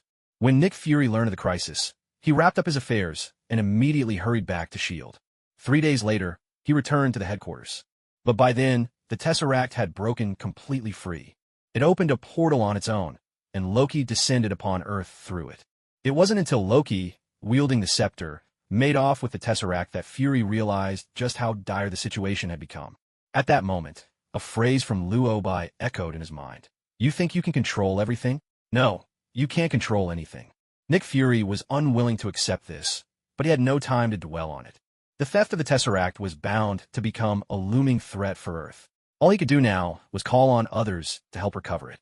Given the current circumstances, Luobai could probably resolve the issue perfectly. But Fury didn't dare seek help from Luobai, so instead, he turned to others. Meanwhile, at the top floor of Stark Industries, Tony Stark and Pepper were relaxing together over drinks. Tony, I remember you said your suit upgrade was a success, but you haven't looked well these past few days. What's going on? Pepper asked with concern. Stark didn't answer. He simply took a sip of his drink. 3 days ago, Luobai had warned him that aliens would soon invade Earth. Even though he knew that with the Sorcerer Supreme and Luobai, the planet should be safe, Tony couldn't shake his anxiety. His concern grew into restlessness. But he couldn't bring himself to tell Pepper the truth. After a moment's thought, Stark managed a smile and replied, It's nothing serious. I just feel a bit tired. You've been working nonstop on your suit for ages. Tony, you really need to take a break, Pepper said, trying to comfort him. But rest was impossible for Stark now. His mind raced with worries about the alien threat. Just then, Jarvis's voice came through his phone. Sir, my programming has been altered. As Jarvis's voice faded, Coulson's voice suddenly sounded. Stark, we need to talk. S.H.I.E.L.D.? The moment he heard that voice, Stark perked up at once. I've been meaning to find you guys for a while now. Where are you? I'll come to you right away. Stark replied eagerly. No sooner had he spoken than Coulson appeared at the doorway. Stark immediately used a secret protocol to send a message to Luobai. Once the message was sent, Stark finally set his phone down and turned his gaze to Coulson. Seeing that Coulson had come alone, Stark asked, Where's Nick Fury? Why isn't that guy here? The director is dealing with other matters. Coulson replied with a polite smile. Other matters? You mean something that threatens the Earth? Stark pressed it. Coulson looked puzzled and asked, I'm not sure what you mean by that. You don't need to understand. Just get Nick Fury over here right now. Stark demanded, his tone grave and intense. Coulson could tell something was off about Stark, but the situation was urgent, so he didn't press further. If it's that urgent, I'll make sure he gets your message. But before that, I'd like you to review these files. I've just uploaded them to your phone. Having explained everything, Coulson took his leave. With a furrowed brow, Stark opened the files sent by S.H.I.E.L.D. Just as Luobai had warned, S.H.I.E.L.D. was indeed researching the Tesseract. And now, the Tesseract had been stolen by an alien visitor named Loki. Reading through the files, Stark could no longer stay calm. He flew straight to Luobai's apartment. Fortunately, Luobai was home that day. Thank goodness you're here, Luobai. Stark blurted out the moment the door opened. I got your message and figured you'd be looking for me, so I waited here on purpose, Luobai replied. Before Luobai could finish speaking, Stark anxiously explained the situation. You were right. Nick Fury really is studying the Tesseract. And now, an alien called Loki has taken it. This is dangerous, Luobai. I know, Luobai answered. He had already used the time stone to look into future timelines, so he was well aware of everything that might happen. That's why he wasn't worried in the slightest, though Stark was clearly on edge. This Loki guy seems incredibly powerful. S.H.I.E.L.D. is no match for him. Do you know anything about it? Luobai nodded and answered. I know Loki. He's from Asgard, the son of Odin. The moment Stark heard the name Odin, he was visibly stunned. Odin? You mean the All-Father from the old legends? Stark asked, almost in disbelief. Upon hearing Luobai's affirmative answer, Stark's expression was truly a sight to behold. The fact that there are sorcerers on Earth is already astonishing enough. And now he's being told that Odin, the figure from myth and legend, actually exists somewhere out there in the universe. Stark was clearly dumbfounded, unable to hold back his commentary. I think I'm going to need a little time to process all this. No sooner had he spoken than Polaris appeared, bringing a cup of coffee to the table. Thank you, Miss Lorna. This coffee couldn't have come at a better time, Stark quipped. He took the cup and sipped, but the look of shock remained on his face. It was unclear how long he sat in silence before he finally managed to ask, Luo Bai, if I may, just out of curiosity, who's stronger, the Sorcerer Supreme or Odin? I can't say for sure, Luo Bai replied, a little helplessly. He'd never fought Odin. How could he possibly know who was stronger? Luo Bai's uncertainty only made Stark feel even less reassured. So you're saying Loki is Odin's son, and now he's come to Earth and stolen the Tesseract. Does that mean Odin's behind this? Stark couldn't help but press further. Luo Bai shook his head. No, Odin doesn't know anything about it. I see, Stark muttered. Then he asked, so, can the Sorcerer Supreme handle Loki? That's actually quite easy, Luo Bai replied. Well, that's a relief. He's too dangerous to be left loose on Earth, Stark said, finally exhaling a breath he'd been holding. Stark took another sip of coffee. When he finished, he continued, so, do you have a plan? We do, Luo Bai replied. What's the plan?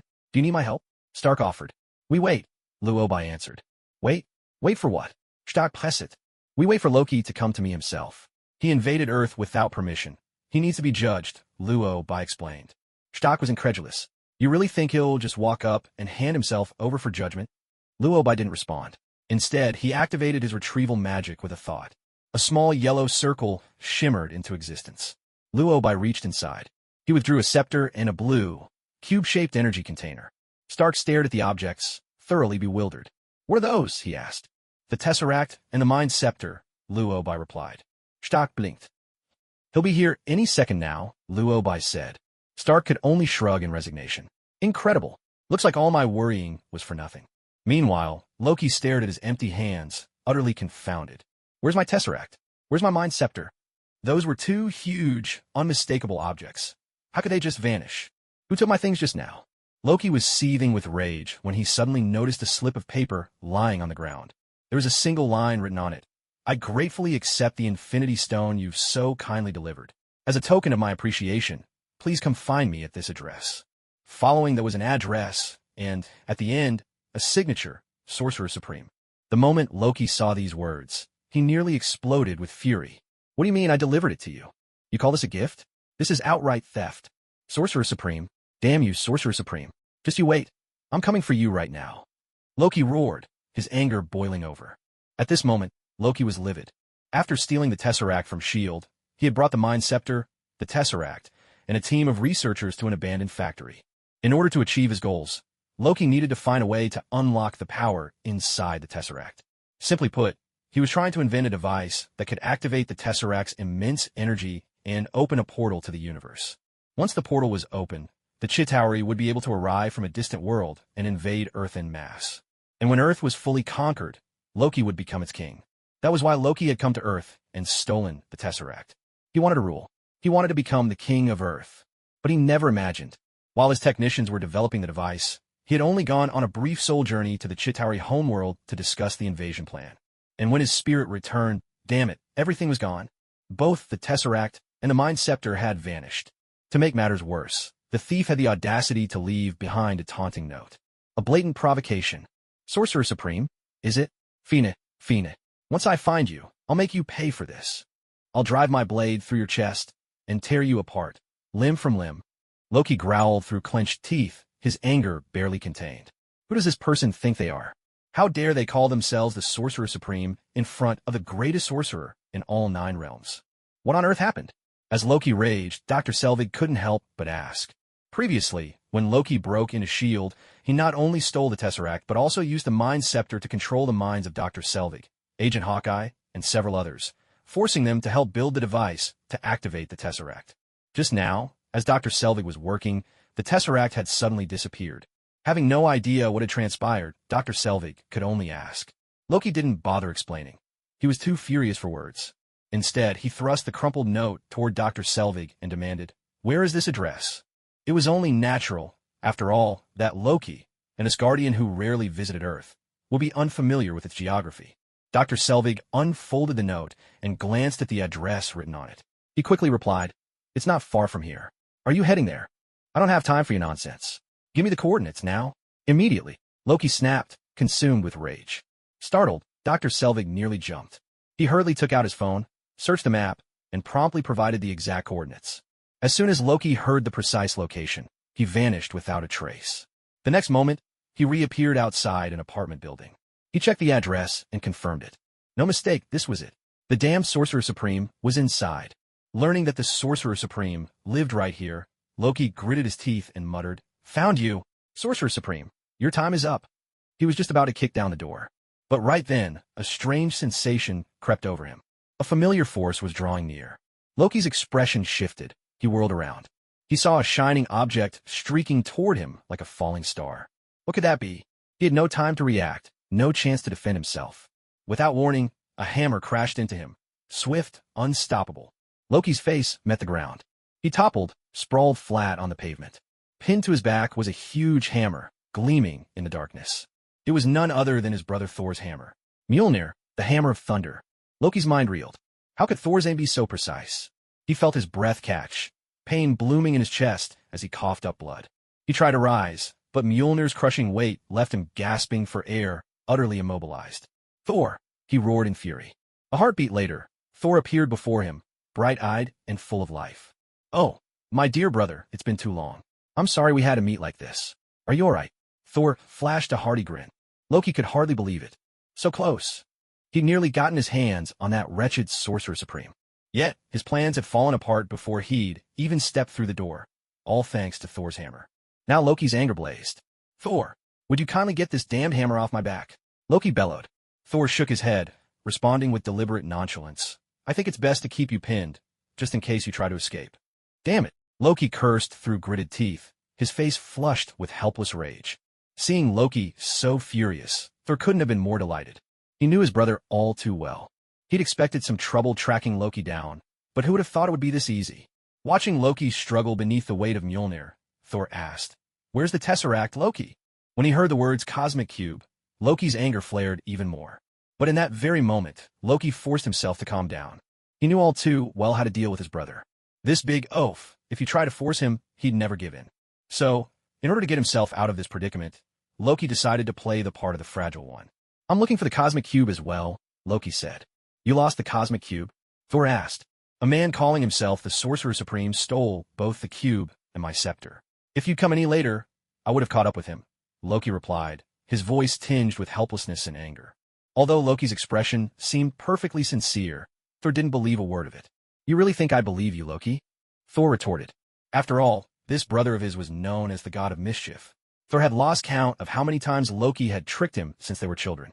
There were minor deceptions Thor could overlook. But when he recalled what Loki had done to him during his exile on Earth, Thor's patience vanished entirely. "Did you really think I'd fall for your tricks again? There was a time I even thought you were dead. Yet here you are, alive and making trouble on Earth." Thor shouted, his anger boiling over. Back when Thor was banished to Earth, stripped of all his powers by their father Odin, his dear brother had nearly gotten him killed, and even brought about the Frost Giants' invasion of Asgard. Although in the end, Loki had helped deal with the Frost Giants alongside him, Asgard was left in ruins, with half of it destroyed, including the Rainbow Bridge. Loki himself had fallen from the shattered bridge, vanishing without a trace. Thor had truly believed that Loki must have died after that fall. Yet now, Loki was not only alive, but causing chaos on Earth once more. When Odin found out, he used his great power to send Thor to Earth as well, with one mission, to bring Loki and the Cosmic Cube back home. And now Loki was claiming that this so-called Sorcerer Supreme had stolen the cube? Loki, the most powerful sorcerer in the Nine Realms, bested by some Supreme, and robbed of both the Cosmic Cube and the Mind Scepter? Thor had been deceived too many times. He couldn't believe a single word Loki said. "Loki, Father and I both thought you were dead. Father even had all of Asgard mourn you. Yet here you are, alive and well, stirring up trouble on Earth. You really never give us a moment's peace," Thor grumbled. At the mention of this, Loki seemed to remember something and asked, "He told you the truth about where I came from, didn't he?" "He did. But what does it matter? We were both raised by him," Thor replied. It seemed Thor truly didn't care in the slightest that Loki was the son of the king of the Frost Giants. Loki knew all too well how much his brother valued the bond between them. With this in mind, Loki decided to play the emotional card. "I know, my brother. Precisely because we are brothers, I wouldn't lie to you. The Tesseract really has been taken. Move your hammer, and I'll take you to find it." Perhaps it was the word brother that touched Thor's heart. In the end, Thor chose to believe him. He lifted the hammer off Loki's back. Loki felt as if he had been given a new lease on life. He stretched his limbs, and before he could fully savor his freedom, Thor spoke up, "Take me to the Tesseract. I hope you aren't lying to me this time." "This time, I promise I won't," Loki replied. On the surface, he wore an innocent, harmless expression, but inside, he was already plotting his next move. He was planning to drag Thor along to the Sorcerer Supreme's place to settle the score. Just then, a furious roar rang out. "Hulk!" The next moment, a massive green figure burst onto the scene. Before either Loki or Thor could react, Hulk seized Loki by the ankle. He swung Loki like a rag doll, slamming him into the ground again and again. Loki was dumbstruck. "No, what on earth is this thing, and why did it come out of nowhere? And wait, Thor is standing right next to me. Why aren't you smashing him instead? Why me?" Thud, thud, thud, thud, thud. The relentless sound of crashing echoed through the silent night. For a brief moment, even Thor was stunned. He just stood there, quietly watching as his brother Loki was picked up by the green giant and ruthlessly battered into the ground. His face ran through a whole spectrum of emotions. It wasn't until the green giant finally stopped that Thor snapped out of his daze. Looking at his brother, sprawled helplessly in a crater, Thor couldn't help but ask, "Loki, are you all right?" Loki didn't answer. He seemed utterly dazed from the pounding. Seeing this, Thor pressed on with concern. "You got smashed 56 times just now, but you'll be fine, right?" At last, Loki seemed to regain his senses. "Thor, you just stood there and watched your own brother get slammed 56 times?" Loki shouted angrily. Thor spread his hands with a helpless shrug. "It all happened so fast, I didn't have time to react." His explanation was perfectly reasonable, but the faint smile tugging at his lips betrayed him. The truth was, Thor hadn't failed to react. He simply never intended to help. "Thor!" Loki roared. No sooner had he spoken than Hulk, standing nearby, let out his own thunderous shout, "Hulk!" Instantly, Loki fell silent. He looked up to see Hulk glaring at him, full of menace. In that moment, Loki's eyes became crystal clear. Seeing this, Thor could no longer restrain himself and finally let his true nature show, responding with barely concealed glee, "Loki, I've never seen you so well-behaved." Loki fell silent. He genuinely couldn't understand it. Thor was standing right next to him and was so much bigger than he was. Why did the giant come straight for him without a word, instead of going after Thor? Of course, Loki didn't have much time to ponder this, because right now, the green giant, the Hulk, was standing beside him, eyes fixed intently on him. Loki didn't dare utter a word, nor did he dare meet Hulk's gaze. All he could do was stare wide-eyed in terror, lying perfectly still on the ground. It wasn't until the commotion had passed that Thor finally remembered to ask about the identity of the green giant before him. "Who are you, and what are you doing here?" Thor demanded, gripping his hammer tightly. Before Hulk could answer, a woman dressed in a black bodysuit stepped forward to reply for him. "His name is Hulk. He's one of the Avengers." Thor frowned and turned to the woman, asking, "And who are you?" "My name is Natasha. Your brother Loki stole the Tesseract from S.H.I.E.L.D. He needs to return it," Natasha said. Thor vaguely remembered seeing her when he first arrived on Earth, so the name rang a bell. Hearing that she, too, had come for the Tesseract, Thor's expression darkened, and he immediately retorted, "I can't let you take the Tesseract back to S.H.I.E.L.D. As soon as he finished speaking, Thor's eyes sharpened with resolve. Sensing Thor's hostility, Hulk grew even angrier. "Hulk!" Hulk roared, locking eyes with Thor. "So you two are together? Excellent. I've been wanting to see what this big guy can do." Thor shot back. With that, Thor launched the first attack, hurling Mjolnir straight at Hulk. Hulk didn't dodge, and took the hammer blow directly to the head. He shook his head, dazed for a moment, and when he came to, his rage only intensified. "Hulk!" With a furious roar, he swung a massive fist at Thor. The punch sent Thor flying across the room. As soon as Thor hit the ground, Hulk pounced, pinning him down. Not giving Thor a chance to react, Hulk began raining punches down on Thor's face. Blow after blow, until Thor was left completely dazed. Fortunately, Thor managed to summon Mjolnir. The hammer's tremendous power sent Hulk crashing away, giving Thor a chance to recover. After taking such a beating, Thor was much more alert. He seemed to realize just how formidable the green giant before him truly was. But before he could think much further, Hulk charged again, and the two were soon locked in a fierce brawl. In an instant, the scene descended into chaos. And chaos was exactly what Loki had been hoping for. Seeing Thor and Hulk fighting, Loki knew his chance had come. He stopped pretending to be dead and climbed out from the hole in the ground. Seizing the moment, he planned to break into the so-called Supreme Sorcerer's home and steal back the Cosmic Cube. Just then, Natasha stepped in to block his way. "Trying to slip away?" she challenged. "Foolish mortal, Do you really think you can stop me? Loki snapped angrily. He conjured a dagger and wrestled with Natasha. It was clear that Natasha was no match for Loki. Fortunately, Loki didn't seem keen on getting entangled with her for long, and he didn't hurt her.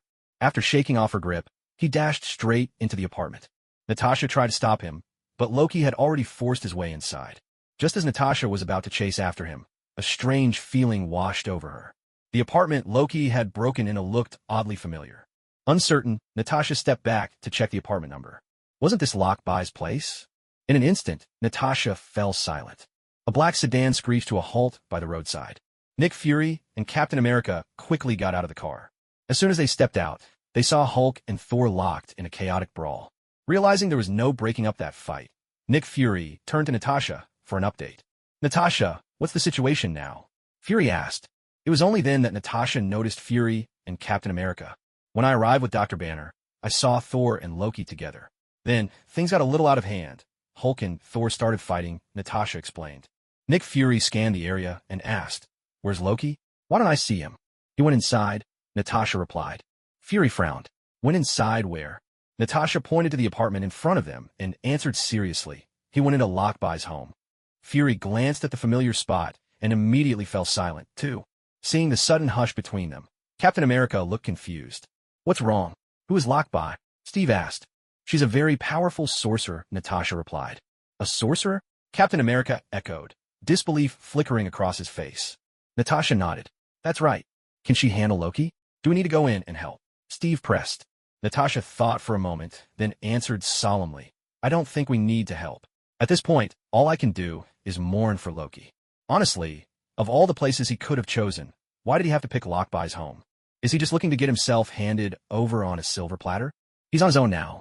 Natasha sighed to herself at the thought.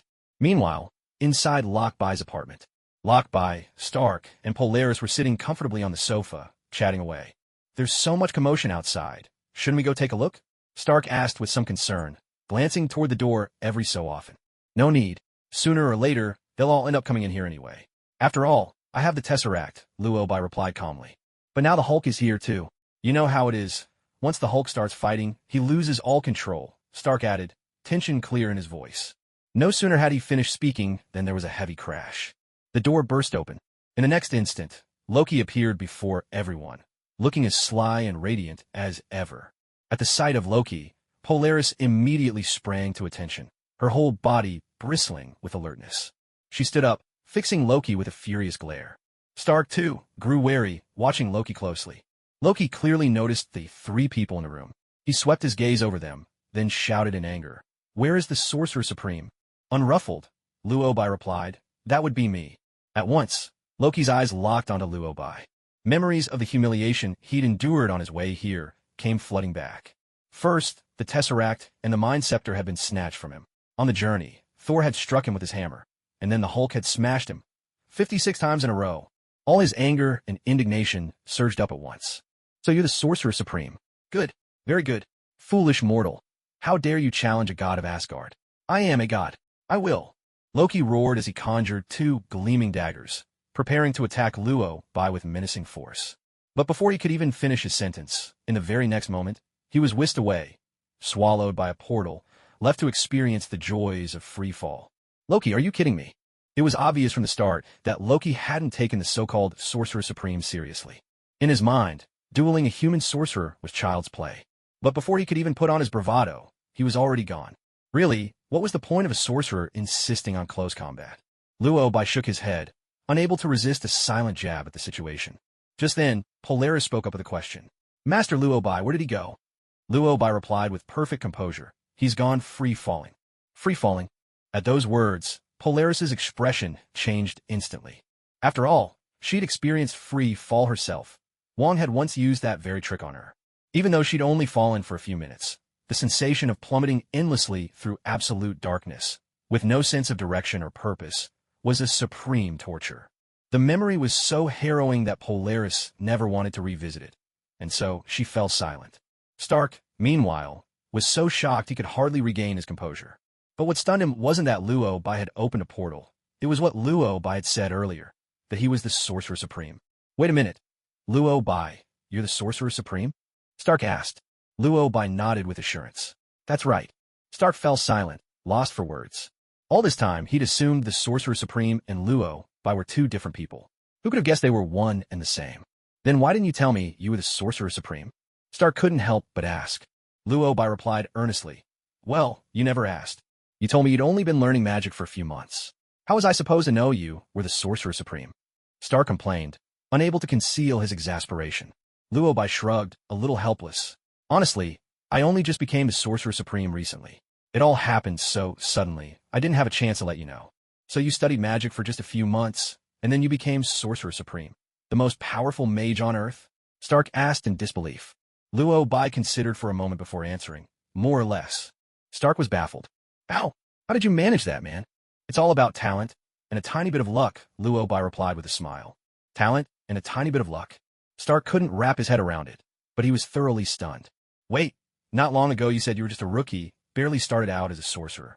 Now you're suddenly the Sorcerer Supreme? Though Stark was shaken, he didn't press further. After all, he didn't really understand the ways of the mystical world. Right now, he was more worried about Thor and Hulk just outside the door. All right, but with Thor and Hulk making such a racket out there, aren't you afraid they'll tear your house down? Stark asked. Luo Bai shook his head. Not worried at all. With his luck, even if the entire country turned to ruins, his house would probably still be standing. No one knew how much time had passed before things outside finally quieted down. Nick Fury, Captain America, Dr. Banner, and Natasha came in, with Thor following behind. Judging by their expressions, it seemed they'd just had a fight, but had finally reached some sort of friendly truce. Otherwise, how could Thor look so calm right now? The moment they entered, they spotted Stark. Nick Fury seemed puzzled and couldn't help but ask, Stark, why didn't you come out and help earlier? You're an Avenger.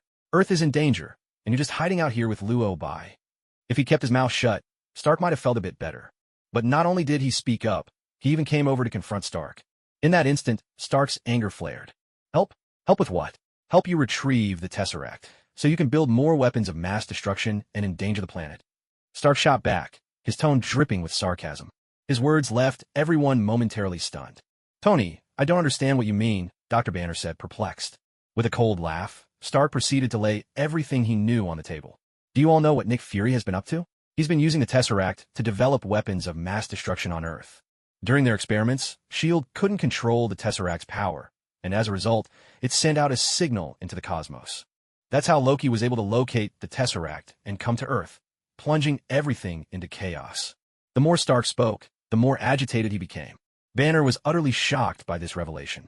He turned to Nick Fury, disbelief in his voice, and asked, Nick, is everything Tony just said true?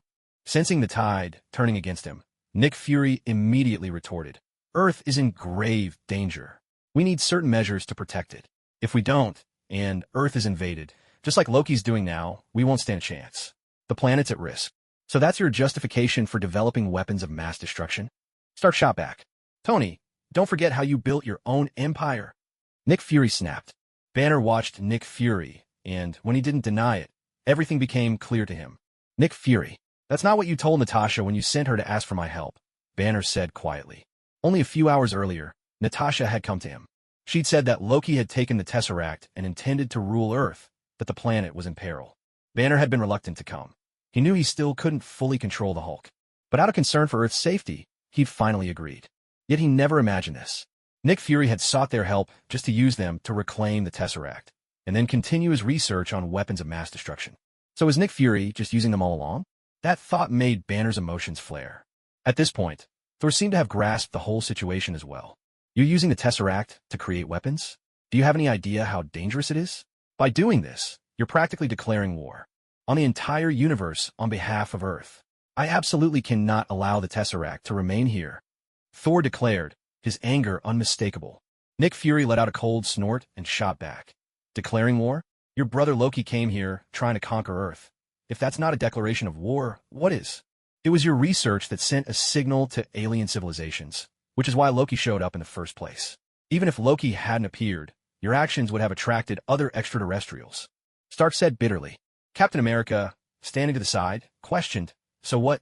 We just let these Asgardians take the Tesseract? What if they use it to make weapons themselves? Whenever the Avengers assembled, it seemed all they did was argue, and Luo Bai was already used to it. Listening to their bickering made Luo Bai's head ache. Noticing the strain on Luo Bai's face, Polaris immediately snapped. All of you quiet. You're disturbing Master Luo Bai. At the mention of Luo Bai's name, everyone finally fell silent. Seeing the quiet, Luo Bai couldn't help but complain. Did you all come here just to argue in front of me? That reminder jolted Thor. He suddenly remembered why he'd come in the first place. He was supposed to find his brother. How could he almost forget that? Where is Loki? Thor demanded. Luo Bai didn't answer. Instead, he opened a portal with a mere thought. No sooner was the portal open than Loki tumbled through, landing flat on his face. There was a sharp thud as he hit the floor. A moment later, Loki's furious howling echoed through the house, as if a pig were being slaughtered. I was just in free fall. For 70 minutes straight. Loki was livid. 70 minutes. Almost 70 minutes of falling with no end in sight. Did anyone have any idea what he just endured? The more Loki thought about it, the angrier he got. Climbing to his feet, he glared at Luo Bai and bellowed. You think you're so impressive, some kind of sorcerer supreme? You're nothing but a second-rate, amateur magician. As he roared, Loki gripped his twin blades and charged at Luo Bai with murderous intent. Luo Bai merely closed his eyes, and the mirror dimension unfolded. With its activation, the surroundings transformed in an instant. The villa was gone. Suddenly, everyone stood atop a floating stone platform, thousands of meters above the ground. Buildings and houses spiraled around them in dizzying motion. The scene was both magnificent and awe-inspiring. Before Loki could get any closer, Luo Bai shifted his stone platform, and it vanished beneath his feet. A chilling scream tore through the air. Loki's foot found only empty space, and he plummeted, face first, from the dizzying height. He fell with terrifying speed, like plunging from a theme park's tallest drop tower.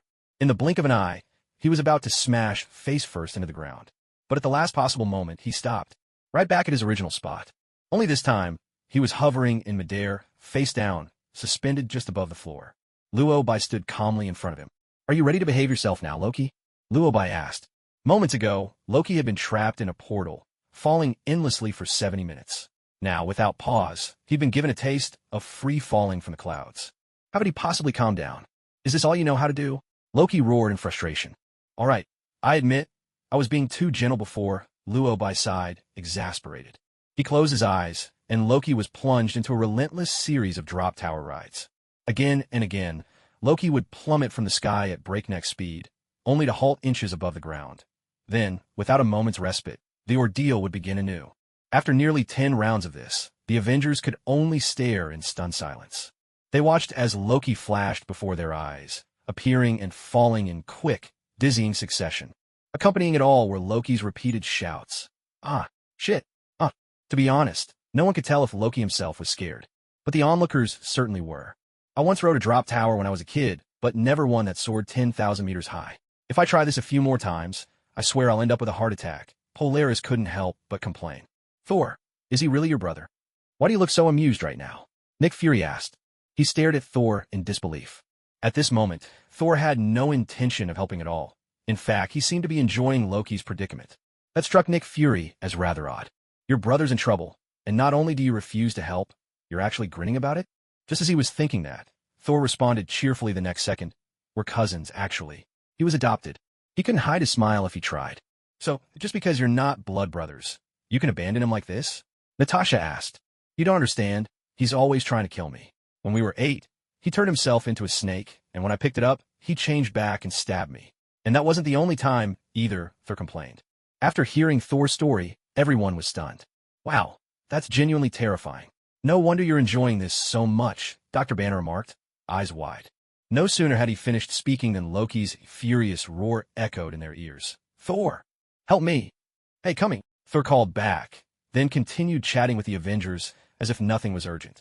Honestly, I wish this moment could last a little longer. I quite like seeing him like this. I even want to capture it for posterity. Tony chimed in enthusiastically. Need a hand? My suit can take pictures. That would be fantastic if you could. Thor replied happily. Then he shouted at Loki, who was still enduring the drop tower experience. Loki, say cheese. Loki's response was a string of expletives. Thor knew that Luo Bai wasn't out to kill. At most, he was just giving Loki a good scare. So, Thor didn't bother intervening, and actually relished the situation. Still, as they chatted, Thor found himself growing curious about Luo Bai. He glanced around the mirrored space before finally settling his gaze on Luo Bai. So, there's sorcerers on Earth now? Thor asked. The proper term is mystic arts practitioner, Luo Bai corrected. Thor nodded, then continued, "All right, sorcerer. My brother Loki mentioned earlier that you took his tesseract, didn't you?" "Yes," Luobai confirmed with a nod. "I've come to ask you for the tesseract," Thor said, getting straight to the point. "You must know that leaving such an object on Earth is dangerous. I need to take it back to Asgard." Luobai understood his intention and replied, "Son of Odin, god of thunder. Thor Odinson, I know why you're here, but you'll have to wait a little longer." With that, he turned his gaze toward Nick Fury. "Nick Fury, you're here for the tesseract as well, aren't you?" Luobai inquired. Nick Fury was momentarily taken aback. His eyes flickered with unease, betraying a hint of panic. He realized that the chances of taking the tesseract back to S.H.I.E.L.D. were slim, so he hurried to explain, "Yes, I am here because of the tesseract, but my only concern is that Loki might use it to bring harm to Earth. I have no other intention." Luobai smiled faintly, then asked, "You were developing weapons of mass destruction using the tesseract. Was that meant to target me?" Nick Fury shook his head firmly. "Of course not." Luobai didn't reply. Instead, he drew out the scepter. Embedded in the scepter was the Mind Stone. The Mind Stone possessed all powers related to the mind. Used skillfully, it could influence thoughts, control consciousness, and perceive the innermost ideas of others. Nick Fury was a seasoned agent, deeply shrewd and skilled at hiding his intentions. Without special means, he would never reveal the truth, which was why Luobai produced the scepter. As the scepter glowed with a radiant light, the next moment, Nick Fury spoke out his honest thoughts, unable to hold them back. "Of course, it's not just because of you. There's sorcerers on Earth, Asgardians beyond our world, and all kinds of powerful beings. If people like you ever decide to destroy Earth, what are we supposed to do? S.H.I.E.L.D. has to take precautions. We need to create weapons capable of defeating beings like you. Only then can we avoid being at your mercy." The room fell silent in shock at his words. Even Nick Fury himself was dumbfounded. Why had he suddenly blurted out the truth, especially in front of Luobai? For a moment, Nick Fury couldn't even begin to understand how those words had escaped him, especially with Luobai present. He looked around, startled, unable to speak for quite some time. Seeing the suspicion in everyone's eyes, Nick Fury knew there was no salvaging the situation. He decided it was best to come clean. "Luobai, I hope you can see things from my perspective. I'm not as powerful as you. Is it wrong for me to worry that people with your strength might destroy the Earth? As director of S.H.I.E.L.D., isn't it my duty to protect humanity? You know as well as I do that your power isn't that great. Even if you use the tesseract to create powerful weapons, can you guarantee they won't be stolen? Can you guarantee you yourself won't be tempted by evil thoughts?" Luobai countered. For a moment, Nick Fury was at a loss for words. It seemed he hadn't figured out how to argue back. Just then, Luobai spoke again. "Precisely because your abilities are limited, you shouldn't meddle with things you can't control, even if you manage to create weapons. With the tesseract, so what? Have you ever considered that once stolen, these weapons, originally meant to protect Earth, might become the very tools used to attack it?" Stark nodded in agreement and replied earnestly, "Exactly. That's why I shut down Stark Industries' weapons division." But Nick Fury seemed eager to retort. At that moment, Luobai cut him off. "Nick Fury, you question and fear sorcerers, but you have no idea what sorcerers are truly up against. Your actions this time have left me deeply disappointed. So I've decided that you should personally experience a sorcerer's life and confront the enemies they face." With that, Luobai used his mind to open a portal. Before Nick Fury could react, he was whisked away. For a moment, everyone stood there, dumbfounded. "Where did Nick Fury go?" Natasha asked. "I sent him to experience the life of a sorcerer. I believe, when he's faced with those enemies, he'll have quite an adventure," Luobai replied. "To face the enemies of the sorcerers? If the sorcerers are already that powerful, just how terrifying must their enemies be?" It was unimaginable. Natasha froze, stunned by the thought. After a brief hesitation, she couldn't help but ask, "Will he be able to come back?" Luobai considered it for a moment before answering, "That depends on his luck. For thousands of years, the Ancient One and the sorcerers of Earth have fought tirelessly against the forces of darkness to protect our world, sacrificing their very souls, and sometimes their lives. The sorcerers have borne this heavy burden to keep Earth safe. And now, Nick Fury not only questions the sorcerers, but even seeks to develop weapons to suppress their power." Luobai couldn't accept this, so he sent Nick Fury to confront the darkness himself. With Fury's situation resolved, Luobai turned to Thor. "All right, Thor. Now let's talk about your brother," Luobai said. As he spoke, his thoughts shifted. Loki suddenly appeared, landing face first at the group's feet. "Thor, you promised you'd help me, but I just spent another 40 minutes in free fall." Loki roared in fury. Thor chuckled. "I understand, Loki, But things are a bit complicated right now. I need to get the Tesseract back before I can deal with you. Loki, Thor. Loki roared in fury, his voice thunderous, shaking the very air. Thor couldn't help but frown, plugging one ear with his hand as he spoke with a hint of schadenfreude. Loki, I've always preferred watching you in free fall. You were so quiet then. Perhaps it was the effect of experiencing free fall twice already. Though Loki was furious at first, once he glanced around and realized he was inside a mirror dimension conjured by Lu Bai, he finally managed to compose himself. Only now did he suddenly realize that the Sorcerer Supreme before him might not be the second-rate amateur he'd assumed. So Loki decided to change his tactics. Thor, weren't you looking for the Tesseract? My Tesseract was stolen by him, Loki declared, turning his gaze to Lu Bai. By this point, Thor was already aware of what had happened, so he replied with complete indifference. I know. He admitted to taking the Tesseract. Seeing Thor so unconcerned, Loki immediately adopted a more serious tone. You have to get the Tesseract back. You know how dangerous that thing is. The way he spoke was full of righteous conviction, as if he were the embodiment of justice. Anyone unaware of the real situation might even have thought that Lu Bai was the one who'd planned to use the Tesseract to conquer Earth. Fortunately, after being deceived one too many times, Thor had wised up. He knew Loki's plan, to set him against Lu Bai, then seize the chance to snatch the Tesseract in the chaos. So Thor answered with utmost seriousness. Of course I know we need to get the Tesseract back. But first, I need to make sure you can't move. Loki stared at Thor, incredulous. He couldn't believe his brother had actually gotten smarter. Of course, that was only his inner thought. Outwardly, he would never admit as much. So he looked at Thor with an expression of sincere innocence and asked, But I'm your brother. Don't you even trust me? At the word brother, Thor seemed visibly affected. Seizing the moment, Loki pressed on. Thor, right now he's holding both the Tesseract and the scepter, and he's trapped us in a space of his own making. We're in real danger. Obviously, he has no intention of handing over the Tesseract. His attempt to stoke Thor's suspicions was working. Perhaps recalling how Nick Fury had once used the Tesseract to develop weapons of mass destruction, Thor's expression began to shift, a troubled look crossing his face. Loki knew his brother all too well. Noticing Thor's wavering, he fanned the flames further. I admit, when I had the Tesseract before, I did plan to invade Earth. But Loki had intended to unleash his legendary silver tongue, to persuade Thor with both emotion and reason. Let Thor and Loki fight first.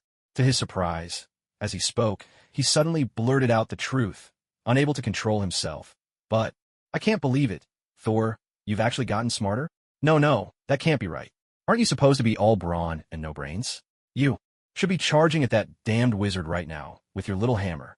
While you're busy fighting, I'll just slip away with the Tesseract. The moment he finished, both Loki and Thor were left utterly dumbfounded. Thor, who had just been a little moved, now looked at Loki with a gaze that was both kind and brotherly. What did you just say, Loki? Thor asked in disbelief. Loki had intended to say, That's not what I meant. But in the next instant, the truth spilled out against his will. Isn't it so? Every day you go around smashing things with your hammer, showing off your hammer. Are you the god of hammers, or something? Loki, Thor. It was only then that Loki finally realized something was wrong. He turned his head to look at Lu Bai. At that moment, Lu Bai was holding the Mind Scepter, and the scepter was glowing brightly. Now, Loki finally understood the reason. The reason he kept spilling his innermost thoughts was because of the Mind Scepter. Loki, even though you've made so many mistakes, I've always considered you my dear brother. I never imagined that. In your heart, I'm nothing but the god of hammers. Thor said, his voice heavy with heartbreak. Loki knew he really shouldn't say anything more, but with the Mind Scepter pointed at him, he simply couldn't control himself. The next moment, Loki blurted out, Thor, of course I see you as my brother. But that doesn't change the fact that you're all muscle and no brains. Loki. Before Loki could even attempt to explain himself, Thor turned to Lu Bai and asked, Is there a way to make him quiet down? Lu Bai nodded and replied, Of course there is. Panic flashed across Loki's face as he hurriedly said, No, Thor. We're brothers. You can't side with an outsider. It was only then that he realized something was very wrong. But in the next second, the cloak of levitation swooped straight at Loki. Before he could react, the cloak had already given him a good beating, then tied him up and forced him to kneel on the ground. I can't believe I just got beaten up by a shabby old cloak, Loki said in disbelief. No sooner had he finished speaking than the cloak landed another blow right on his face. Furious, Loki shouted, You damned, ragged cloak! And so, Loki and the cloak of levitation began to tussle. Watching as Loki was entangled by the cloak, Lu Bai answered seriously, That should keep him quiet for a while. At this moment, Thor was visibly dejected. Helplessly, he spoke, "I can't believe my own brother would say such things about me." Dr. Banner, standing nearby, quickly tried to comfort him. "I understand how you feel, Thor." But Thor shook his head and replied, "No, you don't understand. I've always thought of him as my brother." Stark answered earnestly, "If that were my brother, and he said those things to me, I'd have punched him right then and there. The fact that you didn't just shows how much you care about him. He only recently learned he was adopted. It's normal for him to have some feelings about it," Thor added. It was clear from everyone's faces that they all felt a bit helpless about Thor having such a brother. Of course, resigned as they were, that didn't change the situation. Thor hadn't forgotten why he'd come to Earth in the first place.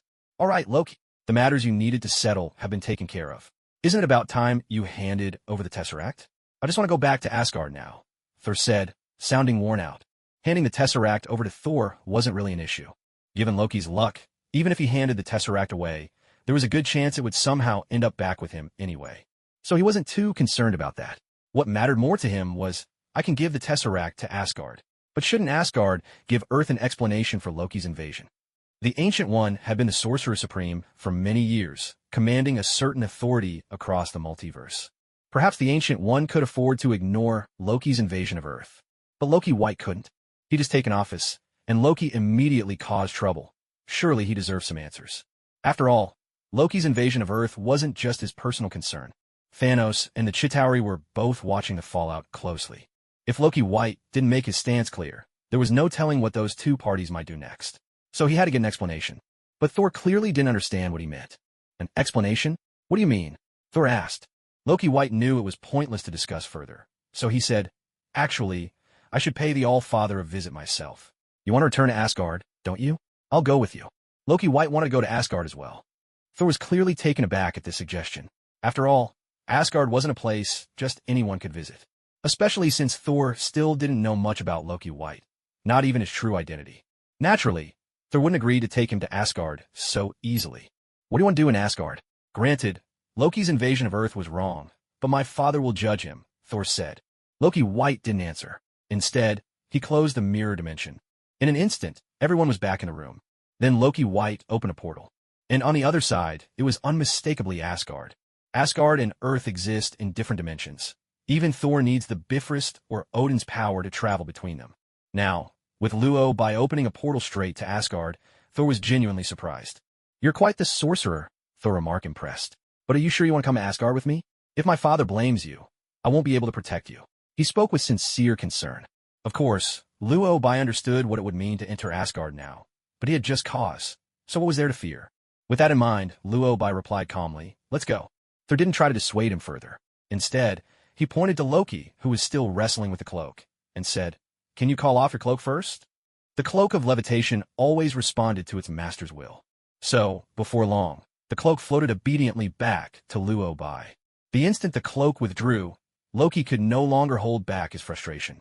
"I can't believe I just fought with a ragged old cloak. For nearly 10 minutes, he roared in outrage. He could tolerate being smashed by the Hulk. He could grit his teeth through being struck by Mjolnir. He could even endure a free fall that lasted over 2 hours. But in the end, he just spent 10 minutes brawling with a battered cloak. Loki was so furious, he felt them all over. Ignoring Loki's wrath, Thor grabbed him by the scruff, as easily as picking up a kitten. "Loki, if you weren't having such a rough time lately, I'd really be tempted to give you a beating," Thor said with heartfelt honesty. Loki stared at him, speechless. "All right, let's go home to Asgard," Thor declared, hauling Loki along as he strode toward Asgard. Loki wanted nothing less than to return to Asgard. He fought back, resisting with all his might. "Where's your Tesseract, huh? Why are you going back to Asgard without it?" Loki yelled in protest. The next second, he saw Luo Bai also step through the portal. "What?" Loki was bewildered. "He's coming to Asgard too?" "Of course," Thor replied cheerfully. "So don't worry. The Tesseract, now it's in Asgard." Loki was speechless. He was not willing to accept this. Not at all. His original plan was to use the Tesseract to open a portal, let the Chitauri invade Earth, and rule as king. But now, his scheme had failed before it even began. And on top of that, he was being dragged back to Asgard in chains. Loki was burning with resentment, but there was nothing left for him to do. As the portal closed behind them, it seemed everything had been settled. Thor had barely set foot in Asgard when his friends rushed to greet him. "Hey, Thor, you're back. Go tell my father at once. I brought back the Tesseract and Loki," Thor shouted. A reply came quickly. The All-Father is already waiting for you in the Great Hall. It seemed that returning home had allowed Thor to finally relax. He glanced back at Luo Bai, who was busy taking in his surroundings. For Luo Bai, this was his first time in Asgard. Though he had seen countless videos and images of Asgard before, being here in person was an entirely different experience. From technology to every other aspect, Asgard was far more advanced than Earth. Every building here radiated grandeur and authority, leaving one awestruck, as if the splendor soared straight into the heavens. Compared to Kamartaj, Asgard was truly on a much grander scale. Luo Bai couldn't help but wonder if it was time for Kamartaj to have a bit of renovation. You better stick close. You're not an Asgardian. If you get separated, you might be mistaken for an intruder and taken into custody, Thor said, breaking Luo Bai's train of thought. He was offering Luo Bai a friendly warning. Luo Bai was well aware of this. Considering he couldn't stay away from Earth for too long, he simply replied, "Let's go. Take me to see the All-Father." Thor didn't say anything more. He hoisted Loki and led the way to Asgard's Grand Hall.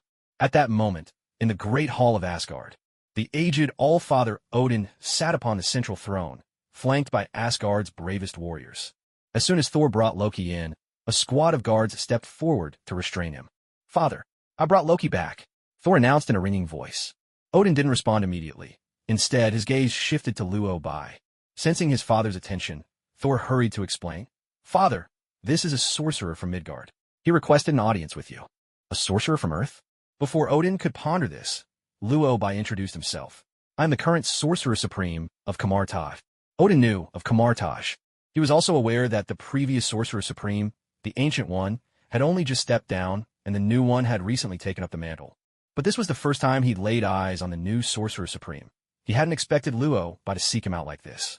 A quick glance at the situation told Odin everything he needed to know. Luo Bai was here to settle the score. Odin had already been furious upon learning that Loki had used the Tesseract to cause trouble on Earth. Now, seeing that Loki had been personally delivered by the Sorcerer Supreme, Odin's anger only grew.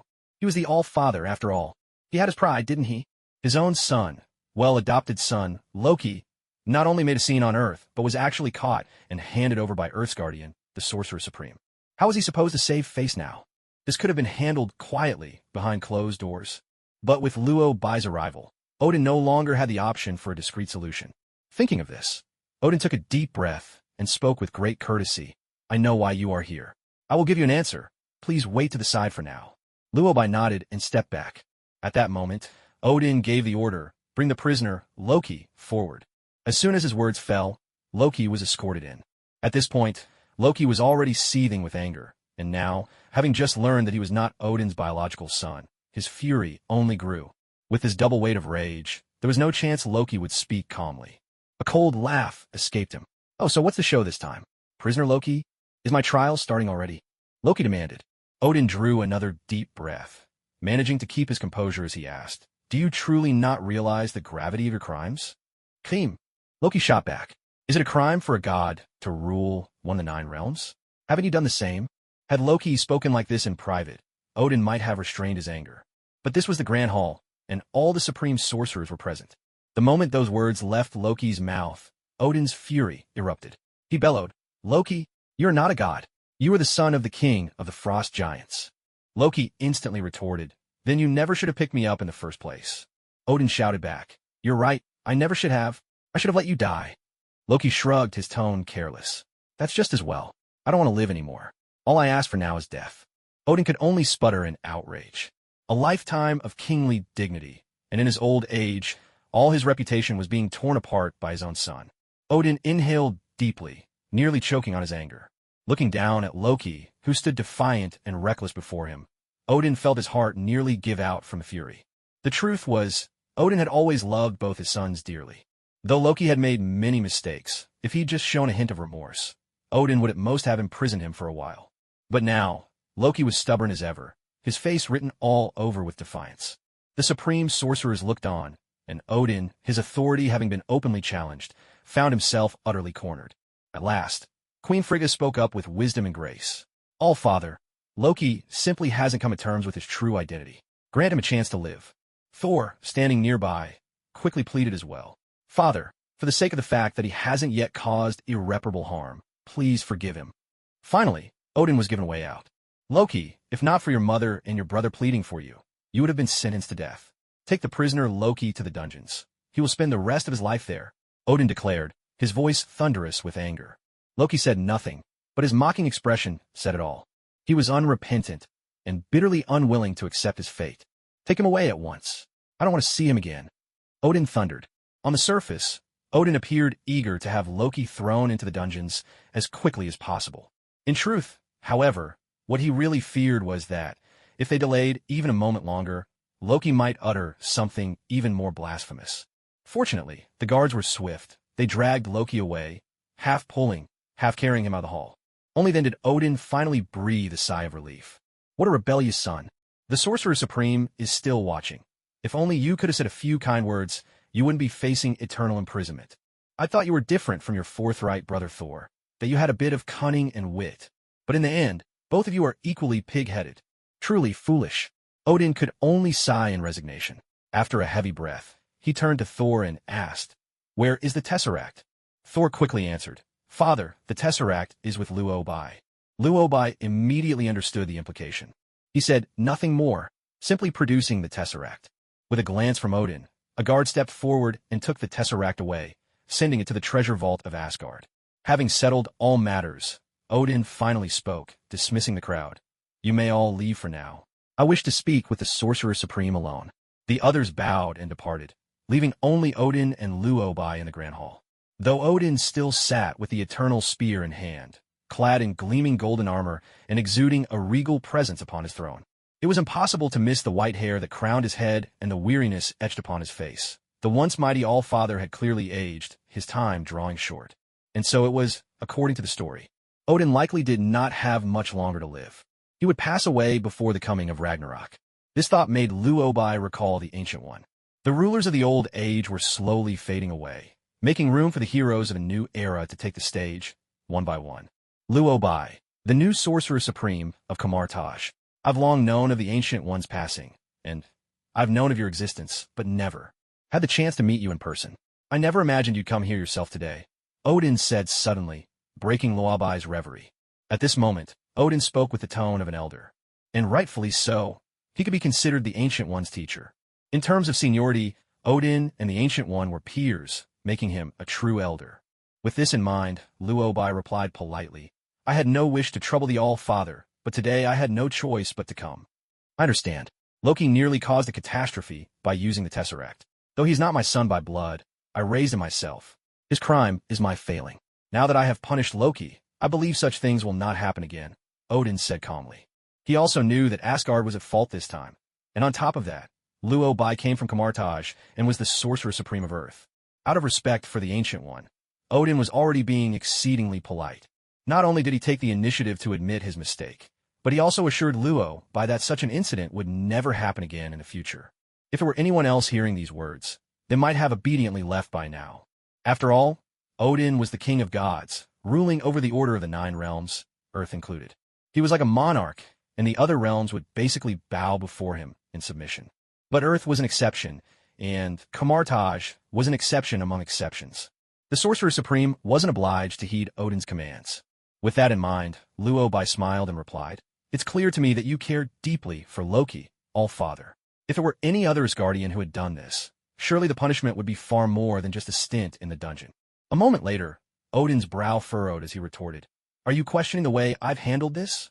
Luo-bai, unruffled, smiled and answered, "Loki joined forces with the Chitauri army and tried to invade Earth using the Tesseract. If I hadn't intervened, war would have erupted on our planet. I trust you know well how Kamar-Taj deals with invaders from beyond our world. The reason I returned both Loki and the Tesseract today is that I believe you will judge fairly. In truth, I could have handled this myself, treating Loki as an alien invader." The threat in his words was unmistakable. It was enough to ignite Odin's fury. Gripping the spear of eternity tightly, Odin slammed it into the ground with a thunderous boom and roared, "Luo-bai, do you realize who stands before you?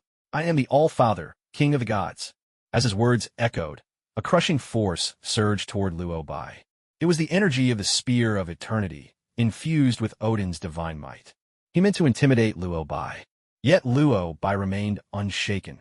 His expression darkened as he spoke solemnly, "But I am the Sorcerer Supreme. Protecting Earth is my duty." In the next instant, a tremendous energy erupted from Luo Bai as well. The force collided with the energy from the Spear of Eternity, unleashing a mighty shockwave that made the entire Grand Hall tremble.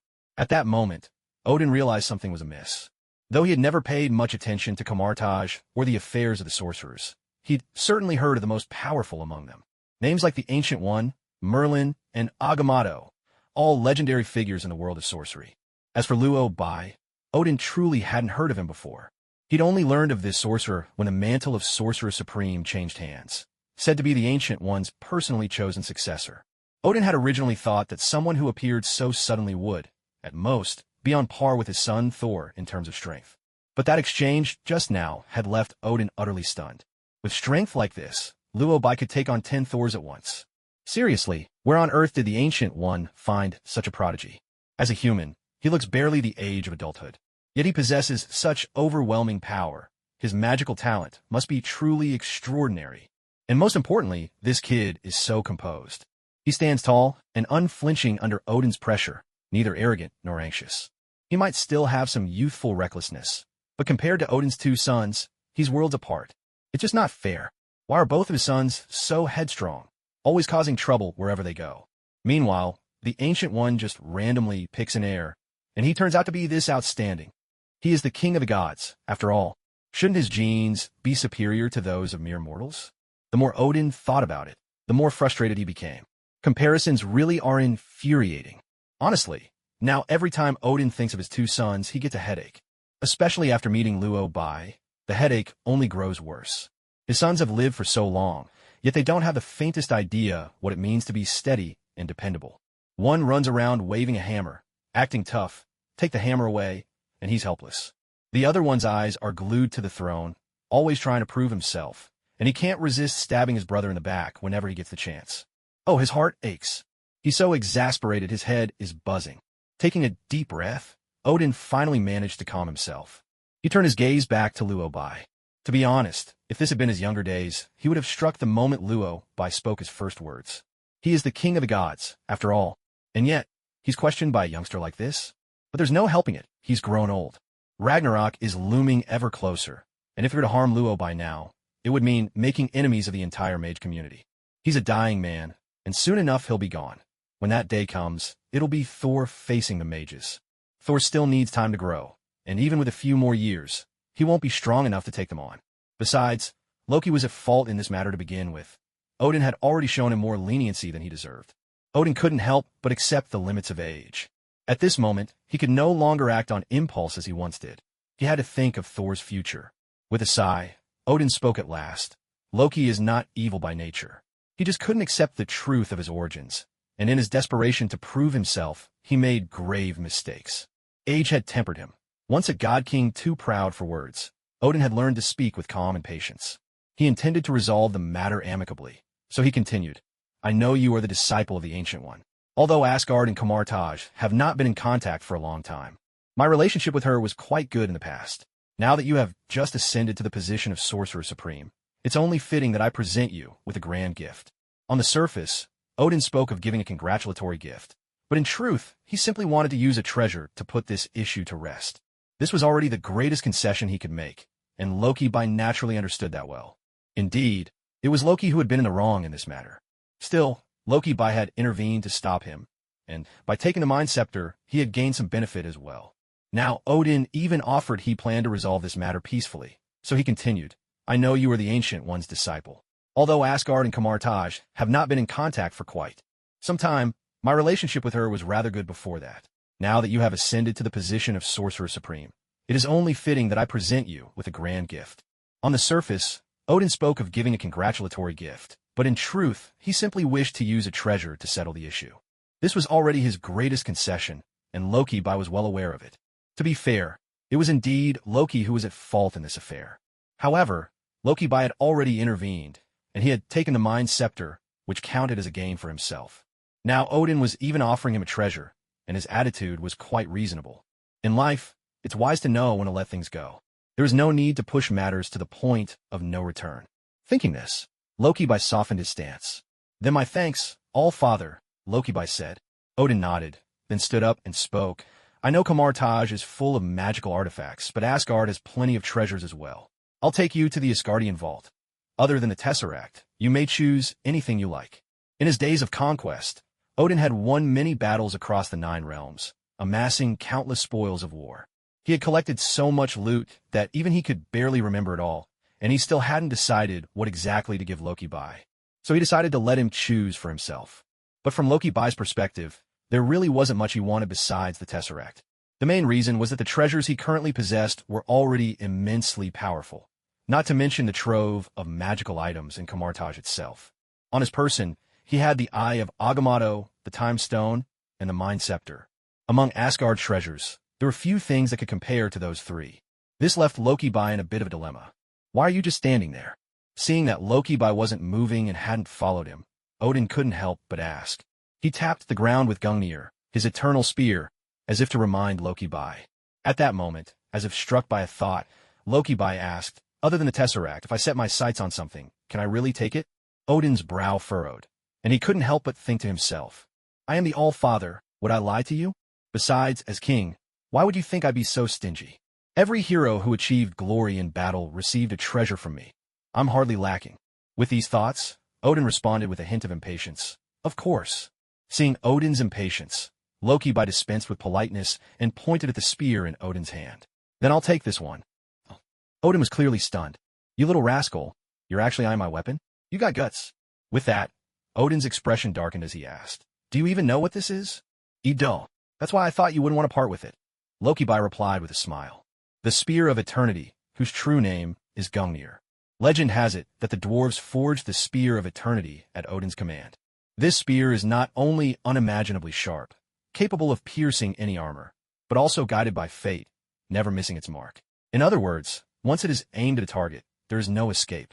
There's no need to elaborate on how formidable this weapon is. The fact that Odin once marched across the 9 realms with it in hand is proof enough of its power. Although the Spear of Eternity barely appeared in the original storyline, that doesn't mean it's weak. It's just that Odin has grown old and is no longer the fierce warrior he once was, so the spear has remained by his side, quietly awaiting the years. It was precisely because he knew this was Odin's weapon that Luo Bai hesitated at the time. But since Odin refused to let him take the cosmic cube, there was nothing else here that caught his eye apart from the Spear of Eternity. Still, judging by Odin's expression, it was obvious he was unwilling.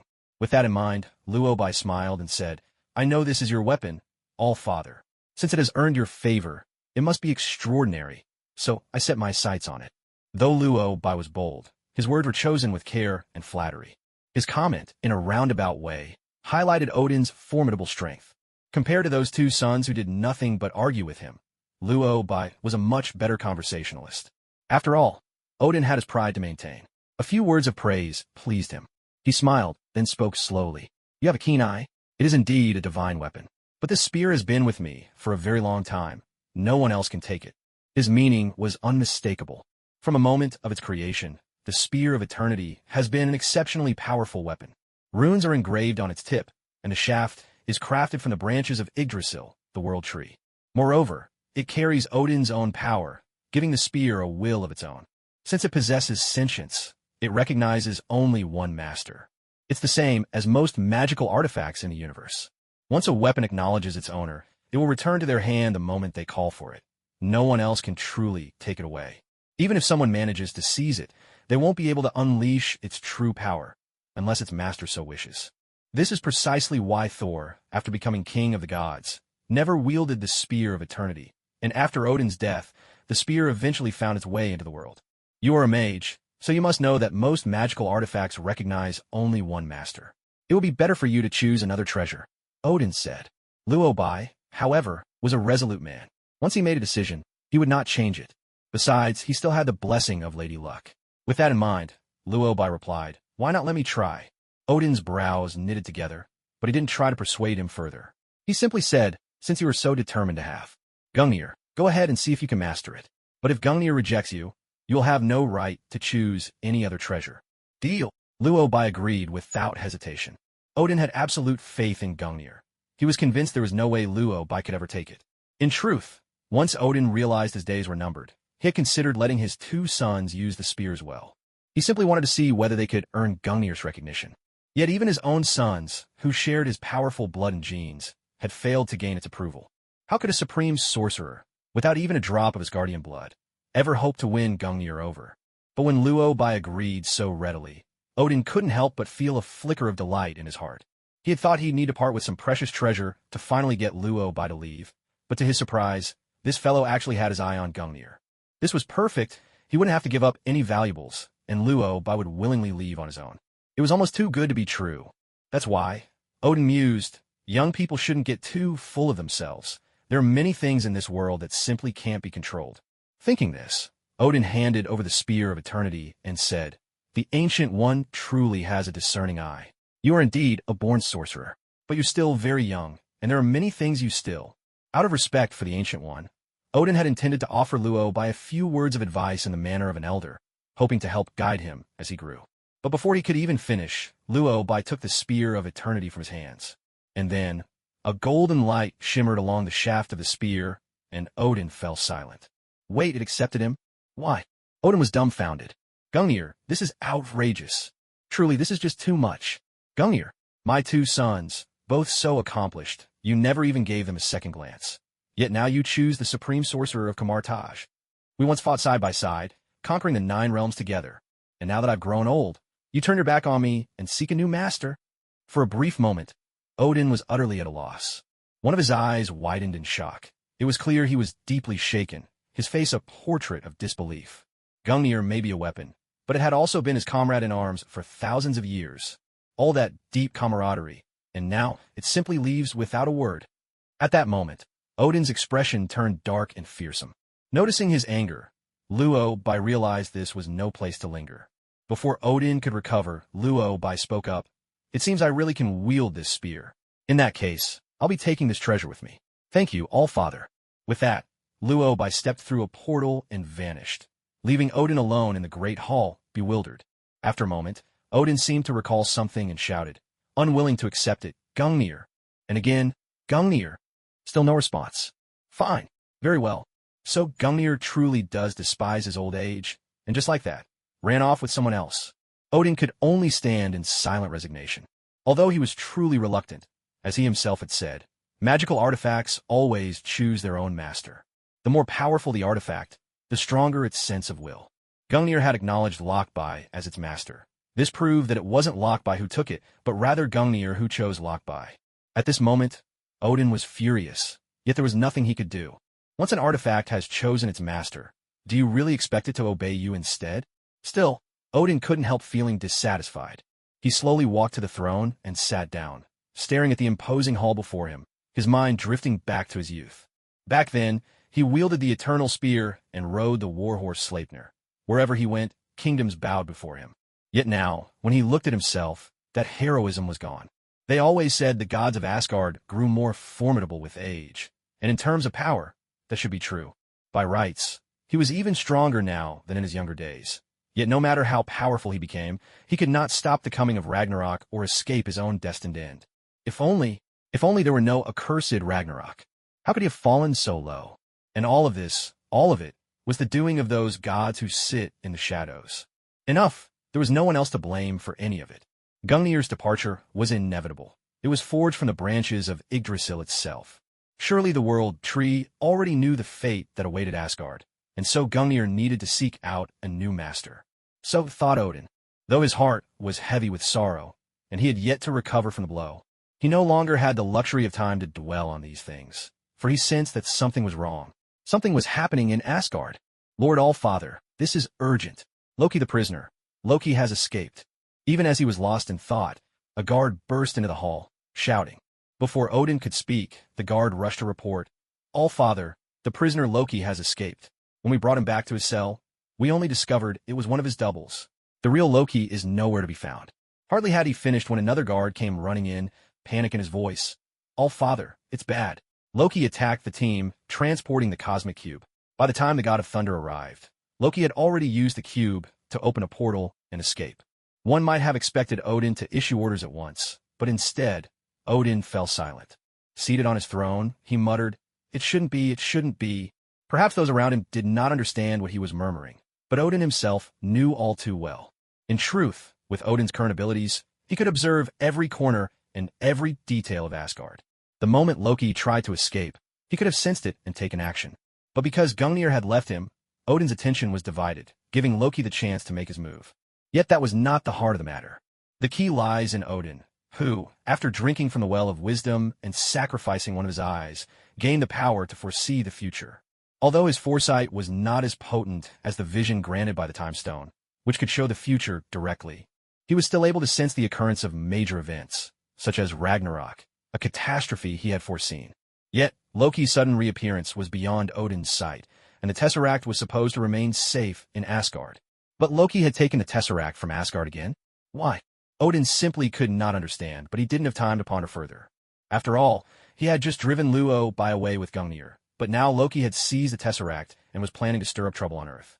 If Loki were to be caught by Luo-Bai again, Odin dared not imagine the consequences. Would the treasures in his vault remain safe at all? Quick, send Thor to Earth again. He must find Loki before Luo-Bai does. Odin thundered at once. Meanwhile, in Kamartaj, Loki and Luo-Bai were locked in a tense stare, wide-eyed, each sizing up the other. No one knew how long the silence stretched before Luo-Bai broke it with a friendly greeting. Loki roared, "What? You again?" At this point, Loki was completely thrown off. To be honest, he was utterly frustrated. He had been so close, just a step away from using the Tesseract to open a portal, lead the Chitauri army, and claim Earth as his kingdom. But who could have guessed that a supreme sorcerer would appear out of nowhere and send him straight back to Asgard? Loki, unwilling to give up, had stolen the Tesseract once more, determined to carry out his plan. While fleeing Asgardian pursuit, he'd frantically used the Tesseract to open a portal. At that moment, only one thought burned in his mind: get to Earth. But the last thing he expected was that the portal would deposit him right in front of Luo-Bai. Not only was Loki surprised, even Luo-Bai hadn't seen this coming. He had barely returned from Asgard himself, and here was Loki again. Looking at Loki standing before him, clutching the Tesseract, Luo-Bai suddenly felt enlightened. "You've come to deliver the Tesseract to me, haven't you?" Luo-Bai asked. Loki was dumbfounded.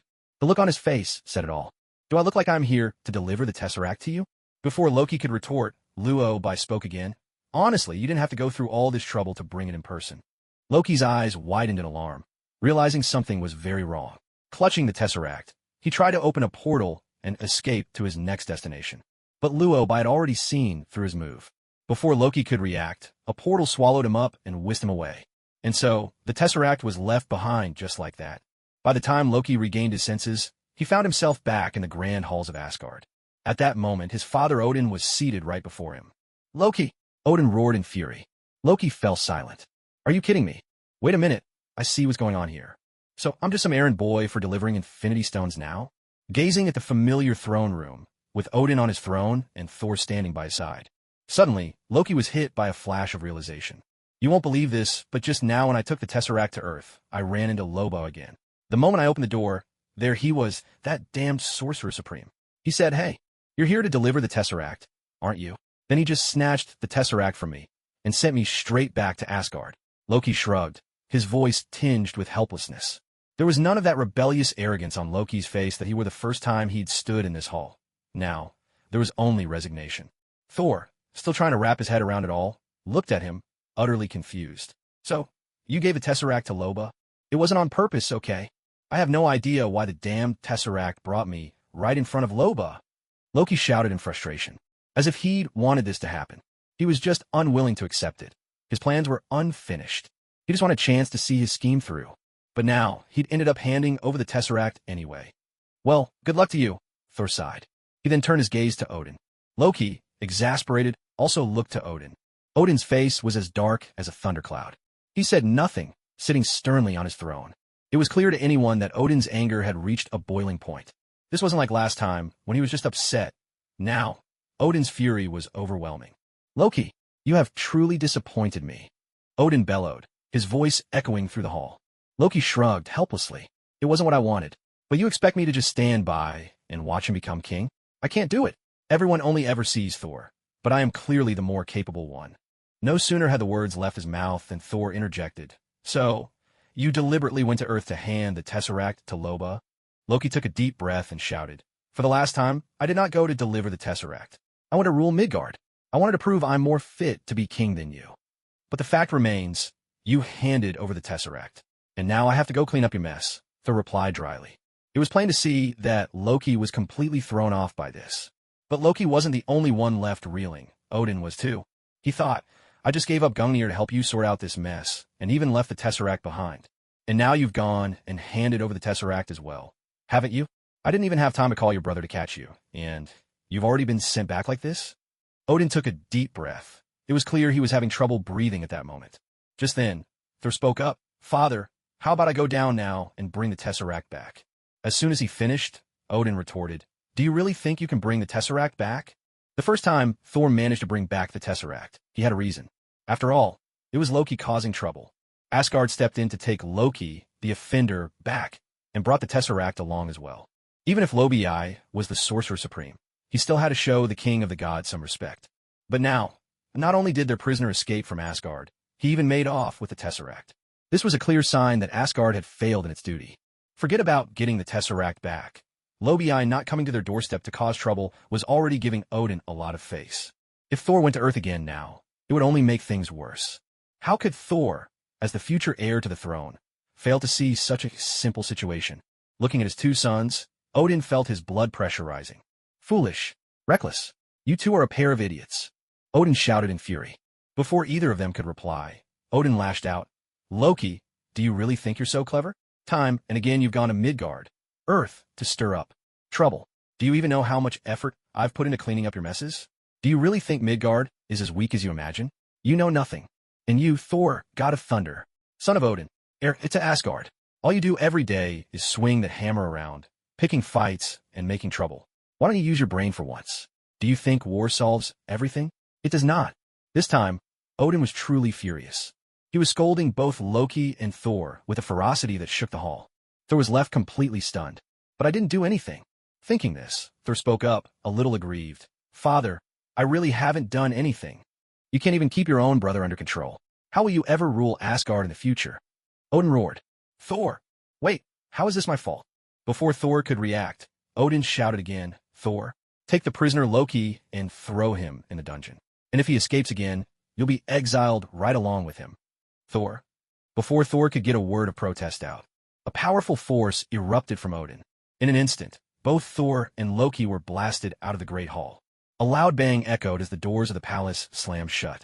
Loki picked himself up from the ground, wincing in pain. At that moment, any thought he had of ruling Earth had completely vanished from his mind. He was mostly puzzled, feeling that there was something off about Luo Bai. Thor, don't you think this mage Luo Bai is pretty shady? Loki asked as he stood up. He didn't notice Thor's face darkening at all. Noticing Thor's silence, Loki finally looked up. Only then did he realize that Thor's reaction was a bit unusual. He seemed angry. Loki tested the waters, calling out, Thor, brother. Thor flashed a friendly smile and replied, I don't know if Luo Bai is shady or not, but I do think you're pretty shady. Honestly, if it weren't for you, Father wouldn't have so many complaints about me. I wanted to give you a good beating for a long, long time. Brother, Loki wailed in misery. Just like that, Loki got thrashed by Thor and was then thrown into the dungeons of Asgard.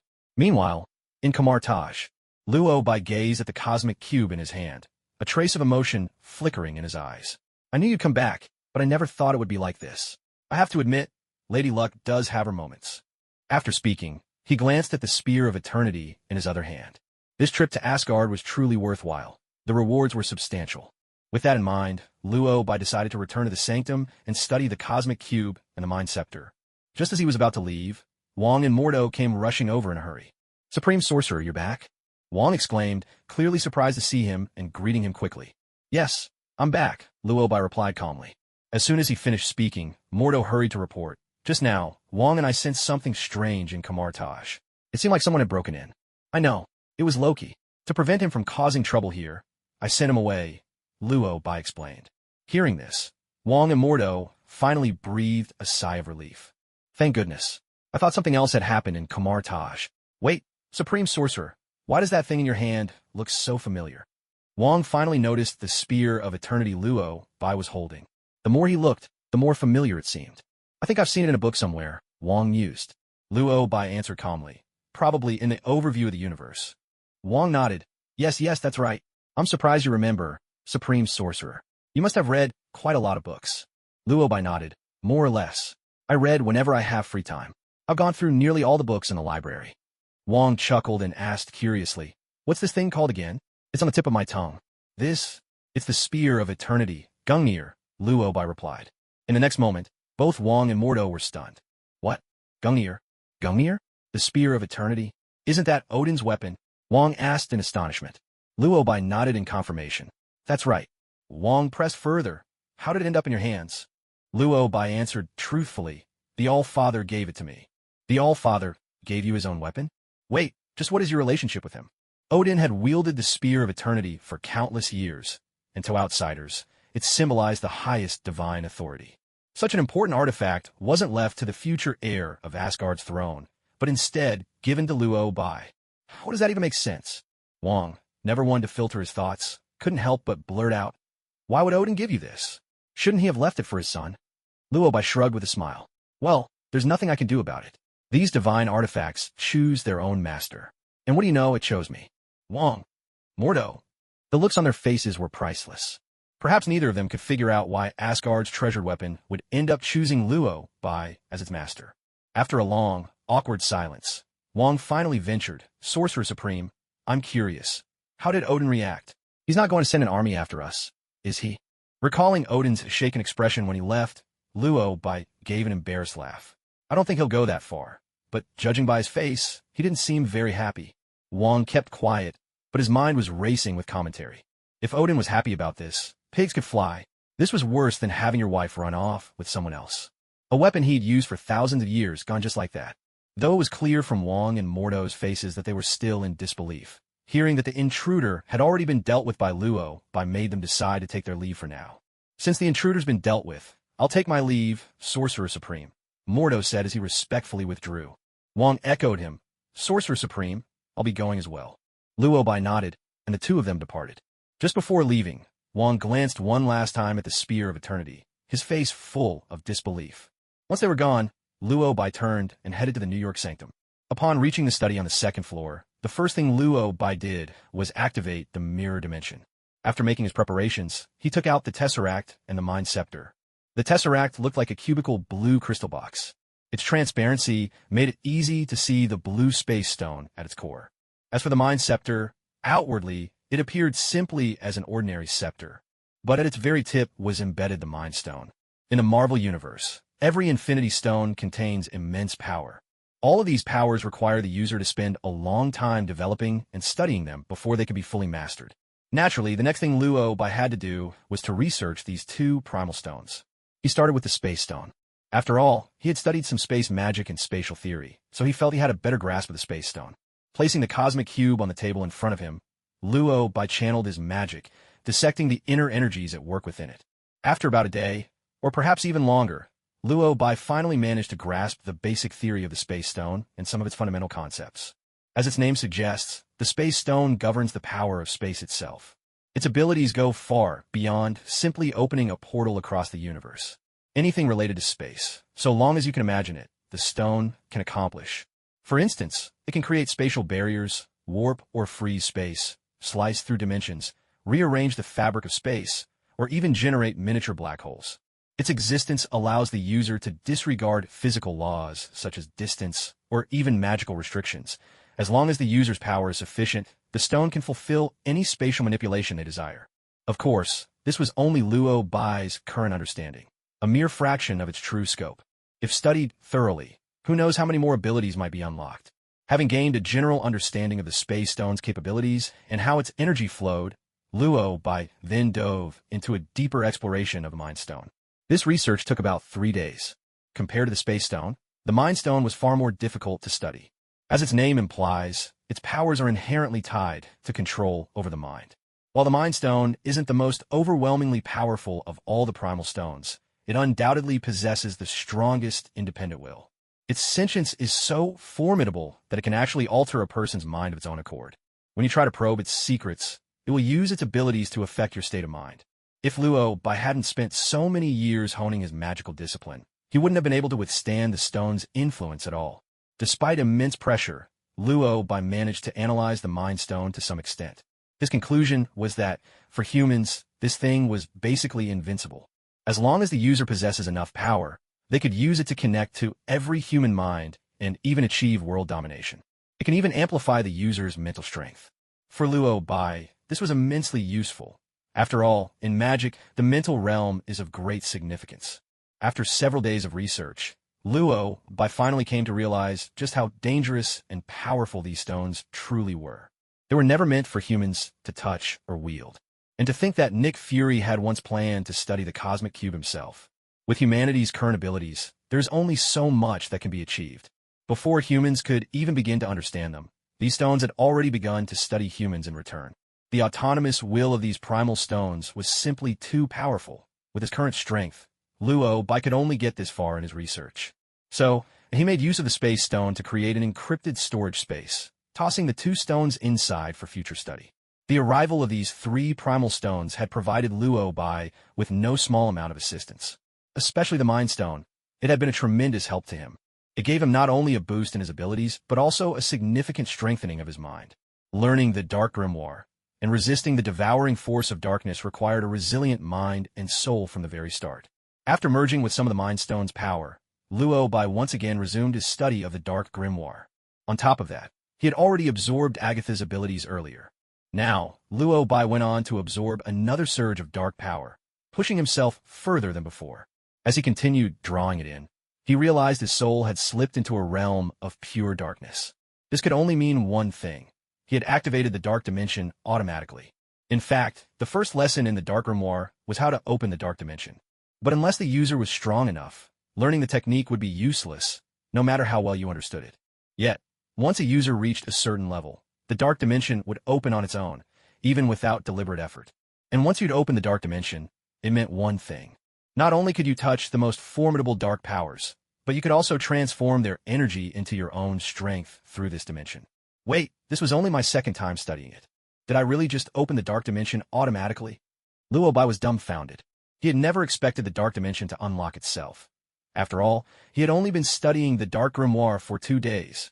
Granted, owning the Grimoire meant you met the prerequisites to access the Dark Dimension, but that was just the starting point. At its core, the Dark Grimoire was no different from any other magical tome. It was a tool, a guide to mastering dark knowledge and skills. Not every user could successfully unlock the Dark Dimension.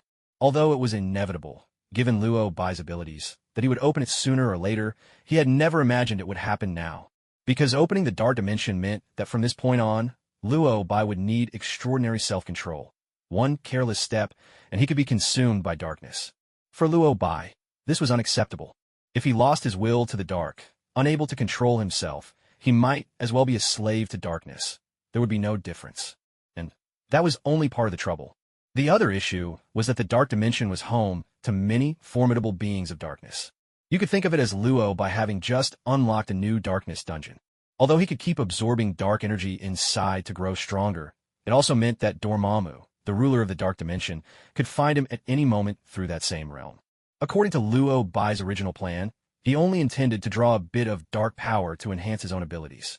But before he knew it, well, what do you know? The Dark Dimension had opened up on its own. No, Thon, really? Just how desperate are you to claim my soul? You're going too far with this, you know. This is not how you pull someone in. This is just too forceful.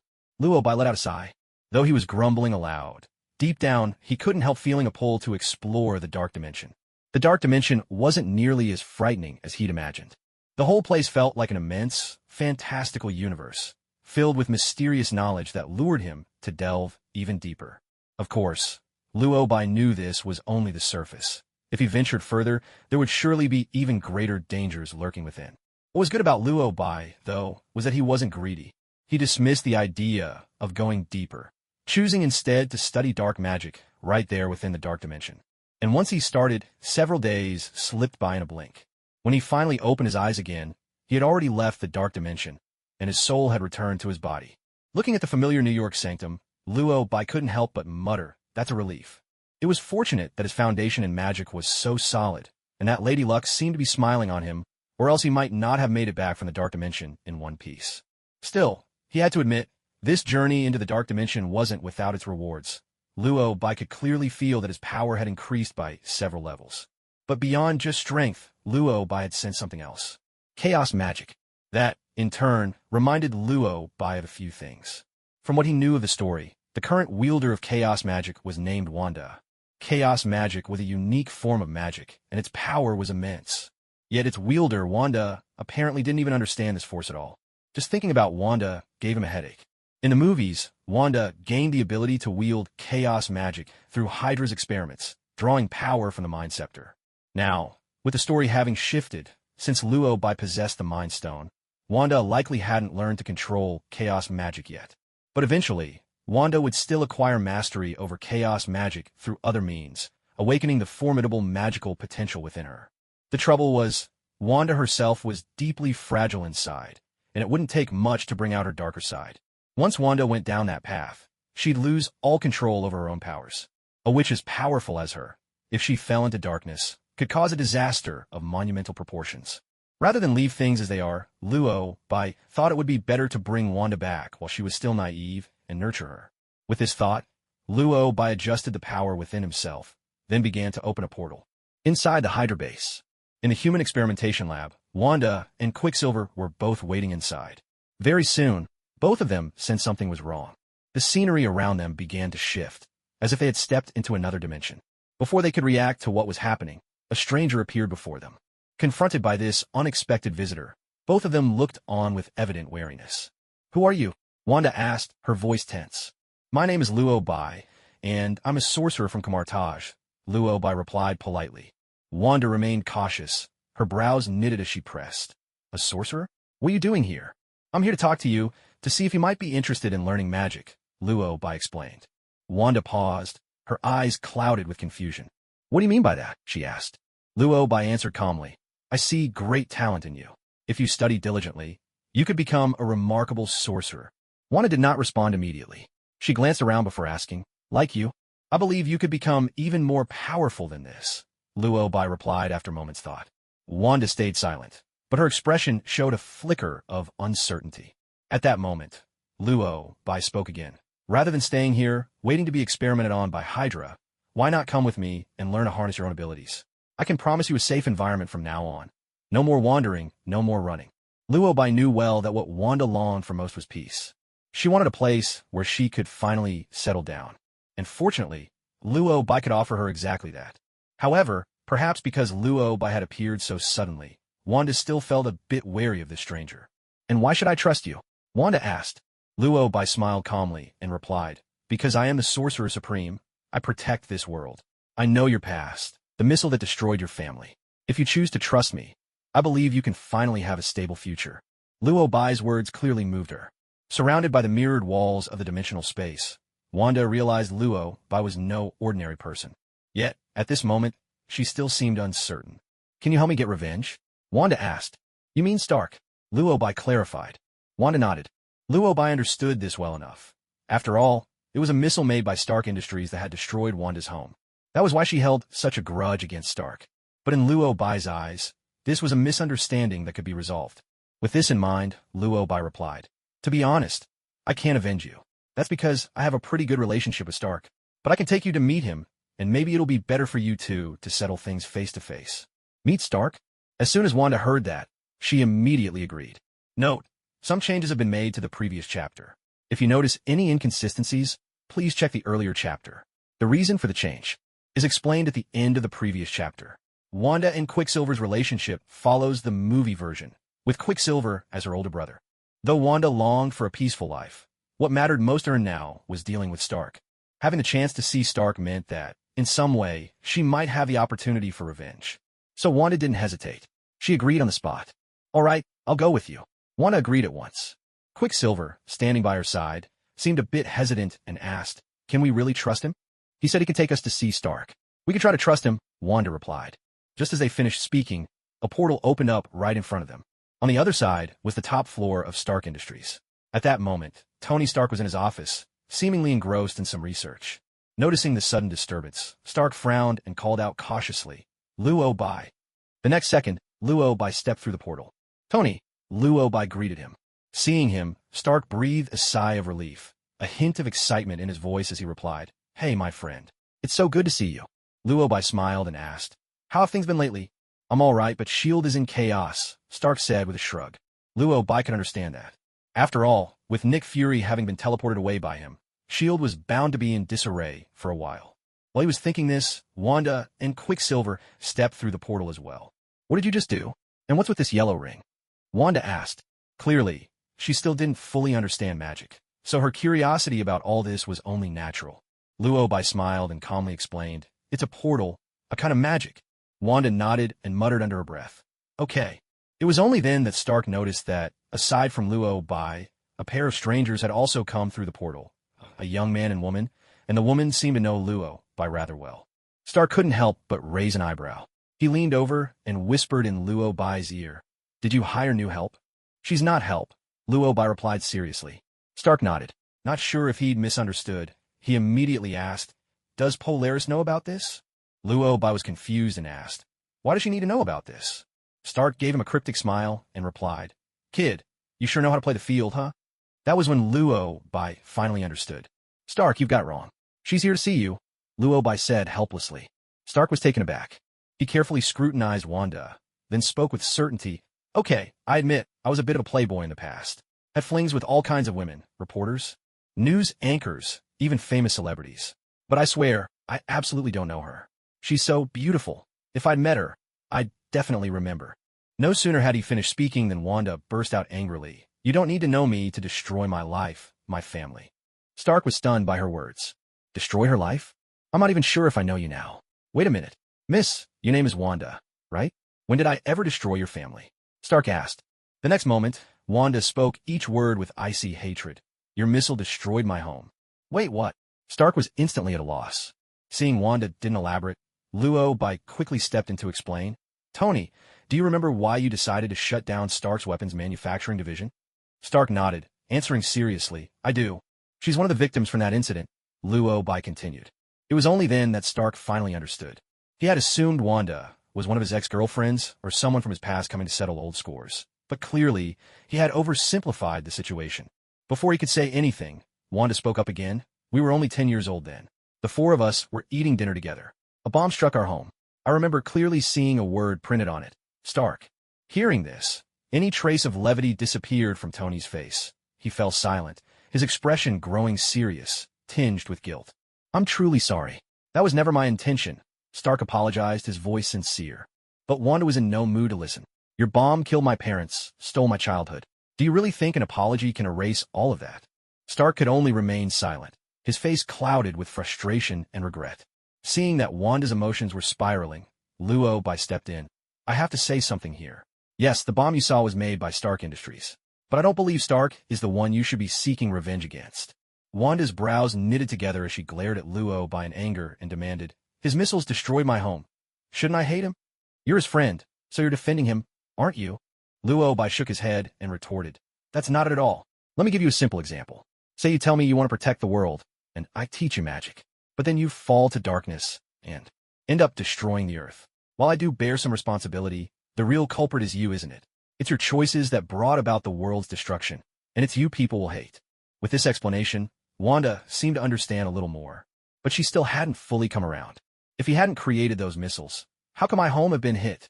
Wanda spoke again, her voice still laced with anger.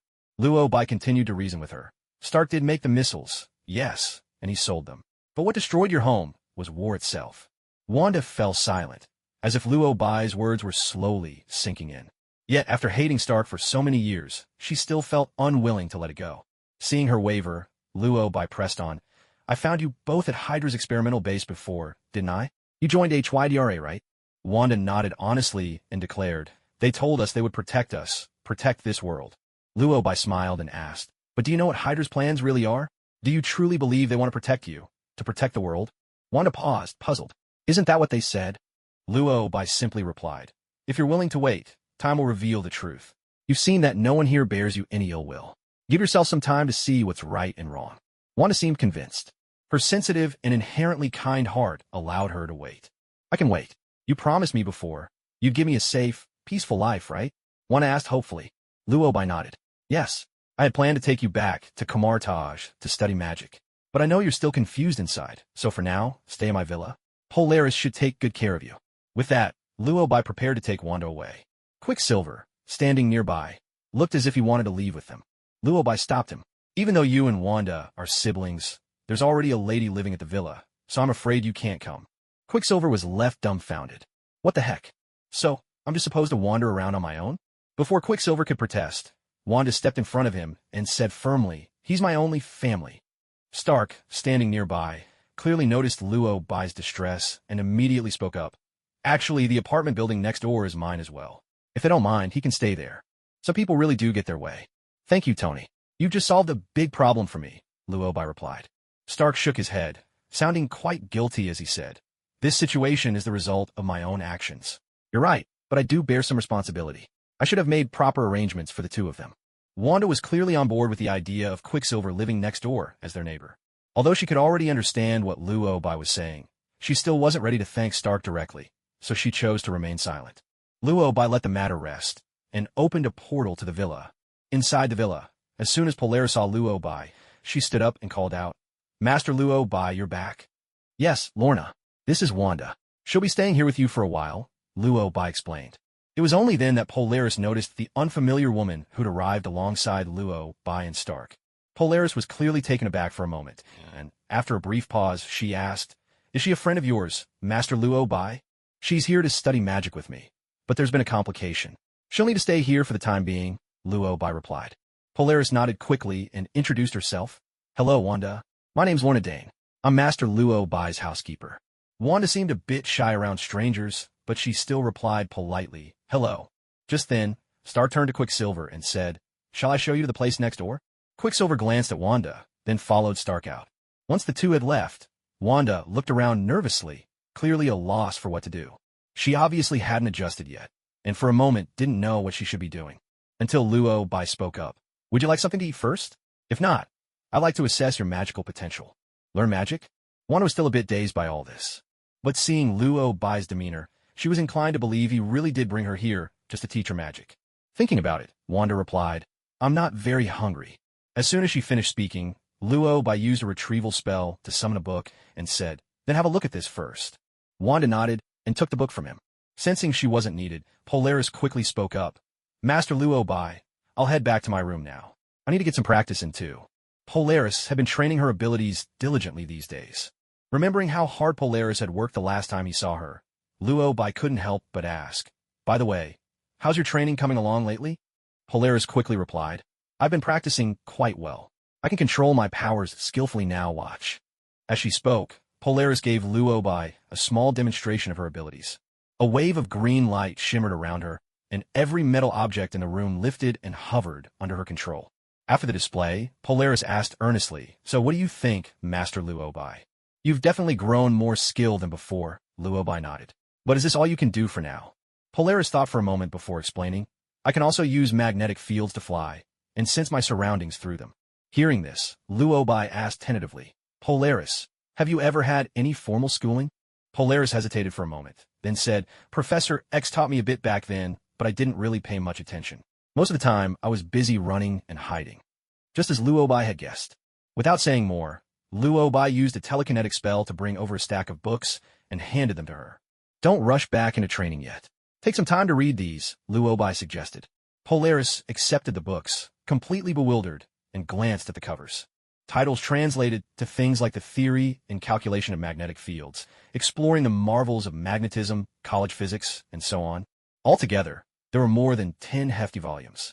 Polaris was utterly overwhelmed just looking at them. Before she could react, Luo Bai explained, "Reading these will help you understand your powers better. If you run into anything you don't get, you can always ask Tony. He probably knows more about this than I do." Just as he finished speaking, Stark walked in. He called out as he entered, "I thought I heard someone calling my name?" Luo Bai smiled and asked, "Did you get him settled in?" Stark nodded. "Yeah, I've already asked my staff to look after him. They'll get him some daily necessities and that sort of thing." After saying this, Stark glanced at Wanda, and the guilt in his eyes was unmistakable. As if his conscience weighed heavily on him, Stark offered a sincere apology once more. "I'm truly sorry for the pain I've caused your family. I don't expect you to forgive me, but I want to do whatever I can to help." Wanda didn't say anything, but she nodded slightly in response. Stark didn't press further. Instead, his curiosity was piqued by the sight of Polaris clutching the large pile of books. "Why are you carrying so many books?" "Let me take a look," he said, flipping through a couple of them. After skimming a book or two, Stark couldn't help but remark, "These are all basic texts on magnetism. What do you need these for?" Polaris, still at a loss, replied, Master Luobai told me to read them. He said it would help me with my powers. At that, Stark suddenly remembered. That's true. You really should take a look. Watch carefully and learn well, Stark remarked with a hint of feeling. At that moment, Luobai suddenly spoke up. I told her, if she runs into something she doesn't understand, she should come ask you. After all, this is more your area of expertise. Ask me. Stark was caught off guard. After thinking for a moment, he hesitated and said, I'm actually pretty busy.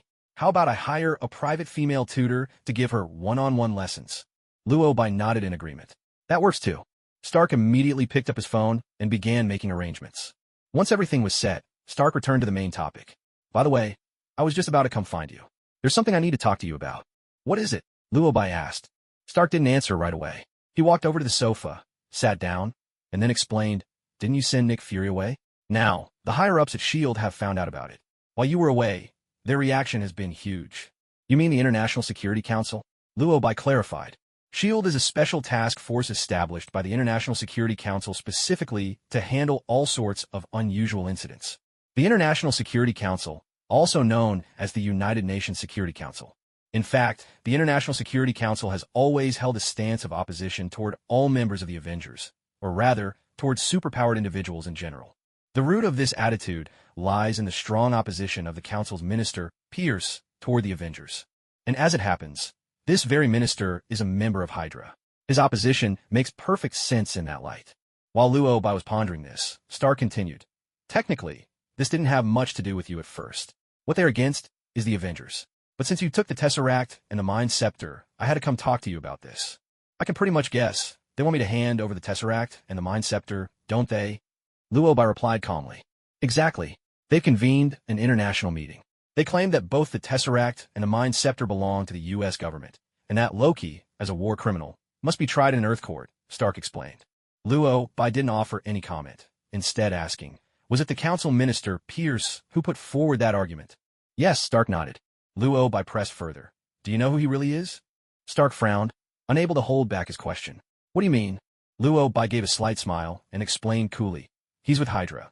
Hydra and Sokovia want to use the Mind Scepter and the Tesseract for human experimentation, so of course they want to get their hands on them. In fact, I rescued Wanda from Hydra's lab, where they were conducting those experiments. What? He's with Hydra? Stark was completely stunned. Stark did have some knowledge about Hydra. After all, Captain America has always had some serious conflict with Hydra. But the fact that the Secretary of the International Security Council is actually a Hydra agent, that's just going too far. They've got their hands in everything. Stark exclaimed in disbelief. Luobai nodded, reminding him again. And that's not all. Right now, most of the agents and higher-ups inside S.H.I.E.L.D. are also Hydra members. You might as well call S.H.I.E.L.D. Snake S.H.I.E.L.D. at this point. Stark was utterly dumbfounded. But Nick Fury is the king of spies. With so many Hydra agents in S.H.I.E.L.D., how could he not know? Stark asked, puzzled. Luobai gave a wry smile, replying with biting irony. He infiltrated Snake S.H.I.E.L.D. and even managed to become its director. He really does live up to the title of King of Spies. Stark. Nick Fury, you really are something else. Unbelievable. I'd love to see Fury's reaction if he ever found out about all this. His face would be priceless. Stark couldn't help but remark. If anyone else had said this, Stark might not have believed it. But coming from Luobai, he trusted it 100%. S.H.I.E.L.D. was now crawling with Hydra agents. Even the Secretary of the Security Council was one of them. And Hydra is a villainous organization.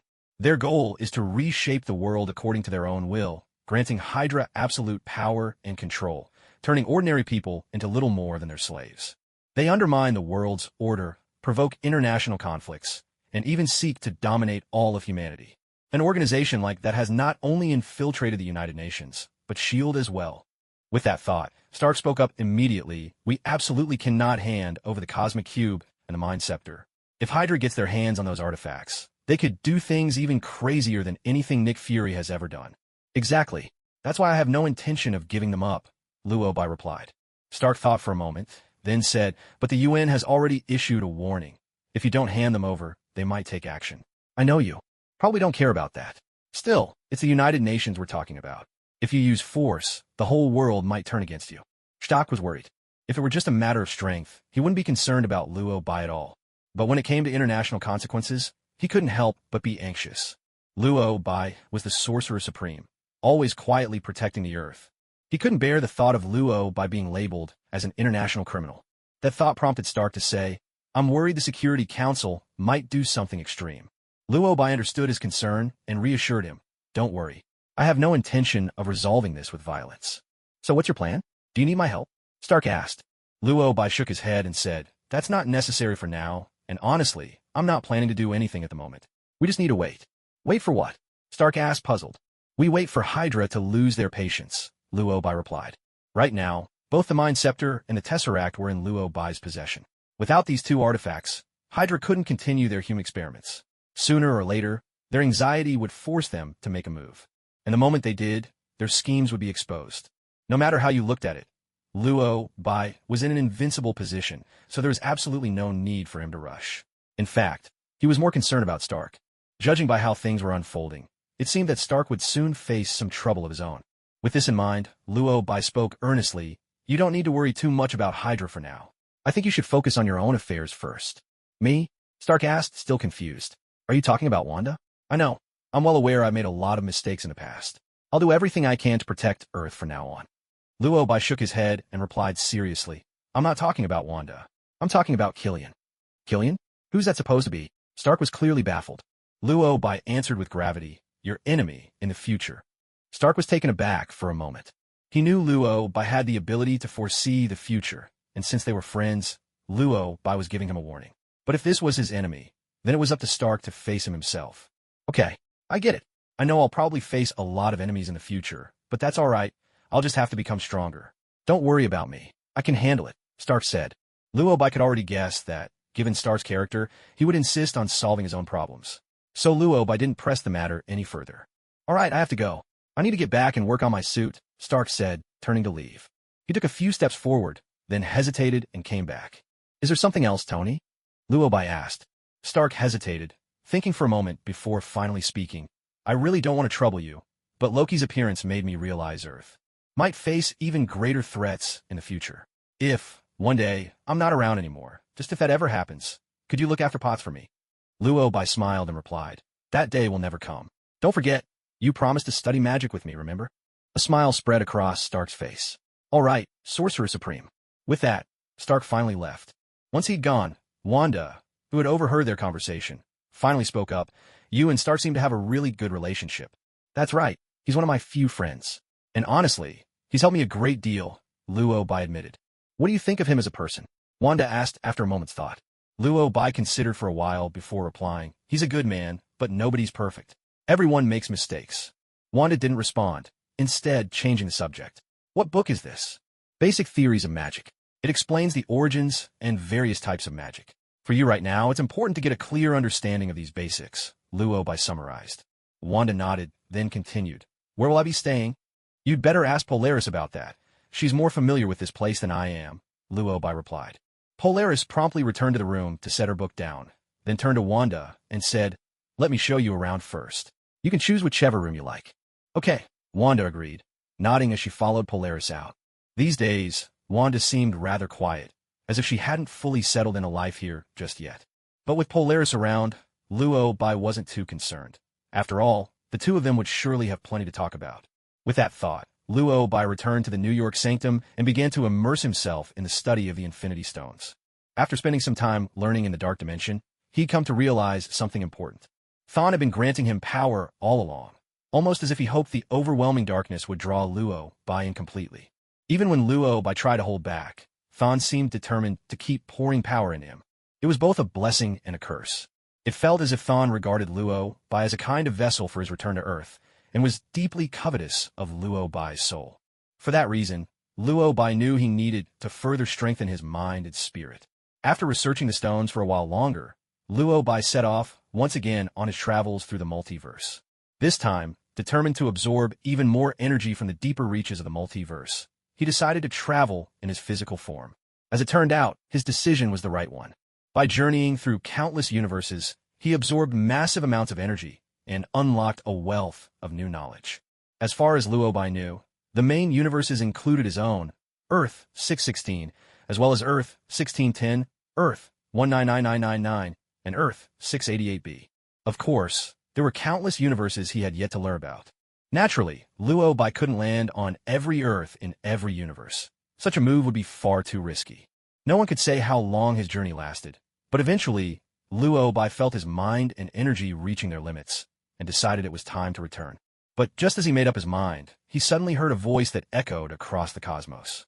Right after, a massive, boundless shadowy entity surged toward him. Luo Bai instinctively tried to block it, but the mysterious mass moved far too quickly. Before he could react, it crashed straight into Luo Bai's body. By the time Luo Bai realized what had happened, the unknown entity had already merged with him. Suddenly, an overwhelming hunger engulfed Luo Bai, wrapping him in its grip. Alongside it came a surge of immense energy and a torrent of unprecedented knowledge. Luo Bai was left utterly bewildered. That thing that just entered me was the power of the fairy. Wasn't this power supposed to be sealed away? How did it escape again? And it chose me as its host. So now I've arrived in the Earth, 1298 universe? Wait, I was just here for a little sightseeing. Why did you have to force yourself on me like that? Damn it, I am starving. Never in his wildest dreams did Luo Bai imagine this. He had simply gone on a trip through the multiverse, only to attract the attention of the power of the fairy at the end of his journey. Luo Bai knew a little about this force. Rumor had it that it was an ancient power, rarely mentioned, but those who knew of it understood just how formidable it was. Information about the power of the fairy was murky, because it appeared so infrequently. Data on it was incomplete. People's understanding was mostly speculation. Some believed it might have originated during the Big Bang. Its true name and nature remained a mystery, but it was classified as a cosmic element. The power of the fairy shared certain traits with the Phoenix Force. In some specific circumstances, it could even surpass the Phoenix Force in strength. The main reason for this belief was its ability to devour, whether planets, galaxies, living beings, or even other forms of power. The power of the fairy could consume them all. The most astonishing thing was that after devouring energy, the power of the fairy could stack that energy onto itself. In other words, once it absorbed a given power, it not only replicated all the abilities of that power, but also accumulated those abilities as its own. As for an upper limit, based on current records, there appeared to be no detectable limit to what the power of the fairy could absorb and amass. Put simply, it was a bottomless pit.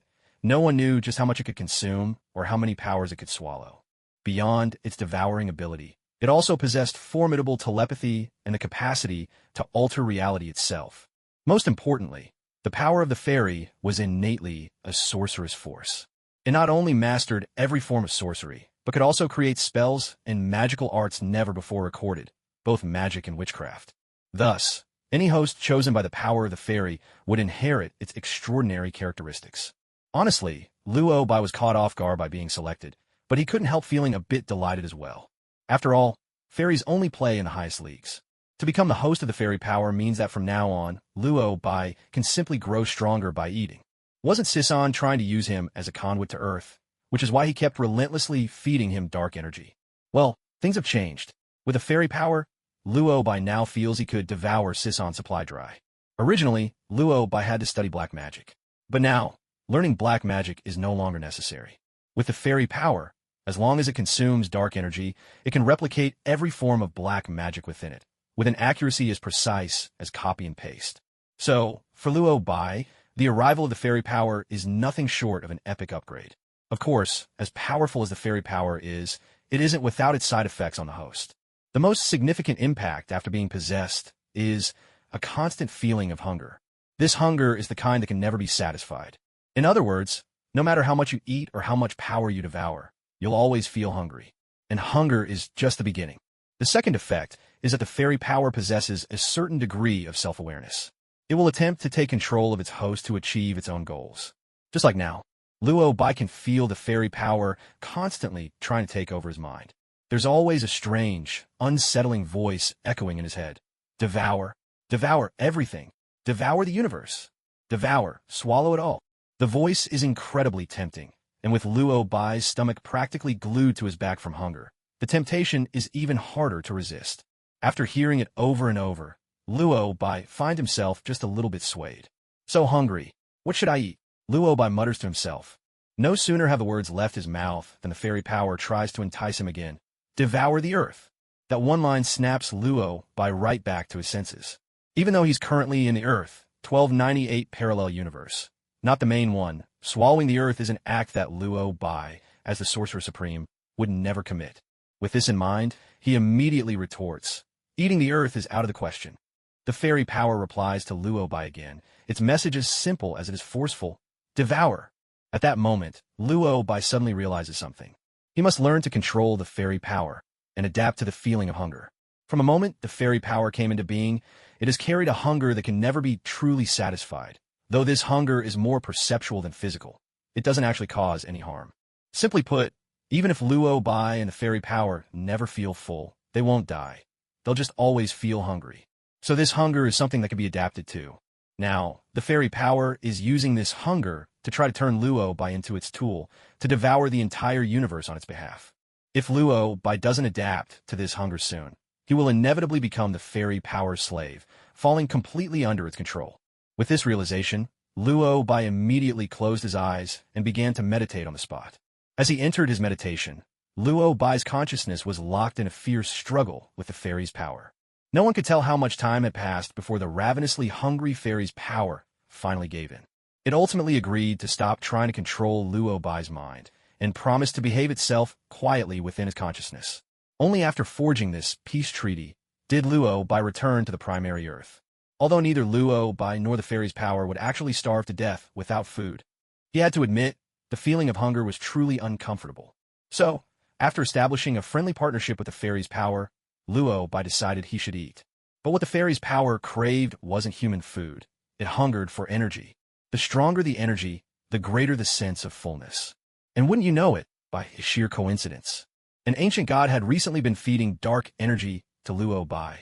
With that in mind, the very first thing Luo Bai did upon returning to the main universe was to open the gateway to the dark dimension and venture deeper inside. Just as he expected, while the entrance to the dark dimension didn't look particularly frightening, the further he went, the more the darkness gathered and pressed in. Demons and unspeakable horrors began to emerge from the gloom. Seeing this, Luo Bai immediately unleashed the fairy's power. Meanwhile, far away in a distant dimension, Thon sensed that something was amiss. He felt the power in his realm being drained at a staggering pace. The dark dimension, also known as the demon dimension in the Darkhold, was linked to Thon. But Thon himself could not cross directly into Earth through this realm, unless someone could reach the deepest part of the dark dimension and open the summoning circle to bring him forth. That was precisely why Thon had set his sights on Luo Bai. Thon believed that, if only he could drag Luo Bai into darkness, he would be able to control him, and in doing so, pave his own way to Earth. So Thon had been bestowing blessings upon Luo Bai, quietly feeding him strength to aid his secret training in the dark arts. He hoped Luo Bai would grow up fast and become a tool ripe for exploitation. But Luo Bai's willpower and spirit were astonishingly resilient, and his heart was pure, so he never succumbed to the darkness. This left Thon feeling increasingly anxious. He had assumed it would take more time before Luo Bai could be tempted. Who could have imagined that now, Luo Bai was devouring the power of the dark dimension with reckless abandon? Could it be the boy had finally seen the light? At this thought, Thon grew excited. As expected, no one can resist the allure of darkness. It looked like Luo Bai was about to fall at last. Thon's mind buzzed with anticipation. But as his excitement mounted, Thon suddenly realized something was off. Wait, something's not right. Isn't this guy absorbing a little too much all of a sudden? The dark dimension described in the Book of Darkness is the source that connects Thon's power and consciousness. At first, Thon was rather pleased. He thought Luo Bai had finally come to his senses, ready to fall into darkness, and was about to venture deep into the dark dimension. But in the next instant his smile faded. Luo Bai, just a human. Could he really withstand such immense dark power? It's true that human sorcerers can improve their physical capabilities through cultivation and borrowed strength. But there's a limit to the human body. This limitation has meant that, throughout history, almost no human has been able to bear the power of a deity, especially the likes of Ashanti and Thon, those ancient gods. Occasionally, these old gods would bless humans, granting them a measure of power. But in truth, the power these gods bestow upon humans means next to nothing to them. It's not that they're unwilling to give more. It's just that if they did, humans simply couldn't handle it. This alone shows just how fragile the human body is. All this time, Thon kept bestowing blessings and power upon Luo Bai.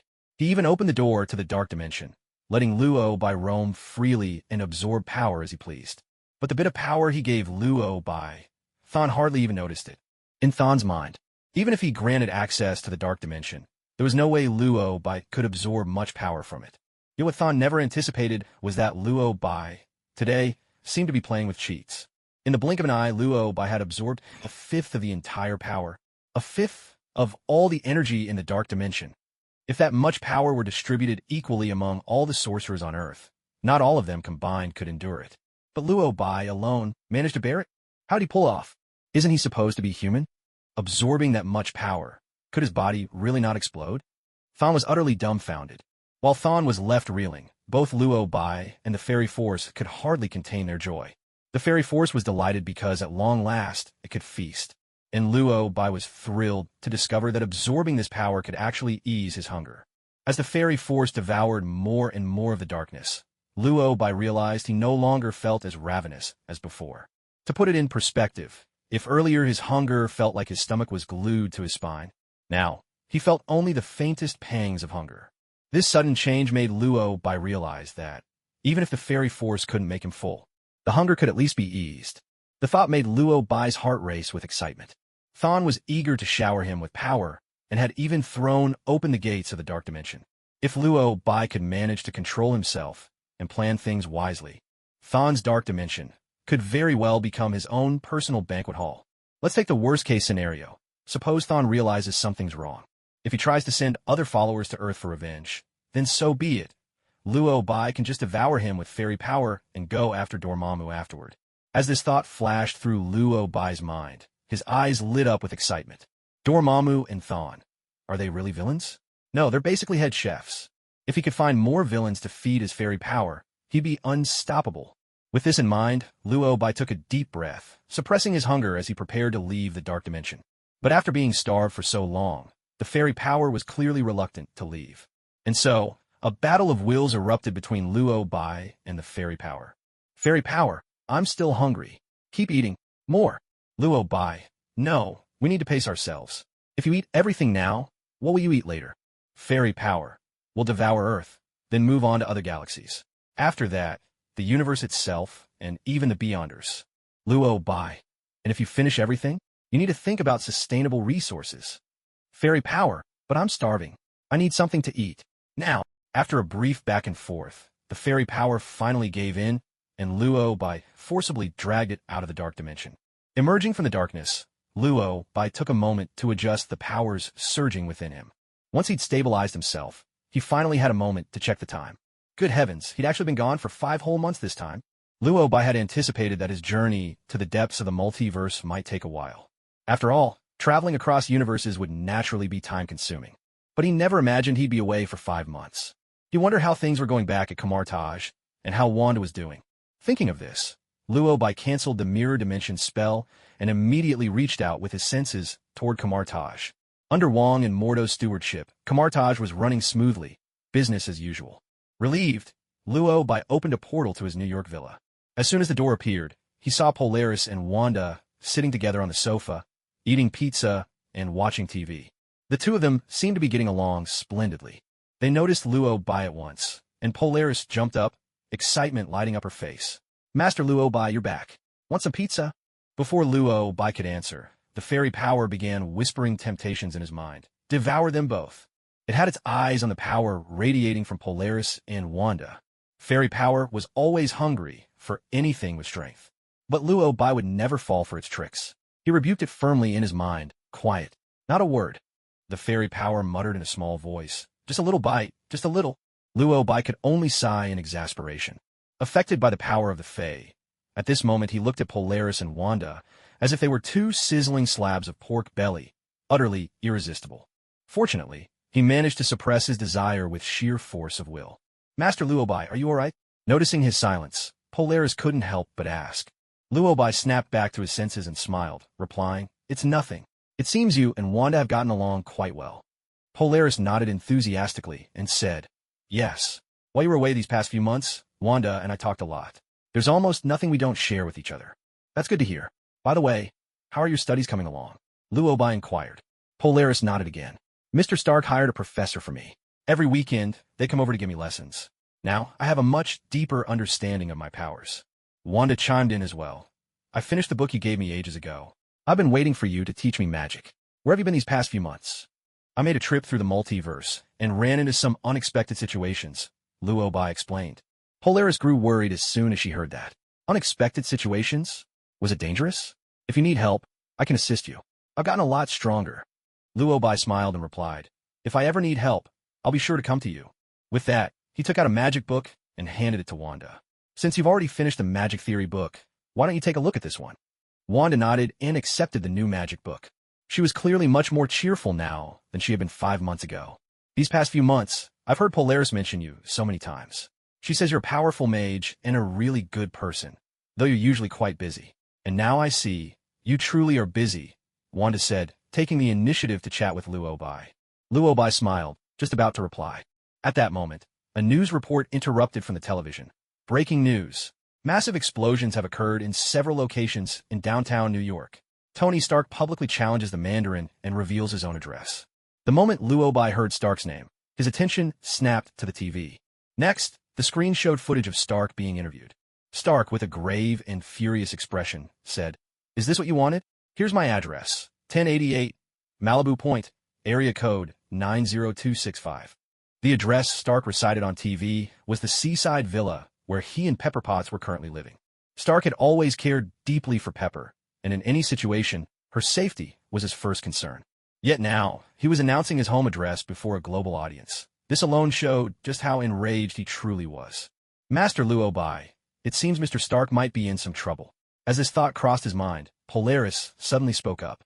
He's come looking for you quite a few times lately, and he seemed rather anxious. I know, Luobai replied calmly. His composure stemmed from the fact that he had long anticipated this situation. In fact, he distinctly remembered warning Stark to be cautious about this matter before he left. But at that time, Stark appeared determined to handle everything on his own, so Luobai hadn't pressed the issue. It was hardly a surprise that Stark would come looking for him now. With this in mind, Luobai decided it was time to check in on Stark. Wanda, I need to step out for a bit. In the meantime, have a look through this spellbook on your own. If you run into anything you don't understand, I'll explain it to you when I get back, Luobai instructed her. No sooner had he finished speaking than Wanda asked, Are you going to see Stark? That's right, Luobai nodded. Wanda didn't reply, but her smile faded from her face. It was clear she still harbored resentment towards Stark. She didn't even want to hear his name mentioned, let alone see any news about him. When she noticed the television was still broadcasting stories about Stark, Wanda picked up her book and quietly left for her room. Once Wanda had gone, Polaris lowered her voice and offered an explanation. Wanda's talked to me a few times about what happened between her and Mr. Stark. I've tried to talk her through it, but she just can't bring herself to fully forgive him. There was a hint of guilt in Polaris's tone. It was obvious she felt responsible for failing to help Wanda let go of her grudge. But Wanda's hatred for Stark had been festering since childhood. How could a few words from Polaris possibly erase it overnight? With that thought, Luobai offered her some comfort. This isn't your fault, Lorna. Give Wanda a little time. I believe she'll come to terms with it. Now, I should get going. With those words, he opened a portal, setting its destination for Stark's oceanfront villa. At that moment, Stark was deep in research in his villa's underground lab, his face set in a stern expression. If one looked closely, they could see the barely contained anger simmering beneath his calm exterior. As Stark focused on his work, he suddenly sensed something was off. A familiar golden ring appeared before him. It was a portal. The instant he saw the familiar figure step through, the tension on Stark's face melted away. All traces of sternness and anger vanished, replaced by unbridled excitement and joy. Luobai, you're finally back, Stark exclaimed, striding forward with relief and enthusiasm. Compared to Stark's exuberance, Luobai remained collected. I heard from Polaris that you've been looking for me lately. It sounds like you've run into some trouble, Luobai said, getting straight to the point. When this topic came up, Stark's expression grew serious. You're right, I have run into some trouble. No, actually, it's not me who's in trouble. It's Happy. Well, no, this is really my problem. But Stark tried to explain what had happened recently. But with his mind in utter chaos, his words quickly turned into a tangled mess. Seeing that he couldn't organize his thoughts, Luobai interrupted him. Tony, you're really anxious right now. Stark fell silent, then let out a sigh. A moment later, he spoke again, his voice heavy with frustration and grievance. I admit it, Luobai. I'm anxious. Something happened to Happy. He's in a hospital now, and the doctor said they don't know if he'll pull through. Happy, full name, Happy Hogan. He was the driver and bodyguard Stark had hired. Of course, that was only their official relationship. Because Happy had once saved Stark's life, the bond between them was more like that of true friends than just employer and employee. Now that something had happened to Happy, it was only natural that Stark was deeply worried. What made it worse was that, as Iron Man, he hadn't even managed to protect the people closest to him. This failure left Stark overwhelmed with guilt. Realizing how chaotic he'd become, Stark's mood sank further, and he sounded utterly helpless. You know, Luo Bai, I'm Iron Man, a genius. These days, everyone calls me a superhero, and I have fans who adore me. But I couldn't even keep the people around me safe. That so-called Mandarin keeps launching terrorist attacks, and I can't even find out where he is. I just feel so useless, Luo Bai. Doubt and self-reproach colored every word. Luo Bai couldn't help but try to comfort him. Don't think like that, Tony. Everyone runs into trouble. If you doubt yourself every time, you'll never get stronger inside. You need to let your heart become stronger.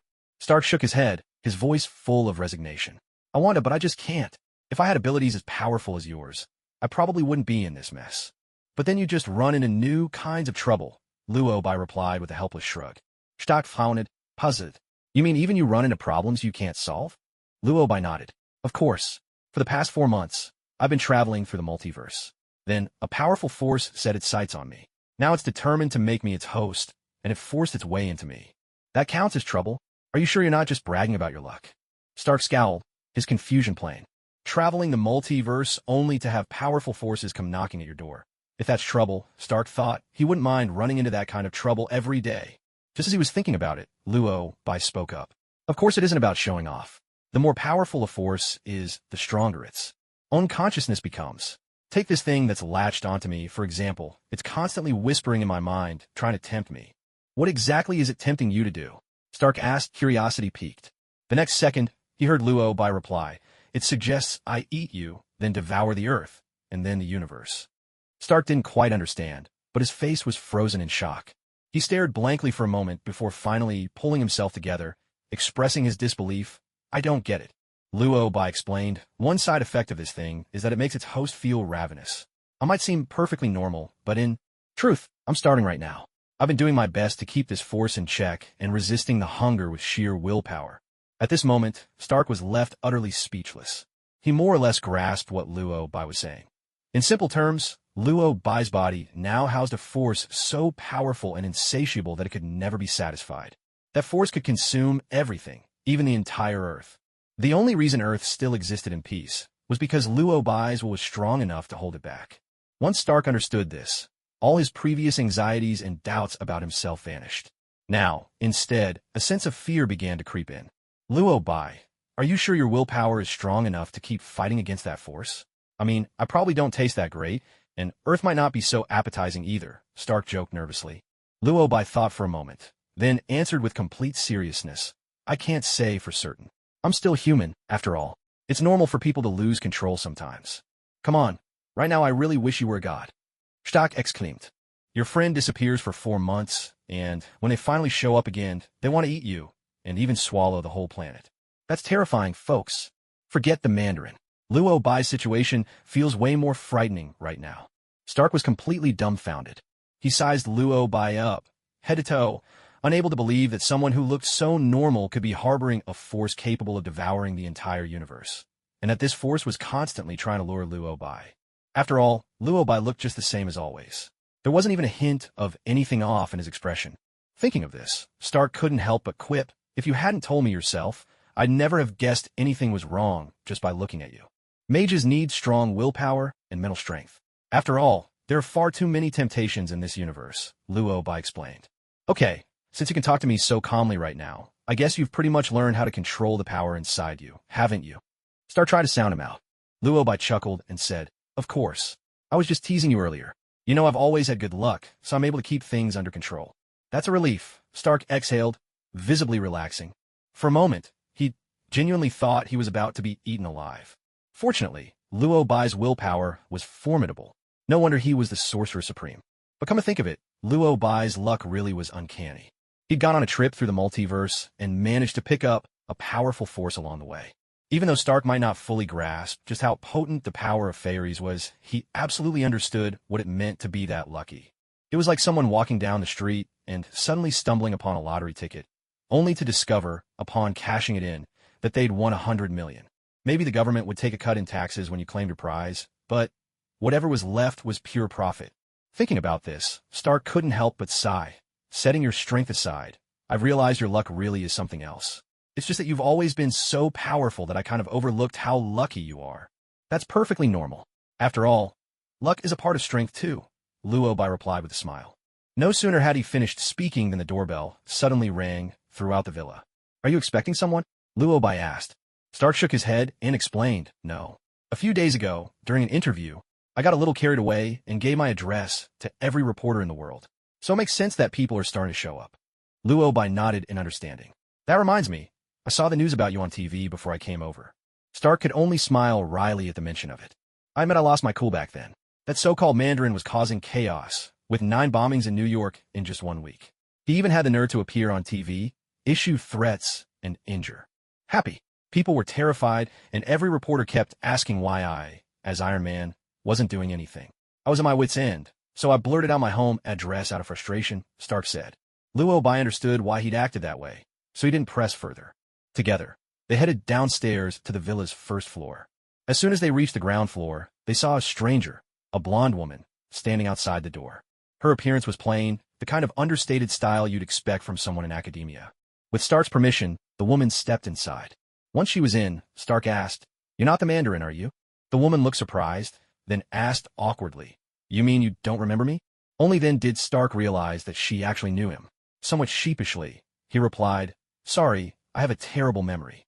I can't even remember what I had for breakfast this morning." The beautiful woman didn't seem interested in exchanging more pleasantries. She spoke up with a grave tone.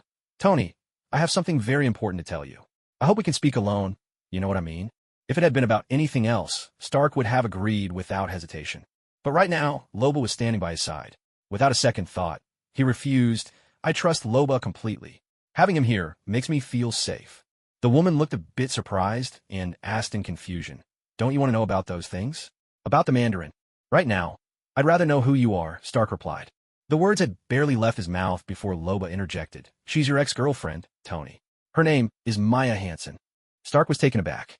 After thinking it over for a moment, he nodded. "That does ring a bell. But why would you know anything about the Mandarin?" "Because she's involved," Loba answered. Before Maya could explain, Stark had already subdued her in an instant. "I suggest you come clean about everything," Stark warned her. "Otherwise, I can't guarantee I won't hurt you, even though I really don't want to hurt a woman." It was clear that Maya's face was flushed with anger. She couldn't comprehend it, so she lashed out, "Stark, I'm your ex-girlfriend. No matter what, we had something real. You're just going to believe this man and attack me without even letting me speak." Stark was genuinely puzzled. "Why is that so strange?" Maya snapped. "Of course it's strange. Are you saying I don't even deserve a chance to defend myself in your eyes? If Loba says you were involved, then you were. I trust him completely, so I won't believe a word you say in your defense. Just tell me, what's your connection to the Mandarin?" Stark's tone was serious. Maya was speechless. Damn it. Maya took a deep breath, still wanting to explain. "I swear I didn't." But before she could finish, Stark cut in, "Be honest. You know how much I hate the Mandarin. Don't give me a reason to hate you too." Seeing Stark's resolve and realizing he wouldn't listen to a single word of explanation, Maya finally gave in. Fine. I'll tell you the truth. I was involved in all of this. But I was forced." "Tony," she said, trying to sound pitiful. But Loba immediately exposed her. No, she wasn't forced. She was a willing participant. Maya fell silent, compelled to look at Loba. "You think you know everything, don't you?" Maya demanded angrily. Stark spoke up before Luo could even say a word. "Of course. He's a sorcerer. He knows everything. Nothing that happens on Earth escapes his eyes. He protects the planet, so you should show him some respect. You can't talk to him like that." Maya couldn't help but let out a laugh of exasperation. Her ex-boyfriend was actually siding with another man to criticize her. She used to think Stark had some feelings for her. But now, it seemed that in Stark's eyes, she didn't even measure up to this one man. With that realization, Maya gave up resisting. "Yes, I joined on my own free will." "You actually joined the terrorists? How did I ever end up with an ex-girlfriend whose values are so off?" Stark blurted out in disbelief. Maya immediately raised her voice in protest. "They're not terrorists. The Mandarin is just an actor. It's all a show for the world. In reality, the one pulling the strings behind the scenes is Killian." Stark's brow furrowed. He remembered now. Killian was the guy who'd been spending a lot of time with Pepper recently. And Luo had mentioned Killian before, saying he'd be an enemy in the future. Stark hadn't understood it then, but now everything clicked. No wonder those reporters had been targeting him. So all of this was aimed at him. What exactly does he want to do? Stark pressed it. "He's developing the extremist virus," Maya answered seriously. "Extremist virus?" Stark muttered to himself, puzzled by the faint ring of familiarity the name carried. Realizing something, Stark quickly added, "I think I've heard that name before." Hearing this, Maya grew even more frustrated. You remember the extremist virus, but not me? Stark looked apologetic. I'm sorry, but maybe it'd be better if you just explain what the extremist virus actually is. Maya took a deep breath, then began to explain. The extremist virus is a serum that enhances all human abilities, strength, speed, reaction time, everything. It can even regenerate cells, giving people an incredible healing factor. It could make someone with a disability normal again. We're still testing more functions. Essentially, it's a piece of biological research. Stark understood. So, Killian was working on a serum that could make the disabled whole again, and turn ordinary people into superhumans? Did he succeed? Stark asked again. Maya shook her head. It's not a complete success yet. The experiments ran into problems. We found that most people who used extremists suffered side effects. They would explode. At that, Stark suddenly saw the whole picture. In simple terms, Killian was secretly conducting human experiments in biotechnology. However, because the experiment had dangerous side effects that could cause explosions, in order to prevent the American government from noticing anything unusual, he hired an actor to play the part of a terrorist. That actor was the same person who appeared on television as the Mandarin.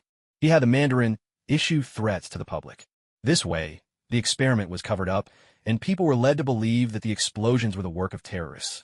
After learning the truth about all of this, Stark was furious. Maya, I can't believe you actually helped Killian with human experiments.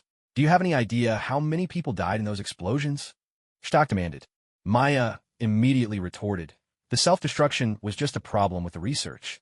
The extremist virus is essentially an even more powerful serum than the super soldier formula. We can still improve it. I don't care about any of that. What I really want to know is why you came to find me today, Stark pressed on.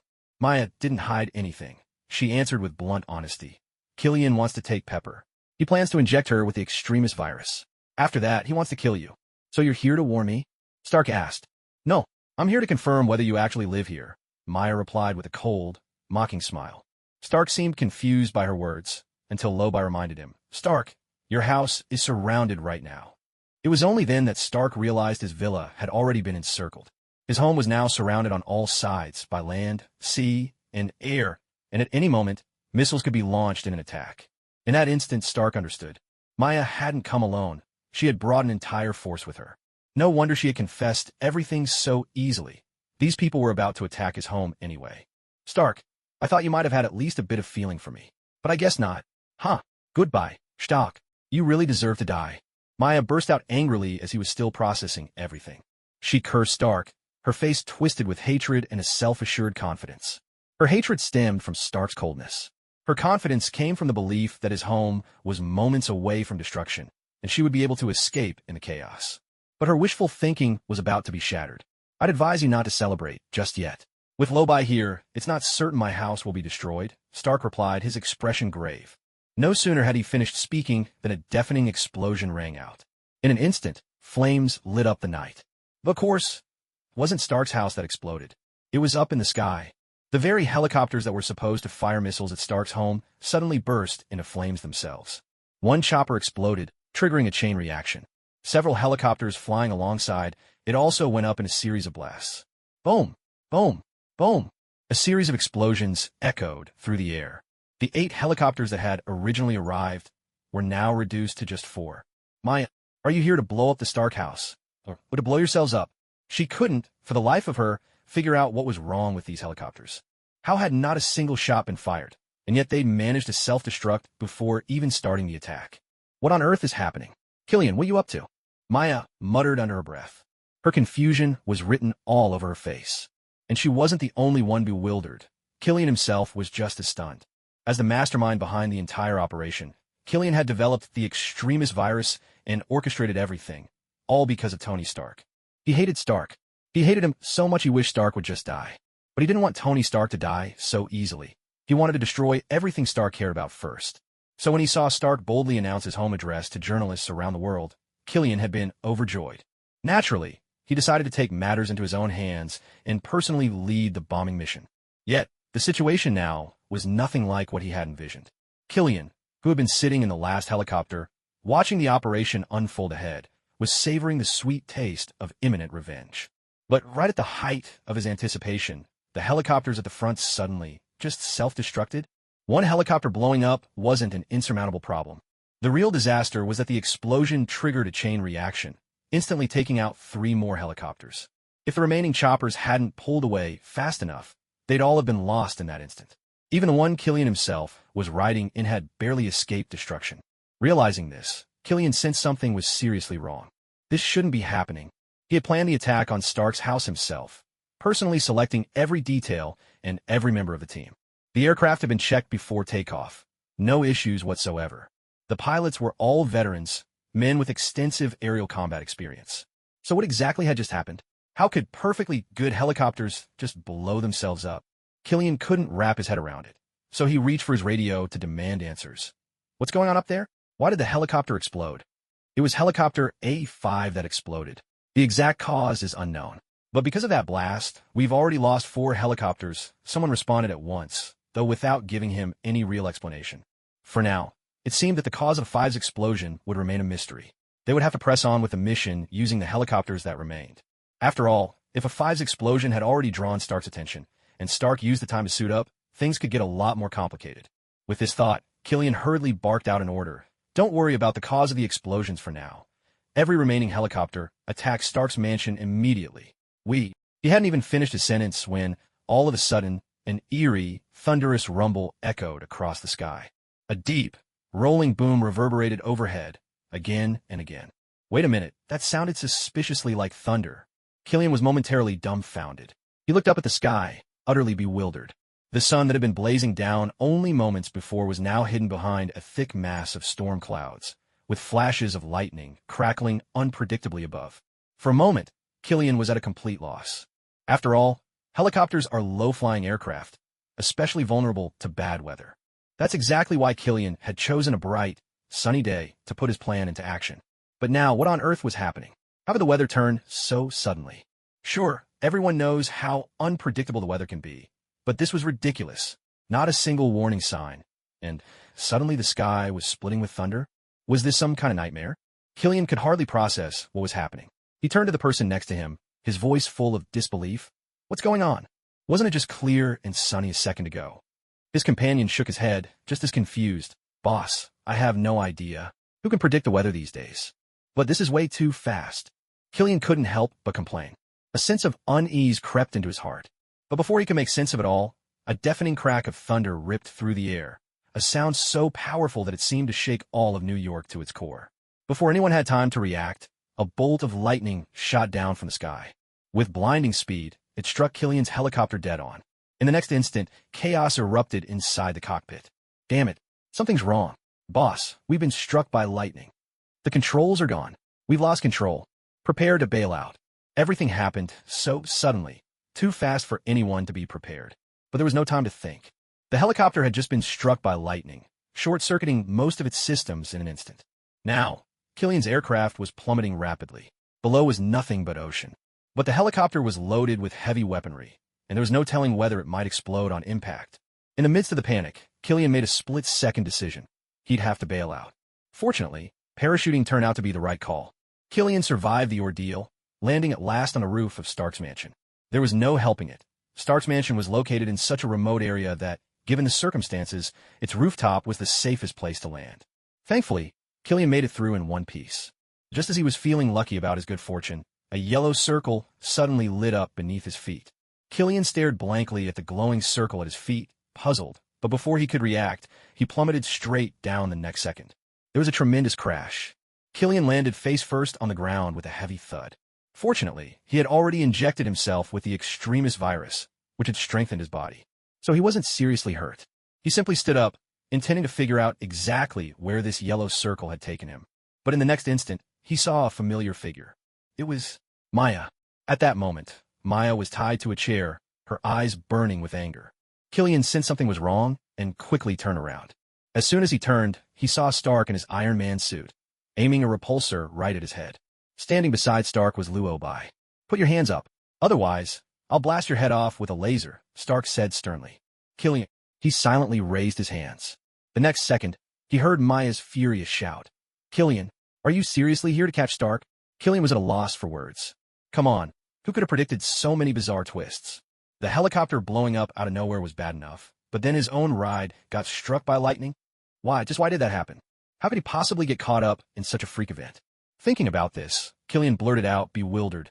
Honestly, I feel like nothing today has gone according to my plan. I have no idea how things turn out like this. Would you believe that the helicopter I was just in got struck by lightning?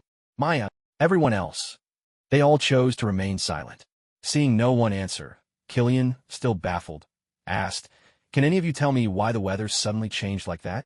Stark, could you give me a scientific explanation for everything I just went through?" Stark was silent for a moment before replying, "Well, honestly, I kind of feel sorry for you."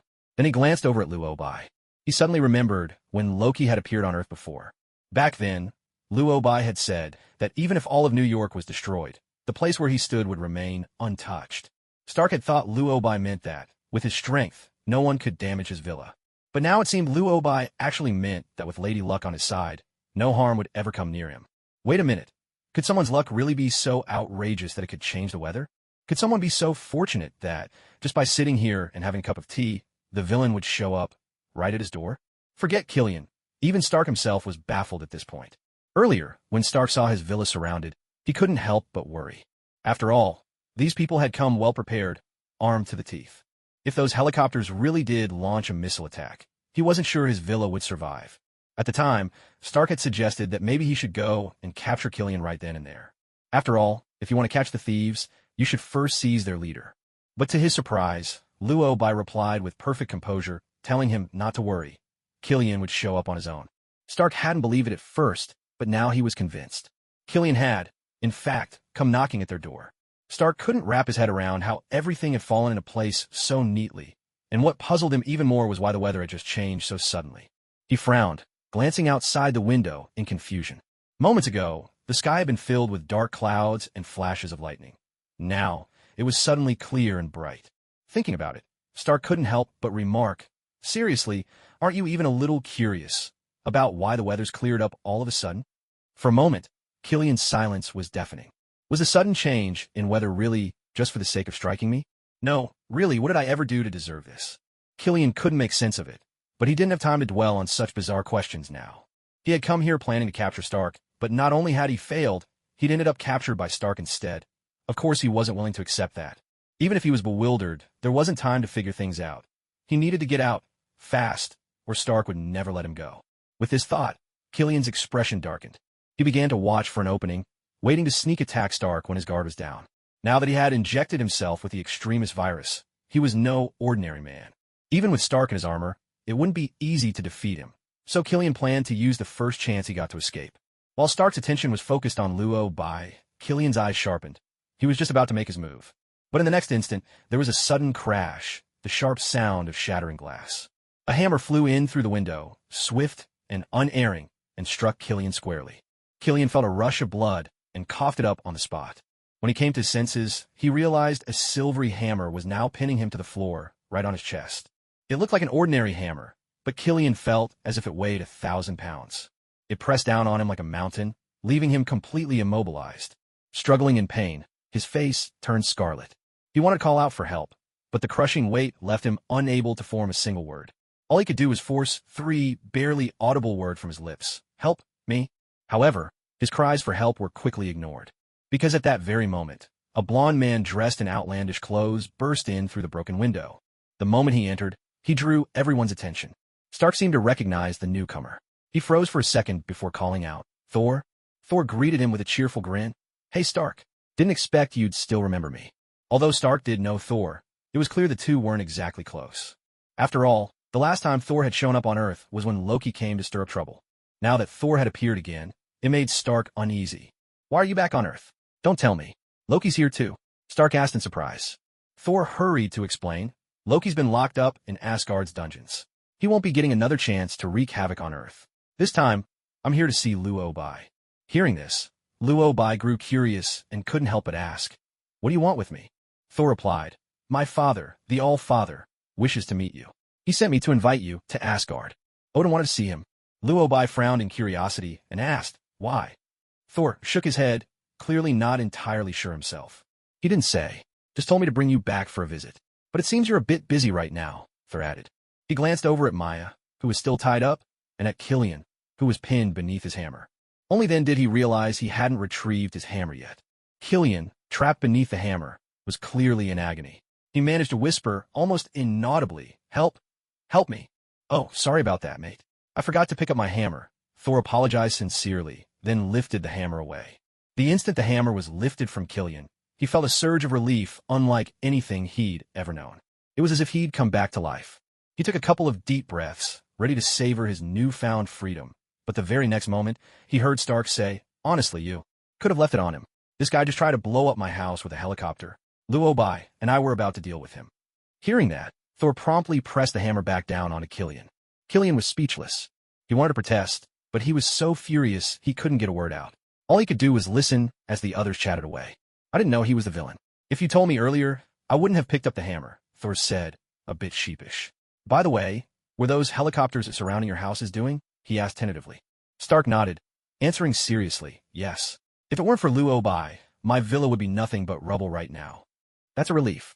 When I arrived, I triggered a thunderstorm, and I noticed a few unlucky helicopters seemed to get struck by lightning. I was actually quite worried about that," Thor explained. It was only then that Stark finally understood. He had been wondering why the weather had changed so suddenly. Turns out, it was because Thor had come to Earth. This guy is the god of thunder, after all. Every time he shows up, it's always with wild winds and flashing lightning. Thinking about it that way, it all made much more sense. "Well then, I should really thank you for taking care of those helicopters for me," Stark remarked with feeling. Thor waved his hand in his usual hearty manner and said, "No need for that. I didn't really mean to help you. It was just a coincidence." "True enough," Stark muttered under his breath. If it wasn't for Luo Bai's luck, there's no way Thor would have appeared right then and just happened to deal with those helicopters. It was all a bit too much of a coincidence, wasn't it? That thought prompted Stark to joke, "Honestly, it's Luo Bai's luck I should be grateful for." "What luck?" Thor didn't quite follow, so he just asked out of courtesy.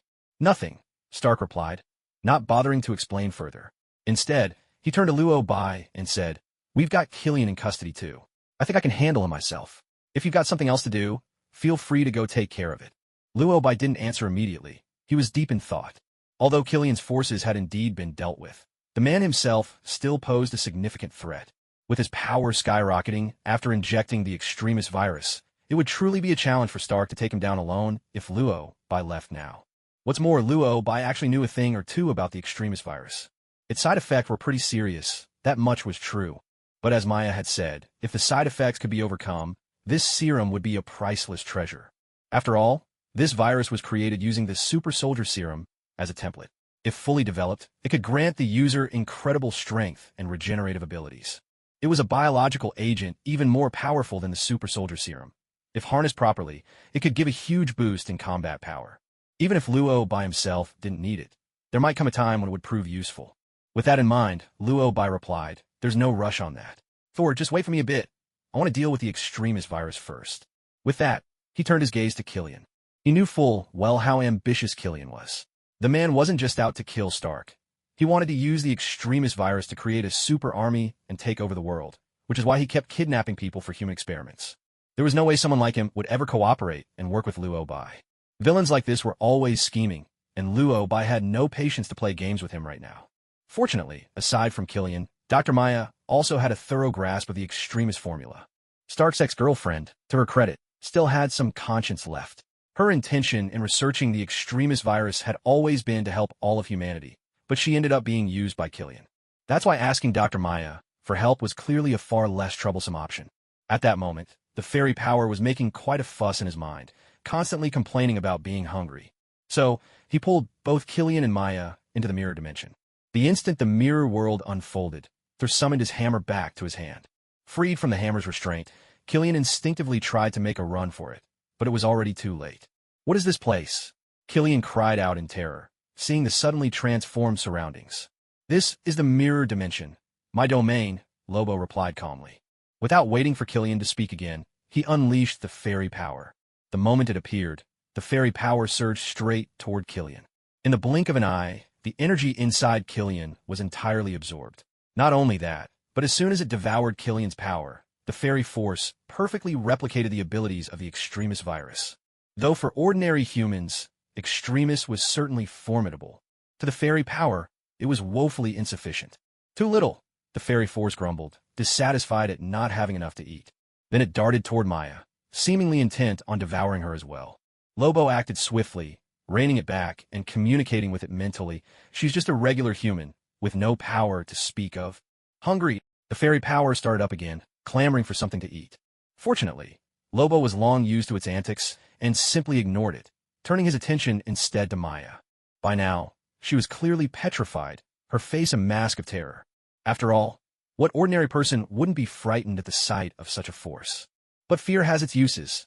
Terror makes people obedient. With that thought, Lobo left her be and dissolved the mirror world. As Lobo and Maya emerged from the mirror dimension, Stark immediately asked, "Where's Killian?" "He's been dealt with," Lobo replied coolly. Before Stark could ask more, Lobo continued. "After creating the Extremis virus, Killian began conducting secret human experiments. He wanted to use Extremis to rule the world and control humanity. He has a secret base filled with people who have been transformed by the virus. Tony, you'll probably need to go there yourself." At these words, Stark's expression turned serious. "I'll do it. Do you know the exact location?" "It's here," Lobo said, handing him a slip of paper with an address written on it. Stark was never one for patience. After learning the address, he immediately wanted to rush over, but fortunately, Luobai stopped him.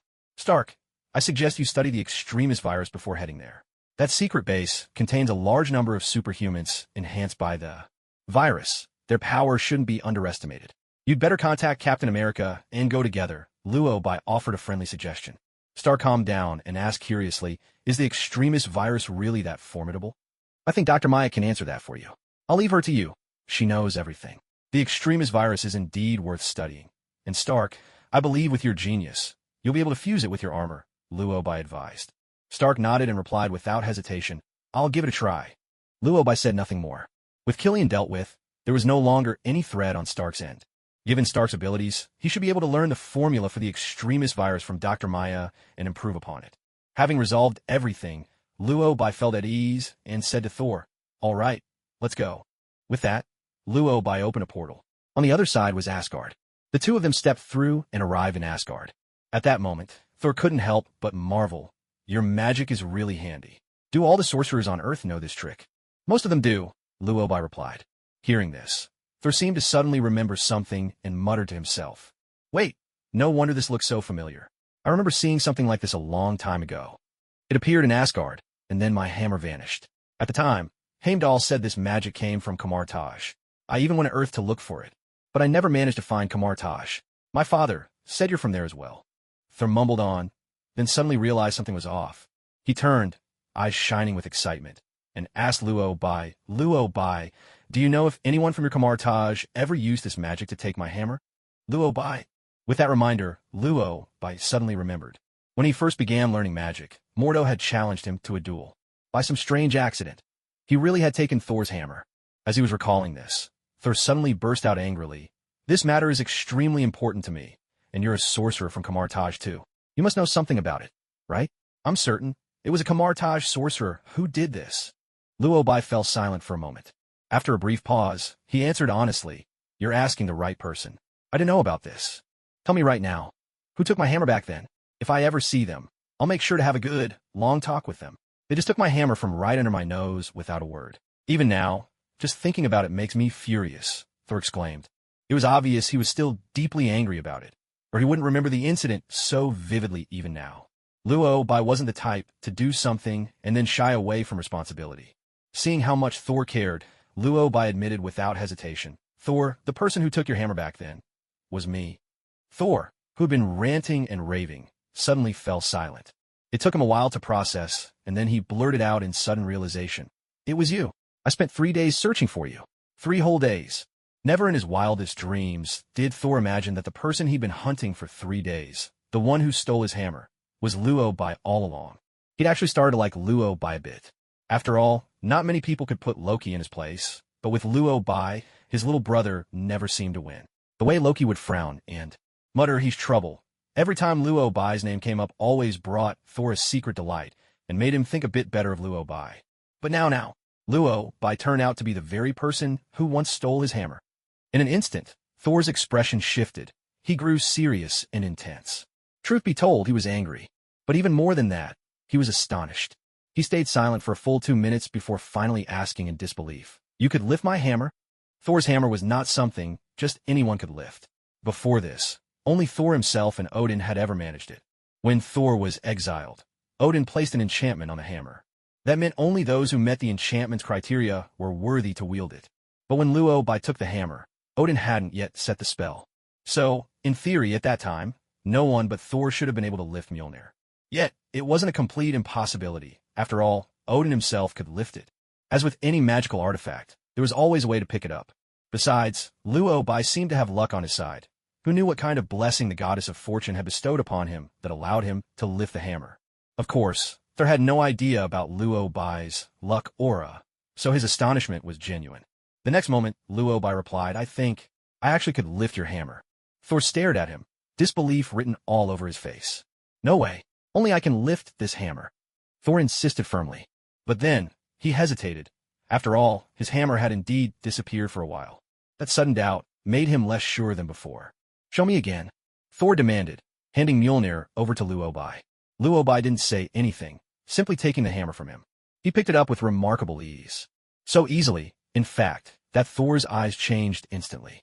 His expression, it was exactly like Odin's had been when he discovered that Gungnir had chosen Luobai as its master. There was shock, but more than that, utter disbelief. A moment later, Thor muttered under his breath, No way. How is this even possible? Watching him, one could almost believe the sky was falling. Feeling a bit awkward, Luobai handed Mjolnir back to Thor and explained, Honestly, I didn't mean to take your hammer in the first place. At the time, I was just starting to learn magic, and my grasp of summoning spells wasn't quite there yet, so things got a little mixed up. It was a total accident. He tried to soothe Thor's bruised ego, but Thor didn't seem comforted in the slightest. He just kept muttering to himself, This can't be right. I'm supposed to be the only one who can lift it. Thor glanced at Mjolnir, then tossed it away and called it back with a gesture. It seemed he was even beginning to suspect that his hammer had somehow been switched. Seeing that Thor was too wrapped up in his own hammer crisis to pay him any attention, Luobai quickly made up his mind to leave. Thor, I'll head out now. Your father's still waiting for me. But Thor didn't respond, frowning and still muttering. How could Luobai possibly lift this hammer? No one else is supposed to be able to. What's going on? Seeing he wasn't going to get a reply, Luobai turned on his heel and dashed off. By the time Thor snapped out of it, Luobai was already gone. Luobai, come back. Show me again just once. This doesn't make sense. What? Thor called after him. By then, though, Luobai had already reached the Grand Hall of Asgard. The familiar throne room awaited, with Odin still seated on the high throne. Clad in golden royal armor, Odin looked even older than the last time they'd met. Your Majesty, Luobai greeted him respectfully. Odin nodded, his face softening with a gentle smile. You've arrived. Did you ask Thor to bring me here for something specific? Luobai inquired. Odin didn't answer directly, instead asking, Gungnir, have you grown accustomed to using it? I haven't had much occasion to use it yet. Artifacts like that aren't exactly easy to put to use on Earth, Luobai replied with a smile. Odin nodded again. His face was calm, betraying no emotion. It seemed he had already come to terms with parting with Gungnir. It's a formidable weapon. It has been my companion through countless years, commanding awe and respect from gods and monsters alike. I believe, with your abilities, you will be able to unlock its full potential, Odin said, a note of nostalgia and trust in his voice. Luobai nodded in agreement, smiling as he replied, That truly is a remarkable weapon. After their conversation about Gungnir, Odin finally returned to the main topic. I truly had no intention of disturbing you. For a long time, Kamartaj and Asgard had little contact with one another. The previous Sorcerer Supreme, the Ancient One, and I each fulfilled our own duties, guarding the realms entrusted to us. But ever since you took office, things have become different, Odin said. Luobai asked curiously, How are things different? Odin's brow furrowed, his expression deeply troubled. It seemed as though he was struggling to find the right words to begin. He paused for a moment before finally asking, Sorcerer Supreme, have you ever heard of Ragnarok? After thinking for a moment, Luobai nodded, I've heard of it. When Ragnarok was mentioned, Odin appeared utterly weary.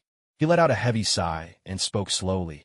I once drank from the well of wisdom, trading one of my eyes for boundless knowledge and the power to foresee the future. I foresaw Ragnarok, and I foresaw that Thor would bring it to an end. But lately, in my visions of the future, you have begun to appear. I've started appearing in his visions? Luobai was confused, clearly not understanding what Odin meant. I'm afraid I don't quite follow, Luobai admitted. Nor do I fully understand. But my wisdom tells me that you will be the key to Ragnarok, Odin said. Luobai frowned. Before he could speak, Odin continued, Gungnir was forged from the world tree. Perhaps it chose you for precisely that reason. Once he'd finished, Odin gestured to the eye of Agamotto hanging around Luo Bai's neck and asked, "When you use it, can the time stone show you your own future?" "No, it can't," Luo Bai answered honestly. And, come to think of it, that was rather strange. When he'd obtained the time stone, Luo Bai tried to use it to glimpse into his own future. But that was when he discovered that the timelines of the future contained almost no records related to him at all. No wonder the Ancient One had once said she couldn't see his future. It was because the time stone hadn't recorded anything about him in the first place. "That explains it," Odin said, suddenly enlightened by this train of thought. "My suspicions were correct. You do not belong to this world, so you are not recorded in the timeline. Yet you remain here, and the Ancient One even chose you as the Sorcerer Supreme. That proves your presence has become the center of the universe." "The center of the universe? What do you mean by that?" Luo Bai asked. Odin considered for a moment before giving his answer. "In this universe, everyone's fate is predetermined. That's why the time stone can reveal almost everyone's future, except for yours. You should be able to travel through the multiverse. When you do, you'll discover that on the Earths of other universes, there may be other Starks or others entirely. But you are unique. There isn't a second version of you anywhere in the multiverse. That makes you the only human capable of choosing and changing your own fate. You will be the key to Ragnarok because you may very well bring about its end, or you might be the one to set it in motion. Everything depends on your own choices." At this, Luo Bai finally understood. Of course, he was someone who had crossed over from another world. That proved he never truly existed in this universe in the first place. So it was natural there would be no trace of him in its timeline. Every record of his existence here would have to be created by his own hand. With this realization, Luo Bai felt things start to make sense. No wonder Odin had summoned him today. Suddenly, you discover the appearance of someone who can decide the fate of Asgard, and even the universe itself. For a ruler of Odin's stature, it was only natural to have some concerns. With this in mind, Luo Bai couldn't help but ask, "Is that why you call me here today, Allfather? To warn me?" Odin shook his head and spoke plainly. "No. You should know that Ragnarok is about to begin. My time is running short. Soon, Thor will ascend as the new king of the gods. If Ragnarok truly destroys Asgard, it won't bode well for Earth. You must also realize that within the vast multiverse, there are countless powerful beings. Kamartaj and Asgard might well find common ground for cooperation." Luo Bai understood and asked, "So you hope that I'll work together with Thor?" "I know that, as he is now. Thor isn't yet powerful enough to be your partner, but he will grow. Even I can sense your uniqueness, which means that sooner or later, the true gods of the multiverse will notice you as well. The interests of Asgard and Kamartaj are aligned. The threats we face come from beyond Earth. We are not enemies, but allies." When Odin foresaw that Luo Bai would become the key to Ragnarok, he realized he had underestimated both the Ancient One's judgment and the capabilities of this newly appointed Sorcerer Supreme. And so, negotiations became necessary. Though Odin and the Ancient One had indeed established a mutually beneficial relationship in the past, that was the business of the previous generation. The dynamics of this new era remained uncertain. Odin figured that, knowing Thor's headstrong nature, the young god was unlikely to discuss cooperation himself, so the responsibility fell to him. Now that Luo Bai understood Odin's purpose for calling him here, he knew how to respond. After all, Odin was right about one thing. Kamartaj and Asgard are allies, not adversaries. Their common enemy was something beyond Earth gods. With this in mind, Luo Bai responded, "You need not worry about this, Allfather. The Earth does indeed need Asgard." His meaning was clear. Asgard and Kamartaj would continue as they always had, with nothing changing. As the Sorcerer Supreme, he would not be the one to start a war. Hearing this, Odin was visibly pleased. He was about to say more, when suddenly Thor burst in. "Luo Bai!" Thor shouted the moment he entered the hall. Before Odin could react, Thor strode right past him and called out to Luo Bai in a booming voice. "Luo Bai, tell me, how on earth did you lift my hammer?" Luo Bai could only sigh helplessly. He hadn't expected Thor to still be hung up on the matter of the hammer. Clearly, it meant a lot to him. "I honestly don't know," Luo Bai replied, a hint of resignation in his voice. "Maybe I just got lucky." "Impossible. No one but me can lift this hammer." Thor protested, clearly agitated. For as long as he could remember, being the only one worthy of lifting the hammer had been Thor's greatest point of pride. And now, out of nowhere, Luo Bai had managed to do it. Thor was beside himself with frustration. "If you could lift my hammer, that means you must be strong. Come on, let's have a match. I want to see what you're made of," Thor challenged. Having someone else lift his hammer was humiliating enough. But what stung even more was that Luo Bai was the one who had secretly taken it before. Thor simply couldn't let it go. He wanted to test Luo Bai and see, once and for all, who was stronger. But before he could even reach for his hammer, Odin's voice thundered through the hall. Thor. Only then did Thor pause, turning to Odin with frustration. Father, this sorcerer stole my hammer last time. Odin was completely taken aback. Before he could ask, Thor went on, Father, when I was in Asgard before, someone used magic to take my hammer. It was a sorcerer from Kamartaj. I just asked Luo Bai, and he admitted it. It was him. Father, this sorcerer is provoking Asgard. At that, Odin suddenly recalled. Yes, there had been such an incident. Thor had been asking about Kamartaj at the time. Odin immediately sensed something was off. How had Thor managed to antagonize the sorcerers of Kamartaj? Back then, he'd scolded Thor about it, and thought no more of the matter, never expecting Thor would still remember. As Odin pondered, Luo Bai spoke up. That incident did happen, but it was truly an accident. Odin replied at once. Sorcerer Supreme, there's no need for you to explain further. After saying this, he turned to Thor with a look of utter disappointment, as if he couldn't believe how foolish his son was. Thor, you're the god of thunder. How could you even fail to keep an eye on your own weapon? Odin scolded harshly. Thor was completely dumbfounded. Wait, how did this end up being my fault? Father, he used magic. Thor tried to explain, but in the very next moment, Odin interrupted furiously. Are you really making excuses for your own incompetence? You should be ashamed of yourself. Father, Thor seemed eager to defend himself, but before he could finish, Odin cut in, his voice tinged with disappointment. Thor, I think you still need more experience. Thor was clearly at a loss. Odin, on the other hand, was simply exasperated. It had taken him quite some effort to secure peace between Asgard and Kamartaj. If Thor ruined this relationship over a hammer, Odin thought he might just explode with anger. With that in mind, Odin turned to Lockby and said, Thor has a fearless spirit, just like I did in my youth. But such recklessness inevitably leads to mistakes. Gungnir is not merely a weapon. It is also a symbol of my authority. If Thor ever steps out of line, you can use Gungnir in my stead to teach him a lesson. Was Odin entrusting his son to Lockby? Granted, Thor was no match for Lockby at the moment. Still, Lockby knew he had to show Odin some respect. Teach is too strong a word. Let's just call it a friendly sparring session, Lockby replied. The next moment, Thor, still bewildered, asked, What Gungnir? Odin took a deep breath, then announced, I've already given Gungnir to Lockby. What? Thor was stunned. Gungnir was his father's signature weapon, the ultimate symbol of the king of gods. His father had given Gungnir to Lockby? Thor froze, staring at Odin in disbelief. After a long moment, Thor finally managed to say, Father, I'm your son. Odin was on the verge of exploding, though he couldn't exactly admit he'd run off with Lockby and Gungnir. That would be far too humiliating, so he could only insist it was a gift. But now, after Thor's words, Odin's face turned even darker. Taking a deep breath, Odin said sternly, Precisely because you are my son, Thor, you need to grow up quickly. I do not believe you are ready to be king yet. You require more experience. Therefore, I am entrusting the Sorcerer Supreme to guide you in your trials ahead. Should you make any mistake, the Sorcerer Supreme who now holds Gungnir has the authority, as my representative and all-father of the gods, to discipline you. Thor? He looked at Lockby in utter disbelief. Before Lockby could speak, Odin commanded, Sorcerer Supreme, take out Gungnir and show him. Luo Bai thought for a moment, then decided to use a summoning spell to bring forth Gungnir. The instant Luo Bai actually produced Gungnir, the look on Thor's face was a sight to behold.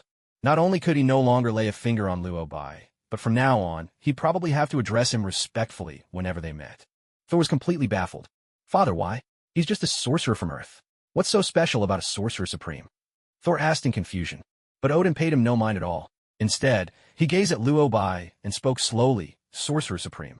I hope today's conversation will shape how you view Asgard in the future. Thor still has much to learn. In this moment, Odin was no longer a god king. He was simply a father hoping to clear the path ahead for his son. His sincerity was unmistakable, and Luo Bai responded in kind. Asgard and Kamartaj will always be allies, as long as Asgard keeps its word.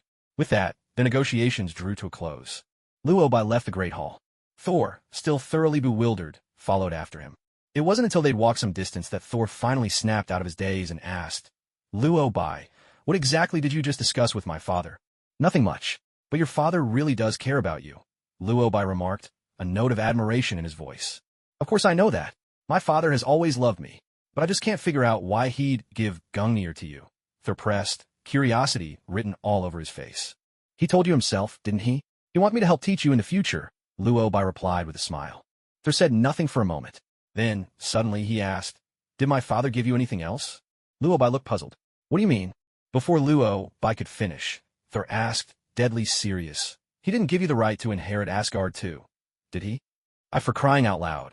Luo Bai was speechless, so much so that he didn't even feel like responding to Thor anymore. If there's nothing else, I'll be heading off, Luo Bai announced. He planned to leave Asgard and check in on how things were going with Stark. But Thor, looking rather frustrated, hurried after him. Luo Bai, tell me, why did my father give you Gungnir? And why were you able to lift my hammer? Luo Bai replied dryly, ask your father. With that, he opened a portal. He couldn't wait to get out of Asgard, not even for another second. But just then, the power of the fairies stirred within him. Power. Tremendous power. Over there. Over there. Within Luo Bai's mind, the fairy force echoed these words again and again. He could only sigh. Why on earth was this fairy power acting up again? Luo Bai tried to suppress it, but this time, the fairy force was kicking up quite a storm. Some time had passed, and Luo Bai was feeling quite hungry, so he decided to heed the advice of the fairy power and go check things out. The fairy power seemed to have a clear sense of where the source of energy was, so Luo Bai simply opened a portal. On the other side of the portal was a world of darkness, utter blackness, without a trace of light. Where is this? Weren't we supposed to go to Earth? This doesn't look like Earth at all. Thor couldn't help but ask, noticing how unfamiliar everything looked once the portal opened. But before Thor could finish his sentence, a roar echoed through the darkness. Suddenly, a surge of red-black, unidentified liquid burst forth from the other side of the portal. Watch out, Thor shouted, dashing to the side in alarm. In that instant, Luo Bai unleashed the power of the fairy. Though this force was powerful, it barely resisted. In the blink of an eye, Luo Bai had absorbed it completely. It happened so quickly that Thor, standing to the side, hadn't even grasped what was going on before it was all over. What just happened? What was that thing that came rushing out? Thor asked, utterly bewildered. Luo Bai frowned. Clearly, he was still trying to process everything himself. But he could distinctly feel a new surge of power within him, and it was incredibly strong. He didn't answer Thor's question. Instead, he simply closed the portal and shut his eyes, trying to sense what had changed inside. Only after the fairy power had completely devoured and replicated that force did Luo Bai finally understand what had just burst through the portal. That was an ether particle, Luo Bai murmured to himself.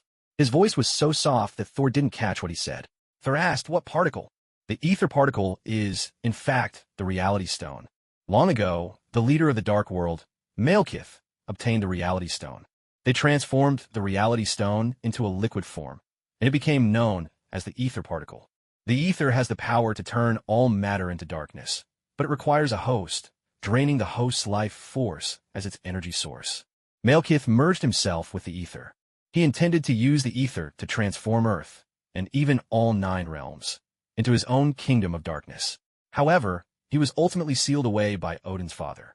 Legend has it that Odin's father not only defeated Malekith, but also sealed away all the dark elves of the dark world. As for the ether, it was said to have been destroyed in that great battle.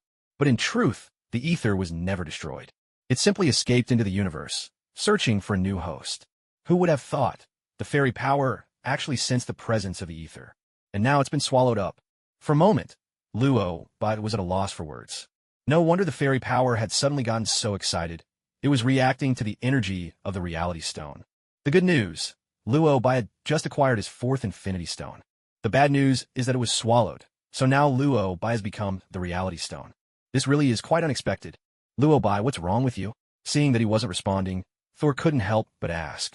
Although there had indeed been some friction between him and Luo Bai, considering his own father's favorable attitude toward Luo Bai, and the fact that Luo Bai was also protecting Earth, Thor didn't really see him as an enemy.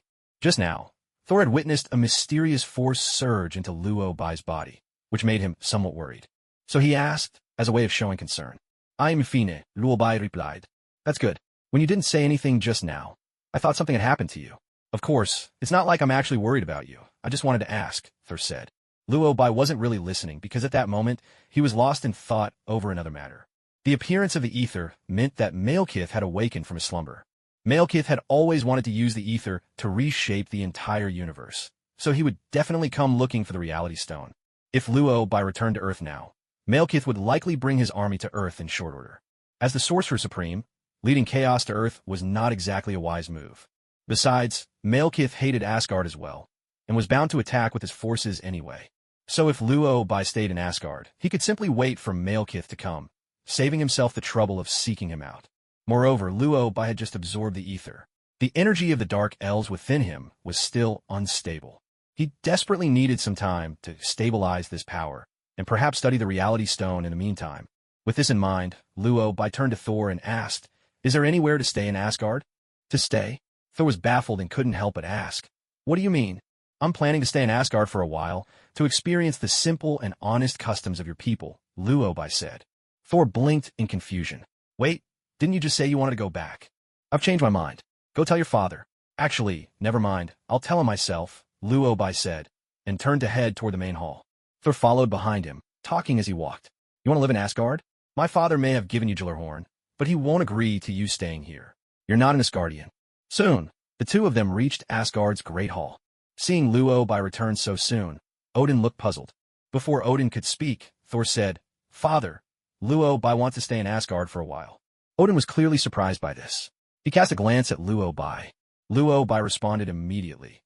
"The ether has appeared, which means Malekith must be awake." Of course, Odin knew what the ether was. The moment he heard this, he realized something was terribly wrong. "Where is the ether particle?" Odin asked.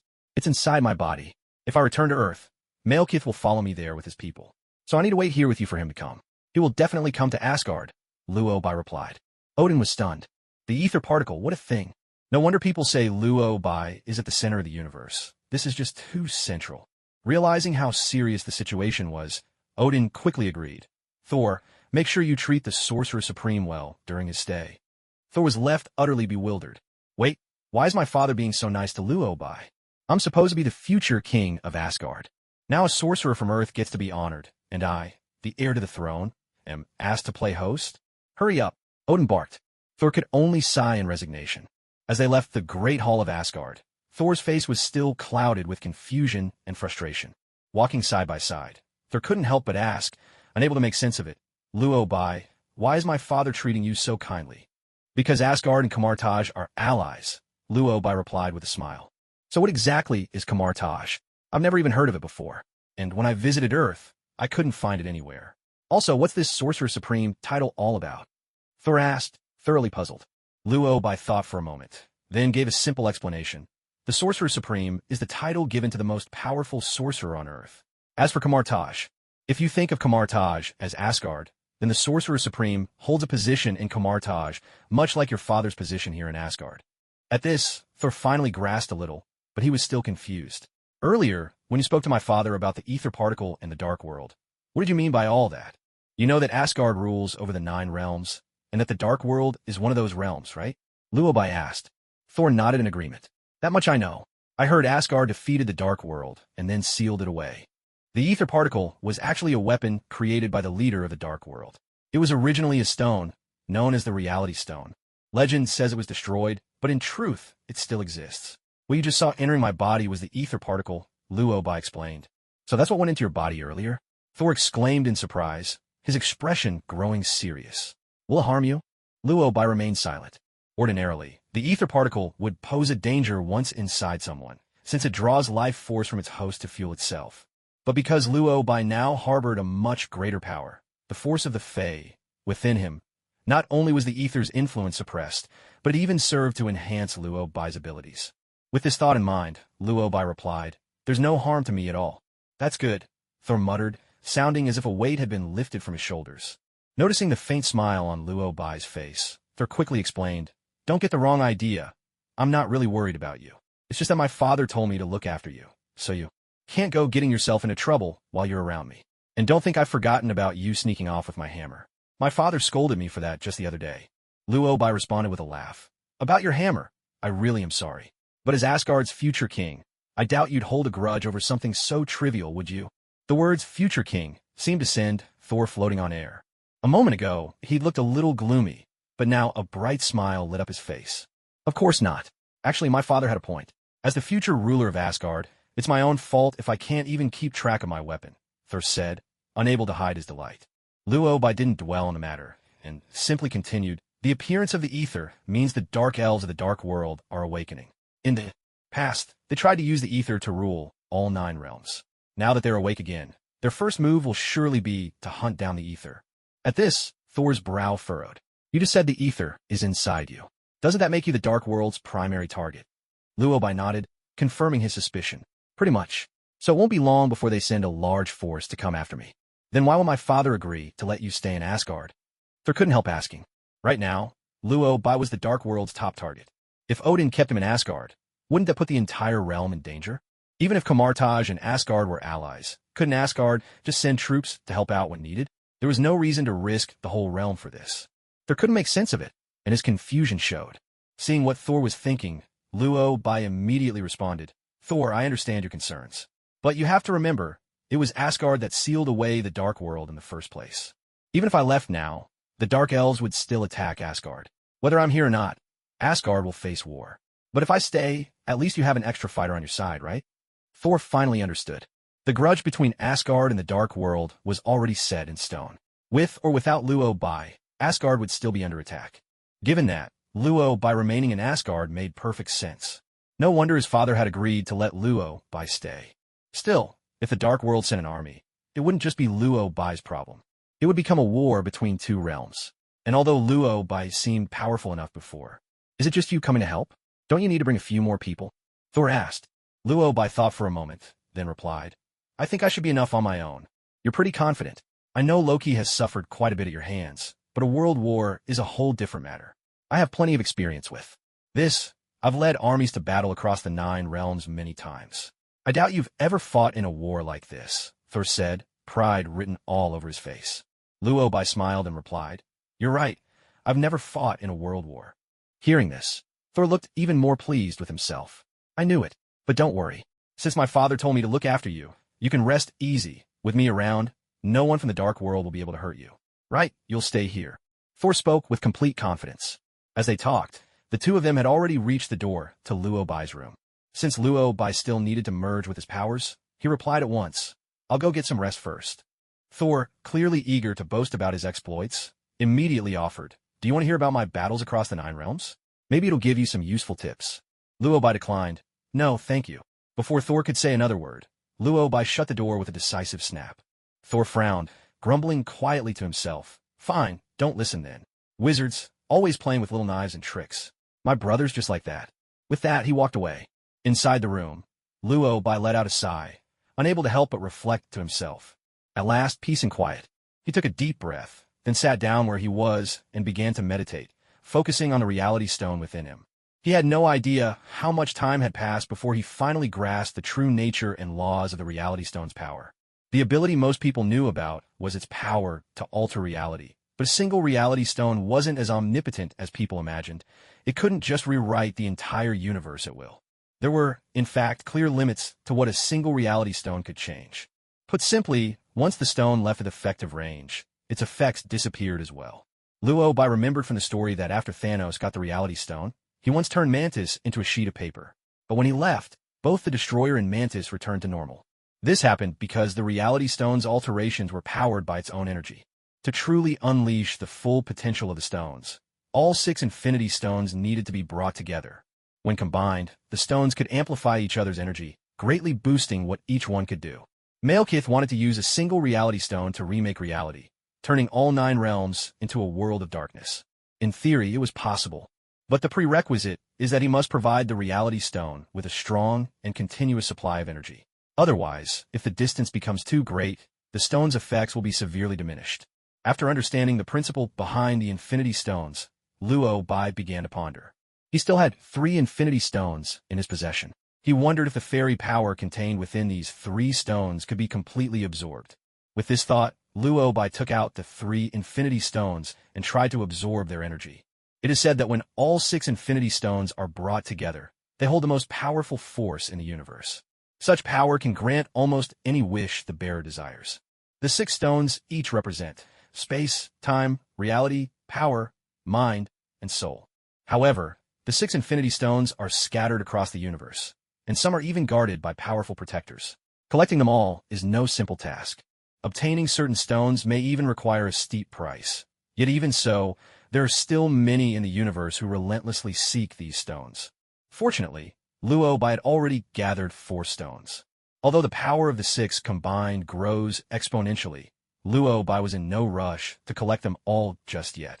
Given his luck, it probably wouldn't be long before someone delivered the remaining stones straight to his door, saving him the trouble of searching for them one by one.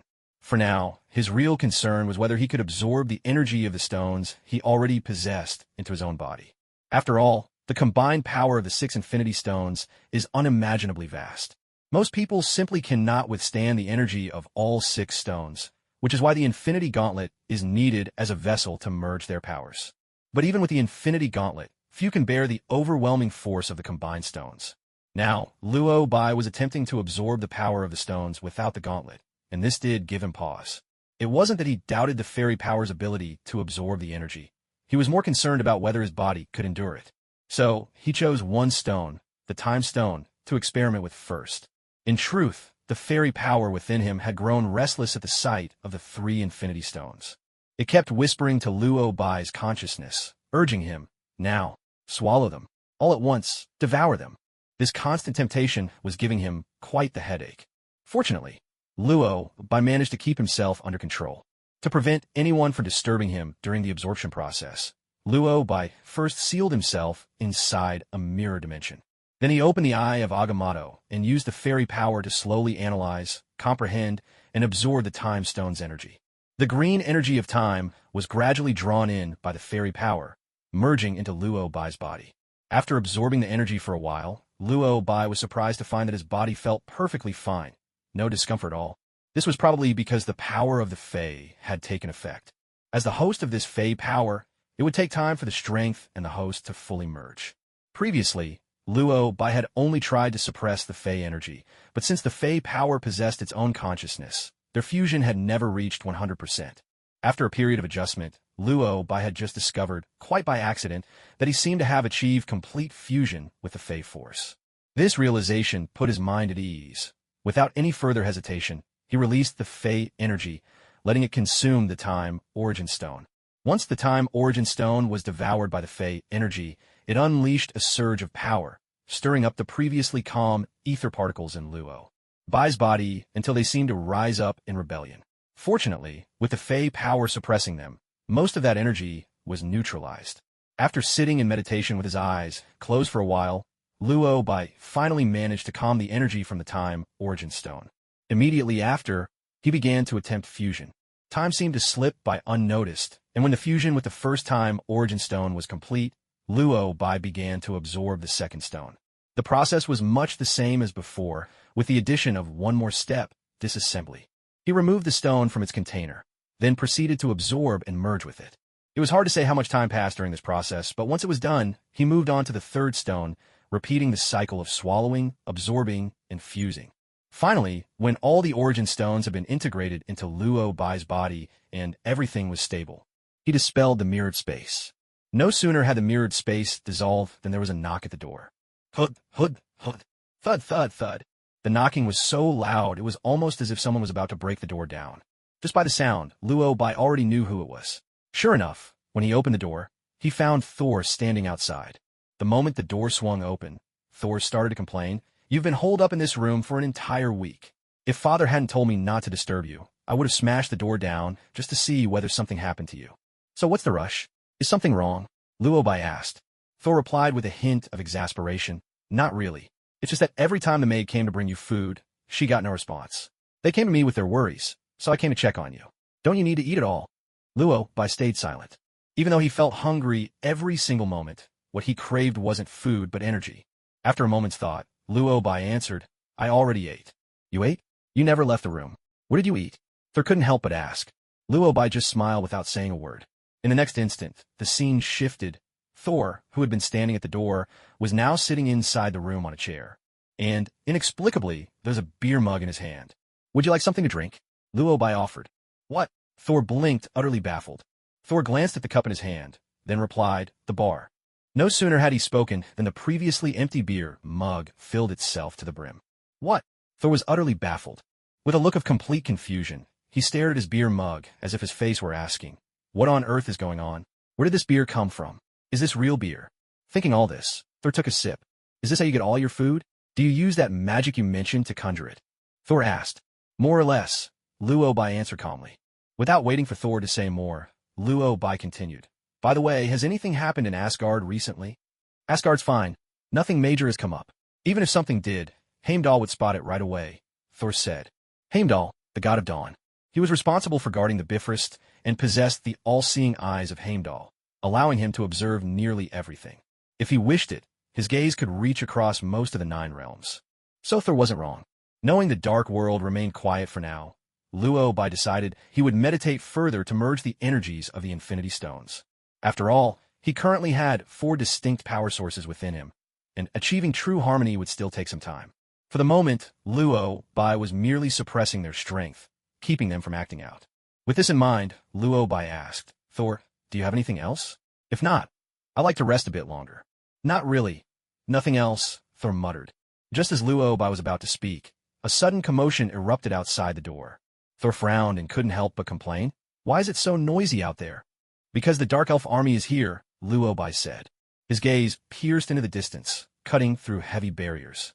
He saw, upon the Bifrost, the Dark Elf army advancing in their assault on Asgard.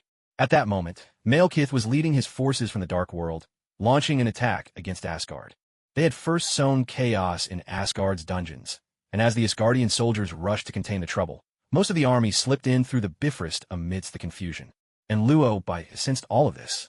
Now that he understood the situation, Luo explained plainly, Dark World puppets have appeared in the dungeons, sabotaging the cells and freeing prisoners. Meanwhile, the main forces launched a frontal assault on the Bifrost. Thor's brow furrowed even deeper. How do you know all this so clearly? Luo replied evenly, I saw it. Even if he hadn't seen it, Luo already knew the story. But Thor, unaware of the truth, was left in utter confusion. How'd he see it? Before Thor could puzzle it out, an Asgardian soldier rushed in. As soon as the soldier appeared, he spoke urgently. God of Thunder, there's unrest in the dungeons. Please come quickly and assist. Before Thor could react, another soldier rushed over to report, God of Thunder, the enemy is launching an attack on the front of the Bifrost. Please come at once. Thor had harbored some doubts about the truth of what Luo had said. After all, they were inside the palace of Asgard at that moment, quite far from both the dungeon and the Bifrost. If one hadn't witnessed the events firsthand, it would be hard to describe them so precisely. Yet, not only had Luo spoken up, but everything he said was spot on. This left Thor surprised, and he couldn't help but ask, do you have eyes like Heimdall's, able to see all things? In principle, it's quite similar, Luo explained, but I don't use my eyes, I use my abilities. Thor was taken aback. The more he learned, the more he realized Luo was no ordinary person. But there was no time for questions now. The situation was urgent. With that thought, Thor raised his hammer and said without hesitation, never mind, that's not important right now. Asgard is in grave danger, and I have to help. You carry what Malekith seeks. It's not safe for you to stay here alone. Come with me. During this time, Odin had spoken to Thor about the ether. Odin explained its immense power. In short, the ether must never fall into the hands of the Dark World, or the 9 realms would be plunged into crisis. With this knowledge, Thor was uneasy about leaving Luo alone in the room. Luo was strong, yes, but the Dark Elves had mobilized nearly all their forces. Just to be safe, Thor wanted to take Luo with him. But Luo didn't intend to leave. He replied calmly, honestly, I don't think things are all that bad right now. Thor, bewildered, retorted, the Dark Elves are attacking, and you don't think things are bad enough? No sooner had he spoken than a glowing golden circle appeared, suspended in the air. Before anyone could react, something bizarre tumbled out of the portal. With a sharp thud, the creature landed face first on the floor.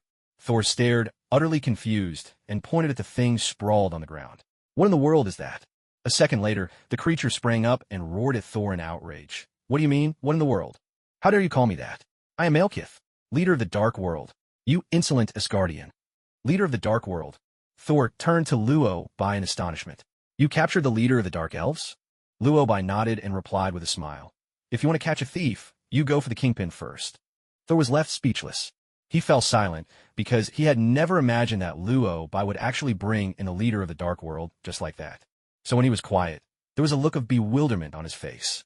At this moment, he wasn't the only one confused. Malekith was equally stunned. He looked around at the unfamiliar surroundings, his mind buzzing in a daze. Wait, where on earth had he been taken? He distinctly remembered being on his ship just moments ago. How had he suddenly ended up here? This place, it looked like the palace of Asgard. Realizing this, Malekith's expression grew serious.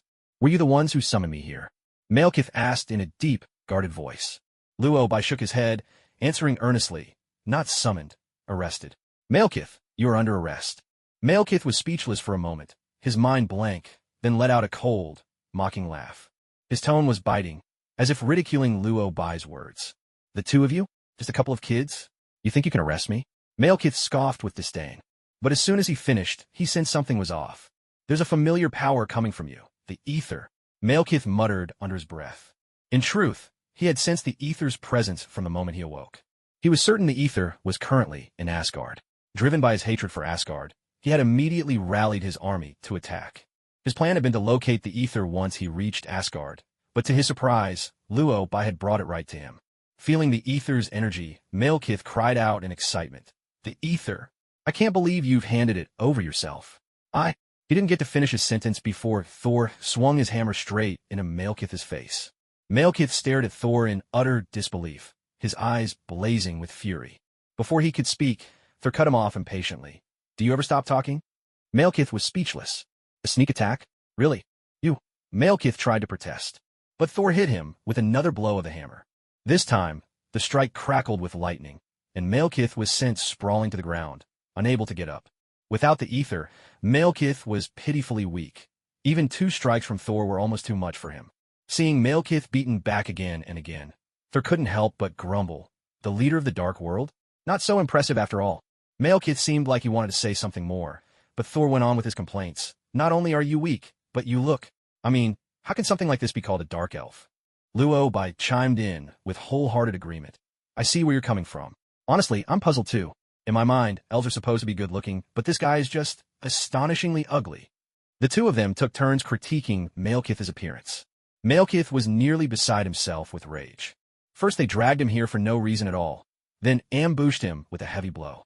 Now, right in front of him, they were even discussing his looks. Enraged beyond measure, Malekith burst out furiously. The armies of the Dark World will sweep across Asgard. I'll tear the ether from your body. You will all be swallowed by darkness. With those words, he looked ready to strike. But in the next instant, Luobai raised his hand and summoned the eternal spear out of thin air. The golden spear shimmered before Malekith's eyes. For a moment, Malekith was visibly stunned. It was as if his mind had short-circuited. Isn't that Odin's weapon? Malekith blurted out. It's mine now. Honestly, I've never really used it before. Consider yourself lucky. I'm going to practice on you, Luobai replied, then hurled the spear forward. Malekith knew all too well how fearsome the spear was, and his first instinct was to run. But he barely managed a couple of steps before the eternal spear pierced straight through his chest. Malekith hung lifelessly from the spear. His struggle ended in an instant. With Malekith gone, the Dark World was left leaderless. The rest would be easy to handle. Thinking this, Luobai retrieved the eternal spear and announced, All right, the leader of the Dark World has been dealt with. At that moment, Thor still seemed a little dazed. After all, in the past, these wars across the realms always took him time and effort to resolve. But this time was clearly different. From the moment Luobai captured Malekith to his defeat, it had taken only a few minutes. The speed was astonishing. Thor could hardly believe it was real. He couldn't help but marvel. I never expected this trouble to be resolved so quickly. I'm really starting to love your magic. It's incredibly useful. It is quite handy. I suppose you don't need my help with the rest of the Dark World soldiers, do you? Luobai asked. Asgard isn't to be trifled with. We'll take care of them in no time. Thor declared, hefting his hammer and charging back into battle. Even as he fought, Thor couldn't help but think, magic really is something else. But why can't Loki, as a fellow sorcerer, pull off tricks like this? All he ever does is turn into a snake or mess around with little daggers. Oomph. With Malekith gone, the Dark Elves quickly realized something was wrong and began to retreat. For Thor, this turned out to be the easiest battle he'd ever fought. It was astonishing how Asgard suffered almost no casualties. The only sour note was that his brother Loki, taking advantage of the chaos, had slipped out of the dungeon and vanished.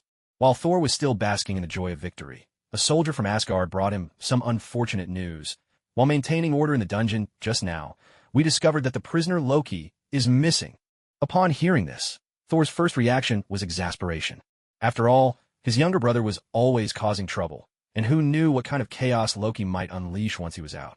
But finding his brother wouldn't be easy, so Thor's thoughts immediately turned to Luobai. He had the feeling that Luobai would know how to help him catch Loki, and with that in mind, he hurried off toward Luobai's room. What Thor didn't know was this. Right outside Luobai door, at that very moment, Loki and Luobai stood face to face, staring each other down. They locked eyes for a full minute before Loki broke the silence. "Oh hell, why do I see you everywhere I go?" Loki complained, his expression making it clear just how utterly fed up he was. He truly hadn't expected that after all his efforts to escape from the dungeon, he'd bump into a cursed sorcerer like Luobai on his way out. Talk about a twist of fate. Seeing Loki's expression, Luobai smiled and asked, "You don't seem very pleased to see me?" Loki didn't answer aloud, but inwardly he couldn't help but grumble. 2 whole hours of free-falling. How can anyone be happy after that? As these thoughts ran through his mind, Loki let out a long sigh. It would be a lie to say he didn't hold any grudges against Luobai. After all, he'd never gotten the upper hand with Luobai, and had always ended up outwitted. But remembering the nearly 2 hours of plummeting, Loki decided to be more cautious. Not wanting to risk being dragged back again, he decided to yield a little. "You're called Luobai, right? The Sorcerer Supreme from Earth." "That's right," Luobai nodded. With confirmation, Loki managed to smile and explained, "I think there's been a misunderstanding between us. I know it was wrong of me to invade Earth, but it was only because I was unwilling to accept things as they were. You've met Thor, my brother, haven't you? What do you think of him?" "He's not a bad person," Luobai considered, then offered a fair assessment. But the next moment, Loki sneered, "That's about the only good thing about him. In truth, he's nothing but a brute. You've seen it yourself, he's always swinging that hammer of his, itching for a fight wherever he goes. Yet Odin wants to hand the throne to a hothead like him. I can't accept that. So, you believe you're more fit to inherit Asgard?" Luobai asked in return. "Of course. I'm smarter and shrewder than he'll ever be. But Odin still wants him to be king. I can't accept that. So, I wanted to rule Earth, just to prove what I'm capable of." Luobai frowned and immediately retorted, "Earth is not a place where you can run wild at will. Loki, Earth is different from Asgard. Humankind has its own path of development. What you did before was inciting war. I know. During my time in the dungeon, I've reflected deeply on my mistakes," Loki replied, his tone sincerely earnest. But Luobai didn't respond directly. Instead, he countered with a question. "If you know you were wrong, then why did you break out of prison?" Loki promptly argued back. "I didn't break out. I just didn't want to stay in Asgard any longer. I can't accept Thor inheriting the throne. So you're still thinking of ruling Earth, just to prove your strength to your father?" Luobai pressed. Loki shook his head, speaking with a hint of resignation. "No. You're right. Earth isn't the same as Asgard. Besides, with a powerful sorcerer like you guarding Earth, I wouldn't stand a chance at ruling it anyway." Luobai smiled, then asked, "Didn't you once say I was just a second-rate amateur magician?" "That's only because I didn't know you well then. Now, I understand you much better," Loki said with genuine admiration. Though he sounded sincere now, after absorbing the energy of the Mind Stone, Luobai could see right through his thoughts. With a knowing smile, Luobai exposed his intentions. "You're just worried I'll send you back to the dungeon, aren't you? Don't worry. As long as you don't cause trouble on Earth, I won't interfere with anything else you want to do." Hearing this, Loki's eyes lit up with hope. "In that case, farewell," Loki said, turning as if to make his exit. He took a few steps, then suddenly realized something was off. Was Luobai holding the Spear of Eternity? With that thought, Loki turned back. "Is there something else?" Luobai asked, seeing him return. "I'm not seeing things, am I? The spear you're holding, is that Gungnir?" Loki asked. Luobai nodded calmly. "Yes, it is." He had used the Spear of Eternity to deal with Malekith earlier, and was planning to bring it back to Kamartaj. He hadn't expected to run into Loki here. "Why do you have Gungnir?" Loki asked in surprise, unable to hide his astonishment. Luobai didn't conceal the truth, and explained honestly. "Last time, when I brought you back to Asgard, your father Odin gave me Gungnir to keep me from holding you accountable for invading Earth without permission." At these words, Loki was visibly stunned.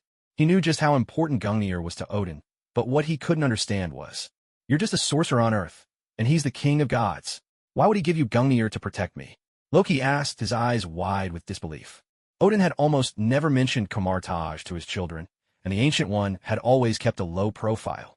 So neither Loki nor Thor truly understood the power of Earth sorcerers. In fact, they didn't even know that sorcerers existed on Earth at all. Since Loki had now brought it up, Luobai felt obligated to give him a little lesson about Earth's magical guardians. "Loki, Earth isn't as weak as you imagine. The lineage of Earth's sorcerers has existed since ancient times. Sorcerers have always taken it upon themselves to protect Earth. Even the king of gods treads carefully around the former sorcerer supremes. If you recklessly barge into Earth, naturally your father will have to clean up the mess for you." Loki didn't reply.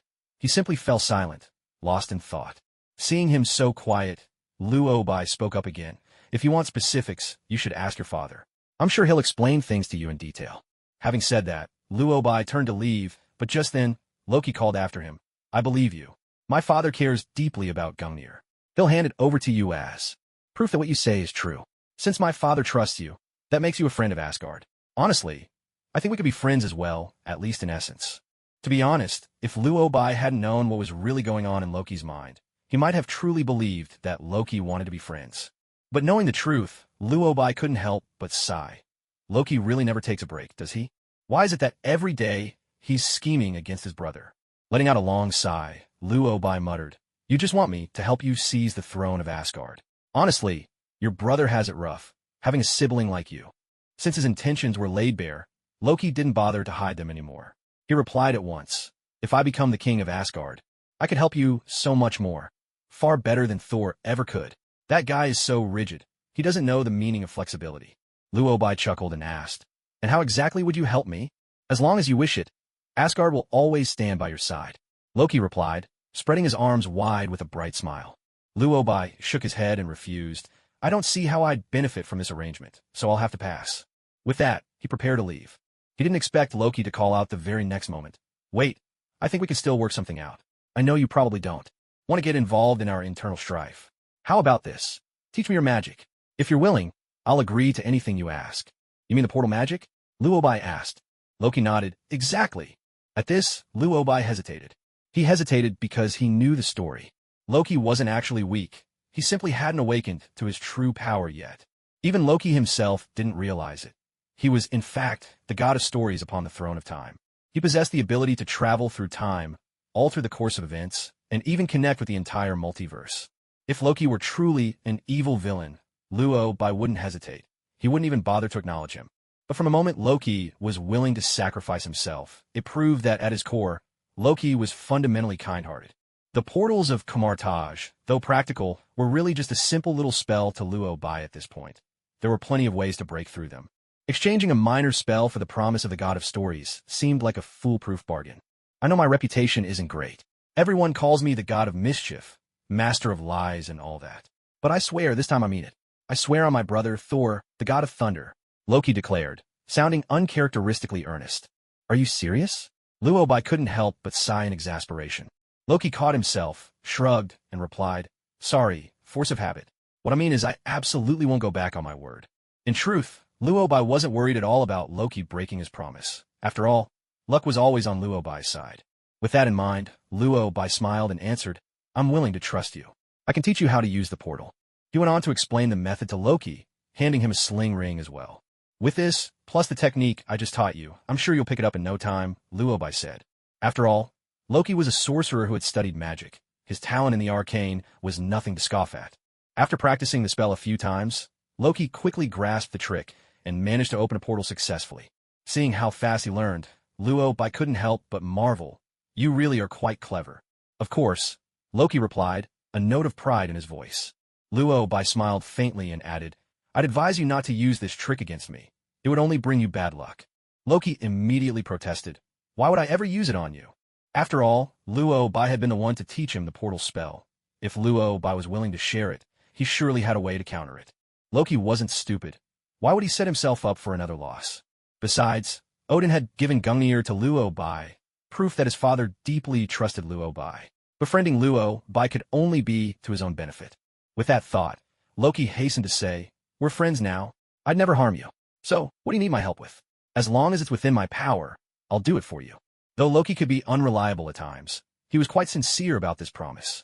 Luobai considered for a moment, then replied seriously, There's nothing I need right now. I'll let you know in the future. By the way, are you still thinking of leaving Asgard? Of course not, Loki replied at once. Now that he knew Odin still valued him, Loki was over the moon. His delight even rekindled his urge to play tricks on his brother. So, of course, he had no intention of leaving Asgard. He hadn't forgotten just how delighted his brother had been when he'd embarrassed himself. Thinking of that, Loki gritted his teeth and replied, I've made up my mind. I'm staying in Asgard. Then put in a word for me with your father. I'll be off now. With that, Luobai opened a portal and vanished. The moment Luobai left, a voice rang out. Loki. That familiar voice, it was his brother. Loki turned around, and sure enough, saw Thor marching toward him, radiating righteous fury. Seeing Thor, Loki was thrilled and immediately called out, "Oh, my brother, you're here." Thor frowned, sensing something off about Loki, but he didn't dwell on it. Instead, he addressed Loki sternly. "Loki, you realize you're escaping from prison right now? Get back there now." "Of course, I'll go back to the dungeon," Loki replied with a broad grin. Thor was even more suspicious now. His brother had never been this obedient. With that thought, Thor couldn't help but ask, "You're not planning to run anymore?" "I think I may have misunderstood, father. I just ran into Luobai. We talked a lot, and I've decided to stay in Asgard," Loki said. He met Luobai? At the mention of Luobai's name, a smile broke out on Thor's face. "He didn't do anything to you, did he?" "Of course not. I apologized to him. Honestly, I was out of line before. He understands me. We're friends now," Loki answered with a smile. "You actually apologized to Luobai? Weren't you always at odds with him?" Thor asked in astonishment. Loki shook his head quickly and protested. "That was all a misunderstanding. I've already moved on." "Really?" Thor pressed.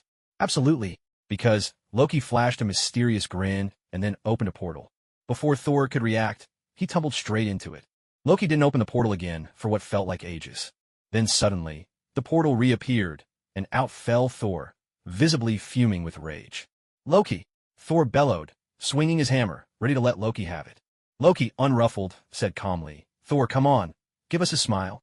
Then, in the next instant, he opened another portal, and Thor fell through again. "Yes, this is the feeling. This is amazing. Ha ha ha," Loki shouted gleefully.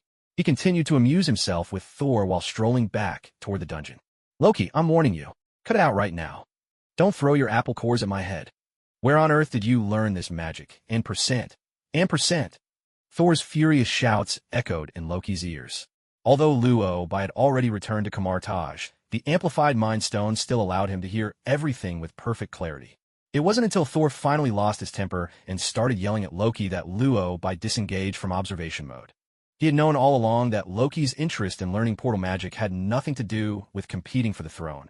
It was simply about getting his own back. And really, who could blame him? Thor had laughed far too heartily when Loki was at his lowest. These two brothers were truly a match for each other, each outdoing the other in their own way. What a pair, he thought with a sigh.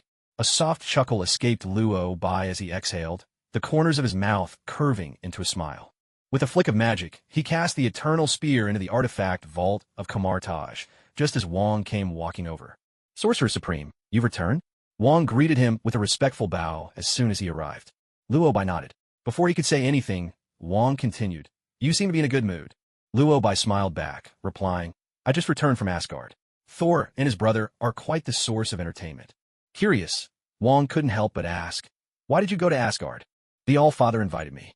I'm new to the position, so I suppose he wanted to get acquainted," Luobai explained simply. Wong nodded, dropping the subject, but his expression suddenly turned serious as he reported, "Sorcerer Supreme, something happened at Kamartaj while you were away." "Is it the library?" Luobai inquired. "It is," Wong responded. "Recently, a group of sorcerers came to borrow books, but their behavior was odd. I can't shake the feeling they were searching for something under the guise of borrowing." Wong's face betrayed his puzzlement. Luobai didn't reply, nor did his expression flicker in the slightest. The moment Wong mentioned an anomaly, Luobai had already guessed. It must be Dormammu making his move. In the original storyline, Dormammu had begun manipulating Kamartaj sorcerers well in advance in order to pave the way for his arrival on Earth. Those tempted by Dormammu drew upon the power of darkness, and eventually discovered the means to summon him from the library's depths. That was how Dormammu descended upon Earth. Yet Luobai remembered clearly, this shouldn't have happened at this point in the timeline. Its premature arrival likely had something to do with his own actions, perhaps his recent dabbling with dark powers. He recalled the first time he studied the Darkhold to draw power. There had been a distinct sense that something was off. In that instant, it was as if he had unwittingly tapped into many dark realms, drawing their energy toward himself. If his guess was right, one of those realms belonged to Dormammu. Dormammu had probably sensed this, which was why he was now moving to invade Earth ahead of schedule. Previously, Luobai might have felt a twinge of worry. But now, he felt not the slightest concern. On the contrary, he was even a little excited. This is a feast delivered right to our doorstep. So at this moment, what he was actually more worried about was Wong. As a senior sorcerer at Kamartaj, Wong had an unwavering sense of justice. If he found out that those bewitched sorcerers were trying to seek out Dormammu, Wong would definitely step in to stop them. That would surely enrage those sorcerers, and a confrontation would be inevitable. With this in mind, Luo Bai quickly asked, "Did you do anything to those sorcerers?" Wang answered honestly, "I noticed something was off, so I gave them a warning. They haven't come around since." Just as Luo Bai had expected, Wang would certainly try to stop them. Thinking of this, Luo Bai immediately offered a reminder. "Next time you notice something like this, you don't need to stop them. Just let them go." Wang paused, a hint of confusion on his face as he asked, "Sorcerer Supreme, you mean we shouldn't intervene?" "That's right." Luo Bai nodded. "What if they take books from the library?" Wang countered. Luo Bai responded calmly. "Then let them take what they want." Wang was momentarily taken aback, falling silent. In truth, Wang was actually quite sharp, and he wasn't as stubborn as some. If it were Mordo, he'd be arguing by now. But after a moment's thought, Wang caught on to Luo Bai's intentions and asked, "Sorcerer Supreme, do you want me to turn a blind eye? Let them take whatever books they're after?" Luo Bai didn't hide his intentions, replying honestly, "I had already anticipated this might happen. That's why I asked you to keep watch over the library. I trust you can handle it." In an instant, Wang understood. He replied, "Got it. In that case, I'll just listen to some music and catch up on a few shows. You won't hold it against me, will you?" Luo Bai answered with certainty, "Of course not. Isn't slacking off at work perfectly normal? Want me to recommend a few songs?" "That would be fantastic." After settling the library matter, Wang headed back, ready to take it easy. As for Luo Bai, he locked on his Stark's location and teleported over. At this moment, Stark was on the top floor of Stark Tower, engrossed in an experiment. Luo Bai's arrival caught his attention. "You're back. How was Asgard? Have some fun." Stark greeted him with his usual enthusiasm. Luo Bai thought for a moment, then replied with a smile, "Not bad. I picked up a few things. How are things on your end?" "I've already checked out that secret base you mentioned. Just as you said, Killian was running human experiments there. But I've destroyed the place, and I brought back the extremist virus they were working on," Stark reported. Luo Bai wasn't surprised. He simply smiled and replied, "So, you've already started studying the extremist virus?" "For a while now, I've been working on research and have made some improvements to the extremist virus." "How did it turn out?" "Compared to before, the extremist virus is a lot more stable now. But there are still some major issues." Stark let out a sigh, looking visibly troubled. "Did you run into some kind of problem?" Luo Bai asked with concern. Stark nodded in response. "Yes, the extremist virus is pretty complicated. If I want to completely refine it into, what I imagine, a miracle cure that could benefit all of humanity, it'll probably take a long time. Right now, it's still unstable. With the current level of technology, even someone like Stark would need time to crack the extremist virus. But perhaps Luo Bai could offer some help." "Tony, weren't you pretty interested in magic before?" Luo Bai asked. Stark raised an eyebrow. "Are you planning to teach me magic? I suppose I could let you get a taste of it ahead of time, and see what kind of magical talent you have." As he spoke, Luo Bai took out a book of magic and handed it over. "Take a look at this book," Luo Bai said. Stark didn't say anything, just accepted the magic book and glanced through it. The more he read, the more he felt something was off. "Is this a book of magic?"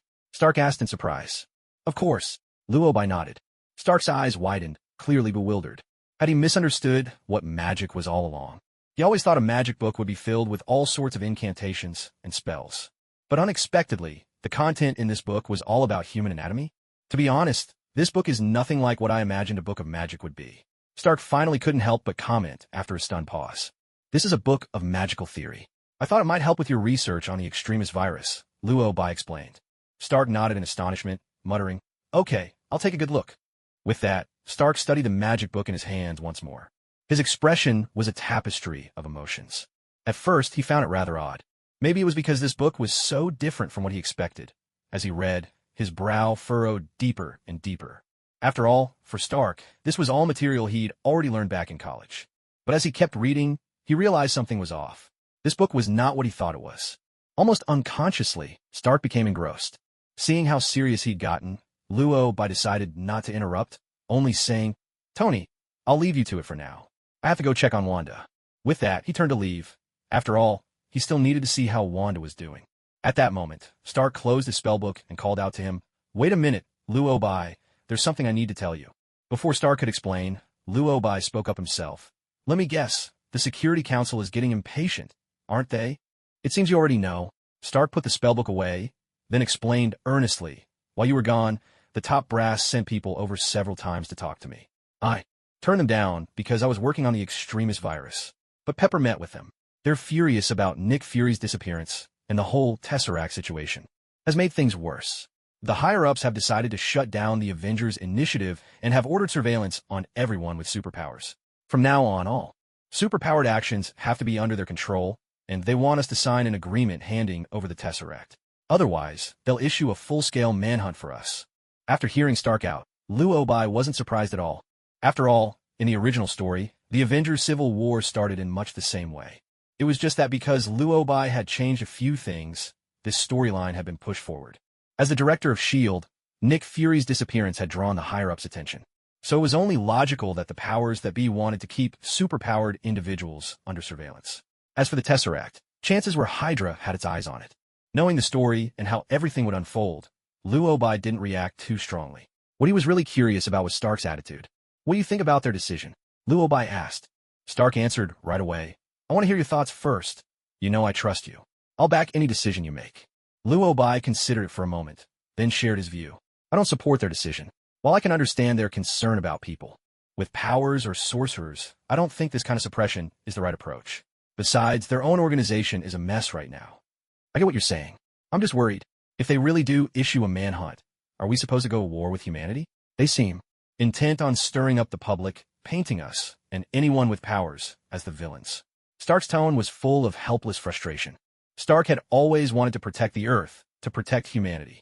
He never wanted the suits he built to be used against people, and it was something that weighed heavily on him. What's more, Stark truly enjoyed the admiration he received from the public. The idea that the top brass wanted to turn him into a villain, to make humanity see him as a threat, was something he just couldn't accept. Luobai understood, so he comforted him. "Don't worry, Tony. I'll take care of this. You just focus on building the suits. Earth will need you." To be honest, Luobai had never really considered the Security Council or Hydra as genuine threats. The reason he nurtured Wanda, fostered an alliance with Stark and Asgard, was to expand his own influence and, at the same time, strengthen Earth's defenses. He was well aware that Odin had spoken the truth. Their real enemies were those gods from beyond the universe. They might hail from this universe, or perhaps from the multiverse. Although Luobai possessed incredible fortune, he still needed allies. After all, the stronger his fairy power became, the more likely it was to attract the attention of the multiverse. That meant Luobai's enemies were far more terrifying than anything humanity on Earth could imagine. At this thought, Luobai couldn't help but mutter to himself, "It's true. Hydra does need to be dealt with, and now's as good a time as any while I still have a moment." "Is there anything I can do?" Stark asked. "That shouldn't be necessary. I can resolve this quickly," Luobai replied, walking over to the floor-to-ceiling window. From the top floor of Stark Tower, he gazed out over all of New York as he activated the energy of the Mind Stone within him. With the help of his fairy power, the energy of the Mind Stone was amplified. In an instant, his will swept across the entire city. At that moment, a single sentence appeared in everyone's mind: "Reveal the Insight Project." The next second, every phone, every major website, was flooded with a file. And that file's name was the Insight Project. The Insight Project was initially proposed by S.H.I.E.L.D. Its original goal was to prevent crime, using rapid and effective methods to stop criminal acts or minimize harm, thereby maintaining social order. On the surface, it seemed like a perfectly reasonable initiative, but that was merely an illusion.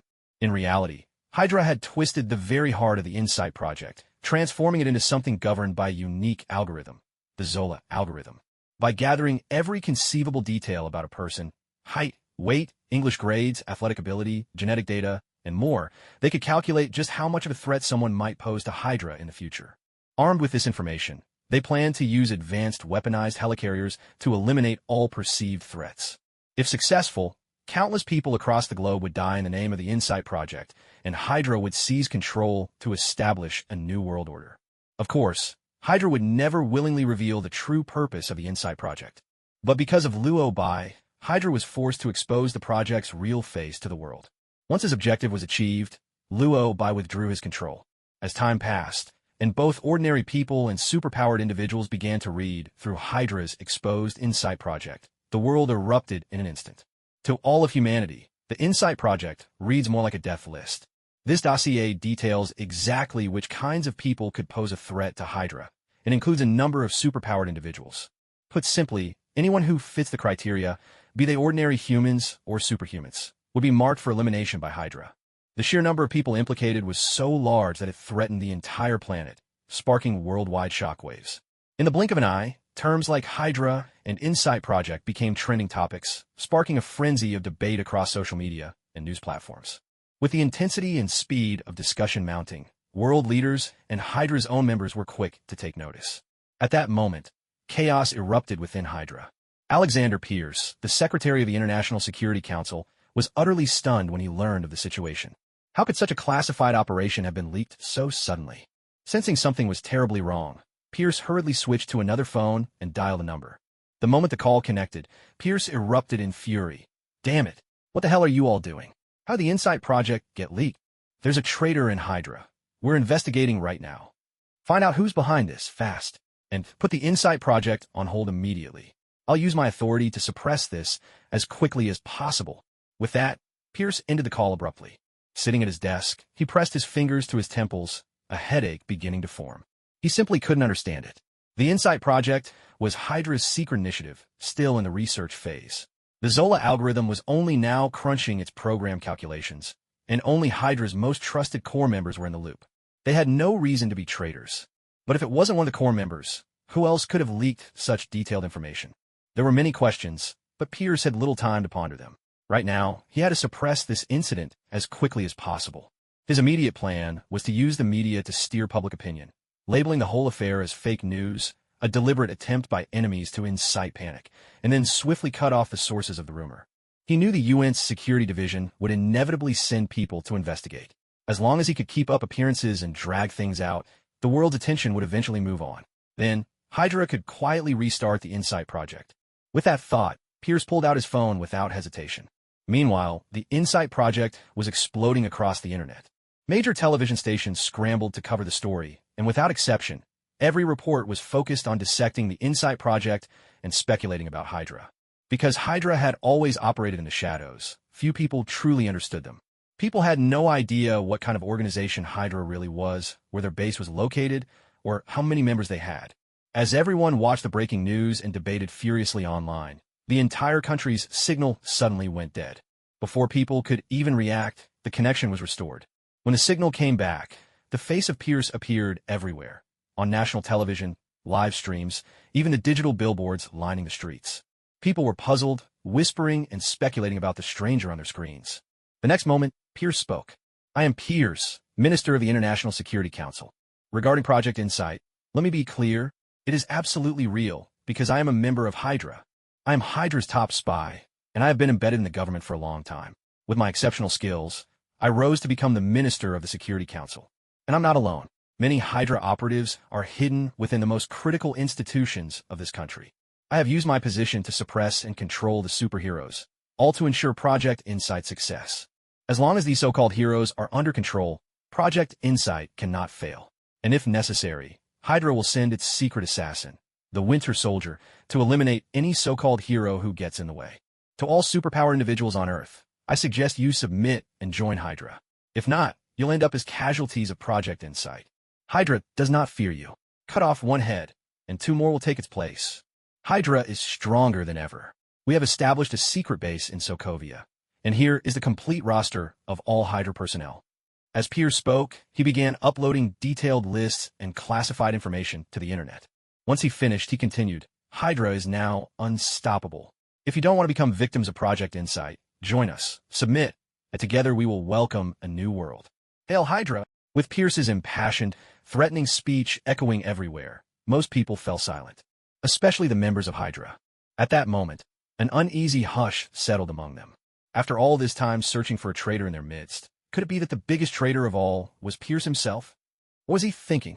He had not only exposed the locations of their secret bases, but also published the entire roster, with photos, no less. Did he want Hydra to fall overnight? This was madness, complete madness. When they realized something was terribly wrong, the Hydra operatives began to panic. They wanted to escape, but it was already too late because most of the world's superpowered individuals had been roused. After all, Pierce's speech was nothing short of a direct provocation to every superpowered being on Earth. Submit or be destroyed. Was Hydra really that formidable? Of course, the first to spring into action were the agents of S.H.I.E.L.D. When Natasha, Hawkeye, and the others saw the list of Hydra agents, they were utterly stunned. Was Hydra really taking up more than half of S.H.I.E.L.D.? So, is there anyone left in S.H.I.E.L.D. we can actually trust? Natasha asked. Hawkeye fell silent for a moment before replying with a helpless sigh. Right now, I only trust myself. I swear, I'm definitely not one of Hydra's people. And you aren't either. Are you, Agent Barton? Of course I'm not. Well, that's the good news.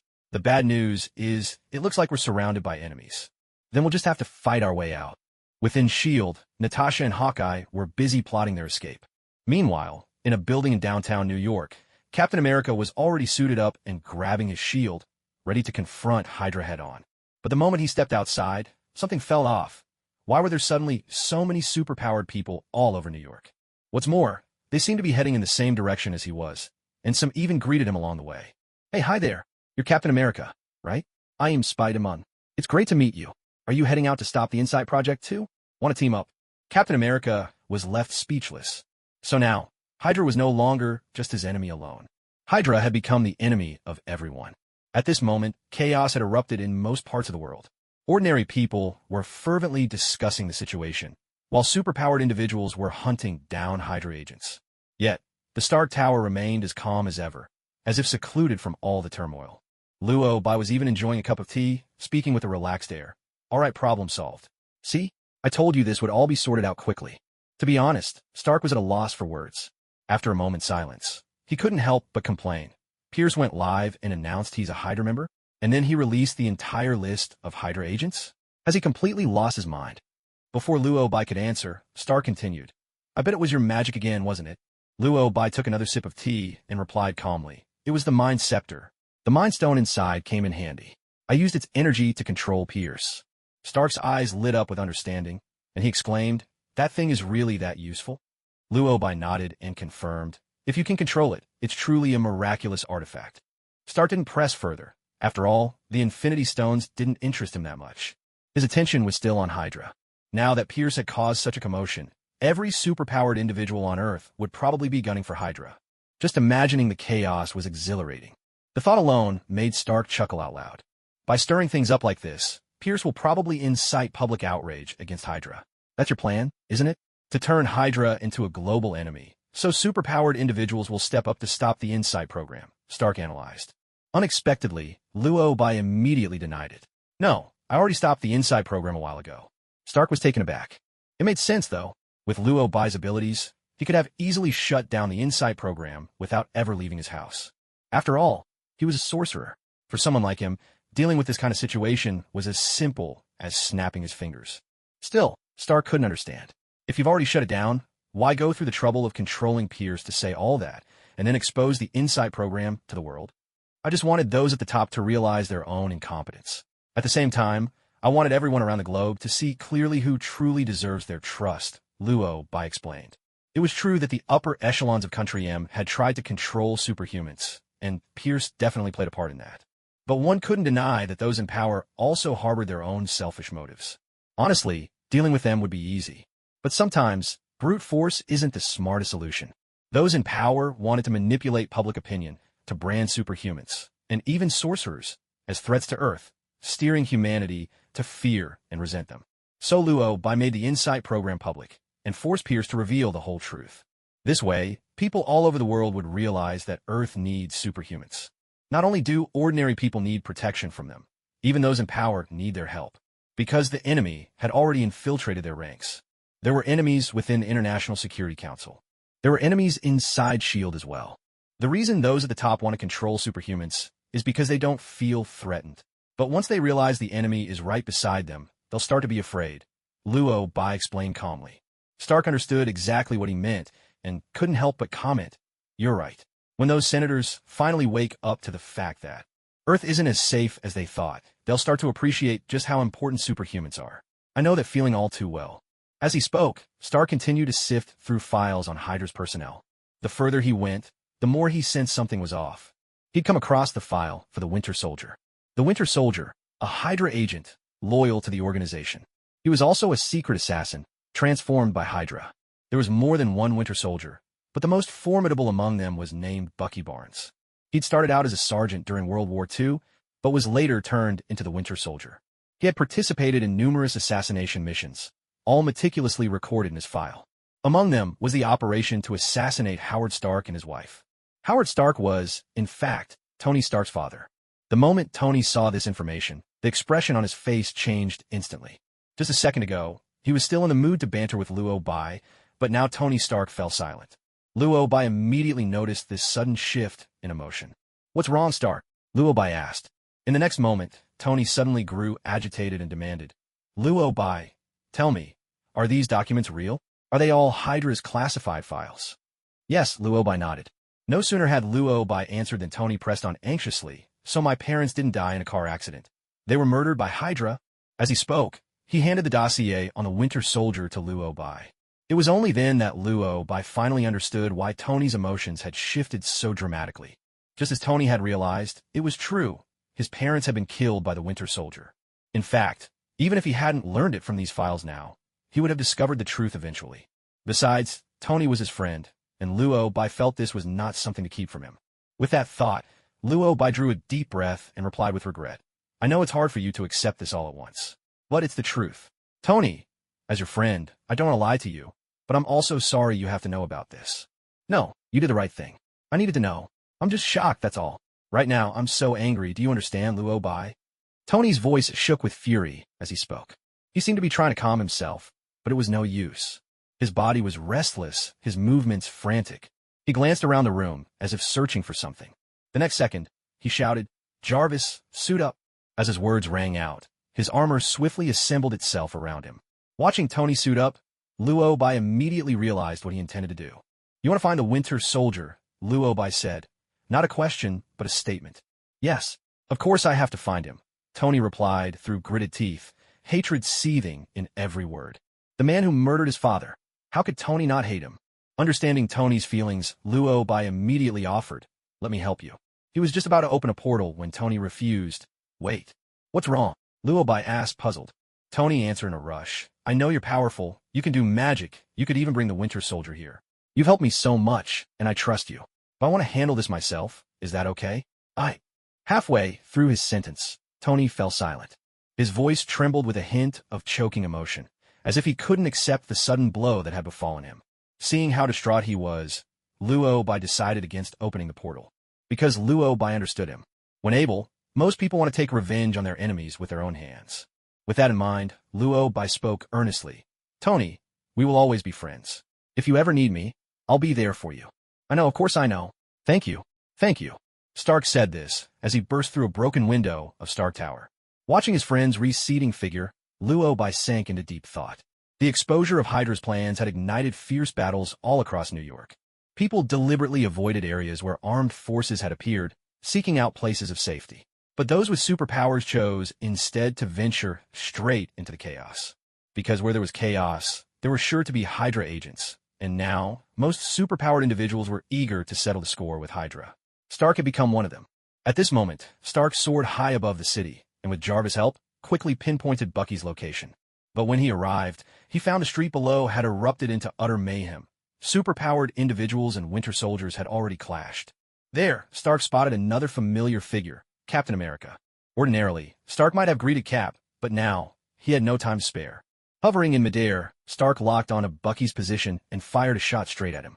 After taking Luo Bai's advice, Stark had upgraded his suit. Not only had the upgrades enhanced the suit performance, but they'd also outfitted it with a devastating new weapon, the arc pulse cannon. Under normal circumstances, Stark would have relied on micro-armor-piercing rounds or laser weaponry. But now, blinded by rage, he'd lost all restraint. He unleashed a volley from the arc pulse cannon at Bucky. Rays of blue energy shot toward Bucky in rapid succession. Bucky, locked in fierce combat with other superpowered opponents, never saw Stark's attack coming. By the time he realized, it was already too late. With a thunderous explosion, the entire block was rocked by a tremendous blast. In an instant, the searing glare of fire engulfed the street. Bucky, hit squarely by the blast, lost all fighting strength and collapsed to the ground. He lay there, bloodied and sprawled, clearly unable to get back up. Seeing that Bucky was down, Stark descended from the sky. Without a moment's hesitation, he rushed toward Bucky's prone form. Looking at Bucky lying there, Stark was consumed by fury, especially when he thought about the fact that this man was the murderer who had killed his own parents, a Hydra assassin, no less. Stark's rage completely overwhelmed his reason. He seized the barely conscious Bucky and, with no hesitation, drove his iron fist straight at Bucky's face. Blow after blow landed. Blood soaked Stark's armored fist, but he did not stop. He could have killed Bucky in a much more direct manner, but at this moment, it was as if he was venting all his fury and the immense grief in his heart. Bucky grew weaker with every second, his face battered and unrecognizable beneath the relentless assault. Stark roared in fury. "It was you who killed my parents, wasn't it? Winter Soldier, Bucky, responsible for the assassination of Howard Stark and his wife." But the Winter Soldier had long since been brainwashed by Hydra, his own consciousness nearly gone, his actions reduced to following commands. So when he heard the name Howard Stark, Bucky instinctively responded in a feeble, mechanical voice, "Winter Soldier." Bucky mission to assassinate Howard Stark successful. Howard Stark and his wife killed by mechanical arm. He was like a soulless shell, answering only as programmed. Hearing this, Stark's rage reached its peak. So his father had been beaten to death by this very metal arm? Stark could no longer bear the shock. Blinded by fury, he used his laser weapon and severed Bucky's mechanical arm in a single, searing flash. "You were a sergeant in World War II. You were supposed to be a great hero like Captain America, protecting the nation and its people. Why? Why did you kill my father? He spent his whole life working to benefit all humanity." Stark roared in uncontrollable anger, his mind consumed by rage, unable to think of anything else. He unleashed another blast of laser energy, this time ending Bucky's life once and for all. When it was finally over, Stark opened his Iron Man faceplate. He stared at Bucky's body, pierced through by the laser blast. For some reason, he felt no satisfaction from his vengeance. Instead, an overwhelming sadness took hold. He couldn't understand. He truly couldn't understand why any of this had happened. Everyone had told him his father died in a car accident. But now he discovered not only was it murder, but the killer was a sergeant from his own country, someone who should have been protecting people. How absurd it all seemed. A bitter laugh escaped Stark's lips, and he suddenly felt exhausted. Now that his great revenge was complete, there was no joy in him. It was as if anger had hollowed him out, leaving him longing only for rest. He turned to leave this place of conflict, intending to walk away, only for S.H.I.E.L.D. to suddenly come hurtling toward him. Stark was so deeply lost in his immense grief that he didn't even realize what was happening. He was struck hard by the shield, sent flying several meters through the air. It wasn't until Stark saw the shield that had hit him, his father's custom-made shield for Captain America, that he finally understood. Stark was stunned. He looked up, and Captain America's figure came into view. The truth was, Stark and Captain America didn't have a bad relationship. Yet, for reasons Stark couldn't explain, at this moment Captain America looked at him as though he were his greatest enemy. Before Stark could make sense of it, Captain America launched his attack. Each blow landed with lethal intent, not holding back in the slightest. Stark, mindful of their friendship, fought defensively, restraining himself at every turn. As he parried and retreated, he shouted in anger, "Steve, are you out of your mind? Why are you attacking me?" The very next second, he heard Captain America roar back, his voice nearly hysterical. "Because you killed Bucky." Stark was utterly bewildered. He was with Hydra. He was a Hydra assassin. "Wake up!" Stark yelled back, furious. All he had done was kill a Hydra assassin. He couldn't understand why Captain America would react so violently. With that thought, Stark shouted again, "Steve, didn't you hate Hydra too? You know what those people have done. Why are you protecting them? Bucky is different. He fought beside me. We stood together against Hydra. I don't know how he became their assassin, but I know this wasn't his choice. Stark, how could you so easily kill someone? Kill a living, breathing person? Because he killed my parents. My father, Howard Stark, and my mother. They both died by his hand." Stark all but exploded with rage as he shouted those words. The moment he spoke, Captain America froze. Because Captain America had known Stark's father. He was a genuinely good man. Even the shield Captain America now used was made by Stark's father. He hadn't expected Stark to say something like this, and for a moment, Captain America was completely at a loss. At that moment, Stark could no longer suppress the storm of emotions within him. He screamed at Captain America, as though trying to purge the pain from his soul. "Steve," he said it himself, "he killed my father with his own metal arm." Stark's voice was thick with grief, his whole body trembling uncontrollably. He had thought that once Captain America knew the truth, he would at least understand Stark's actions. A member of Hydra, a man who had murdered Stark's own parents. Given that, Stark's killing him was nothing more than an act of justice. To everyone's surprise, Captain America's response was chillingly indifferent. He must have his reasons. "You shouldn't act before you know the whole truth." "Bucky is my friend," Captain America said in a low, steady voice. As soon as the words left his mouth, Captain America lunged at Stark once again. The two of them were soon locked in a fierce struggle. Their fight did not go unnoticed. Peter Parker, who had been battling Hydra nearby, caught sight of the commotion. Peter had originally joined Captain America in an attempt to thwart Hydra's Insight project. But on the way, they had stumbled upon the Winter Soldier clashing with some superpowered individuals, so they had stopped to lend a hand. Never in his wildest dreams did Peter expect that when he looked up next, Captain America and Iron Man would be fighting each other. Iron Man was a huge celebrity in the US. Peter, of course, recognized him at once. Sensing that something was seriously wrong, Peter rushed over to break up the fight. "Hey, what's going on here? Aren't we supposed to be fighting Hydra?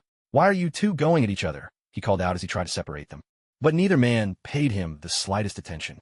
Their fight was vicious, relentless. Even as they exchanged blows, they kept arguing. "Steve, he's a Hydra assassin, the Winter Soldier, and you'd attack me for the sake of a Hydra killer? I believe Bucky's innocent. He'd never do something like that. But the fact is he did." The argument flew back and forth, each shouting over the other as they traded punches. From their shouts, Peter Parker began to piece something together. "Wait a minute, the Winter Soldier? Isn't that what they call those people Hydra brainwashed and turned into weapons?" Peter interjected. His voice wasn't particularly loud, but both Captain America and Stark heard him clearly. At his words, they both stopped dead in their tracks. Captain America was the first to react, his voice trembling with emotion. "What did you just say?" Peter froze, momentarily startled by Captain America's intensity. It took him a moment to gather himself before answering. "The Winter Soldiers, they're people Hydra brainwashed and wiped their memories. Most of them were highly trained soldiers before. Hydra got to them. Then they were reprogrammed and turned into operatives who obeyed only Hydra.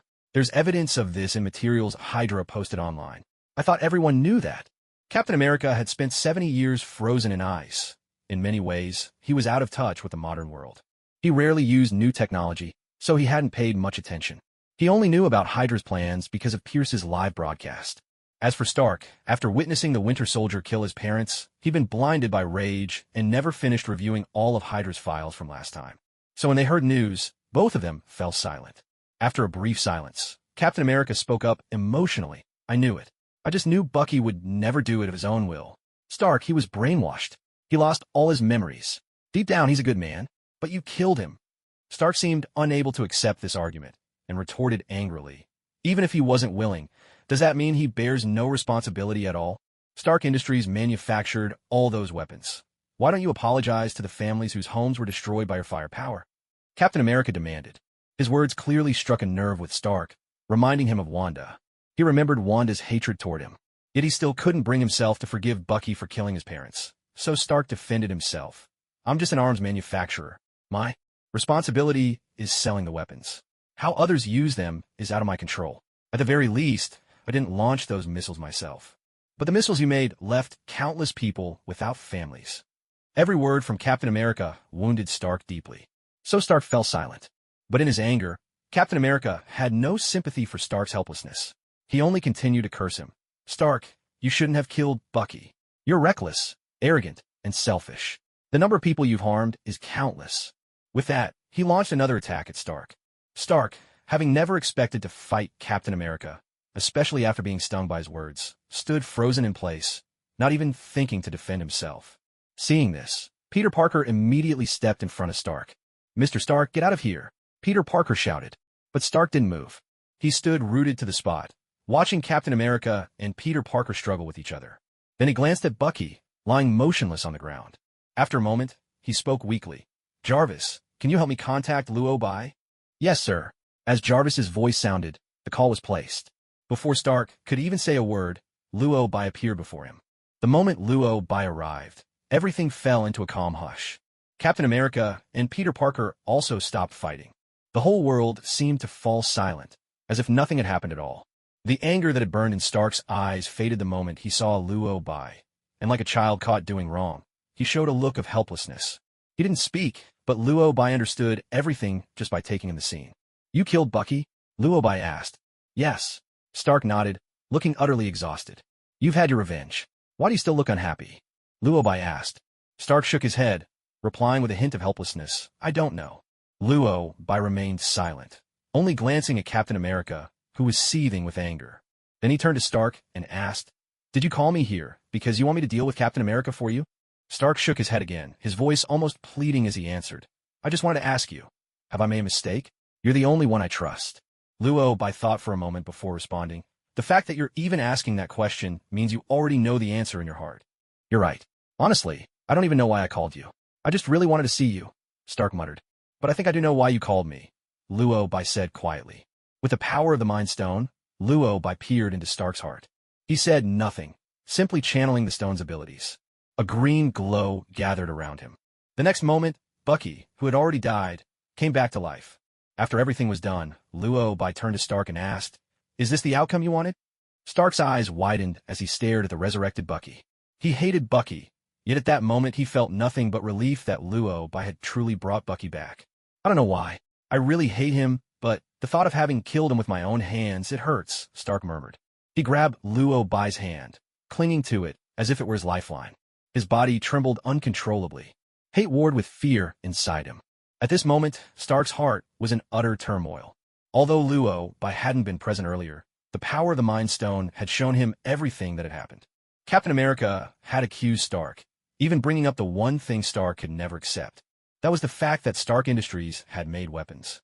Ever since Stark had been captured by those terrorists, discovering his weapons had ended up in their hands. He had been consumed by guilt over it. With Wanda's arrival, that guilt only deepened, and every time someone brought up the subject, Stark was overwhelmed by remorse. He had always believed that selling arms had been a mistake, and when Captain America compared the two events, Stark's inner conflict reached a breaking point. The immense psychological pressure pushed Stark to the brink. He was torn between hatred and self-reproach. Right now, he needed someone, anyone, to help him. Pepper and Luo Bai were the two people he trusted most. But he couldn't bring himself to tell Pepper about this, so he could only turn to Luo Bai for help. Luo Bai understood all too well the turmoil in Stark's heart. Wanting to ease his pain, Luo Bai chose to bring Bucky back first. At the same time, he tried to guide Stark. "Tony, I know you're feeling incredibly conflicted right now. But honestly, I don't think you need to be." "Why not?" Stark asked, bewildered. Luo Bai considered for a moment before answering seriously. "I've already told you my answer. I know you hate Bucky, but you hesitate because you realize he's been used. Your kindness makes you feel deeply conflicted. As your friend, of course I have to consider your feelings. So don't worry. No matter what you decide, I'll take care of everything for you." Stark was taken aback. In that instant, he seemed to finally understand what Luo Bai meant. Luo Bai was clearly saying, if you want revenge, then go ahead and take it. If, someday, guilt weighs on your conscience, and you wish he could come back to life, I'll bring him back. And if having him alive makes you unhappy, you can end his life again. No matter what you choose, I can handle the aftermath for you, so you don't need to overthink it. The moment Stark understood Luo Bai's meaning, all the inner turmoil he'd felt seemed to melt away, replaced by a sense of clarity. Is that really possible? After a pause, Stark couldn't help but ask. Luo Bai replied calmly, "Maybe not for others, but I'm a mage." Stark was still a bit uneasy, so he pressed on. "Doing this, will it put you in danger? Will it endanger the world?" Luo Bai shook his head and answered sincerely, "No. Once a mage gains power, there's always some reason they end up changing things. Just like in the original story, Doctor Strange once used the Time Stone to bring Wong back to life. If a fixed anchor point or a key event in the universe is altered, that might cause changes throughout the cosmos. But what happened with the Winter Soldier won't affect the world as a whole, so even if the outcome is changed, it doesn't really matter." In fact, Luo Bai and the Winter Soldier didn't even know each other. This was always a matter between Stark and the Winter Soldier. It was only because Captain America was Bucky's friend that he got involved. And Luo Bai, as Stark's friend, was involved as well. Since he was now part of it, Stark's stance became his stance too. With that in mind, Luo Bai explained calmly, "I won't interfere with any decision you make, Tony. But like I said, whatever you choose, I'll support you." Perhaps because he felt Luo Bai's support, Stark's gaze grew even more resolute. People regret things or feel guilty because in this world there's no way to take things back. But when you have a friend who can give you a second chance, you realize that making a choice isn't so difficult after all. All you need to do is stay true to your heart. With that thought, Stark glared at Bucky and pronounced, word by word, "Right now, I just want him to take responsibility for what he's done." Hearing this, Captain America's eyes widened in shock. Bucky had barely been brought back to life. How could he possibly let Bucky die again? At that moment, Captain America immediately intervened. "Stark, you can't do this." "Bucky," before Steve could finish, Tony Stark cut him off.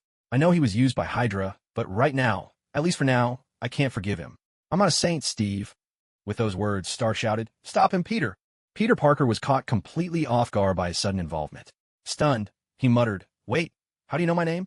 Even as he spoke, he shot webs to restrain Captain America. While Steve was immobilized, Stark fired another laser blast at Bucky. And just like that, Bucky died once more. Bucky, Steve cried, his voice raw with anguish, his composure slipping away. Anger and desperation warred on his face.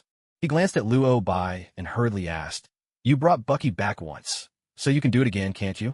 "I could, but I won't," Luo Bai replied, calm and resolute. "Why not?" Steve pressed. "Just as he chose to help Bucky, I choose to help Tony. Unless he truly wishes it, I won't go to the trouble," Luo Bai answered. Steve seemed to understand. Convincing Stark would be much easier than trying to persuade Luo Bai. With that in mind, his tone softened as he pleaded, "Tony, you know Bucky was manipulated. Why can't you at least ask for his side of the story before deciding on revenge? No matter what he says, he's still the killer. He needs to be held accountable, to face justice. Steve, don't forget, the shield you carry was made by my father. My father once trusted you completely, but I don't think you deserve to carry that shield anymore," Stark said coldly. No sooner had he finished than Luo Bai suddenly spoke. "Steve, if the woman you loved was killed, do you think her killer should be punished?" Steve did, in fact, have someone he loved. Something seemed to cross his mind, and this time he fell silent. Perhaps because he still held out a shred of hope, he asked Stark, "I admit Bucky bears responsibility, but would you be willing to give him a chance? A chance to live?" "I don't know," Stark muttered, his face a tangle of conflicted emotions. Steve said nothing more. He simply handed the shield to Stark. As Stark accepted the shield, Steve gathered Bucky's lifeless body and left. Watching Steve's retreating figure, Stark knew there would be no more ties between them. The Avengers had truly fallen apart. Though there was a hint of sadness in his heart, Stark could accept it. After all, Luo Bai was still by his side. At this thought, Stark turned to look at Luo Bai and thanked him. "Thank you, Luo Bai. I know you told me there was a way to bring Bucky back to life because you wanted to give me an option. I just wanted to tell you not to overthink things, Stark. Just be yourself," Luo Bai replied. No sooner had he finished speaking than Peter Parker, standing nearby, burst out excitedly. "Sorry to interrupt, but are you that soul mage? Aren't you? Am I right?" Luo Bai paused, turning his gaze to the fully suited Spider-Man beside him. He gave a light laugh and greeted him. "Hello, Peter Parker." Peter Parker was dumbfounded. "Wait, how does everyone know my name?" All this time, Peter had thought he'd done a great job keeping his identity a secret, but it turned out everyone knew who he was. He was covered from head to toe. How could they call out his name so easily? "This doesn't make sense. How do you all know I'm Peter Parker?" he muttered in confusion. Realizing that admitting it outright might not be the best idea, Peter tried to wriggle out of it. No, actually, I'm not Peter Parker. My name is Ned Leeds." Before he could say another word, Stark interrupted. "Ned Leeds is your friend. You're both high school students." Peter fell silent. Before he could find something else to say, Stark continued, "Peter, trying to hide your identity from a mage isn't really the wisest move. He's far more powerful than you can imagine." Peter had to admit, Stark had a point. After all, Luo Bai had just shown them the ability to bring the dead back to life. Peter already knew this mage was no ordinary person, so all his efforts at disguise had been for nothing. Accepting this, Peter gave up the fight. All right. I'm Peter Parker. Just as Mr. Stark said, I'm a high school student. It's nice to meet you all." Once Peter started talking, it was as if a dam had burst. He couldn't hold back. Sure enough, just as Stark was about to say something, Peter jumped in, brimming with excitement. "Mr. Stark, I've been following your work since way back. I think the suits you've designed are incredible. I really admire you. Of course, that was in the beginning. I'm sorry, Mr. Stark, but when I found out there were mages in this world, I started following Mage Luo Bai instead. I still admire you greatly, Mr. Stark, but I have to admit, in the end I became even more of a fan of Mage Luo Bai. Magic. There's actually magic in this world. That's so cool." Peter Parker went on, his words tumbling out in a never-ending stream. As Luo Bai had heard, Spider-Man was quite the chatterbox. Compared to Peter Parker, even Stark seemed much quieter. Perhaps Stark realized that if he didn't stop Peter Parker, this guy could keep talking on his own for an entire day. In the end, Stark couldn't take it anymore and finally cut him off. All right. "Kid, I get it. What you're trying to say is that you really admire Luo Bai, right?" "Exactly. He's a sorcerer. How cool is that?" Peter Parker exclaimed, his voice brimming with excitement. To prevent him from going on any further, Stark promptly interrupted again. I know it's cool. But listen, anything you saw or heard today, you can't tell anyone about it. Especially the fact that Luo Bai can bring people back to life." Seeing Stark's serious expression, Peter Parker's excitement faded into solemnity. He sensed that this might be something very important, so he answered earnestly, "I understand, Mr. Stark. Don't worry, I promise I won't tell anyone what I saw today." "Absolutely not." Once Peter agreed, Stark decided it was time to send him off. "All right, kid, go home and focus on your studies." After all, Peter Parker was far too noisy, and Stark just wanted a little peace and quiet. Though Stark hadn't said much, Peter Parker, who'd been standing off to the side, had picked up on everything through observation and listening. He knew full well that Stark must not be in a good mood right now, so he nodded and replied with utmost seriousness. "I'll be going now, Mr. Stark." Just as Peter was about to leave, Stark suddenly called out to him, "Kid, you were standing over there the whole time, so you probably understand everything that happened, right?" Peter stopped and nodded with a touch of uncertainty. "I guess I accidentally found out about everything." "Do you think I did the wrong thing?" Stark asked. It was clear he still felt conflicted about what had happened with Bucky. That was why he asked Peter Parker. Maybe because Peter was still a high school student, his thoughts were much simpler. But for that same reason, such a question was hard for him to imagine. For a moment, he seemed at a loss for words. "I'm sorry, Mr. Stark. I really don't know if what you did was right or wrong. But if I were you, I think I'd hate Bucky too," Peter said after a moment's thought, finally giving his answer. "I see," Stark replied. Peter nodded, then turned and left. Once Peter Parker was gone, only Luobai and Stark remained on the battlefield. At this moment, Stark's emotions were still somewhat tangled. He was truly exhausted and wanted nothing more than to go home. But then he realized that if he just went back like this, Pepper would definitely question him about everything. So he turned to Luobai and asked, "Are you free right now? Would it be alright if I came over to your place for a while?" "Of course, stay as long as you like. After all, the deed for that apartment is still in your name," Luobai replied with a smile. Stark seemed to remember something and quickly explained, "Oh, that's not what I meant. I really do intend to give you that apartment. It's just that, at the time, I was thinking about things like taxes and all the hassle, so I didn't transfer it. But if you prefer, I can take care of it. It's too much trouble. I think it's fine just the way it is," Luobai said as he began opening a portal. As soon as the portal appeared, the two of them stepped through and arrived in Luobai's apartment. At that moment, Wanda and Polaris were both seated on the couch, watching the news. The broadcast was covering none other than Hydra and the Insight Project. Thanks to investigations by certain superpowered individuals, many of Hydra's previous misdeeds had now come to light. From the reports on the screen, it was clear that quite a few international conflicts had been orchestrated by Hydra. Hydra had close ties to the Nazis and wielded their resources and influence to try to sway international politics and the global economy by various means, ultimately sparking or worsening wars and unrest around the world. War was simply a tool for them to achieve their objectives. Even the outbreak of war in Sokovia was deeply intertwined with Hydra's machinations. While Wanda and Polaris watched the news intently, Luobai and Stark's arrival drew their attention. "Master Luobai, Mr. Stark, you're here?" Polaris stood up first and greeted them. "Yes. Are you two watching the news?" Luobai asked. Polaris nodded and replied earnestly, "Wanda and I are watching the news about Hydra." "Master Luobai, have you heard about Hydra as well?" "I have," Luobai confirmed with a nod. No sooner had he spoken than Polaris blurted out in outrage. "Hydra is just shameless. They actually dared to broadcast live and threaten all the superpowered people on Earth. It's ridiculous." Hearing this, Stark, whose own spirits had been a bit low, couldn't help but tease Polaris. "I agree, they're pretty audacious. They even announced exactly who they are. Now the whole world knows the location of Hydra's base. I bet Hydra is in real trouble this time." Polaris huffed. Still young, Polaris clearly hadn't realized the deeper implications of Hydra so brazenly revealing themselves on a live broadcast. Seeing her still not reacting after a while, Stark couldn't help but speak up. "Don't you think there's something odd about Pierce revealing his identity and exposing Hydra's secrets like that?" Polaris was momentarily stunned. She glanced at Stark in confusion, then looked at Luobai and asked, "What's odd about it? Isn't he just threatening us?" Stark shrugged and replied helplessly, "But by doing that, he's putting Hydra out there as a threat. Does Hydra really have the power to take on every superpowered being on Earth?" "Of course not. If Sorcerer Luobai stepped in, Hydra's base would have blown up ages ago," Polaris answered earnestly. "Honestly, how would Hydra even dare try something like that? The number of superpowered people on Earth is beyond imagination." Thinking of this, Polaris couldn't help but mutter. Seeing that she hadn't reacted for a while, Stark couldn't help but speak up. "Don't you think there's something strange about Pierce revealing his identity and exposing Hydra's secret like that?" Polaris was taken aback. She looked at Stark in confusion, then turned to Luobai and asked, "What's strange about it? Isn't he just threatening us?" Stark shrugged helplessly and replied, "But by doing this, he's put Hydra right in the line of fire. Does Hydra really have the power to take on all of the world's superpowered individuals?" "Of course not. If Master Luobai stepped in, Hydra's base would have blown up ages ago," Polaris answered seriously. "Come on, how could Hydra even dare?" There are more superpowered people on Earth than you can imagine. At this thought, Polaris couldn't help but mutter, I just don't get why they ever thought they could stand up to all the superpowered folks on Earth. He did this because Lu Obai was controlling him. The insight plan was also revealed by your master Lu Obai.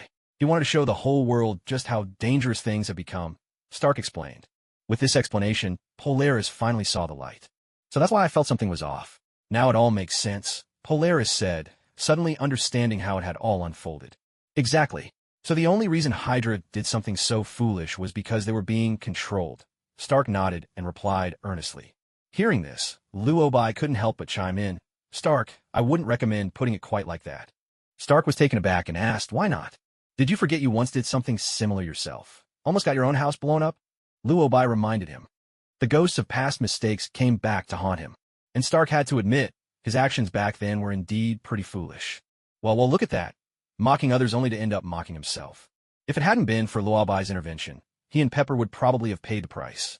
Thinking of this, Stark sighed and admitted helplessly, I confess, I could be pretty foolish myself sometimes. But I was really angry back then.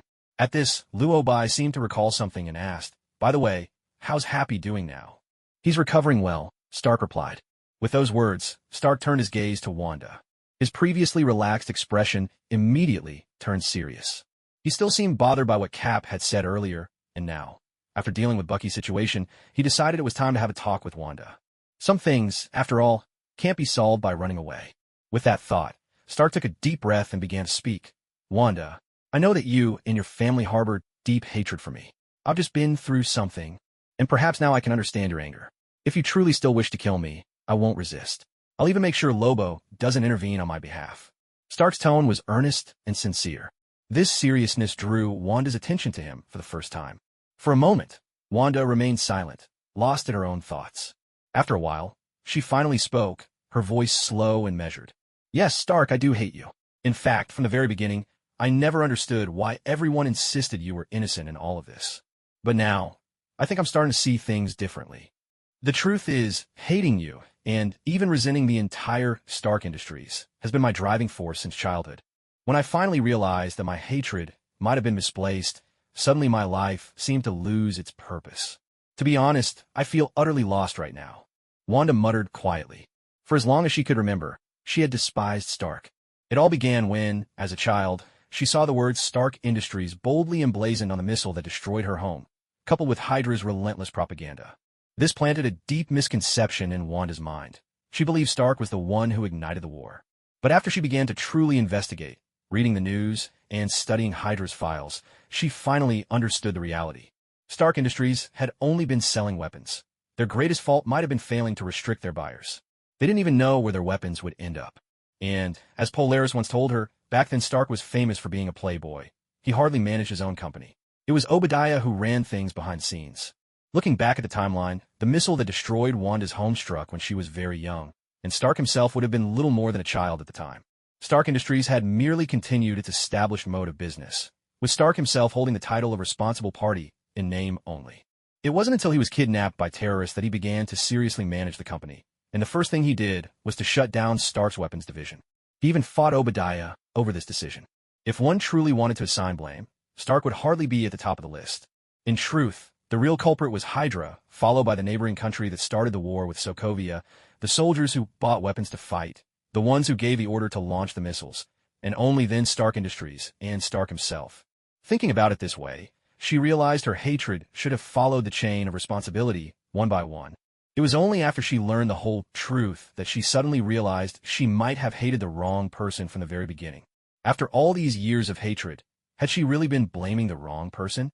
In that moment, Wanda felt lost and uncertain. Stark understood her confusion all too well, so he began to explain, I know exactly how you feel, because I just went through something similar myself. Wanda seemed to understand what he was referring to. You mean, what happened to your parents? Stark looked at her with surprise. How did you know? There's been a leak online. Someone exposed all of Hydra's files, including videos of every assassination the Winter Soldier carried out in secret. One of those clips seemed to be about your father, Wanda replied. Stark was momentarily stunned. He'd been so busy dealing with the aftermath that he hadn't checked the news online. Hearing Wanda's words, Stark opened the news feed. Only then did he realize that a flood of new videos had appeared, along with a detailed dossier compiled by someone unknown. It listed every assassination the Winter Soldier had carried out since World War II, so many names, an overwhelming number. And every single one was a figure of global significance. Scientists, politicians, key individuals whose mysterious deaths had always been shrouded in secrecy. Each and every case, it turned out, was the work of the Winter Soldier. Among them was Stark's father, one of the founders of S.H.I.E.L.D. and a titan of industry in America. Because of his immense importance in America, his assassination had been inevitable. Though it was true that the Winter Soldier had acted under Hydra's brainwashing, the people he was sent to kill were all crucial to their countries. People whose loss could alter the course of a nation's future. That's why international opinion on the Winter Soldier was so divided. For now, however, America had taken a clear stance. Every member of HYDRA, including the Winter Soldier, was to be hunted down. If they resisted, lethal force was authorized. After all, Hydra's operatives were highly dangerous. At the same time, the International Security Council called on all superpowered individuals to join the hunt. Ever since the Hydra crisis began, it had become clear that, without superpowered help, humanity alone was not enough to face threats of this scale. After watching the footage of his father's death, Stark fell silent again. "I really can't forgive him," he finally said, his voice low and rough. Hatred shook his words. His voice trembled with barely restrained emotion. That video had hit Stark with the force of a tidal wave. He'd seen with his own eyes the moment Bucky killed his father. As Stark teetered on the edge of breaking down, Wanda spoke up suddenly. "That's completely normal. If it were me, I wouldn't be able to forgive him either. I would kill him with my own hands." This seemed to catch Stark off guard. He hadn't expected Wanda to say that. He asked in confusion, "I thought you believe I should forgive him just like you forgave me." Wanda's expression was icy, her voice laced with hatred as she spoke. "If you were the one who personally launched the missile that destroyed my home, whether you knew it or not, I would have killed you. Even now, I still believe you're responsible for selling those missiles, and I still don't like you. But it seems you're not the one who deserves to die." From Wanda's words, it was clear she now understood that Stark wasn't truly the one she ought to seek vengeance against. Yet, she still couldn't bring herself to treat Stark with warmth. After all, he couldn't claim to be entirely blameless. In fact, he had clearly failed in oversight. Stark, of course, understood her meaning, so he immediately said, "I get what you're saying. That's why I shut down Stark Industries a long time ago. After you came to find me, I realized the gravity of the situation. I started sending all sorts of resources to people in war zones and did everything in my power to protect this planet. Of course, I'm not saying I've done anything particularly noble. These are just things I ought to do." As soon as he finished speaking, Wanda replied coldly, "What you choose to do is none of my business." That single sentence left Stark in silence. Perhaps because he understood Wanda's attitude toward him wasn't going to change overnight, Stark didn't press the issue. He simply turned to Polaris and asked, "Is there anything else you need here? I can have someone arrange it." In fact, ever since Wanda and Quicksilver had moved into the villa, Stark had been regularly sending people to deliver supplies. Money, daily necessities, even luxury goods, deliveries arrived every other day. To say nothing of the rest, the money Stark had provided was already more than they could ever spend. Thinking of this, Polaris quickly replied, "We really don't need anything else, Mr. Stark. We can't even spend all the money you've given us." Stark still seemed a bit concerned, so he reminded them, "If there's ever anything you need, just let me know, or tell the people I send. They'll take care of it for you." At that moment, Wanda spoke up, "You don't need to do any of this. I'm not interested in the things you send. If you really want to make it up to us, go and kill the Hydra people for me. If not for them, Sokovia would never have gone to war, and Pietro and I wouldn't have lost our home." Her voice was filled with anger. In truth, ever since Hydra's plans had come to light and Wanda realized she'd been deceived by them, she had wanted to rush out and destroy Hydra herself. But Polaris had stopped her. Polaris insisted that, no matter what, they should at least wait for Luo Bai to return and get his opinion before taking action. Although Wanda was still quite unfamiliar with Luo Bai. After all, he rarely showed up. She had grown close to Polaris over a long time together, so she listened to Polaris's advice. Now, seeing Luo Bai and Stark return, she thought perhaps Stark could help her get revenge. After all, Stark must hate Hydra quite a bit by now. And indeed, that was the case. Stark had already made up his mind. "I do intend to visit Sokovia and take a look at Hydra's base. Even if you hadn't brought it up, I would have gone anyway," Stark said through clenched teeth, his hatred for Hydra burning in his words. But after everything that had just happened, he wanted a moment to rest and collect himself. Besides, he was facing another problem now. The Avengers had, for all intents and purposes, disbanded. Protecting the Earth all by himself seemed impossible, and as things stood, the only person he could truly trust was Luo Bai. Yet, as Sorcerer Supreme, Luo Bai's enemies were seldom of this world. which meant Earth still needed an organization to defend it. Thinking about this, Stark spoke up, troubled. With the Avengers disbanded, I'm not sure I can protect Earth alone. He was speaking to Luobai. In fact, Luobai had long foreseen the Avengers' dissolution, so he had already been making new plans. There are plenty of organizations capable of protecting Earth. The Avengers were just one of them. Maybe we could create a new one ourselves, Luobai suggested. No sooner had he finished than Stark agreed enthusiastically. You're thinking about that? That's fantastic. If you're starting an organization, I'll be the very first to join. Just tell me what you need. I'm in, no matter what. Honestly, Stark had been waiting for these words for a long time. He'd never really wanted to join the Avengers, mainly because he didn't care for Nick Fury. But at the time, Fury was the only one who'd built an organization to protect Earth, and their goals aligned, so Stark signed up. If Luobai was willing to create something new, Stark couldn't be happier to join.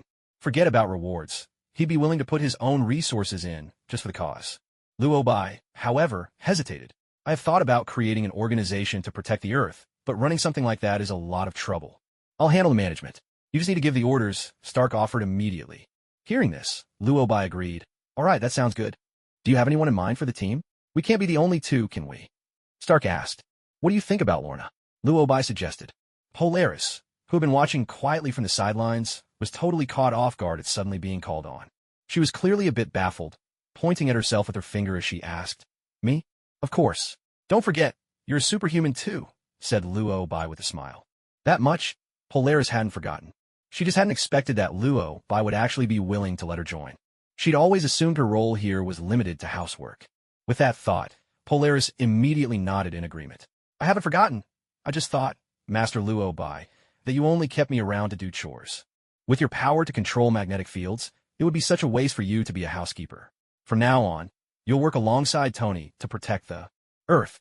Just keep in mind, your emotions can be a bit volatile at times, so be sure to listen to Tony's advice during missions, Luobai reminded her. No problem. I promise I'll keep my emotions in check. Polaris agreed cheerfully. With Polaris joining the team, Stark was naturally delighted. Come on, she could control magnetic fields. That ability was off the charts. Still, having only 2 people seemed a bit thin. With that in mind, Stark quickly asked, Polaris's abilities are definitely impressive, but isn't a 2-person team a little too small? Actually, I think Peter Parker would be a good addition, Luobai suggested. You mean the high school kid we ran in earlier? Stark thought for a moment, then couldn't help but ask, Isn't he a little too young?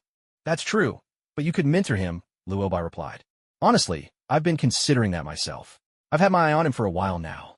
Stark declared immediately. As for Dr. Banner, I think you should try to recruit him too. The only challenge is managing the Hulk's appearances. As for Asgard, Odin has already entrusted both his sons to me, so I believe Thor will join us as well, Luobai continued. Wow, just like that, straight to negotiating with Odin. For now, these are the people I have in mind. If anyone else comes up, we'll reconsider then, Luobai said again, as Stark was still trying to process everything. Stark nodded, then asked, So, have you thought a name for this organization? Now that the core members were set, it was only fitting the group had a name. Honestly, naming things was not Luobai's strong suit. So Luobai decided to borrow one. It's just a name, no need to overthink it. Let's just call it the Justice League, Luobai said. That works, Stark agreed immediately. So what we do now? Take down Hydra. You and Lorna go. I'll sit this one out. I've got a few things to handle, Luobai said. Dormammu was making plans to come to Earth, and he needed to deal with that. Not to mention, he was starting to feel a bit hungry. Stark and Polaris quickly departed for Hydra's base in Sokovia. After they left, Wanda finally spoke. You told me to wait, and even took me in at your house. Was it all to let me learn about Hydra's conspiracy? Yes, Luobai nodded in response. When I found out you were waiting in Hydra's lab to undergo human experiments, I realized you must have been deceived by them. That's why I brought you both out. I understand now. I admit, I joined Hydra back then because I was fooled by them. What they said and what they did were worlds apart. They claimed they wanted to protect the Earth, but all they've done is spark war after war, Wanda muttered quietly. Her eyes were clouded with confusion, and she seemed utterly lost. She once thought Hydra was all she could trust, but now it turned out Hydra was the root of evil. They were the instigators of conflict, the source of every tragedy. At this point, Wanda felt there was nothing left she could believe in, except for Quicksilver. It was as if the whole world had cast her aside, and she had no idea what path to take next. Perhaps because Luobai had treated her with a measure of kindness, and with Polaris by her side as well. Taking advantage of the quiet, Wanda confessed, To be honest, I never wanted to learn magic. I admit, I agreed to come back with you, only because it gave me a chance to get close to Stark. I've imagined killing him more times than I can count, at least until just now. I know, Luobai nodded. He had known Wanda's true intentions all along, and in private, he'd even told Stark about them. But Stark's attitude was always clear. He did not fear death. If Wanda truly sought revenge, she could take it whenever she wished. And so, Luobai had never stood in her way. All he hoped was for Wanda to see the truth. The reason I brought you back was simple. First, to help you understand the whole truth. Second, to teach you magic so you could learn to control your powers. Of course, learning magic is your choice and yours alone. I won't force you. I think you've seen the truth now. If you don't want to stay here, you're free to leave. I'll respect whatever decision you make. Wanda said nothing, caught in a moment of hesitation. Because apart from this place, she and Quicksilver had no home left. She had nowhere else to go. So she hesitated. No one knew how long she pondered. But then Wanda suddenly asked, if after knowing the truth, I still choose to kill Stark, will you try to stop me? Luobai wasn't surprised by her question in the least. He answered without hesitation, no, I won't. Wanda appeared somewhat surprised and asked in disbelief, he's your friend. Aren't you going to help him? No, I won't, Luobai replied seriously. But as his friend, I can't promise that I won't try to bring Stark back to life. At this, Wanda more or less understood. She chose to remain silent. Luobai could sense that she was in a bad mood, so he decided not to disturb her. Take some time to rest. Since you don't want to study magic, I won't force you. If you want to leave, you don't have to say anything to me, but at the very least, you should say goodbye to Lorna. She considers you a friend, Luobai said. With that, he opened a portal, preparing to leave for the New York Sanctum. Just then, Wanda called out to him. You once said that if I stayed here, Pietro and I could finally settle down and stop wandering. No one would be able to hurt us anymore. Do you still mean that? Of course I do, Luobai nodded. I have to admit, the spellbook you gave me has been quite useful. I feel as though there's a power within me that's been awakened, and now I can control my magic more freely. Could you give me another book to read? Wanda asked. She handed the spellbook she'd been reading back to Luobai. Her meaning was clear. She intended to stay and learn magic. Realizing this, Luobai accepted the book and handed her another one. Try reading this. If there's anything you don't understand, you can ask me. I don't even know where to find you, Wanda sighed helplessly. She'd been here for so long and had only seen Luobai a couple of times.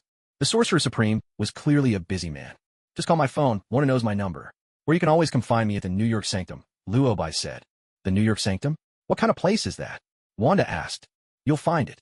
For ordinary people, the New York Sanctum might as well not exist, but for you, it's right in front of your eyes, Luobai answered earnestly. With that, he left. Wanda didn't say anything. She just shrugged, then opened the new spellbook and started reading. Back at the New York Sanctum, Luobai planned to go straight to absorbing dark energy. He needed to recharge, after all. But to his surprise, as soon as he arrived at the sanctum, he saw Mordo waiting for him. Clearly, Mordo was here to see him. Master Mordo, is there something you need? Luobai inquired. At the sight of Luobai, Mordo first offered a respectful bow. Then he finally spoke, explaining the reason for his visit. Sorcerer Supreme, I was just looking for you. I wanted to make a suggestion. I have a feeling that Wong hasn't been very focused lately, Mordo complained. As soon as he brought this up, Luobai immediately understood the situation. Just as he was about to say something, Mordo spoke up again. I've seen it several times when I went to the library. He's either wearing a blindfold and napping, or binge-watching shows while listening to music. He even took those forbidden books that were locked away on the top floor of the library and put them right out in the open. If there wasn't a problem, I wouldn't even bring this up. But lately, I keep seeing sorcerers wandering around the library, not borrowing any books. They're acting strange, but I can't quite put my finger on why.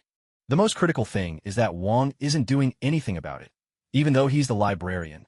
I try to remind him, but not only did he ignore me, he even rolled his eyes and went back to sleep. Sorcerer Supreme, I'm really worried about the books in the library. Mordo's criticism made it clear just how much he resented Wong's irresponsibility. Of course, it wasn't impossible to tell Mordo about the situation. But considering Mordo's inflexible nature, telling him might not be a wise move. If Dormammu were to catch on, what if he decided not to come at all? With that thought, Luobai immediately responded, You're right, this is out of line. Master Mordo, I'll make sure to reprimand Wong for this. He definitely needs a good scolding. This is just too much, Mordo agreed. As the eldest disciple of Kamartaj, Mordo was on about the same level as Wong. In fact, he might even outrank Wong a bit, so his criticism wasn't out of place.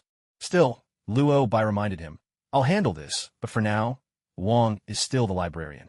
Master Mordo, it's best if you don't interfere too much. Mordo clearly understood. He nodded and said, I'm only making a suggestion. I'll take my leave now. With that, Mordo departed. Once he was gone, Luo Bai started to ponder. It seemed he really needed to get Dormammu to Earth as soon as possible before things got out of hand. Thinking this, Luo Bai sped up to the second floor in a flash.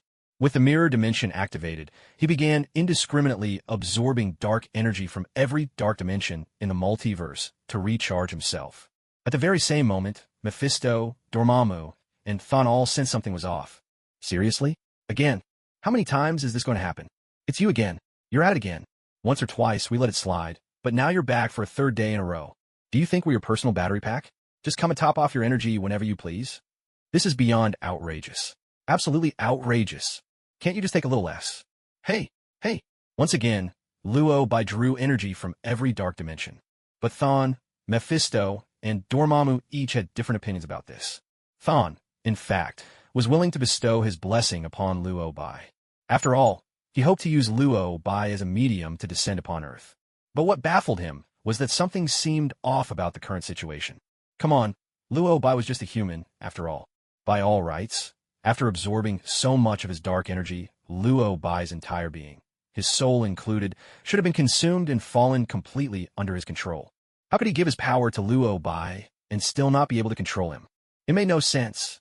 How could a mere human possibly possess such tremendous willpower and spiritual strength? The more Zysorn thought about it, the more he felt something was wrong. He couldn't shake the suspicion that Luo Bai had somehow tricked him. Realizing that he might have been deceived, Zysorn immediately decided to choose a new host as his vessel to enter Earth as soon as possible. After all, things had spun completely out of his control. By rights, he should have been the one blessing Luo Bai with power, but now it seemed as if Luo Bai was the one siphoning his strength. Frustrated and angry, Zysorn resolved to descend to Earth without delay, which meant picking a new tool. But clearly, he wasn't the only one with this idea. Dormammu and Mephisto were having the very same thought. Both of them were lords of dark dimensions with notoriously short tempers, so it was only natural for them to lose patience. Unable to endure the insult any longer, the two hot-tempered old fiends decided to head straight to Earth themselves. This time, they weren't going to care who they ran into. Even if it was Zysorn himself, a fight was inevitable. Luo Bai's human soul was something they were determined to claim. But unlike Dormammu, Mephisto, though a demon from an outer dimension, ruled a hellish realm that lay quite close to Earth. He drew power from harvesting souls and from humanity's faith in Satan, the devil, so he could easily sense human souls. That meant he could possess a follower's body and descend directly to Earth that way.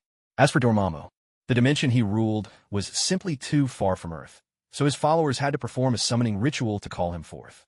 So, it was Mephisto who arrived on Earth first.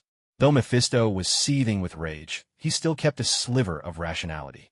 Given that both Dormammu and Zysorn had set their sights on Luo Bai, he figured this human couldn't be ordinary. So Mephisto decided to possess the body of a dying old man and scout out the situation first. When an uninvited guest suddenly arrived on Earth, and that energy felt so familiar, Luo Bai naturally sensed it at once.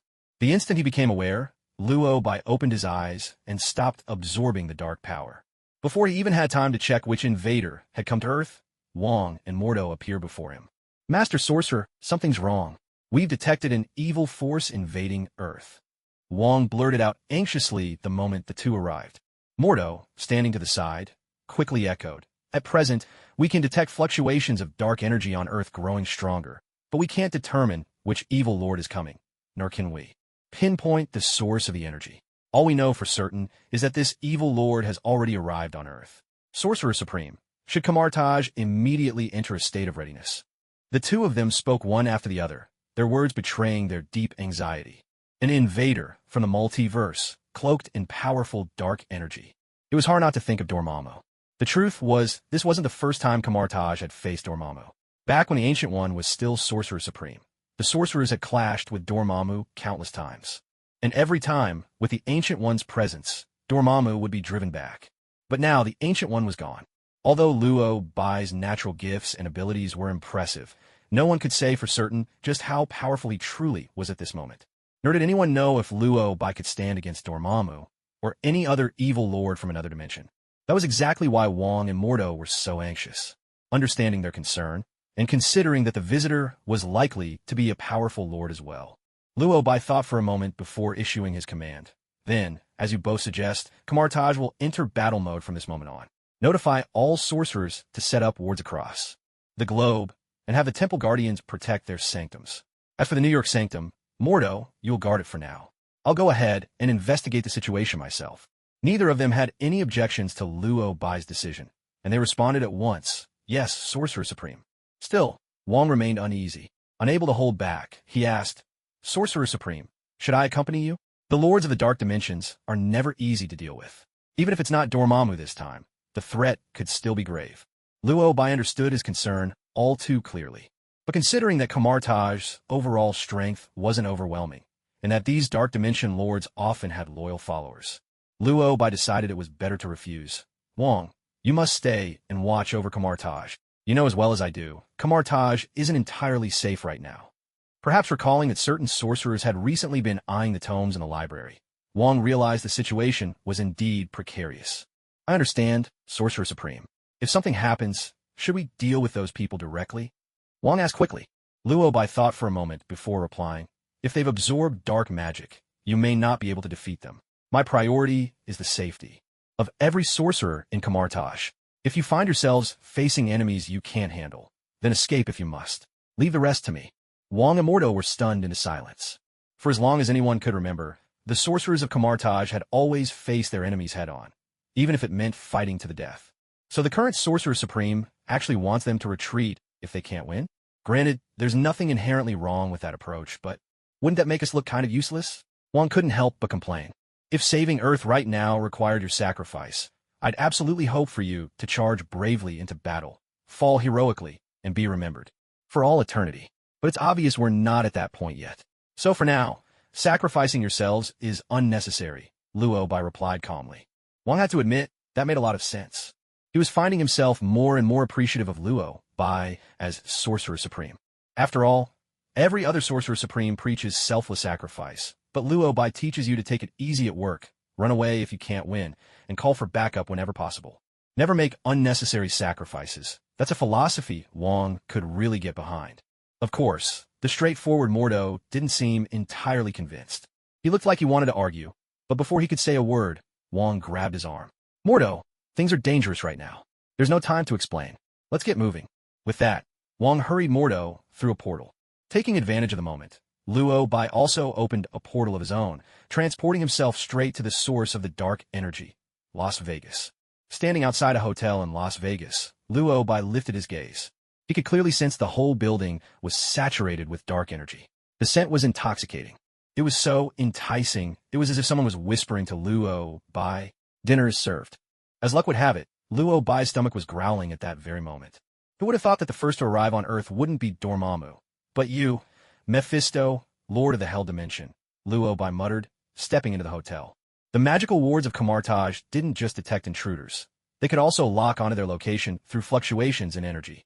That made it nearly impossible for invaders from the multiverse to slip past the wards set up by the three great sanctums of Kamartaj. Of course, those with enough power could hide their energy and avoid being tagged by the wards. But even if most invaders could evade the ward's detection, it was much harder to escape Luo Bai's watchful eye. Especially now, with the arrival of the fairy power, Luo Bai was more sensitive to energy than ever. The stronger the energy, the more acutely he could sense it, so tracking Mephisto's location was hardly a challenge. Following the trail of dark energy, Luo Bai made his way to Las Vegas. The moment he entered the hotel, he could feel the difference. Instead of the usual lobby, his eyes landed first on a river of blood-red energy, flowing like liquid life itself. Within that crimson current, shadowy black shapes writhed and howled, part ghost, part demon.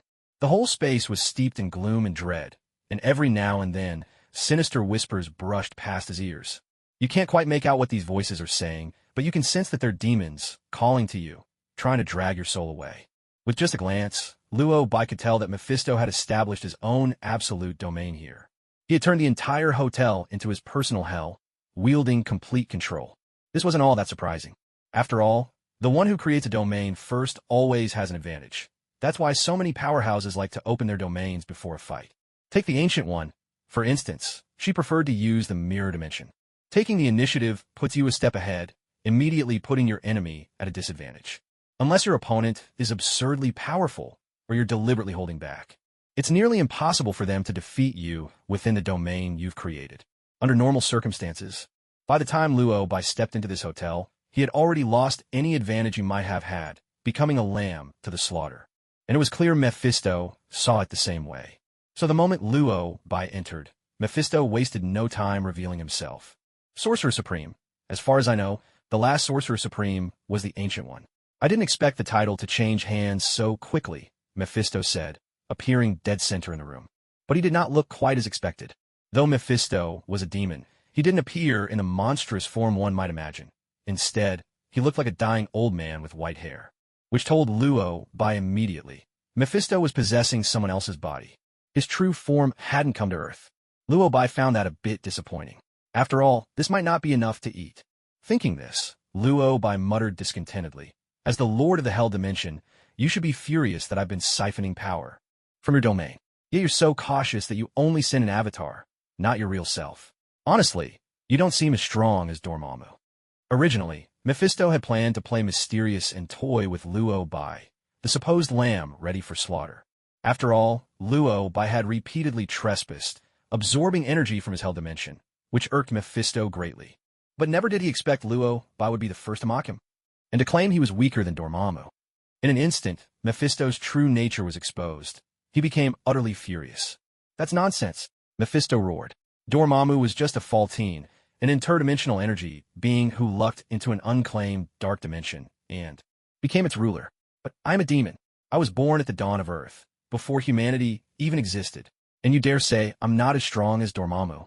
He was clearly beside himself with indignation. Seeing this, Luo Bai smiled and asked, "So if you fought Dormammu, you'd definitely win, right? I am the great lord of the Hell Dimension. There's no way Dormammu could ever defeat me," Mephisto immediately declared. "But Dormammu is very interested in my soul as well. Didn't you come to Earth to claim my soul for yourself?" Luo Bai retorted. At this point, Mephisto finally saw through the situation. This kid Luo Bai was clearly trying to provoke him, goading him into a fight with Dormammu. Realizing this, Mephisto let out a cold snort and said, "Cunning Earth Sorcerer, do you really think I can't see through your little scheme? I know both Thon and Dormammu want your soul, but the multiverse has its rules. If you agree to offer your soul to me, even Thon and Dormammu wouldn't dare openly challenge me." "Rules? Do you Dark Dimension Lords really care about rules?" Luo Bai couldn't help but ask. "I won't pretend I enjoy following those ridiculous rules," Mephisto replied.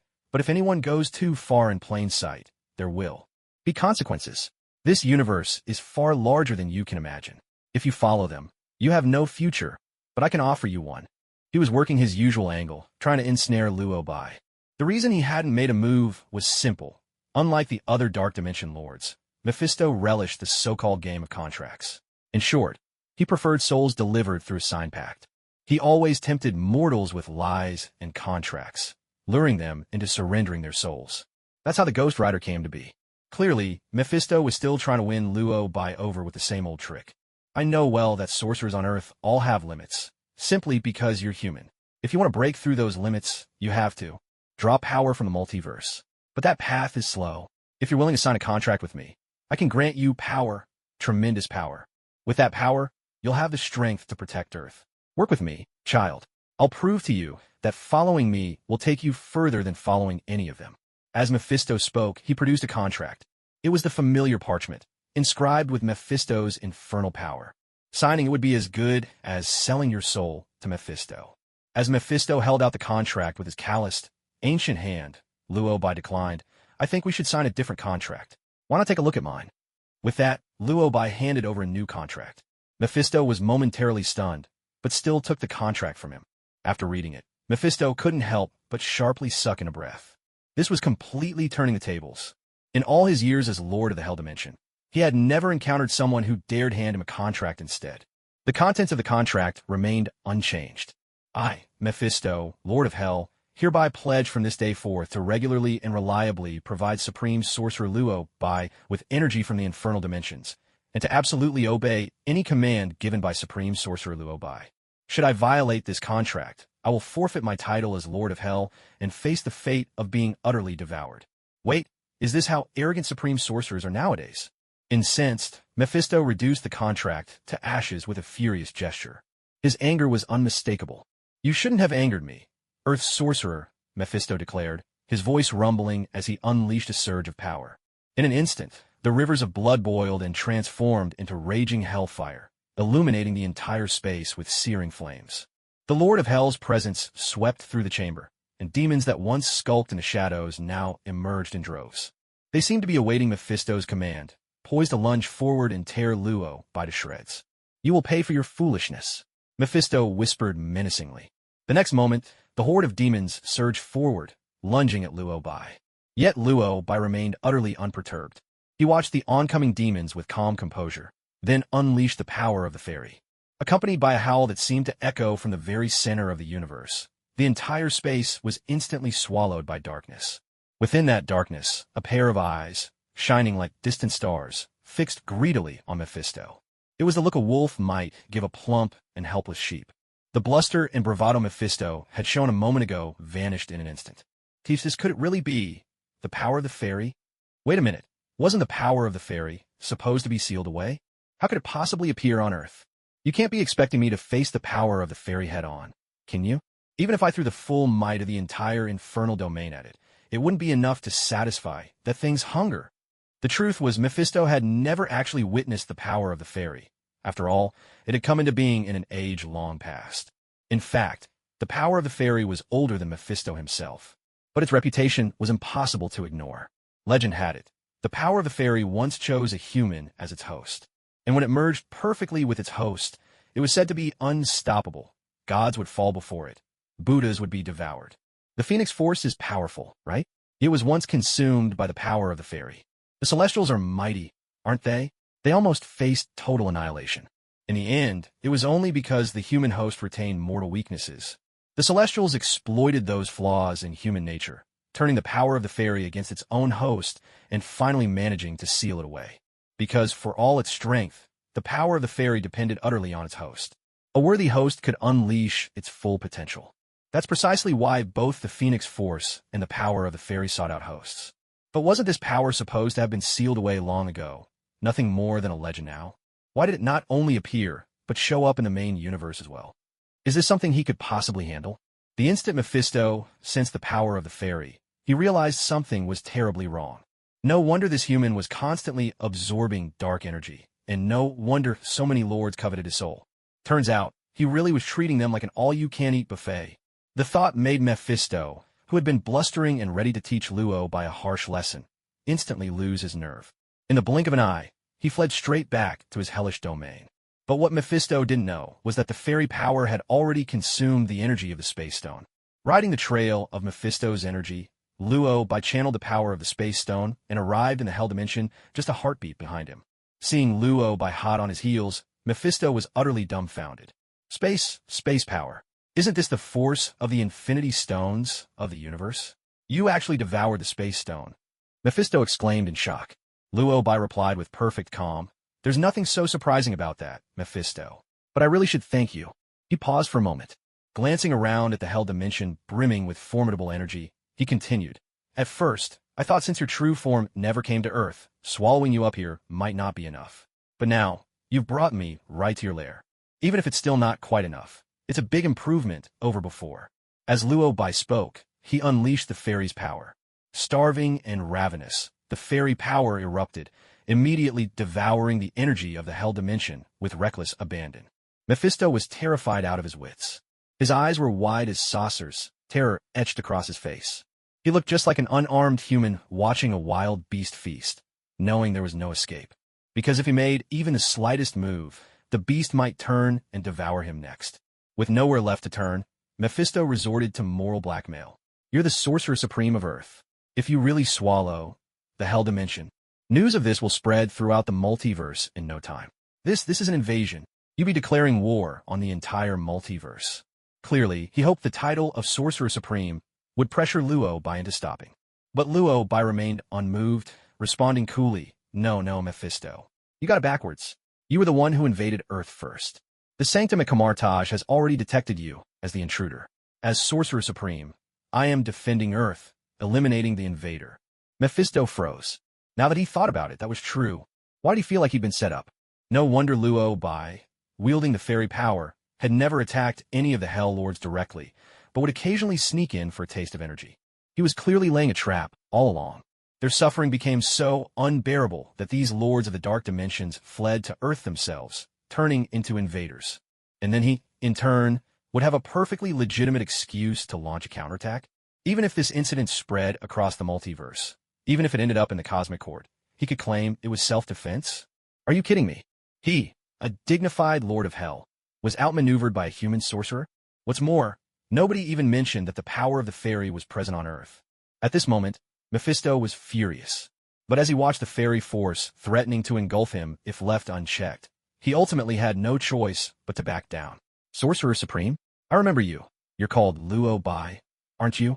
I believe there's still room for negotiation between us. Of course we can negotiate. You have two options: sign the contract or become food. Luo Bai replied with a gentle smile. Mephisto's eyes widened, his face twisted in rage. Luo Bai, I am sincerely trying to negotiate with you. I am the lord of a hellish dimension. How could I ever submit to a mere earth? Sorcerer? If this spreads throughout the multiverse, where would my dignity go? This is absolutely impossible. Mephisto roared. Luo Bai simply spread his hands, responding coolly. Then I suppose there's nothing more to discuss? In that case, go ahead and eat Fae. Option 1. I choose 1. I'll sign. I'll sign. Just as the fairy force lunged toward Mephisto, ready to swallow him whole, Mephisto made his choice. Luo Bai moved quickly, drawing the fairy force back into himself.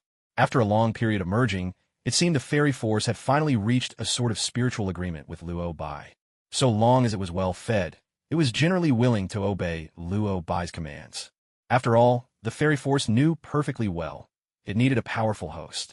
Last time, it was tricked by its previous host, which led to its long imprisonment.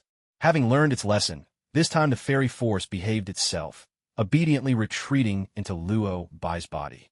Seeing Luo Bai controlling the fairy force with such ease, Mephisto seemed genuinely surprised. As far as I know, the fairy force possesses a formidable will of its own. You've actually managed to make it obey you. Mephisto muttered. He seemed unable to make sense of it. But Luo Bai understood. After all, he was blessed with incredible luck. As long as there was even a 0.1% chance the fairy force might obey its host's will, his extraordinary luck would make it so, ensuring a perfect union between himself and the fairy force. Otherwise, the goddess of fortune would never have allowed such a dangerous power to reside within him. Of course, Luo Bai gave no explanation. After all, he had no need to answer. Instead, he simply offered Mephisto a friendly smile and spoke. Earlier I gave you a contract, but you burned it. So now, you'll just have to write a new one yourself. Mephisto fell silent. Good grief. Not only do I have to accept this unfair treaty, I even have to draft it myself? You really are just too what? You're absolutely right. I'll write it right now, this instant.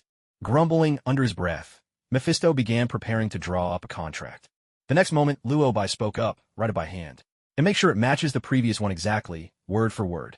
Though seething with frustration, Mephisto obediently hand-wrote the contract and signed his name at the bottom. After reading over the contract, Luo Bai tucked it away. He glanced at the Hell Dimension, now left in ruins after being devoured by Fey power. Luo Bai gave a helpless sigh. Little Mo, you really need to work harder. The power of your Hell Dimension is barely enough to satisfy. I'll come back in a few days. Mephisto? What kind of nickname is that? And in a few days? Wait, what do you take me for? An automatic dark energy generator? You almost swallowed up my entire Hell Dimension just now. And you're coming back in a few days? This is exploitation. It's oppression. Even if I absorb more energy, I'll never manage to fill the appetite of Fey power. At that thought, Mephisto couldn't hold back any longer and blurted out. Give me a bit more time. A few days just isn't enough. No sooner had he finished, Mephisto seemed to remember something and spoke up, determined and earnest. Dormammu. Yes, that guy is the lord of the dark dimension. His domain must have tremendous power. As he spoke, Mephisto thought to himself, Dormammu, I can't be the only one to suffer here. We're all dimension lords, so you'd better share the burden with me.